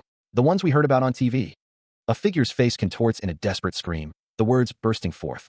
He's going to kill us all. Standing defiantly before a burning cityscape, a figure declares, "Let's kill him." A figure looms over another, their grip tightening on a weapon amidst the chaos. A desperate question hangs in the air. Is this what I get in return? A figure lies broken amidst the rubble, their efforts seemingly in vain. All my efforts in trying to help, they think. A figure is caught in a violent explosion, their body engulfed in a blinding light. All of mine. Even though his footprints were always stained with blood, even though his body was getting ripped apart, the figure, covered in blood, stands defiant. Bloodied legs stand firm on the battlefield. This is what he must do. No matter how much suffering he had to go through. No matter how many people would betray or leave him, he wanted to protect everyone. He can't forgive them for what they've done. The blood of the beasts runs through his veins. But humans who would attack other humans.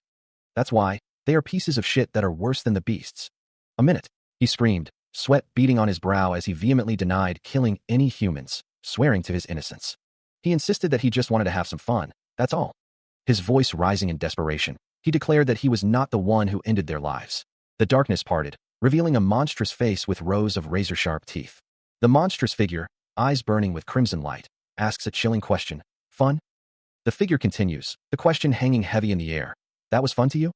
A voice, choked with desperation, pleads. I'm really sorry. I'll never do it again. I'll turn myself in. I'll turn myself in and live in a prison cell forever. The voice continues, begging. Please just give me a chance. The monstrous figure's voice echoes, laced with scorn. Have you ever thought about giving a chance to those you killed? The figure continues, relentless. Have you ever spared them when they begged for it? The monstrous figure's voice booms, devoid of mercy. No matter how much you ask for forgiveness, the people you killed will never come back. A desperate, ragged voice whimpers. Kek, cook, please, spare me. The monstrous figure's voice resonates, cold and unforgiving. No matter how much you repent, you can't reverse the wicked actions.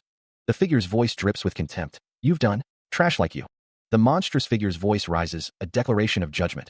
Who kills others for fun? The figure's voice concludes, a final, damning pronouncement. Doesn't deserve to be alive. No matter how hard he tries, the effort seems futile. No matter how many times he gets back up to fight, the cycle continues. Humans. They kill each other so easily. That's right. That's just the way things are.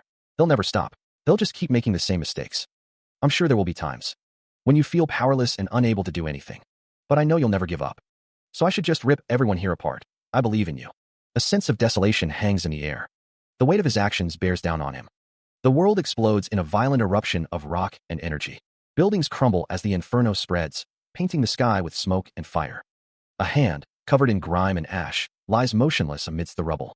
A face, barely visible beneath the layers of soot and debris, hints at the devastation within. The smoke billows, obscuring the ruins of what was once a city. The figure spits out a mouthful of dust and blood. Fuck! The red eyes scan the horizon, taking in the scope of the destruction. What is it? The face contorts in a silent scream, a mask of despair etched in the grime. You want me to? The gaze drops, focusing on something unseen in the wreckage. Do? The question hangs in the air, heavy with doubt. Can I even do?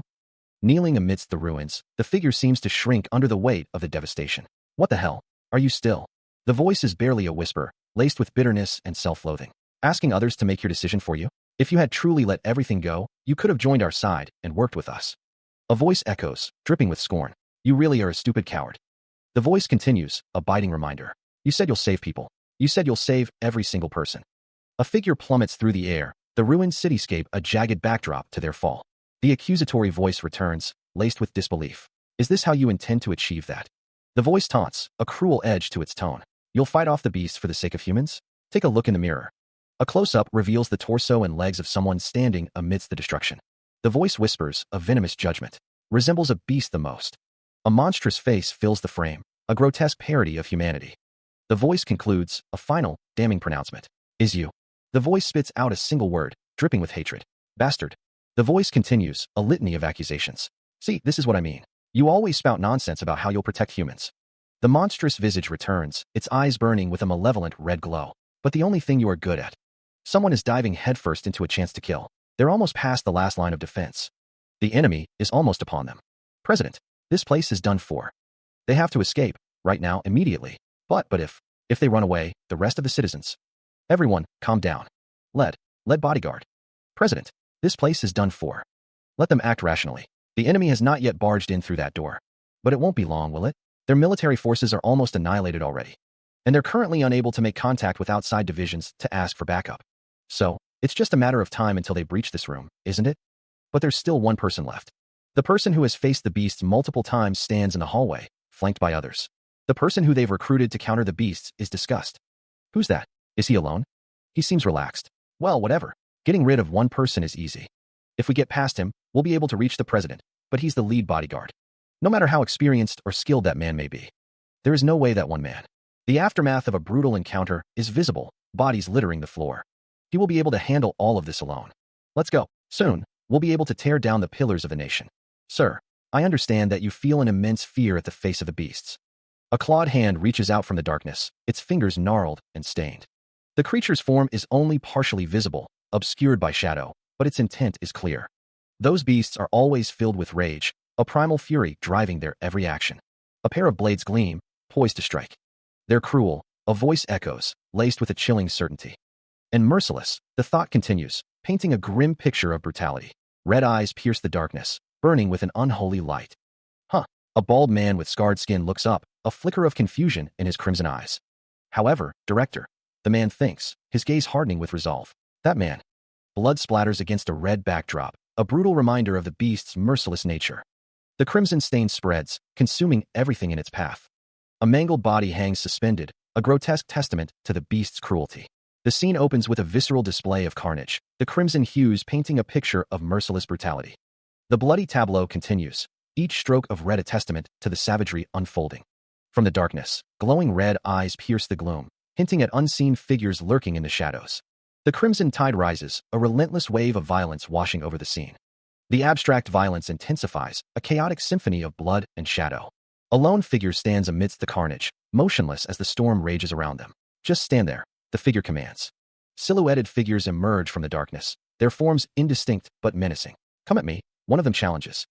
The text reveals the object of a long and desperate search, the person you guys have been dying to face, and have been searching for years now. A man wielding a chainsaw appears, his face grim and determined. Don't interfere, he growls. The chainsaw-wielding figure is covered in blood, the embodiment of brutal force.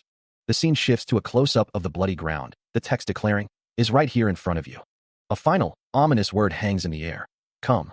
A man's face, contorted in rage, is splattered with blood, one eye obscured by shadow. The unseen man vows to rip his target to pieces. The monstrous figures gaze towards the city under the moonlight. One of them observes that the lights from the city resemble fireworks, noting that some brave souls are still left. They are fighting for their lives. The monstrous figures stand ready. Mugwang declares their intention to turn the city into a graveyard, sniffing the air and detecting humans towards the sky. One of the monsters wonders if the Air Force is coming, and another guesses it's about time they showed up. It might get troublesome if the Air Force starts bombing them, but they prepared to minimize the foot soldiers. Even if they shoot at them, they should be able to get past them and infiltrate the city. Are they trying? Before they get to the city, one of the monsters asks how many enemies they can sense, noting there's probably a lot. From the sky, one. A foot descends with lethal intent, the polished leather gleaming in the dim light. Crimson lines erupt, a visual scream of raw power unleashed. The impact explodes in a shower of gore and shattered stone, the air thick with the metallic tang of blood. A voice, laced with disbelief, whispers, "What?" The monstrous figure's eye widens, its gaze fixed on something beyond the immediate carnage. Just one person? It rasps, the question hanging in the air. Claws tear through the air, the sound like nails dragged across stone, as the unseen assailant continues their relentless assault. White shards flash amidst the darkness, each strike precise and devastating. The camera pans back to reveal the monster, its form surrounded by swirling dust and debris. Blood blooms across the monster's chest, a stark testament to the unseen attacker's power. A chilling laugh echoes through the chamber. Hee ha ha, how interesting. The polished boot returns, poised above the fallen foe, ready to deliver the final, crushing blow. The monster's thoughts drift, a grudging respect forming amidst the pain. I must have been underestimating humans too much. To think there was still a human as cool as you. The hulking figure, covered in blood, sneered. From the looks of you. He continued, his voice a low growl. You must be the boss. The man's gaze narrowed, his red eyes burning with malice. The bloodied figure tilted his head, a cruel smile playing on his lips. Are you super courageous, or just plain insane? Or are you trying to be a hero who'll sacrifice themselves to buy some time for the other humans? He spat, his voice laced with disdain. I don't care about shit like that. I just like to get rid of things that piss me off. The man's eyes glowed with a sinister light. So my only goal here. He hefted his weapon, a grotesque grin spreading across his face. The man's form was silhouetted against the darkness, his eyes gleaming with murderous intent. He finished, his voice dripping with malice. Is to get rid of you. The man's face was contorted in a savage snarl, his eyes burning with bloodlust. A surge of power erupts, the air crackling with unseen energy. His face contorts in a silent scream, the strain etched deep into every line. The world warps around him, reality itself bending to the force of his will. His features twist, becoming something monstrous, something other. A nightmarish visage tears through the veil, teeth bared in a silent roar. The transformation consumes him, reshaping flesh and bone into a grotesque parody of his former self. A blinding flash of light, the apex of the change. The monstrous form solidifies, a terrifying silhouette against the crimson backdrop.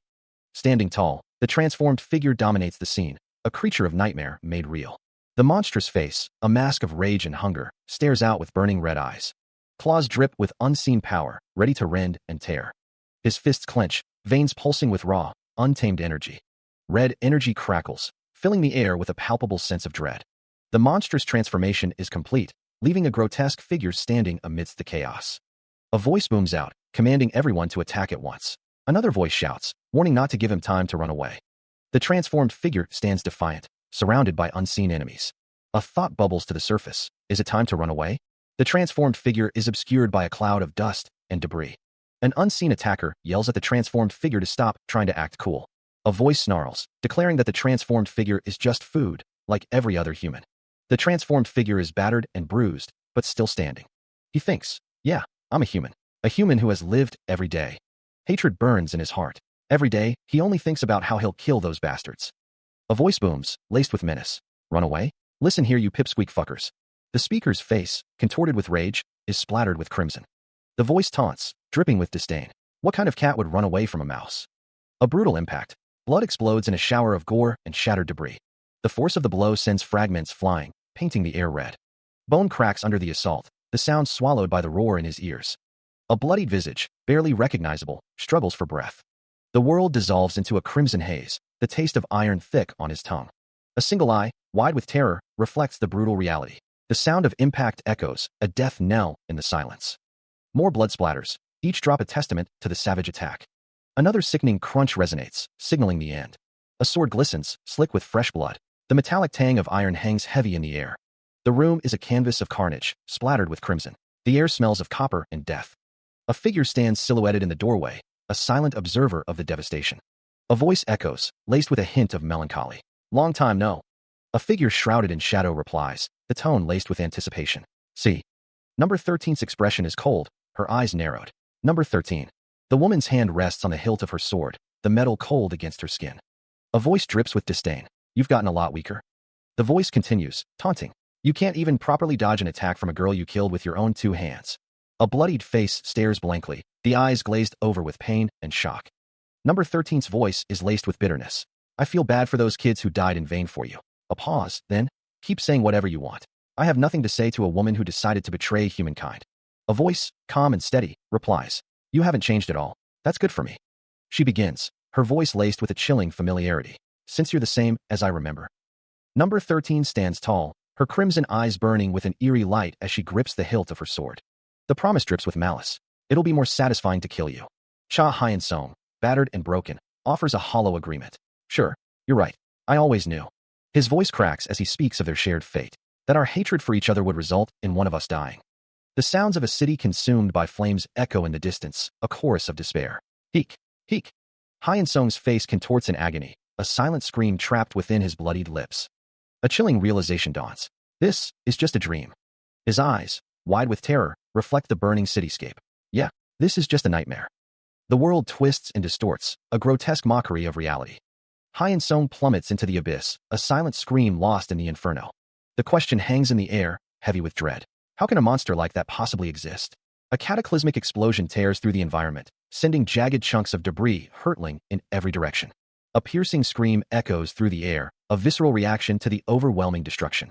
The air is thick with dust and pulverized stone, as the shockwave continues to pulverize the surroundings. Amidst the devastation, a figure emerges, their eyes burning with an unnatural crimson light. The rain of debris intensifies, a relentless barrage of stone and splintered matter. The crimson eyes narrow, radiating an intense and malevolent energy. The world is consumed by falling debris, a testament to the sheer force unleashed. He is sent flying through the air, a ragdoll tossed about by the explosion's fury. The ground trembles as the debris continues its descent, a symphony of destruction. He plummets downwards, the ground rushing up to meet him with unforgiving speed.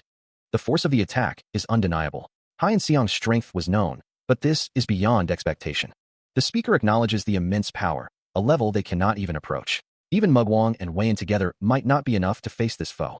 The figure with glowing red eyes declares that they would all lose in a split second. A fist, crackling with red energy, hurtles forward with blinding speed. The blow connects with devastating force. A hand, wreathed in shadow, grips a shoulder with brutal strength. An explosion of raw power erupts, bathing the area in blinding light. The figure with glowing red eyes stands triumphant, looming over his fallen opponent. Looking down, the red-eyed figure surveys the scene of devastation. The landscape is scarred, littered with burning debris. The figure with glowing red eyes states, that's why. The figure thinks, I always knew. Energy surges, scattering debris in its wake. The figure with glowing red eyes stands over the other figure, the victor in a brutal display of power. To utilize an attack coming towards you, and to use it to your own advantage. Two figures clash in a brutal exchange. To change the shape of your own body, and to use yourself as a weapon. A figure lies wounded, a gaping hole torn through their chest. To utilize an indirect attack by using your surroundings to your advantage. A dark, ominous hole looms. Hands reach down towards the darkness. The attack this kid is using right now is completely different. A hooded figure stands ready. From all of those, the sound of something breaking echoes. The air crackles with residual energy. Hyun-sung reflects on the sensation just before the blast. A feeling of heat had built inside his arm, right before the explosion. He considers the implications. I see. Hyun-sung focuses on the nature of the other's ability. He muses on the possibility of boiling the blood inside one's body to trigger an explosion. The thought strikes him. Hyun-sung wonders how confident the other person is in their assessment. Perhaps they are creating a bomb from within their own body, and then firing the explosion at him. If that were the case, he reasons, they wouldn't need to directly touch his body with their hands. Hyun-sung recalls that he didn't feel any heat coming from the other until they touched his arm. More importantly, considering the power of the explosion, if they released that explosion from their own hands, their hands would have been damaged in some way. Hyun-sung concludes that he also would have felt the heat emanating from their hands.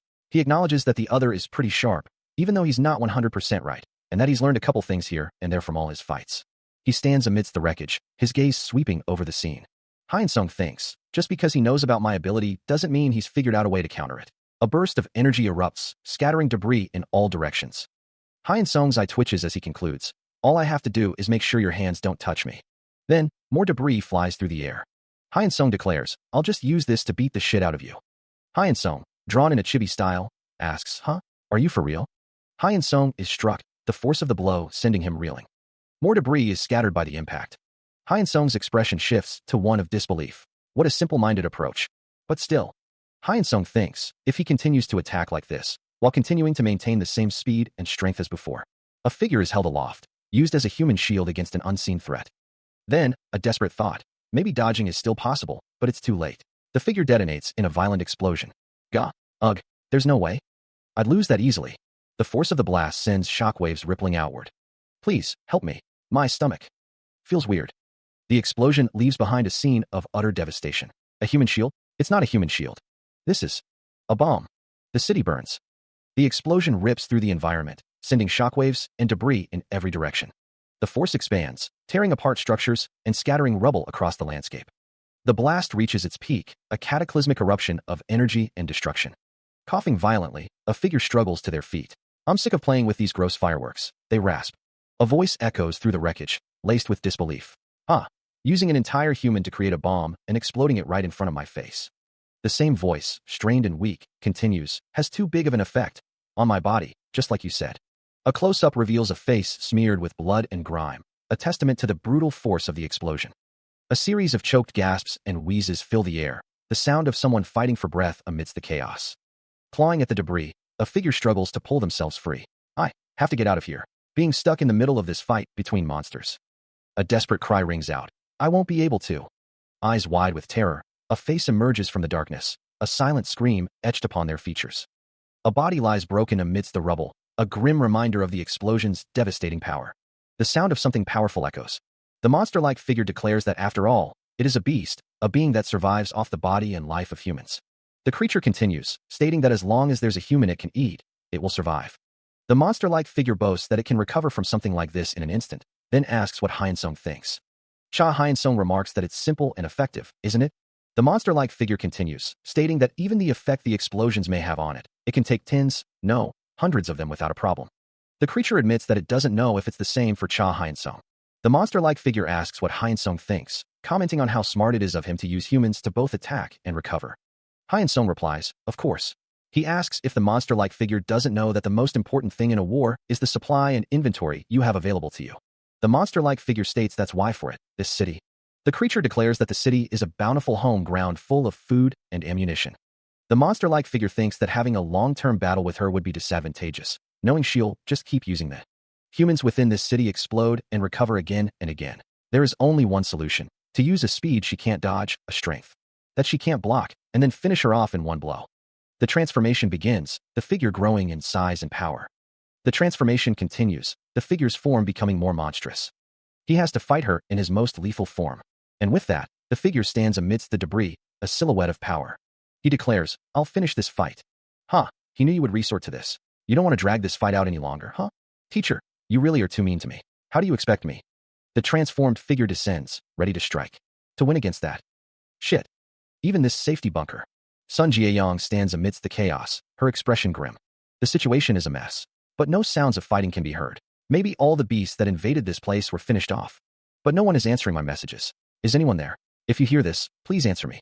There are civilians with us. Please answer dash. Refuge. That's why you came all the way here. The director? Sun Gaeong, what are you doing here?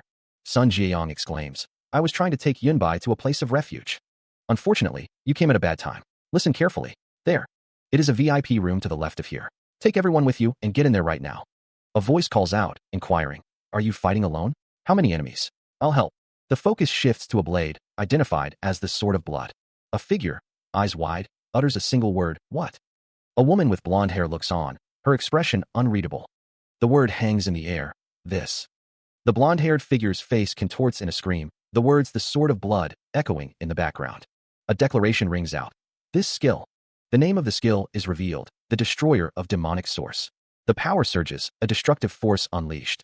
The energy intensifies, a blinding flash of light. The aftermath reveals a scene of devastation, the landscape scarred by the unleashed power. A clawed hand descends, reaching for something unseen.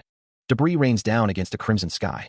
A figure plummets through the air, surrounded by a cloud of blood and shattered stone. A monstrous roar echoes through the carnage.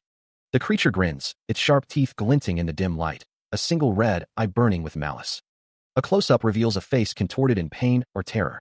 Monstrous figures loom, a white blade held aloft amidst the chaos. The white blade descends, a harbinger of destruction.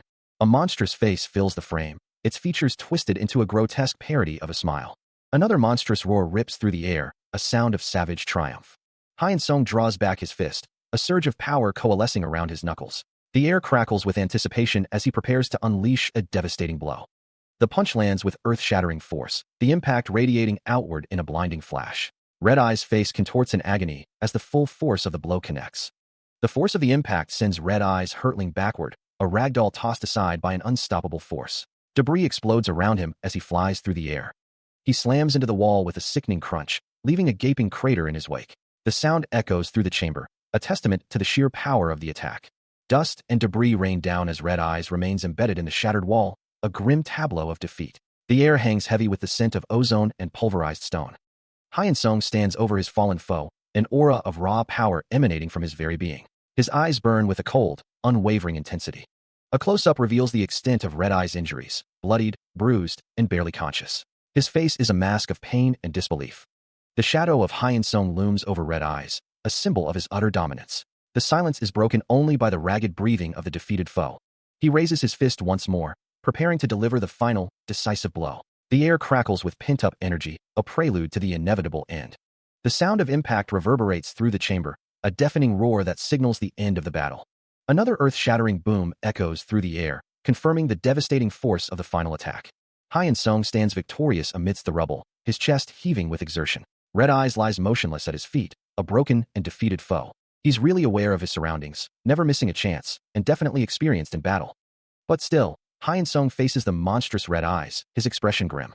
A savage blow lands, the force of it echoing with a deafening HIYA. The impact continues to reverberate, sending shockwaves through the air.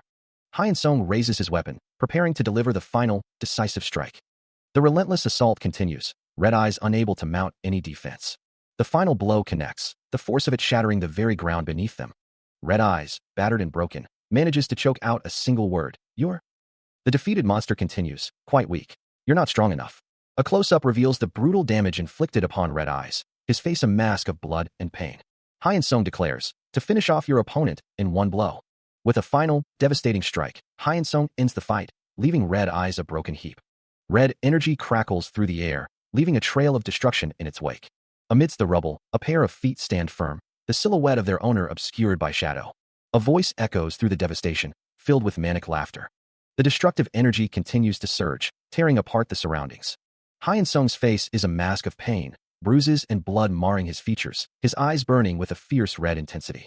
A blinding white energy erupts, adding to the chaos and ruin. The red energy flares once more, consuming everything in its path. Despite his injuries, Hyeon-sung's expression remains defiant, his gaze unwavering. The unseen character muses that he is probably just putting up a front to motivate his peers, and that there's no way he's actually here with the intent to kill. The destructive red energy continues to pulsate, a constant reminder of the ongoing battle. The unseen character continues, stating that even Hyun-sung must know it's impossible for him to defeat all of them on his own. Hyun-sung's arm, battered and bruised, clenches into a fist as the unseen character declares that coming here was his mistake. The hulking figure declares that if Hyun-sung intends to fight him with only brute strength, he will not win. The figure reiterates that it's impossible for Hyun-sung to win. Suddenly, a massive explosion erupts. The explosion continues to rage. The destructive blast intensifies. The hulking figure is shocked by the sudden attack. A squadron of fighter jets streaks through the sky. Someone wonders if it's the Air Force. A voice declares that they have spotted the enemy. The order is given to fire at maximum output. The aerial assault intensifies, unleashing a barrage of firepower. The hulking figure is engulfed in a cataclysmic explosion. He wonders aloud if anyone thought he would fight with brute strength. The plan, he reveals, was to gather all of his enemies into one place, so he could burn them all at once, a red sphere of energy forming above. He declares that he is there to hunt them. He chuckles, admitting he fell into a hunter's trap. But if he is going down, he'll make sure to take them with him, energy erupting around him. He vows to take them down with him. The promise hangs in the air, heavy with malice. Meanwhile, a woman is asked if she turned down the offer again. The woman is presented with her review for promotion. She states she doesn't care for it, comfortable as she is and not needing a higher salary. A man sighs, asking if she wants him to refer to her as Team Leader Hong now. He states that you wouldn't call him that even if he asked you to. Number 13 replies that he is a man who even talks down to the director. The uncle says that he can fire him if he wants. He'll just take his severance pay and go become a farmer or something. The uncle asks if Chanwoo is useful, noting that he joined after his father died. Number 13 responds that Chanwoo is not bad, though he's responsible for a lot of property damage when he's in action. A man with a bowl cut stands next to the uncle's assistant. She says that Haejin is helping him out, so he should be fine. She adds that he may look depressed all the time, but she can tell he's got spirit. A close-up shows the uncle's face, with tears streaming down his cheek. Number 13 says not to get too attached to him. A hand holds a lit cigarette. He may end up dying like a dog at any instant. A dark scene shows bodies lying on the ground. He hates that. The uncle thinks that if he gets promoted, he will see more and more people working under him. He'd hate to see those people die following his lead. A close-up shows number 13's eyes. Number 13 exclaims, "Man, if you're worried about others, just say that. Don't be all dramatic like you're in a movie. You are such a tsundere." The uncle tells someone to fuck off. Then he says that he has a question. He considers the question, his expression grim. If he has no one to protect, and doesn't even have a goal he wants to achieve, then what's his reason for continuing to do this work? A voice responds, asking for a reason. Why would he need a reason? He just does this because someone has to. The uncle remains silent, listening intently. The voice questions what's up with him, noting that his hands are shaking. The uncle acknowledges the respect for his fighting spirit. But with his strength, there's no. The uncle remains silent. The voice admits that he's not wrong. Having worked in this field for many years, the uncle explains that his body's a mess. He has to take a shitload of medicine every morning just to stay alive, too. He doesn't have super strength like some others. He doesn't even have a flashy ability to use on his opponents like some others. He considered what he had. Lungs that breathe, nothing more. A maelstrom of violence swirled in his mind. A heart that beats, and through all that, a relentless drive. A moment when he didn't feel nervous facing beasts, a chilling calm settled over him. He targeted their weakest points, continuing to shatter their most broken bones. The only thing he had, the only weapon he possessed. Experience in killing you beasts. The violence intensified, a cacophony of destruction. There's nothing, no fear, no anger. He didn't see any of that in this man's eyes. The only thing he saw was a desire to chew out the meat in front of him. Solely the innate instincts of. The aftermath of a devastating attack leaves the air thick with dust and the scent of ozone. A hunter's instinct flares. The ground is scarred, the very stone rent asunder by unseen forces. Chunks of debris rain down, the echoes of destruction still ringing in the air. A crimson haze hangs heavy, painting the scene in the colors of carnage. Explosions of energy still crackle, the air itself charged with lethal potential. A lone figure stands amidst the devastation, a silhouette against the dying light. A voice echoes through the ruined landscape. Isn't this fun? The voice continues, laced with mockery. You're not even Cha Hyun-sung. A flicker of defiance ignites within the figure. Nice. Energy flares around him, a promise of renewed battle. Let's do our best then. The monstrous visage of his foe looms, teeth bared in a predatory grin. A grim determination settles over Cha Hyun-sung. Asterisk, it's now just the two of us. My body that I've trained, in this war, for me, asterisk. Amidst the ruins of a devastated city, the monstrous figure looms, its presence a harbinger of destruction. War. War is the most simple form of pleasure. The sensation of your blade cutting down what's in front of you. The feeling of defeating your enemies. The satisfaction you receive will never change. You will chase that feeling until your blade breaks. The armored figure acknowledges, you guys are tough opponents. Is that why? My time to have fun is coming to an end? Fine, I'll take you up on your offer. The figure declares himself the immortal sorcerer. The red-haired figure challenges, Show me what you were talking about. The monstrous visage, teeth bared in a predatory grin, declares, the war that you claim will never end. Into a future he can't even imagine, the monster lets his blood flow. A forest of gnarled, monstrous arms reaches skyward, each digit tipped with a wicked claw. The promise echoes, forever and ever in an endless battlefield. The monster's fangs drip with anticipation. A guttural chuckle rumbles from the beast's throat. Aha, it's quite a beautiful night. The monster stands silhouetted against a desolate horizon, a lone figure amidst the ruins of a forgotten world. A swirling vortex of crimson and bone coalesces as the monster realizes, I think I've realized it now. Beastly fangs gleam in the moonlight, the monster's silhouette a jagged scar against the lunar glow. Multiple eyes, burning with malevolent intent, stare out from the grotesque face of the monster. The strength of 10,000 men resides within those fangs, all the fights he's fought echoing in their razor edges. Throughout his long life, the monster's red eyes gleam with ancient malice. Was all for this moment. The monster stands poised, ready to unleash its fury. She begins to change, her form twisting and growing with unnatural speed. Red energy crackles around her, a sign of the immense power surging within. The ground beneath her cracks and shatters, unable to withstand the force of the transformation. Dust and debris fly as the change intensifies. Her body is engulfed in a blinding explosion of red energy. The air crackles with raw power, a storm of destruction brewing. The transformation reaches its peak, a monstrous form emerging from the chaos. A dark aura surrounds the entity, a promise of devastation. The she-devil stands tall, her glowing eyes burning with malevolent intent. A terrifying presence radiates from her, a beacon of impending doom. A guttural roar tears from her throat, unleashing a wave of destructive energy. The sound echoes through the air, a chilling testament to her newfound power. Her power continues to surge, shattering the ground and distorting the very air around her. Destruction is her wake, a testament to her monstrous transformation. She unleashes a barrage of energy blasts, each one a miniature explosion of red fury. The air is filled with the scent of ozone and the promise of annihilation. The she-devil descends, a harbinger of chaos and destruction. Her shadow falls upon the world, a chilling omen of what is to come. Another earth-shattering roar echoes through the landscape, a declaration of her terrifying power. The she-devil has arrived, and nothing will ever be the same. A cataclysmic explosion rips through the battlefield, the force of it shaking the very ground. Amidst the swirling debris and choking smoke, the she-devil stands, a monstrous silhouette against the crimson sky. A pair of giant, blood-red scissors appears, an ominous sign amidst the destruction. A lone, dark figure stands silhouetted against the backdrop of a full moon, an observer to the unfolding chaos. Another explosion erupts, sending shockwaves through the battlefield. The she-devil's monstrous face contorts in a savage roar, her multiple red eyes burning with fury. A voice booms, demanding more. Put more strength into it. Another voice snarls, let's get rid of all the small FRY. A declaration echoes across the battlefield, and the two of us will fight each other to the death. Explosions continue to tear through the landscape, the air thick with smoke and the stench of burning metal. A desperate cry rings out. The enemy is firing back. Panic sets in as a voice shouts, they're hitting our jets. We're losing control. Captain, you need to retreat. The pilot is warned that they might be caught in the crossfire of their own planes. He refuses to accept the situation. If he can't stop him here, he thinks, the enemy will move into the city, endangering the citizens. He resolves to stop him here. He doesn't care what sacrifices he has to make.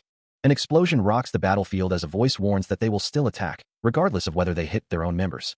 The figure sarcastically remarks that they are quite well-trained and hard-headed. A monstrous grin spreads across his face, revealing rows of sharp teeth. Another explosion erupts.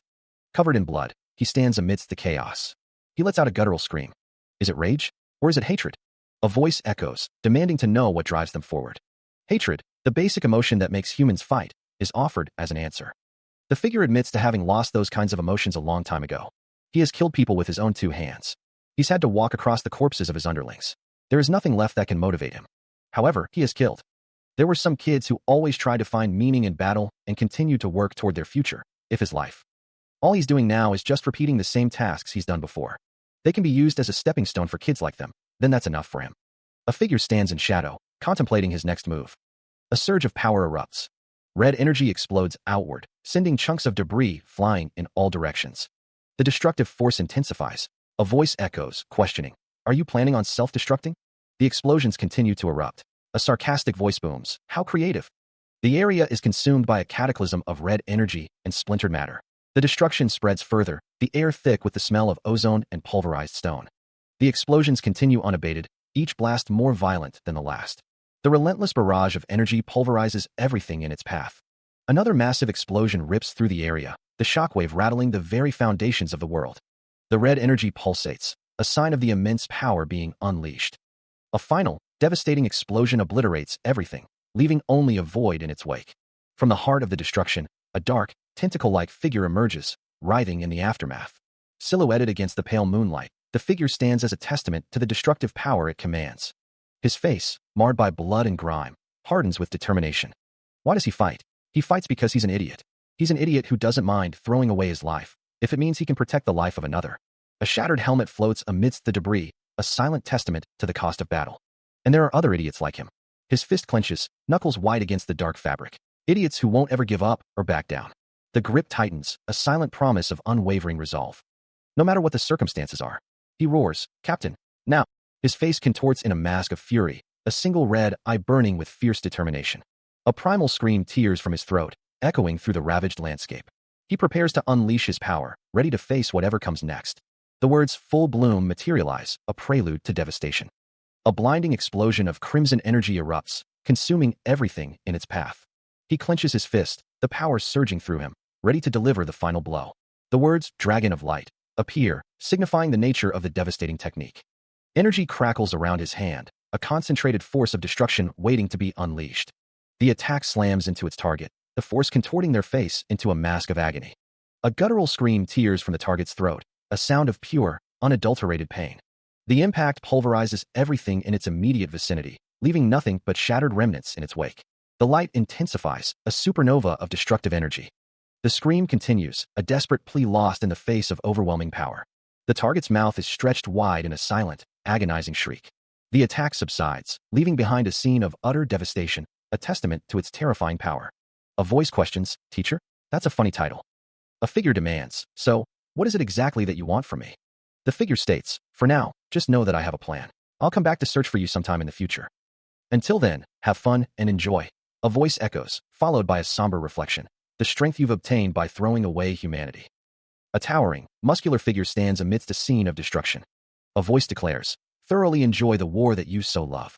A bloodied figure replies with a terse, "Sure." A voice murmurs, "That is right," as the camera pans over a desolate landscape. A lone figure stands silhouetted against the darkness.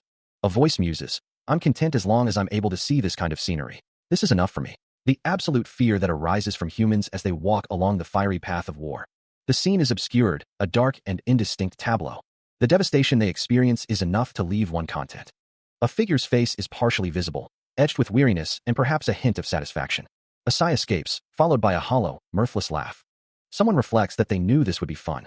A close-up reveals a figure's hand, stained with what appears to be blood or dark ichor. A voice muses that if it wasn't for war, they wouldn't have been able to meet. Bathed in the eerie glow of the moon, a figure with windswept pink hair stands amidst the rubble. The speaker reflects on living as a hunter, noting that it doesn't seem so bad, especially when surrounded by guys as cool as them. The red-eyed figure's face is illuminated, a sinister smile playing on their lips. The thought continues, reflecting on fighting and dying as a human. A single word hangs in the air, fun. It was really fun. The night sky hangs heavy over the battlefield, the air thick with the scent of smoke and ozone. The medical team should be here soon. A voice echoes through the ruined landscape, the rumble of tanks a constant reminder of the ongoing conflict. "So, just stay put." The voice continues, a hint of impatience lacing the words. "Which means no smoking, all right?" Standing over a prone figure, the red-haired woman surveys the devastation around them. "That was reckless of you," she says, her expression unreadable. "To jump out like that. You should have just shot him, even if it meant I got hit." The woman continues, her gaze fixed on the figure below. A raspy voice replies, "I told you that it doesn't matter what sacrifices have to be made. He had to be stopped." "Well, I didn't want to," the raspy voice admits. "I'll say this as your boss," the woman says, a hint of steel in her voice. "If I have to see you, an oldish grandpa who follows my orders, die right in front of my eyes, I would feel pretty shitty," the raspy voice admits. "TSK." The raspy voice clicks its tongue. "You intend to continue making use of me, huh?" "Managed to stop the enemy," a voice narrates. "But with this, our soldiers should have some time to reorganize." The cityscape lies in ruins, a testament to the ferocity of the battle. She states that they need to get ready to fight again. The man responds, agreeing and declaring that it's their turn to be on the offensive. He continues, stating that they are in a counterattack. The man adds that their director will probably be at the forefront. Red energy lines begin to materialize, crisscrossing the battlefield. The energy intensifies, culminating in a violent explosion that sends debris flying. Amidst the chaos, two figures clash, their silhouettes blurred by the explosive force. The sound of impact reverberates through the air. A guttural roar echoes as the battle intensifies. A scream pierces the din of battle. A figure is caught amidst the destruction, struggling against the onslaught. Amidst a storm of debris and destruction, a figure plummets downwards, their fate uncertain. Sun Jiayong's voice cuts through the chaos, fear lacing her tone as she cries out, "Li Yunbai, are you okay?" Despite the surrounding devastation, Li Yunbai's voice rings out, reassuringly, "I am fine, thanks." A grim determination hardens her features as she acknowledges the precarious situation. The building can't withstand the shocks of this battle. A man's face contorts with worry, his teeth bared in a grimace. He mutters, "At this rate, the whole building might come crashing down on us." Sun Jiayong's expression is etched with concern. She thinks to herself, I wouldn't be so concerned about the collateral damage caused by the fighting, but since there are other people around me, I keep worrying about whether they'll get hurt." A voice suggests, "Even if you tell us to go hide in the VIP room." The scene widens, revealing the extent of the destruction. The very foundations of the building seem to be crumbling. A figure stands amidst the wreckage, seemingly unharmed but surrounded by chaos. A voice filled with frustration exclaims, "That damn bearded old man. How the hell are we supposed to safely avoid your fight and get here?" A man's face is covered in dirt and scratches, his expression a mixture of anger and determination. The destruction continues, the building groaning under the strain. A woman stands defiantly, a sword clutched in her hand, ready to face whatever comes next. Debris continues to rain down as the building groans under immense strain. The sounds of destruction echo through the collapsing structure. A woman stands amidst the chaos, her long black hair flowing behind her as she grips a sword. Dust and debris swirl around her. A voice filled with frustration cuts through the din, "What's wrong with you? Your movements are slow. Get up right now and come at me with all you have got." The same voice continues, a chilling threat laced within the words, "Or else I will make sure you die a gruesome and painful death." The speaker's eyes narrow, radiating intense focus and determination. For now, it seems like she's focused on the director. She's not even looking in our direction. Her attacks are strong and fast, but since she uses a sword, it's not. The speaker observes, like her sword can hit every single person in one swing. Another voice chimes in, strategizing, "Let's find an opportunity we can use. While she's attacking the director, we have to take advantage of her blind spot." Sun Jiayong calls out, "Everyone, listen up. Soon, I'm going to try and halt that woman's movements for a bit." Cha Hyun-sung urges. In that moment, everyone needs to do whatever they can to escape out of this hallway. The woman with the sword stands in the distance, silhouetted against the light, as the others prepare to make their escape. Debris rains down from the collapsing structure. The air crackles with violent energy as the attack intensifies. A figure with glowing red eyes prepares to strike.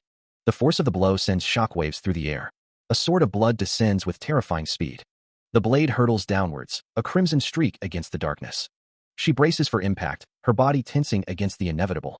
A blinding flash erupts. The air vibrates with raw power. The sword slices through the air, a silver blur. Her eye widens, glowing with an unnatural yellow light. Jiayong's face is streaked with dirt and determination, her gaze burning with intensity. A scarred face emerges from the darkness, the details etched in shadow and light. A massive, weathered hand is presented in stark detail, its texture rough and imposing. A figure stands silhouetted, a speech bubble revealing the words, "You've grown." A woman brandishes a pair of swords, her expression intense and focused.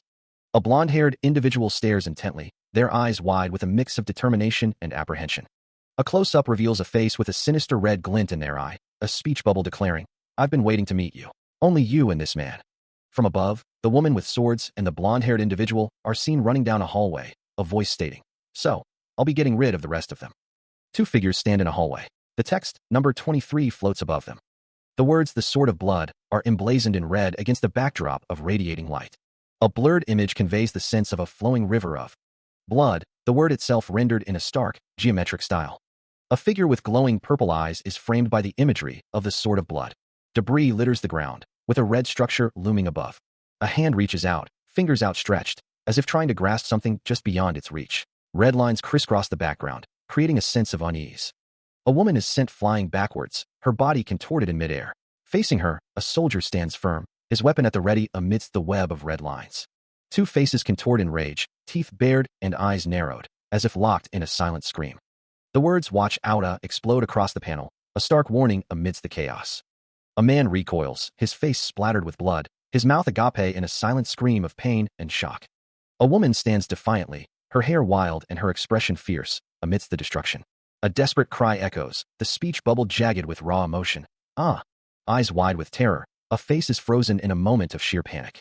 Another man is struck, his face a mask of blood and pain, his expression a mixture of agony and disbelief. The sounds of impact reverberate, the onomatopoeia a brutal punctuation to the violence. A hand, slick with blood, reaches into the frame amidst a backdrop of stark red lines. A severed head, drenched in crimson, hangs suspended against the same violent red. A young woman stares wide-eyed, her expression a mask of shock and horror. Her face, a close-up of pure terror, reveals the depth of her distress. A burst of red energy fills the void. A figure plummets through the air, surrounded by shattered debris. A monstrous visage, teeth bared in a savage snarl, dominates the panel. Another surge of red energy pulses outward. The figure continues to fall, a small silhouette against the chaos. The words echo in the air, sort of blood. How is that woman able to use that skill? A disembodied voice whispers, my body. A narration box reveals, and skills were created by the Special Bureau. Other than myself, there were no other survivors from the experiment. Is that the truth? How was I even made to begin with? Was I born in the Special Bureau, or somewhere else? I can't remember anything. I don't remember a single thing from before I obtained this body. That woman seems to know me. But I don't even know anything about myself. What am I? A skill similar to mine. A body similar to mine. And the fact that she knows. That my name is number 23. Figure of experiment subject number 23. At that moment, a figure popped into my mind. A suppressed memory that was hidden in the back of my mind. The Minji Hair building stands tall against the clear sky. Someone sighs, exhausted. The day was filled with so many people. How was it? A voice asks, did you have fun, Jaeyong? Jaeyong replies, yeah, it was super fun, Dad. The family walks together, enjoying their time. Jaeyong exclaims, we saw an elephant, and we rode the Viking ride. I wish every day was just like today. The family continues their stroll, their footsteps echoing on the pavement. A voice says, I told you. Look at how much she loves it. How can you never make time for her on the weekends? Always saying that you're too busy. Another voice replies, darling, I really didn't have.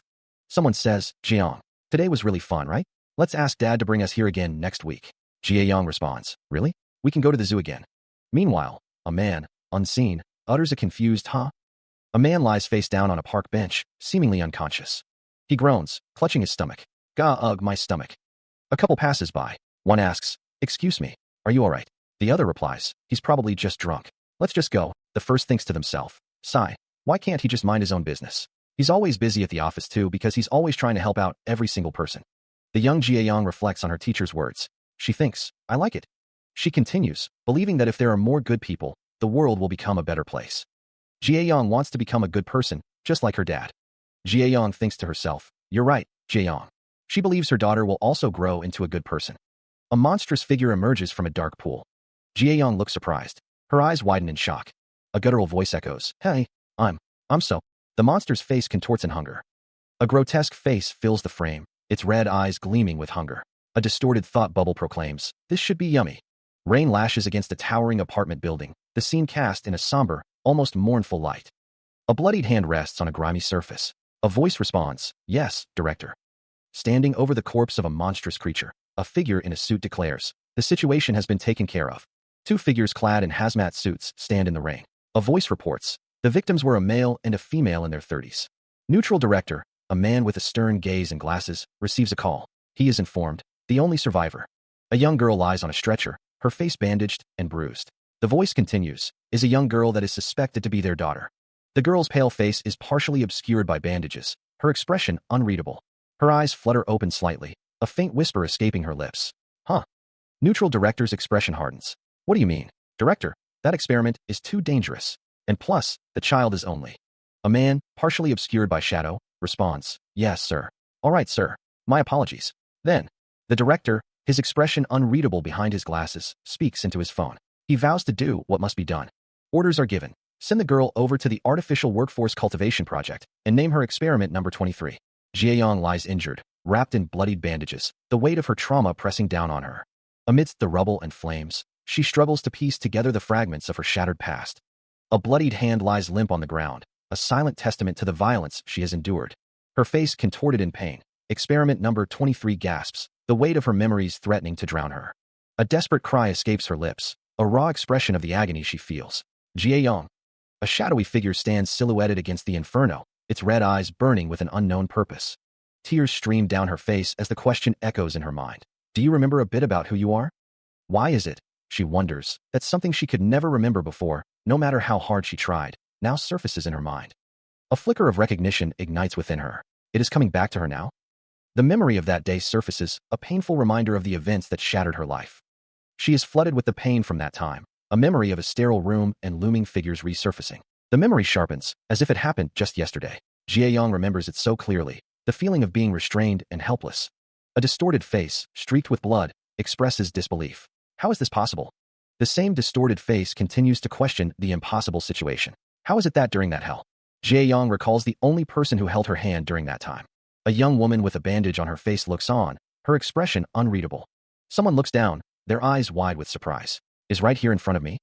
A woman stands with a sword, her expression grim. Jieyong screams, Yuni. A close-up reveals a monstrous mouth filled with sharp teeth. Weiyan asks for the other person's name. The two stand in front of a vending machine. Weiyan states that the other person's name isn't number 23, but wants to know their real name. The other person responds, Sun Jieyong. Jieyong is told that from now on, they will be fighting together. Things might become even more difficult than they are now. A hand rests on Jieyong's head. Jieyong is told that there's no need to be scared, because Weiyan isn't here to test her or order her around. Yuni tells Jieyong to relax and just call her Yuni. Jieyong's face is shown. Jieyong says okay. Jieyong says thanks. She thanks Weiyan for calling her Yuni. Weiyan tells her that from now on. Weiyan says that they'll get through this together. Two swords lie on the ground. A burst of red energy explodes between Jieyong and Weiyan. Debris flies as the force of the explosion sends shockwaves through the area. Weiyan remarks that Jieyong has improved a little.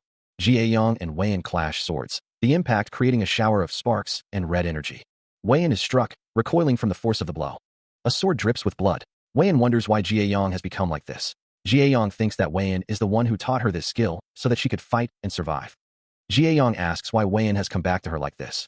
Jieyong's face contorts in rage, her eyes glowing with an eerie light, teeth bared. Weiyan is sent flying backwards, crashing through the debris. Jieyong stands amidst the wreckage, preparing to strike with a skill called First Flash. She prepares to unleash a devastating attack, the word flash echoing her intent. A dark thought crosses her mind. It was fun. A memory surfaces. Jieyong and Weiyan stand side by side. Weiyan says, when I was with you, I felt like I could become a better person. A figure shrouded in darkness laments, and I was almost happy enough to delude myself into thinking that there was a future to look forward to. Jieyong's face contorts with rage, blood splattering across her face as she prepares to strike. The words Sword of Blood materialize, signaling the activation of a deadly technique. Crimson energy erupts, a visual manifestation of the Sword of Blood technique. Weiyan is sent hurtling backward, the phrase falling flower marking her descent. Jieyong advances relentlessly, her expression a mask of fury. Weiyan cries out in pain, the impact of the attack leaving her reeling. Cook! Jieyong's eyes burn with a cold intensity, her face stained with the marks of battle. The words running water appear, indicating another technique is being unleashed. Amidst the chaos of falling debris, a figure plummets through the air. A voice cries out in anguish. But why? A realization dawns. Something has changed.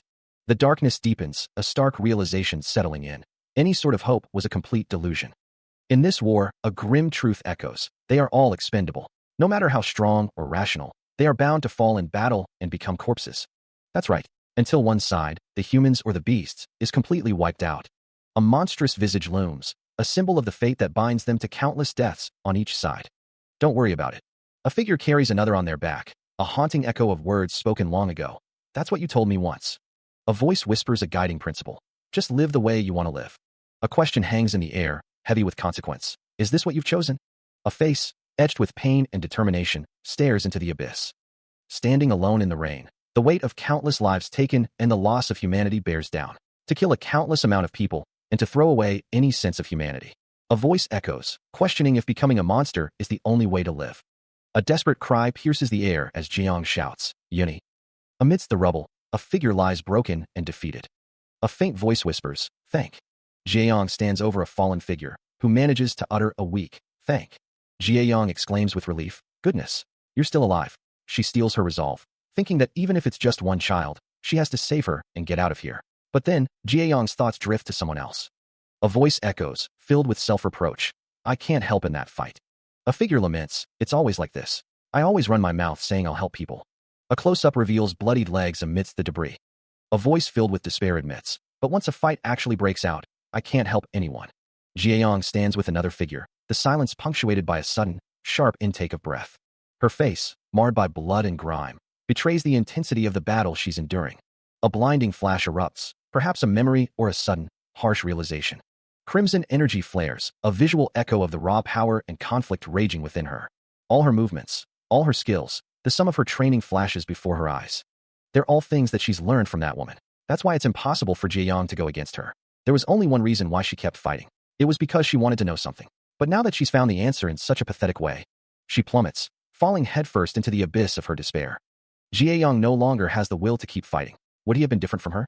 If it was him, who doesn't fight for himself, but solely fights to protect others. TSK. Such useless thoughts. I'm the only one here right now, fighting this battle. Even if I die here, in this fight, there's no one here to help her. A disoriented voice echoes, questioning the unfolding events. Li Yunbai, her purple eyes blazing, demands to know what is happening. The scene focuses on Li Yunbai's lower body, her stance firm amidst the debris. Li Yunbai's name is shouted. A figure stands in a hallway, silhouetted by the light. The figure stands amidst debris. Someone shouts, "What are you doing, Li Yunbai? Do you want to die? Get out of there now." The figure's face is bloody and bruised. But that doesn't mean. The figure's face is bloody and bruised. She thinks, "I want to die here." The figure's face is bloody and bruised. I couldn't understand you. The way you talk, the way you act, even the reason why you fight. But at the very least, there's one thing I know for sure now. Whatever it is you want to find out about yourself, or whatever life you've lived up until now. I want the day you helped them, you smiled. And I know that was your true self. I want to live. Which means, Li Yunbai thinks, I should. She vows to fight, even if her life is on the line, believing in someone. A plea echoes, begging for belief in return. Li Yunbai's expression hardens, resolve etched onto her face. Her foot slams down, a declaration of intent. A voice acknowledges her decision. Yunbai's stance shifts, ready to strike. A voice whispers, suggesting she should stop trying, that only death awaits. She grits her teeth, declaring she's going to live and walk the path she chooses. The voice retorts that her path is different from theirs. Energy crackles around her, building in intensity. The air explodes with force. Charging in directly, Yunbai launches a reckless attack without regard for what comes next. A fierce attack is delivered with all her strength. She is surrounded by a whirlwind of red energy, preparing her next move. The air crackles with anticipation. Is she trying to sacrifice herself? The unseen observer wonders. No. Li Yunbai charges forward, the red energy intensifying around her. The real attack will be from her. Even without any strength, a mere human came this close to me, the observer thinks. She must have something up her sleeve. Li Yunbai continues her advance. I know she's up to something, the observer thinks. Even though Jieyang's attacks are all around me. Li Yunbai's eyes narrow, her focus unwavering. I'm going for this girl's neck. 1 second. Even if it's just for 1 second, I need this woman to focus on me. If she's focused on someone other than you. Even a single instant. A blade flashes, cutting through the air with deadly speed. The crimson arc continues its descent. The blade slices through the target, leaving a trail of destruction. A voice echoes in the mind, a fierce determination to cut off that woman's blade. A desperate cry pierces the air. Wayan. The attacker's voice snarls. Will be enough to attack. Was you, huh? But I think you forgot something. The blade gleams, poised to strike. My blade. The attack explodes in a shower of crimson. A voice booms. A beast still has their beastly fangs. The force of the attack shatters the surroundings. The aftermath reveals the devastating power of the blow. The air explodes with splintering rock and the shriek of rending metal. A monstrous figure crashes through the debris, its form a blur of savage intent. The assault continues, a cacophony of destruction punctuated by agonized screams. The monster's face fills the vision, a grotesque mask of teeth and fury.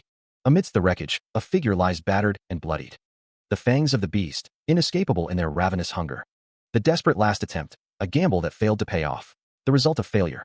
But something pierced through the all-consuming darkness, a single ray of hope. It wasn't born from adrenaline, nor from the cold fire of hate. It was born from the simple, primal desire to keep living, from the heart of the weakest persons. The price of failure, paid in blood and courage. The courage to put their life on the line. Sun Jieyang screams, her face a mask of fury and despair. Sword in hand, she stands defiant amidst the chaos, her eyes burning with a fierce determination. The words sword of blood hang in the air, a testament to the brutal nature of the battle. A close-up reveals Jieyang's face, splattered with blood, her expression a mask of grim resolve. From above, the scene shows Jieyang, battered and bruised, yet still standing, a testament to her indomitable spirit. A blinding white flash erupts, swallowing everything in its path.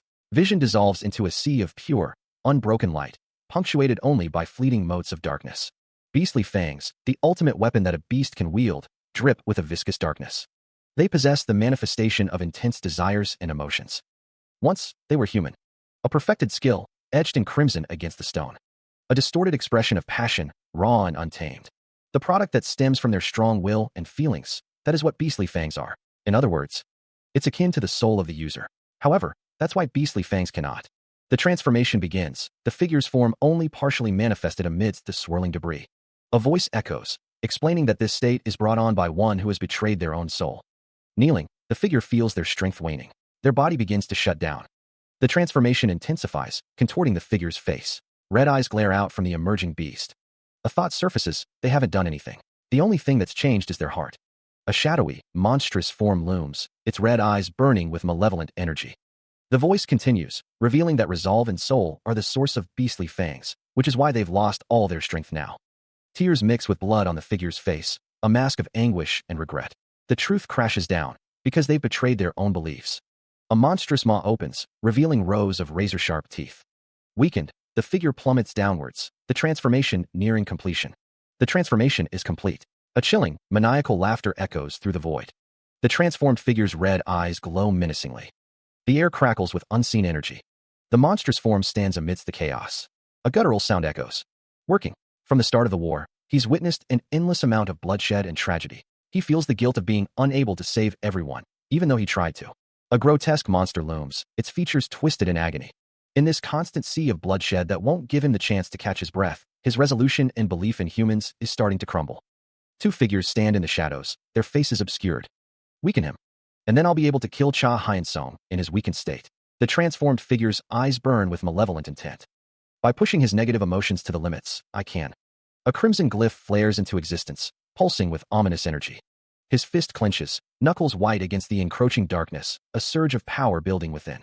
The hand glows with malevolent energy, a crimson aura radiating outwards, promising destruction. A blinding explosion of crimson energy erupts, shaking the very foundations of reality. He kneels amidst the swirling chaos, the epicenter of a terrifying transformation. A voice, twisted with dark resolve, echoes through the void. You're going to die here, even if I have to fight by turning my own body into a bomb. The face contorts into a grotesque mask of fury, wreathed in flames of crimson energy. The declaration rings out, a chilling promise of annihilation. My malicious resolve. The figure stands tall, a beacon of unwavering determination. Will never back down. The world warps around him, a testament to the sheer force of his will. A final, chilling whisper escapes his lips. I'm slowly dying. He seethes, acknowledging that he is losing to an opponent who isn't even half as strong as him.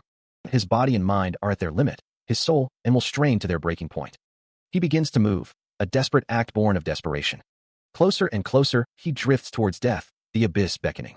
He realizes he can't even summon his beastly fangs anymore, likely because his resolve has been broken. If that's the case, he gasps, a sudden realization dawning on him. He questions how he can't even summon his beastly fangs, and how Cha Hyun-seon's resolve should be completely broken by now. A surge of power erupts from him, a visual testament to his transformation. Did he awaken that using the little life he has left? He roars, declaring that they could both die here together. His last fangs materialize, a final act of defiance. A monstrous maw, filled with rows of razor-sharp teeth, declares, "Let's die together." The words echo with a chilling finality. Amidst a landscape consumed by flames, he stands silhouetted against the inferno, a lone figure amidst the devastation. A single word escapes his lips. Ah. Cha Hyun-sung's voice cracks with desperation. Could you guys stop for a moment? His plea is followed by a stark declaration. You can't die here. Red eyes gleam in the darkness, a sinister light that pierces the gloom. A subtle smile plays on the figure's lips. The figure's voice, laced with a strange tenderness, resonates with a possessive claim. My son. Hyun-sung's face is etched with a mixture of shock and pain, his eyes wide with disbelief. His expression remains unchanged, a silent scream trapped within his throat. A single word, dripping with confusion, escapes Hyun-sung's lips. Huh? His voice trembling, Hyun-sung asks, Teacher? Why? Are you here? The monstrous figure snarls. I had him. I can kill Cha Hyun-seong right now. Just a moment. A clawed hand gestures impatiently as the figure growls. Let me get rid of her. The monstrous figure looms, a grotesque parody of its former self, emitting a guttural sound. Pyepsilon Kappa. Hyun-sung, his face marred with dirt and blood, urges someone to rest, promising they can talk later. A deafening explosion rips through the area. The force of the blast intensifies, a wave of crimson energy expanding outwards. The street is now a scene of utter devastation, reduced to rubble and flame.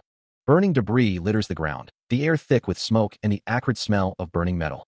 Amidst the destruction, a blinding light emanates from the center of the blast zone. The scene fades to black, the aftermath of the explosion hanging heavy in the air. The scene fades to gray. The explosion continues to expand, a fiery orange shockwave obliterating everything in its path. Chunks of debris are hurled skyward, propelled by the immense force of the blast. Dust and debris settle slowly, painting a desolate landscape of ruin. Li Yunbai lies amidst the rubble, her face bruised and dirty. She is asked if she is all right. The questioner asks if she is hurt anywhere. Wei-in tends to Li Yunbai, her expression concerned. Li Yunbai wonders about the scary woman. Wei-in reassures her, saying everything is over. The Yuni risked her life to protect them all. The voice reminds someone of their responsibility to punish escapees, but also acknowledges that they don't condemn them for carrying out their responsibilities. The speaker wants them to live their life according to their own decisions. The blonde woman recalls that day. She asks the director why he spared her life. The director explains that it's because they were the ones who turned her into this, and she never had an opportunity to make her own decisions. It didn't matter what path she chose to take. The director is addressed as Sir. Someone attempts to contact the director, asking if he can hear them. Roger responds, his face bearing the marks of battle. He asks what the situation is. The report comes in. The main enemy has been eliminated, and they are currently on their way back. A squadron of helicopters fills the night sky, their rotors thrumming through the air. Wei-in relays that the remaining enemies will be taken care of by the ground troops, and the injured will be transported. Roger remains silent, his expression unreadable. The voice adds that it wasn't an easy foe. Explosions paint the horizon in fiery hues, the air thick with the smell of smoke and ozone. The voice declares the recent events of blatant provocation, an intense all-out war with a bulk of their kind. A grotesque monster looms, its form a nightmarish tapestry of teeth and sinew. A nagging feeling persists, a sense that there may be something more lurking beneath the surface. A question hangs in the air. Was that kid able to take on the other enemies? The muscular figure, covered in blood, stands amidst the destruction. He wonders why it is so silent from his opponent's end. The ground is stained with blood. A voice echoes, questioning where and what someone is doing. An explosion erupts in the distance. A voice calls out, "Hein Xiong." Flames engulf a nearby building, casting an ominous glow on the ruined cityscape.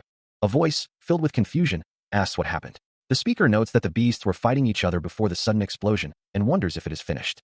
A young man with glasses peers into the smoke-filled distance, muttering a confused, "Huh." He spots something over there, within the haze. Something is moving, obscured by the swirling smoke and debris. A figure emerges from the smoke, their form distorted by the heat and shadows. A red, flowing object streaks across the scene, its purpose unknown. Panic erupts as people scream and run away, their faces contorted with terror. "Run, run away," they cry. The ground begins to shake violently, adding to the chaos and fear. Cracks spiderweb across the ground as a voice questions if it is an earthquake. Twisted, crimson tendrils reach skyward amidst the settling dust and falling debris. Civilians scream in terror, fleeing the devastation. A man's face is contorted in horror as he stares at the unfolding nightmare. A disembodied voice echoes, filled with disbelief. "What?" Rising from the ruins, a colossal, crimson tree pierces the sky. A voice, laced with shock and profanity, questions the impossible sight. "What the fuck is that?" The voice wonders if this is an enormous outbreak downtown. The speaker urgently demands a report on the damages and the number of enemy forces present, his voice tight with concern. A bandaged man stands with his arms crossed, his expression grim as he listens to the report. "Currently, it's difficult for us to." Roger, his face etched with determination, instructs someone to look at the screen. "Take a look at the screen here. It's a video that our scouting drone took." A voice questions if that is a tree. The voice continues, noting that its appearance looks like that, but it's made out of something that is like the flesh. Sun Jiang's eyes widen in alarm, a silent exclamation escaping her lips as she considers the nature of the beasts. A voice muses on a form seen before, one that surpassed them all by consuming an uncountable amount of humans. The grotesque, flesh-like tree looms, a silent testament to the horrors described. The question hangs in the air. Why has he suddenly reappeared? It doesn't look like a good sign. How many soldiers can be dispatched immediately? The bandaged man reports that their communication systems are paralyzed due to the enemy's sabotage. The only ones they can contact are a small number of personnel in the special forces. Li Yunbai and Sun Jiayong stand together, the tension palpable between them. Li Yunbai offers reassurance. Hein Xiong is strong, she insists, just like how Sun Jiayong believes in her. She needs to believe in him too. The bandaged man's brow furrows with worry. Sun Jiayong exclaims in disbelief, stating that she believes in Hein Xiong, which is why she thinks it is obvious that he would stay back and do all that he can to help the people in the city. The bandaged man wonders what if the beasts are thinking the same thing as them. Li Yunbai reflects on the ones who were separated and split up. A disembodied voice declares that what the beasts were actually aiming for is in fact us. It was solely Hein Xiong. From the very beginning, a network of crimson veins pulses against a dark backdrop. The crimson veins twist and writhe, obscuring a metallic structure. The crimson veins spread like roots, reaching into the darkness. The crimson veins crawl across the skyline of a ruined city. A figure stands silhouetted against the desolate cityscape, gazing out at the ruins. As I thought, this is a nice view. The silence reflecting all absence of life, and ever so peaceful desolation. Take rest. It won't take long. Once you rest your eyes and reawaken, you too will be able to understand me. A figure stands amidst a swirling vortex of crimson tendrils, a radiant orb clutched in their hands. The air crackles with unseen energy, the silence broken only by the faint hum emanating from the sphere. The tendrils writhe and pulse, their surfaces etched with intricate patterns that seem to shift and reform with every passing moment.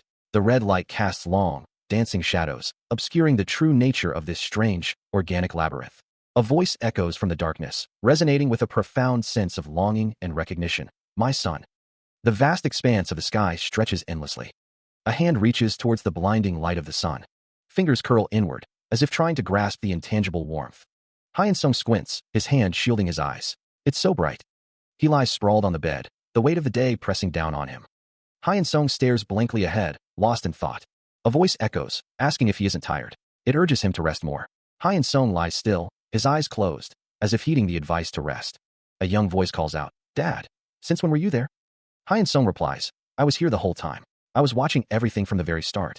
A gentle reminder floats in the air. When you're hungry, eat. When you're tired, sleep. The voice continues, rest when you want to rest. Those are the most important things in life.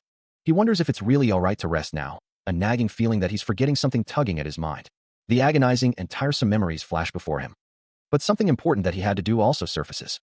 A close-up of his face reveals a moment of quiet contemplation. The people he must protect and the enemies that got in his way fill his thoughts.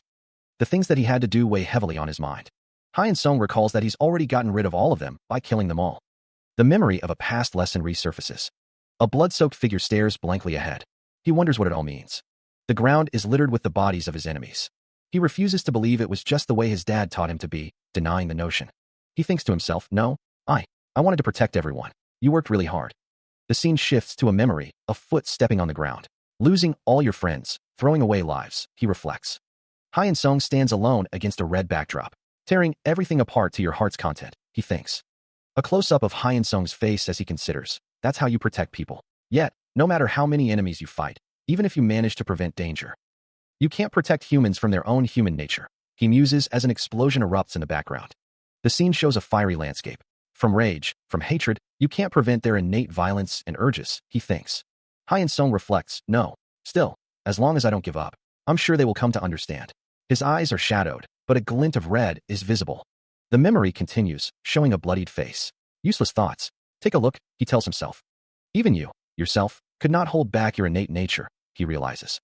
A blood-soaked figure stands in the aftermath. There was no other choice, he thinks. The character's internal struggle reaches a peak. I couldn't take it anymore, he screams internally. A desperate declaration echoes, a raw assertion of having exhausted every possibility. He cradles a child, his expression a mix of sorrow and resignation. A voice affirms that he did everything he could, a reassurance in the face of despair. The words offer absolution, suggesting that he did nothing wrong.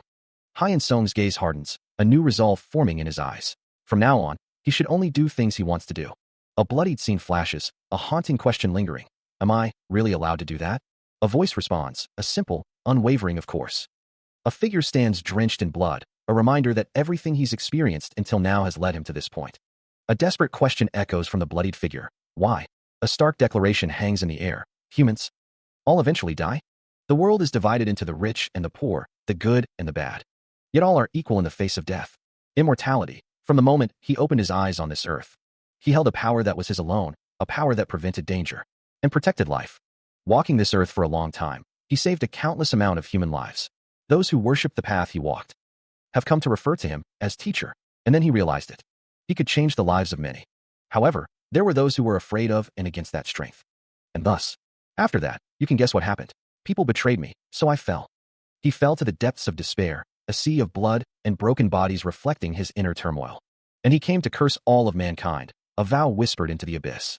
Is that what you're guessing happened? That's wrong. At that moment, the emotion he felt, his face contorted, teeth bared in a grotesque grin, eyes wide with a terrifying glee, was one of pure joy. He had an epiphany. Of mine, I could become a god, or the devil. Salvation, or destruction. Anything was possible with this strength of mine. And since no one could stop me, I possessed absolute freedom. And with absolute freedom comes absolute happiness. Freedom, a freedom that only he could ever experience. A hand reaches upwards, grasping for something just out of reach. Until you were born. A baby sleeps peacefully, swaddled in soft blankets. Since you had received his blood and flesh, you, too, were another god born onto this earth. It was completely different from the life he had lived solely for himself. A large hand gently holds a tiny baby's hand. He understood what it meant to become a father. A man holds a baby high above him, a promise echoing in his heart. I will make you the happiest person on earth. The happiest person on earth. Because just like him, his son should be able to experience it. A sinister visage lurks beside the sleeping child, red eyes gleaming with dark intent. This life of freedom where you can do whatever you want. This strength that will allow anyone who follows you to become your nourishment, and to absolutely demolish anyone who stands in your way. A deep red, vein-like pattern fills the panel, as a speech bubble declares, I give this whole world to you. The red pattern resolves into the roots of a massive tree, its branches reaching towards an unseen sky.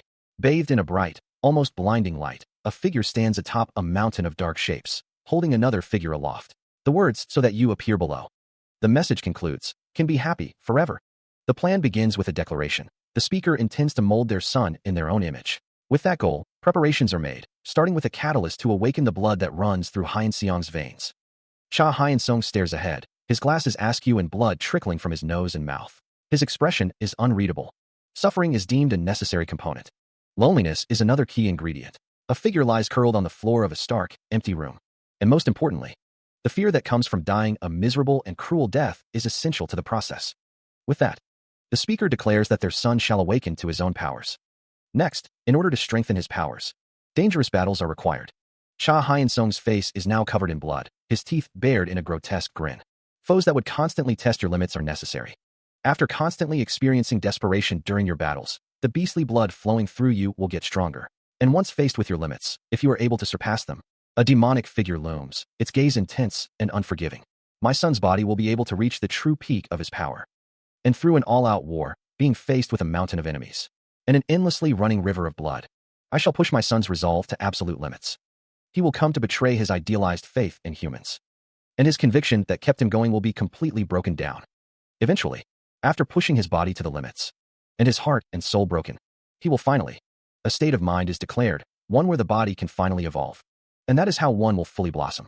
A sprout of the beast will be created, into which the speaker will plant their son. Then, humans and beasts are mentioned. Everything on this earth is now part of the equation. The lives of the humans that have been devoured are invoked. That which lives and breathes will be absorbed. Everything will be delivered into the roots of the tree and to your heart. An ominous presence looms. They will be your nutrients, Hyeon-seong. One will eat and absorb all of these nutrients. The transformation culminates in a vision of a dark, twisted tree. Hands reach towards a blinding light, as if grasping for divine power. A voice echoes, promising transcendence, surpassing even gods and devils. The same hands now reach towards a ruined cityscape, the promise of finality hanging in the air. A grotesque face contorts in a rictus grin, its eyes burning with malevolent glee. The text declares the presence of an absolute being, one who sits atop the stars. The sound of helicopter blades thrums through the air. A voice sighs, declaring this moment glorious. The voice continues, speaking of the bliss of watching one's child grow. A figure stands silhouetted against the sky, addressing someone as my son. The text speaks of the friends you love so much. A figure raises an axe towards the sky, helicopters circling above. Two figures plummet towards the city below. A figure descends from above, muscles taut, ready to unleash a devastating blow. They have come to celebrate your future. Fighters who have experienced countless fights. Stronger than any other human. Those who have defeated many beasts. Even they could feel it in their bones. The one right in front of their eyes. The aura pouring out of his body. Teacher. Hello. The air crackles with unseen energy. The ground trembles as power emanates. The stomp reverberates, a promise of earth-shattering force. He swung down with all his strength, but didn't get the feeling of cutting bone. Even though he's injured, an attack from the director isn't something that can be ignored. It's no joke, Sun Jae-yong thinks. Did he just barely manage to escape? Or is it some kind of skill from his beastly fangs? The bandaged man holds Sun Jae-yong. He says, it's you. The one who disrupted my son's first kiss. Sun Jae-yong exclaims, what? The bandaged man clicks his tongue. You know that's an experience even more important to him than fighting. A bright light erupts. A sword is shown. A figure is struck with immense force, the impact echoing through the scene. A pink-haired figure is also present. A voice declares, I have no time to sweat the details. For now, the most important thing. The voice continues, is to grab that bastards. The strike lands squarely on the ankle, the force of the blow announced with a shout of ankle. The impact sends a shockwave rippling outwards. The voice continues, until all the rest of our troops are able to gather here. We have to do everything we can to stop his plan from progressing. The figure falls, defeated. A figure wonders, just wondering, but. A voice demands, what do you guys think you're doing? The speaker clenches their fist. The voice continues. You don't even respond when an adult has asked you a question. A voice declares, how rude. The man's face contorts in anger, his red eyes burning with fury. Explosions erupt in the distance, shaking the ruined cityscape. The concussive force of the blast sends tremors through the ground. Another explosion rocks the area, the sound echoing through the desolate streets. Debris rains down as the explosions continue to tear apart the already ravaged buildings. The relentless barrage of explosions intensifies, painting the sky with fire and smoke. One of the figures demands, wait a minute, aren't you guys friends of Hyeonsung? A voice booms, what's with your expressions? A voice questions, don't tell me, did you guys come here? The man's eyes narrow as he declares, to disrupt my sons. Jaeyoung winds up a devastating right hook, her muscles coiled and ready to unleash. The punch connects with Hyeonsung's face, the impact creating a blinding flash of light. Hyeonsung is thrown backward from the force of the blow, sweat flying from his brow as he reels from the impact. At that moment, everyone realized it. Hyeonsung's fist clenches, blood dripping from his knuckles. The difference in their levels. The city lies in ruins, buildings reduced to skeletal remains against a bruised sky. A lone figure stands amidst the devastation, their back to the unseen observer. Echoing through the desolate landscape, a declaration, the limits to our strength. Against a backdrop of crimson streaks, the bandaged figure raises a crude, brutal weapon, its teeth glinting in the dim light. The weapon descends, a white flash marking the point of impact. Head bowed, the figure remains shrouded in shadow, the cracked earth a testament to their power. But despite that, a manic grin stretches across the bandaged face, revealing rows of sharp, predatory teeth. A silhouette of rage and determination, the figure moves with purpose against the crimson sky. The figure's eyes burn with unwavering resolve. We could do nothing but keep trying to reject that reality with all our strength. A fist clenches, knuckles white with fury. A leg drives forward, kicking up debris in its wake. The figure swings, a dark arc cutting through the air, fueled by pure, unadulterated will. To him, we are nothing. Nothing but insignificant and trivial insects. To him, all the weapons we possess. All of our desperate wills. Explosions tear through the city, sending debris raining down upon the buildings. The destruction intensifies as more explosions erupt, engulfing the city in flames. Further devastation rocks the city, with explosions continuing to tear through the landscape. An enormous cloud of smoke and fire billows into the sky, a testament to the sheer power unleashed. The explosion cloud expands, a swirling mass of destruction. Tendrils of darkness snake through the explosion, adding an ominous element to the scene. Amidst the darkness and debris, an explosion continues to burn, casting an eerie glow. The explosion rises from the ruined city, a symbol of the utter devastation wrought upon it. Warfare, and all kinds of attacks, were nothing. He stands amidst the destruction, his muscular physique a stark contrast to the devastation around him. A sinister smile spreads across his face, hinting at the power he wields. His hand, weathered and strong, clenches into a fist. The city lies in ruins, a testament to the destructive power unleashed. Explosions continue to erupt, consuming what little remains. The devastation stretches as far as the eye can see, a landscape of fire and debris. Another explosion rips through the remains of a building, sending debris flying. Twisted metal and shattered concrete litter the ground, a graveyard of what once was. The city burns, a beacon of destruction against the night sky. A voice echoes, declaring him a soul-possessing, life-having entity. He grins, a sinister expression that belies the destruction around him. The destruction is labeled a natural disaster. A figure stands amidst the chaos, bloodied but unbowed. A voice declares that they cannot win, but another voice responds, declaring that they have no thoughts of stopping here. A distorted landscape swims into view, figures barely discernible amidst the crimson haze. A voice, desperate and strained, echoes with a plea. They have to believe, they can't let go of their consciousness.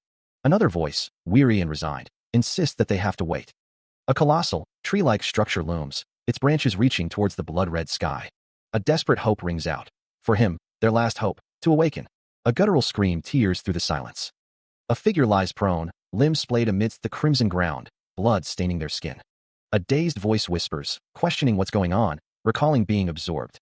The same voice, laced with confusion and fear, wonders where the hell they are. Another scream echoes, raw and primal.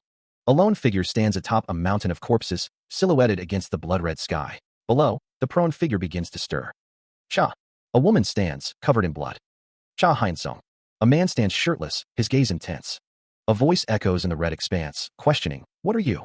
Two figures stand silhouetted against the crimson sky, one atop a mound of earth. Cha Hyeonsung's voice continues, doing here. Hyeonsung's face is shown. He says, Song, oh, it's Jaeyoung. Right now, you're being absorbed by me. Jaeyoung's face is shown, bloodied and distressed. Hyeonsung's voice echoes, all the lives that I've absorbed are in this place. A dark, geometric shape hangs in the air, Hyen Song continues, when I've gathered every last bit of life left on this earth. Hyen Song's voice continues, finally, all the fighting will end. Jiayong, covered in blood, shouts, what kind of bullshit are you saying? Get yourself together. Are you being possessed by the teacher? Wake up, everyone. A shadowed figure declares, is waiting for you. You have to confront him. A voice whispers, sorry. The shadowed figure continues, I no longer. A muscular torso declares, want to fight with anyone. Ever since obtaining this strength, he had always pondered. For what purpose does this power exist? What can he do with this power? He thought this was the role given to him, to keep humans safe. However, he had it wrong from the start. All the people he's led to their deaths, all the fights that have brought pain onto others. Hyen Song hunches over, the weight of his failures pressing down on him. From the start, all of these disasters happened because of him, to save lives and keep humans. Now he's just so exhausted. So, let him end it all here. Tears stream down his face, a mixture of regret and resignation. Is that so? If that's what he's decided, there's nothing that can be done. He clutches his face, the weight of his decision pressing down on him. A foot stands on a crimson surface, stained with a dark, viscous substance. A voice echoes, acknowledging the relentless battles fought without respite. In the distance, Jiayong stands silhouetted against the blood-red horizon, a solitary figure amidst the desolation. The unseen entity speaks, its tone resolute. It cannot force Hyen Song to continue fighting. A close-up reveals a face marred by the same dark substance, a mirror reflecting the inner turmoil. But, Hyen Song, the voice continues, its tone shifting to a more personal address. The unseen entity questions why he bears a face of such profound suffering. Bare feet stand upon the bloodied ground, a testament to the battles fought and the sacrifices made. The voice continues, suggesting that even within Hyen Song, if there remains a flicker of will, a figure with majestic wings appears, its form radiating power. If there's a will to win left in your heart, the voice promises to fight beside him until the very end, even now. He recalls a memory, a bloodied figure dismissed as simply an annoying person. Another memory surfaces, hands stained crimson, the burden of handling everything alone weighing heavily. The memory shifts, a bloodied visage expressing a deep-seated desire to remain unseen. His mind conjures another image, legs marred by violence, a testament to past battles. The weight of suffering, a constant companion, presses down on him. A crimson eye pierces the darkness, a silent question echoing in his thoughts. Why are you trying to save me? He remembers, a bloodied figure mirroring his own pain, a shared experience etched in their faces. An arm wrapped in red, a symbol of sacrifice, even in the throes of agony, he saved them. A hand, also wrapped in red, a realization dawning. He finally understands the emotions he felt back then. Sincere. A bloodied figure with blonde hair emerges from the depths of his memory, his only friend. The image solidifies, a torso wrapped in red, a testament to the bond forged in shared battles. He thinks back on the harsh words, the accusations of being stupid, weak, and a scaredy cat, a coward who only thinks about running away. But what they said is right. So, tears stream down his face, but a newfound resolve hardens his gaze. Hyen Song pleads, his voice thick with emotion, asking if he can be trusted one more time. Not just this one time. From now until forever, you idiot. Are you done fooling around? Then let's go. Everyone's waiting for us. Umjul. How. I was definitely caught. It made his decision, even though he had the opportunity to obtain absolute strength and follow the fate that was laid out before him. A maelstrom of dark energy swirls, consuming the light. Jagged shards of debris dance within the vortex, hinting at a world torn asunder. A towering figure stands silhouetted against the fading light. He rejected it and got. Red eyes stare wide with shock, the world tilting as bare feet lose their purchase. What did you just do? A man, muscle straining, carries a limp woman in his arms. Her blonde hair hangs heavy, stained with the dust of battle. My son? A body crashes to the ground, the sound echoing in the silence. Blood blooms on the pale skin, a stark contrast against the desolation. A face emerges from the shadows, a grim smile playing on his lips. I left everything and came. Strength that you, my father, gave me. The son you wished for me to become. Everything. Even the blood of the beast that runs through my veins. Do such a thing. If it was just a little bit more, you could have had everything in the palm of your hands. An absolute happiness, one that no one could interfere with. Of happiness. You're wrong. A moment is one I obtain and earn by my own hands. Of happiness. That is obtained by throwing others away and inflicting pain upon my friends. The person who stands in the way of my happiness is you. Father. A woman with bandages on her face shields her eyes, gazing upward at the sky. A man behind her looks up, a confused expression on his face. The sun hangs low in the sky, casting a golden glow over the ruined city. A group of people stand together, their faces turned towards the sky. The sun came up. One of them murmurs. The woman exclaims, Hey, look there. In the sky, what is that? The man wonders, Bird? I think it's an airplane. The woman replies, No, it's not. A voice booms, That is Suddenly, one figure is sent flying through the air, limbs flailing wildly. Debris rains down around the combatants. A fist clenches, knuckles white with rage. The fist strikes with brutal force. A fist, slick with blood and crackling with dark energy, hurtles forward with devastating force. The punch connects, a sickening crunch echoing as blood and dark energy explode outwards. The force of the blow sends the recipient hurtling backwards, a ragdoll tossed by a hurricane. The impact triggers a cataclysmic shockwave, instantly vaporizing a nearby building. The shockwave continues its relentless expansion, a wave of destruction rippling through the ruined city. He crashes through the skeletal remains of a skyscraper, the structure collapsing around him in a cloud of dust and debris. He lies broken amidst the rubble, blood staining the ground beneath him. A voice echoes through the devastation, laced with disappointment. To give you everything. I try to give you absolute strength. I try to give you the whole world. A monstrous visage looms over the fallen figure, eyes burning with crimson light. With a weak and useless human body like that. His face contorted in rage, the man with red eyes declared, "That's right." He stomped on the rubble, rejecting any offered strength. "The strength that you offer to me, I don't even want a crumb of it." The ruined city stretched before him, a testament to his choices. "That's why I threw it all away." His knuckles whitened as he clenched his fists, the memory burning in his mind. Looking at the cracked surface, he realized there was nothing left. There isn't a drop left of it. His fist tightened, the pressure building. Energy erupted from his body, a violent explosion of power. The force of the blast shook the very foundations of the world around him. The red energy pulsed, mirroring the turmoil within him. Just like the rage, the sadness. The despair seeped into his bones, a chilling reminder of his past. His face twisted into a monstrous visage, red eyes gleaming with malice. "That turns you into a vile beast like this." Yet, even in the depths of his transformation, a flicker of hope remained. "Inside me, there is courage. There is hope." He declares his strength, the power surging through him, giving him the resolve to face a beast like the red-eyed man. Cha Hyun-sung proclaims that he possesses humanity. The punch lands with devastating force, sending the red-eyed man hurtling backward. Hyun-sung roars, reminding his opponent of the humanity he has thrown away. The force of the blow sends the red-eyed man flying through the air, a guttural scream escaping his lips. The impact reverberates, shaking the very ground as the red-eyed man continues his uncontrolled flight.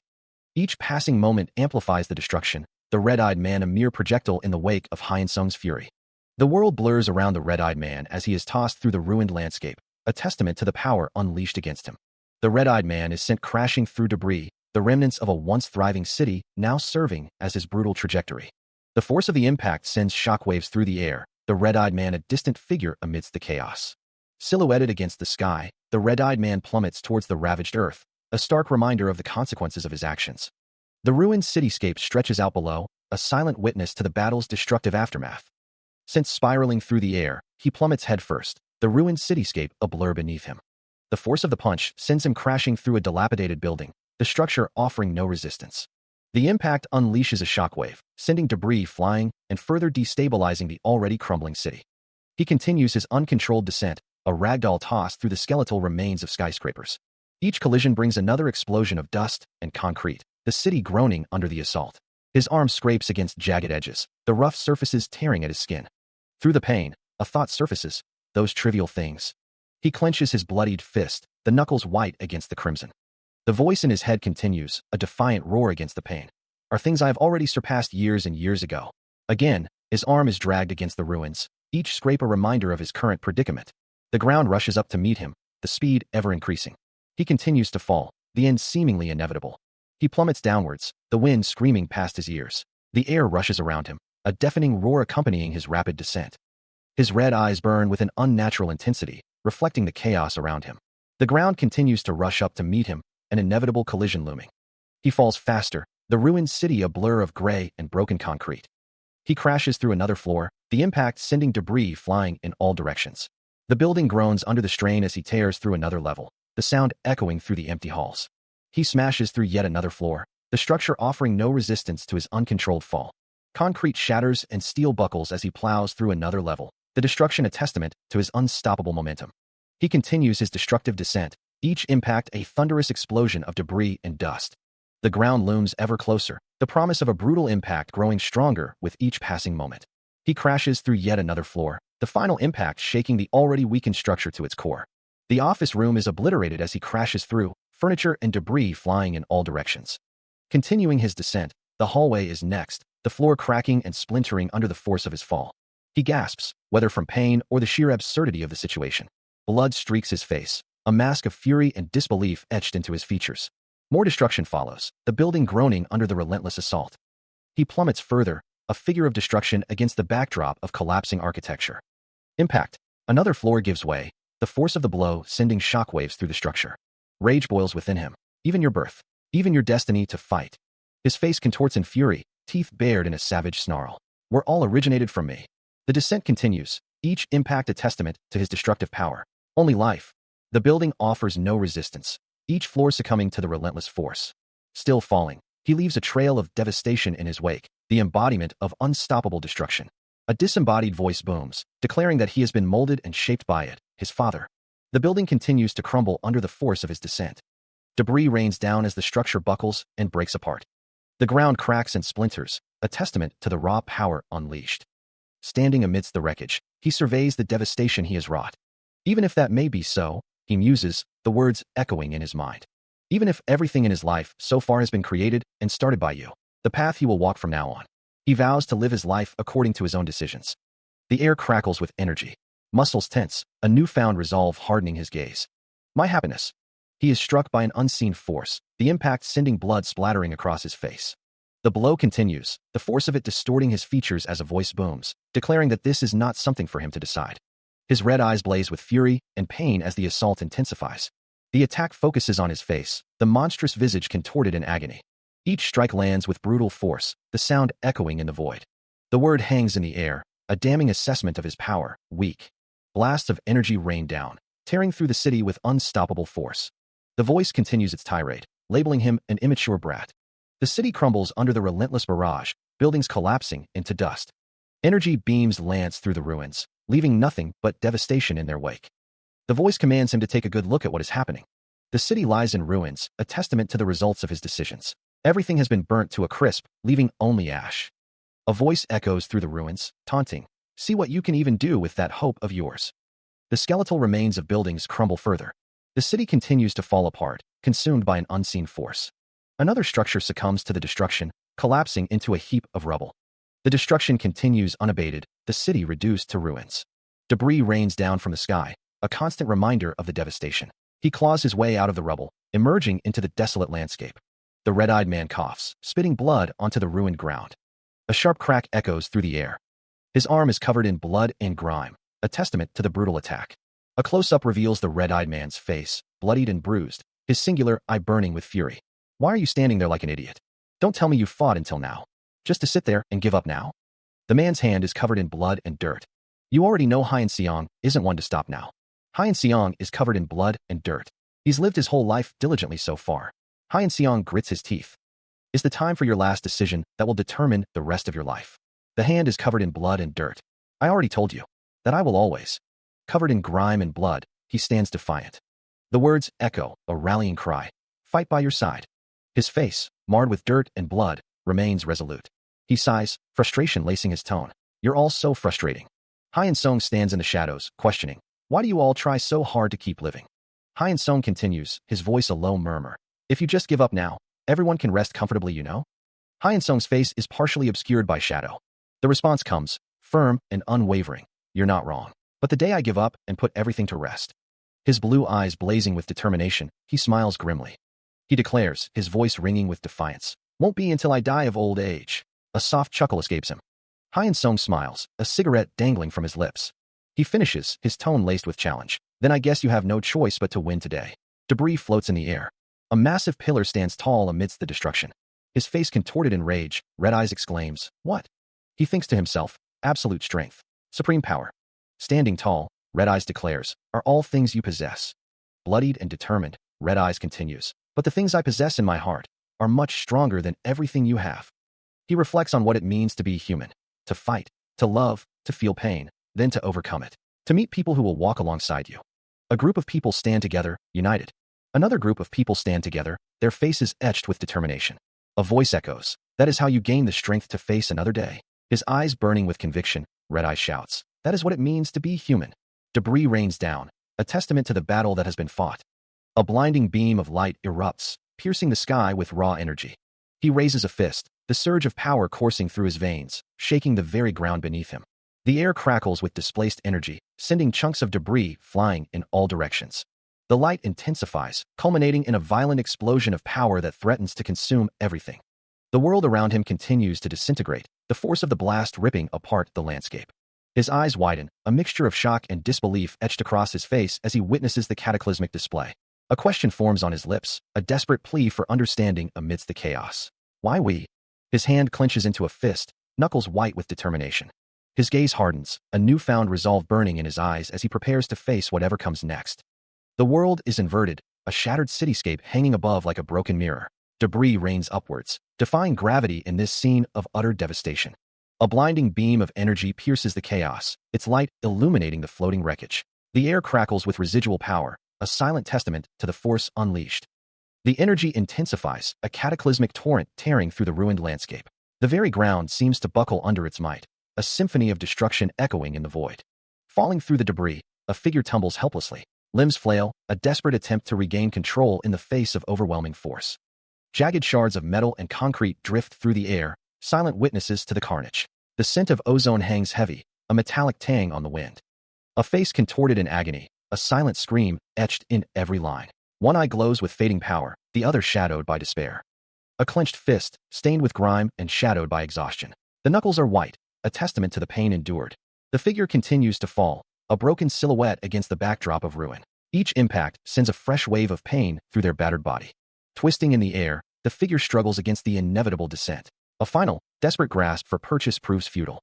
A voice, barely a whisper, echoes in the emptiness. I see. You don't need me anymore.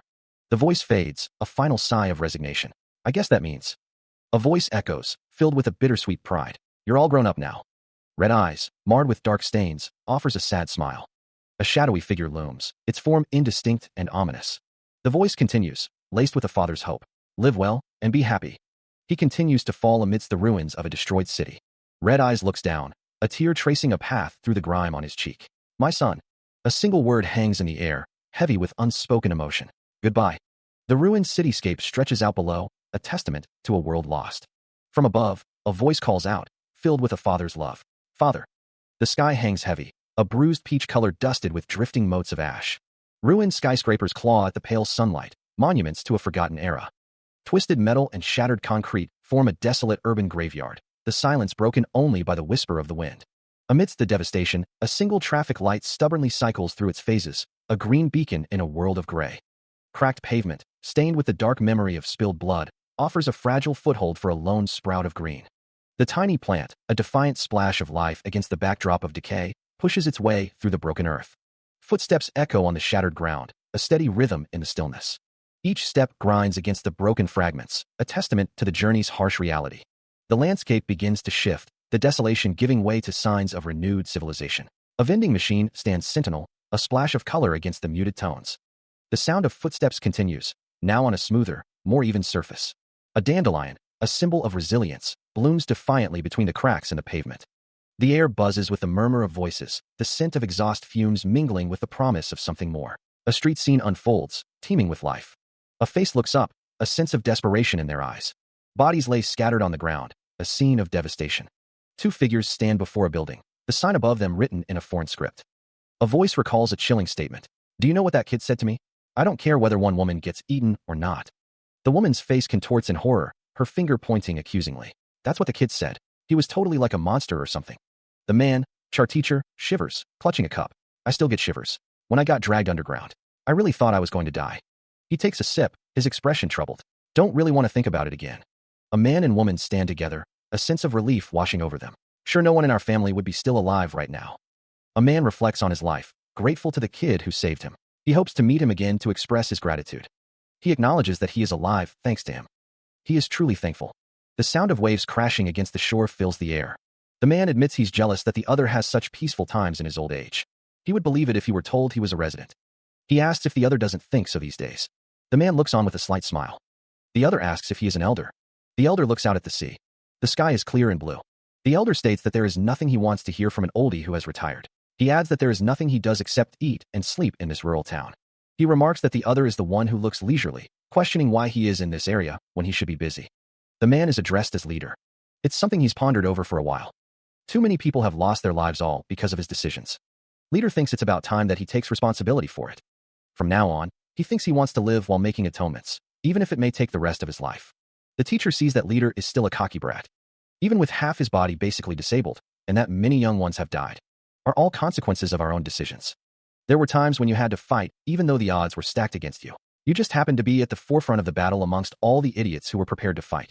The teacher tells him to throw away all his cocky sentiments. And just rest now, kiddo. The scarred man, wearing a weathered hat, stands against a backdrop of the sea. He declares, you deserved it. A close-up reveals the crisp white collar of a shirt. A man with glasses, standing before a cityscape, offers a simple, thank you. A snowy landscape stretches into the distance, the air shimmering with an ethereal quality. The cityscape gleams under a sky filled with sparkling lights. Looking down, the city sprawls, a network of buildings and streets. A graveyard, the headstones weathered by time and the elements.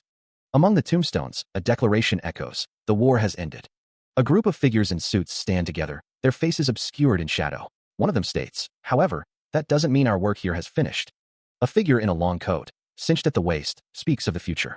Day in the future will come where we will. A clenched fist symbolizes resolve. The voice declares, forget the dead and the battles we fought. But in order to keep the peace that we have, we must always be acting as the shields that protect the people. The happiness of the citizens they swore to protect echoed in their mind. The character with pink hair declared that something must be protected, no matter what they must sacrifice. A fist clenches, hardening the resolve to fight and protect until the very end. A shadowed figure asked if they all had their back for their cause. The question hung in the air. Were they ready to put their life on the line? A chorus of voices roared back, yes, ma'am. The pink-haired characters stood resolute, the weight of their responsibility etched on their face. The darkness seemed to press in, a silent testament to the sacrifices to come. Cracks began to appear on the character's face, a subtle sign of the immense pressure they were under. Despite the cracks, a determined smile played on their lips, a flicker of hope amidst the encroaching darkness. With a quiet resolve, they declared, let's go do what we have to do. A stone structure stood tall against the sky, a silent sentinel watching over the events to come. Time goes by fast. A phone displays a picture of a young girl. Today is her birthday. She used to seem so depressed, but she looks much better now.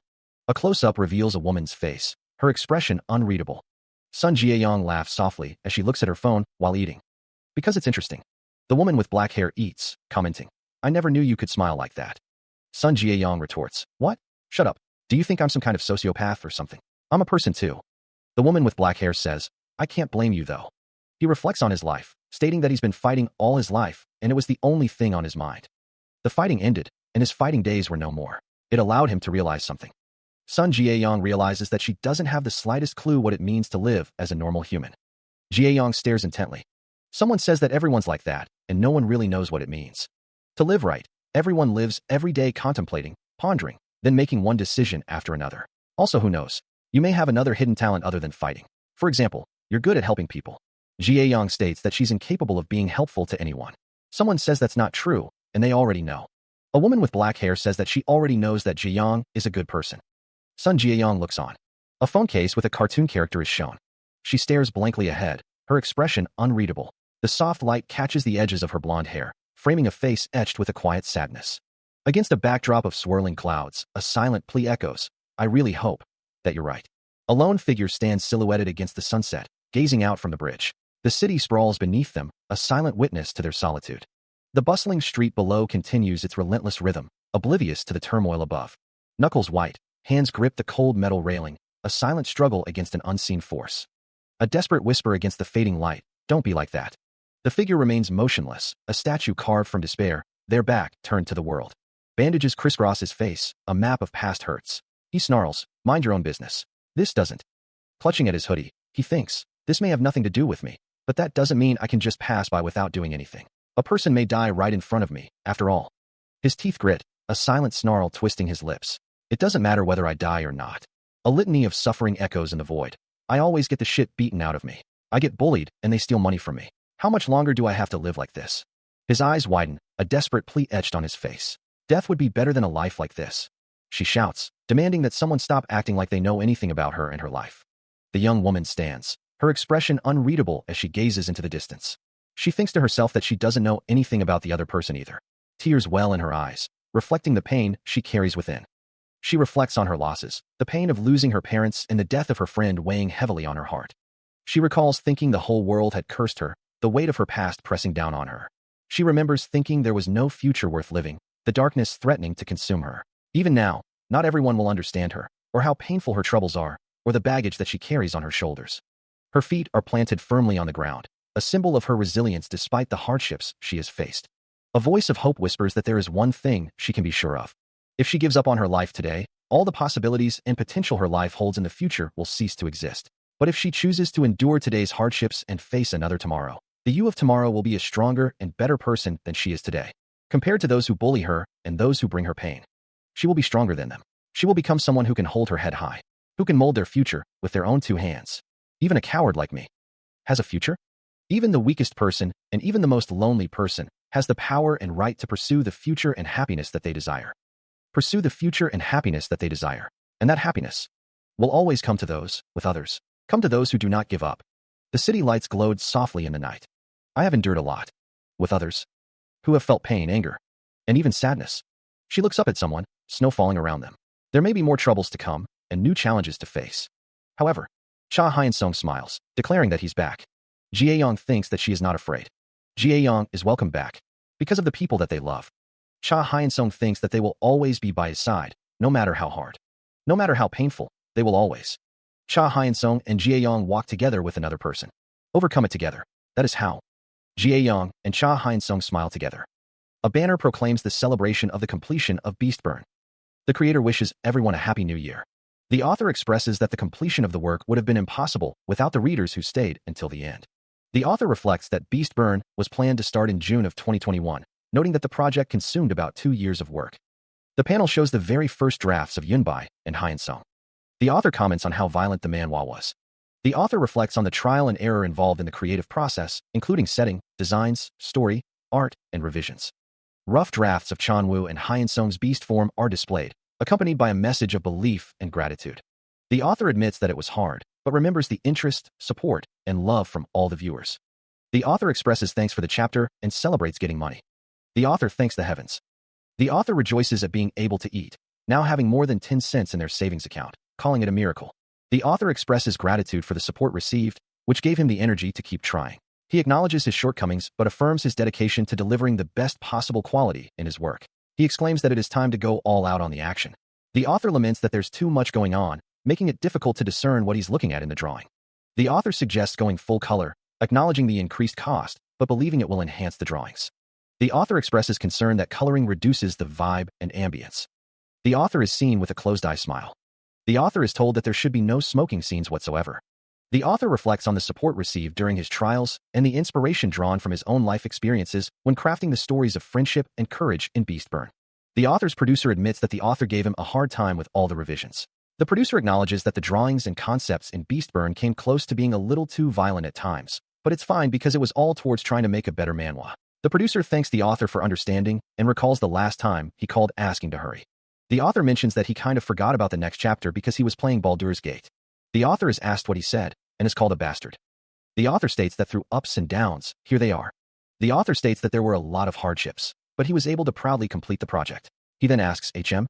A voice gasps, followed by an accusation. You're the devil of debut projects. A monstrous figure roars, demanding to know when Season 2 of Apartment Warrior will be released. The figure accuses someone of trickery and breaking a promise to complete them. A voice pleads for forgiveness, explaining that they were only earning $50 a month back then, making it impossible to continue living like that. A voice declares the situation unacceptable, questioning if someone is neglecting their own project and debut. A voice laments being in their 30s and needing to earn a living to put food on the table. They express the need to get married and fear starving to death if they keep making weird manhwas. A warning is issued. If you keep impeding, a text box announces, on my next project. Minna, arigato. A text box reads, Orwa, Jedi Makaru, artist Pirati. A voice shouts, Wakinawa ikanai. A stylized text box announces, time for congratulatory arts. From the bottom of their heart, the author thanks all the readers who have loved and appreciated Beastburn, promising to return with another project. Until we meet again. Goodbye. See you next time. The team shares their final thoughts. Feeney thanks you for reading. Bagan Lee doesn't have much to say either, but thanks you for reading and hopes you enjoyed the series till the end. Keep an eye out for more. Cheers.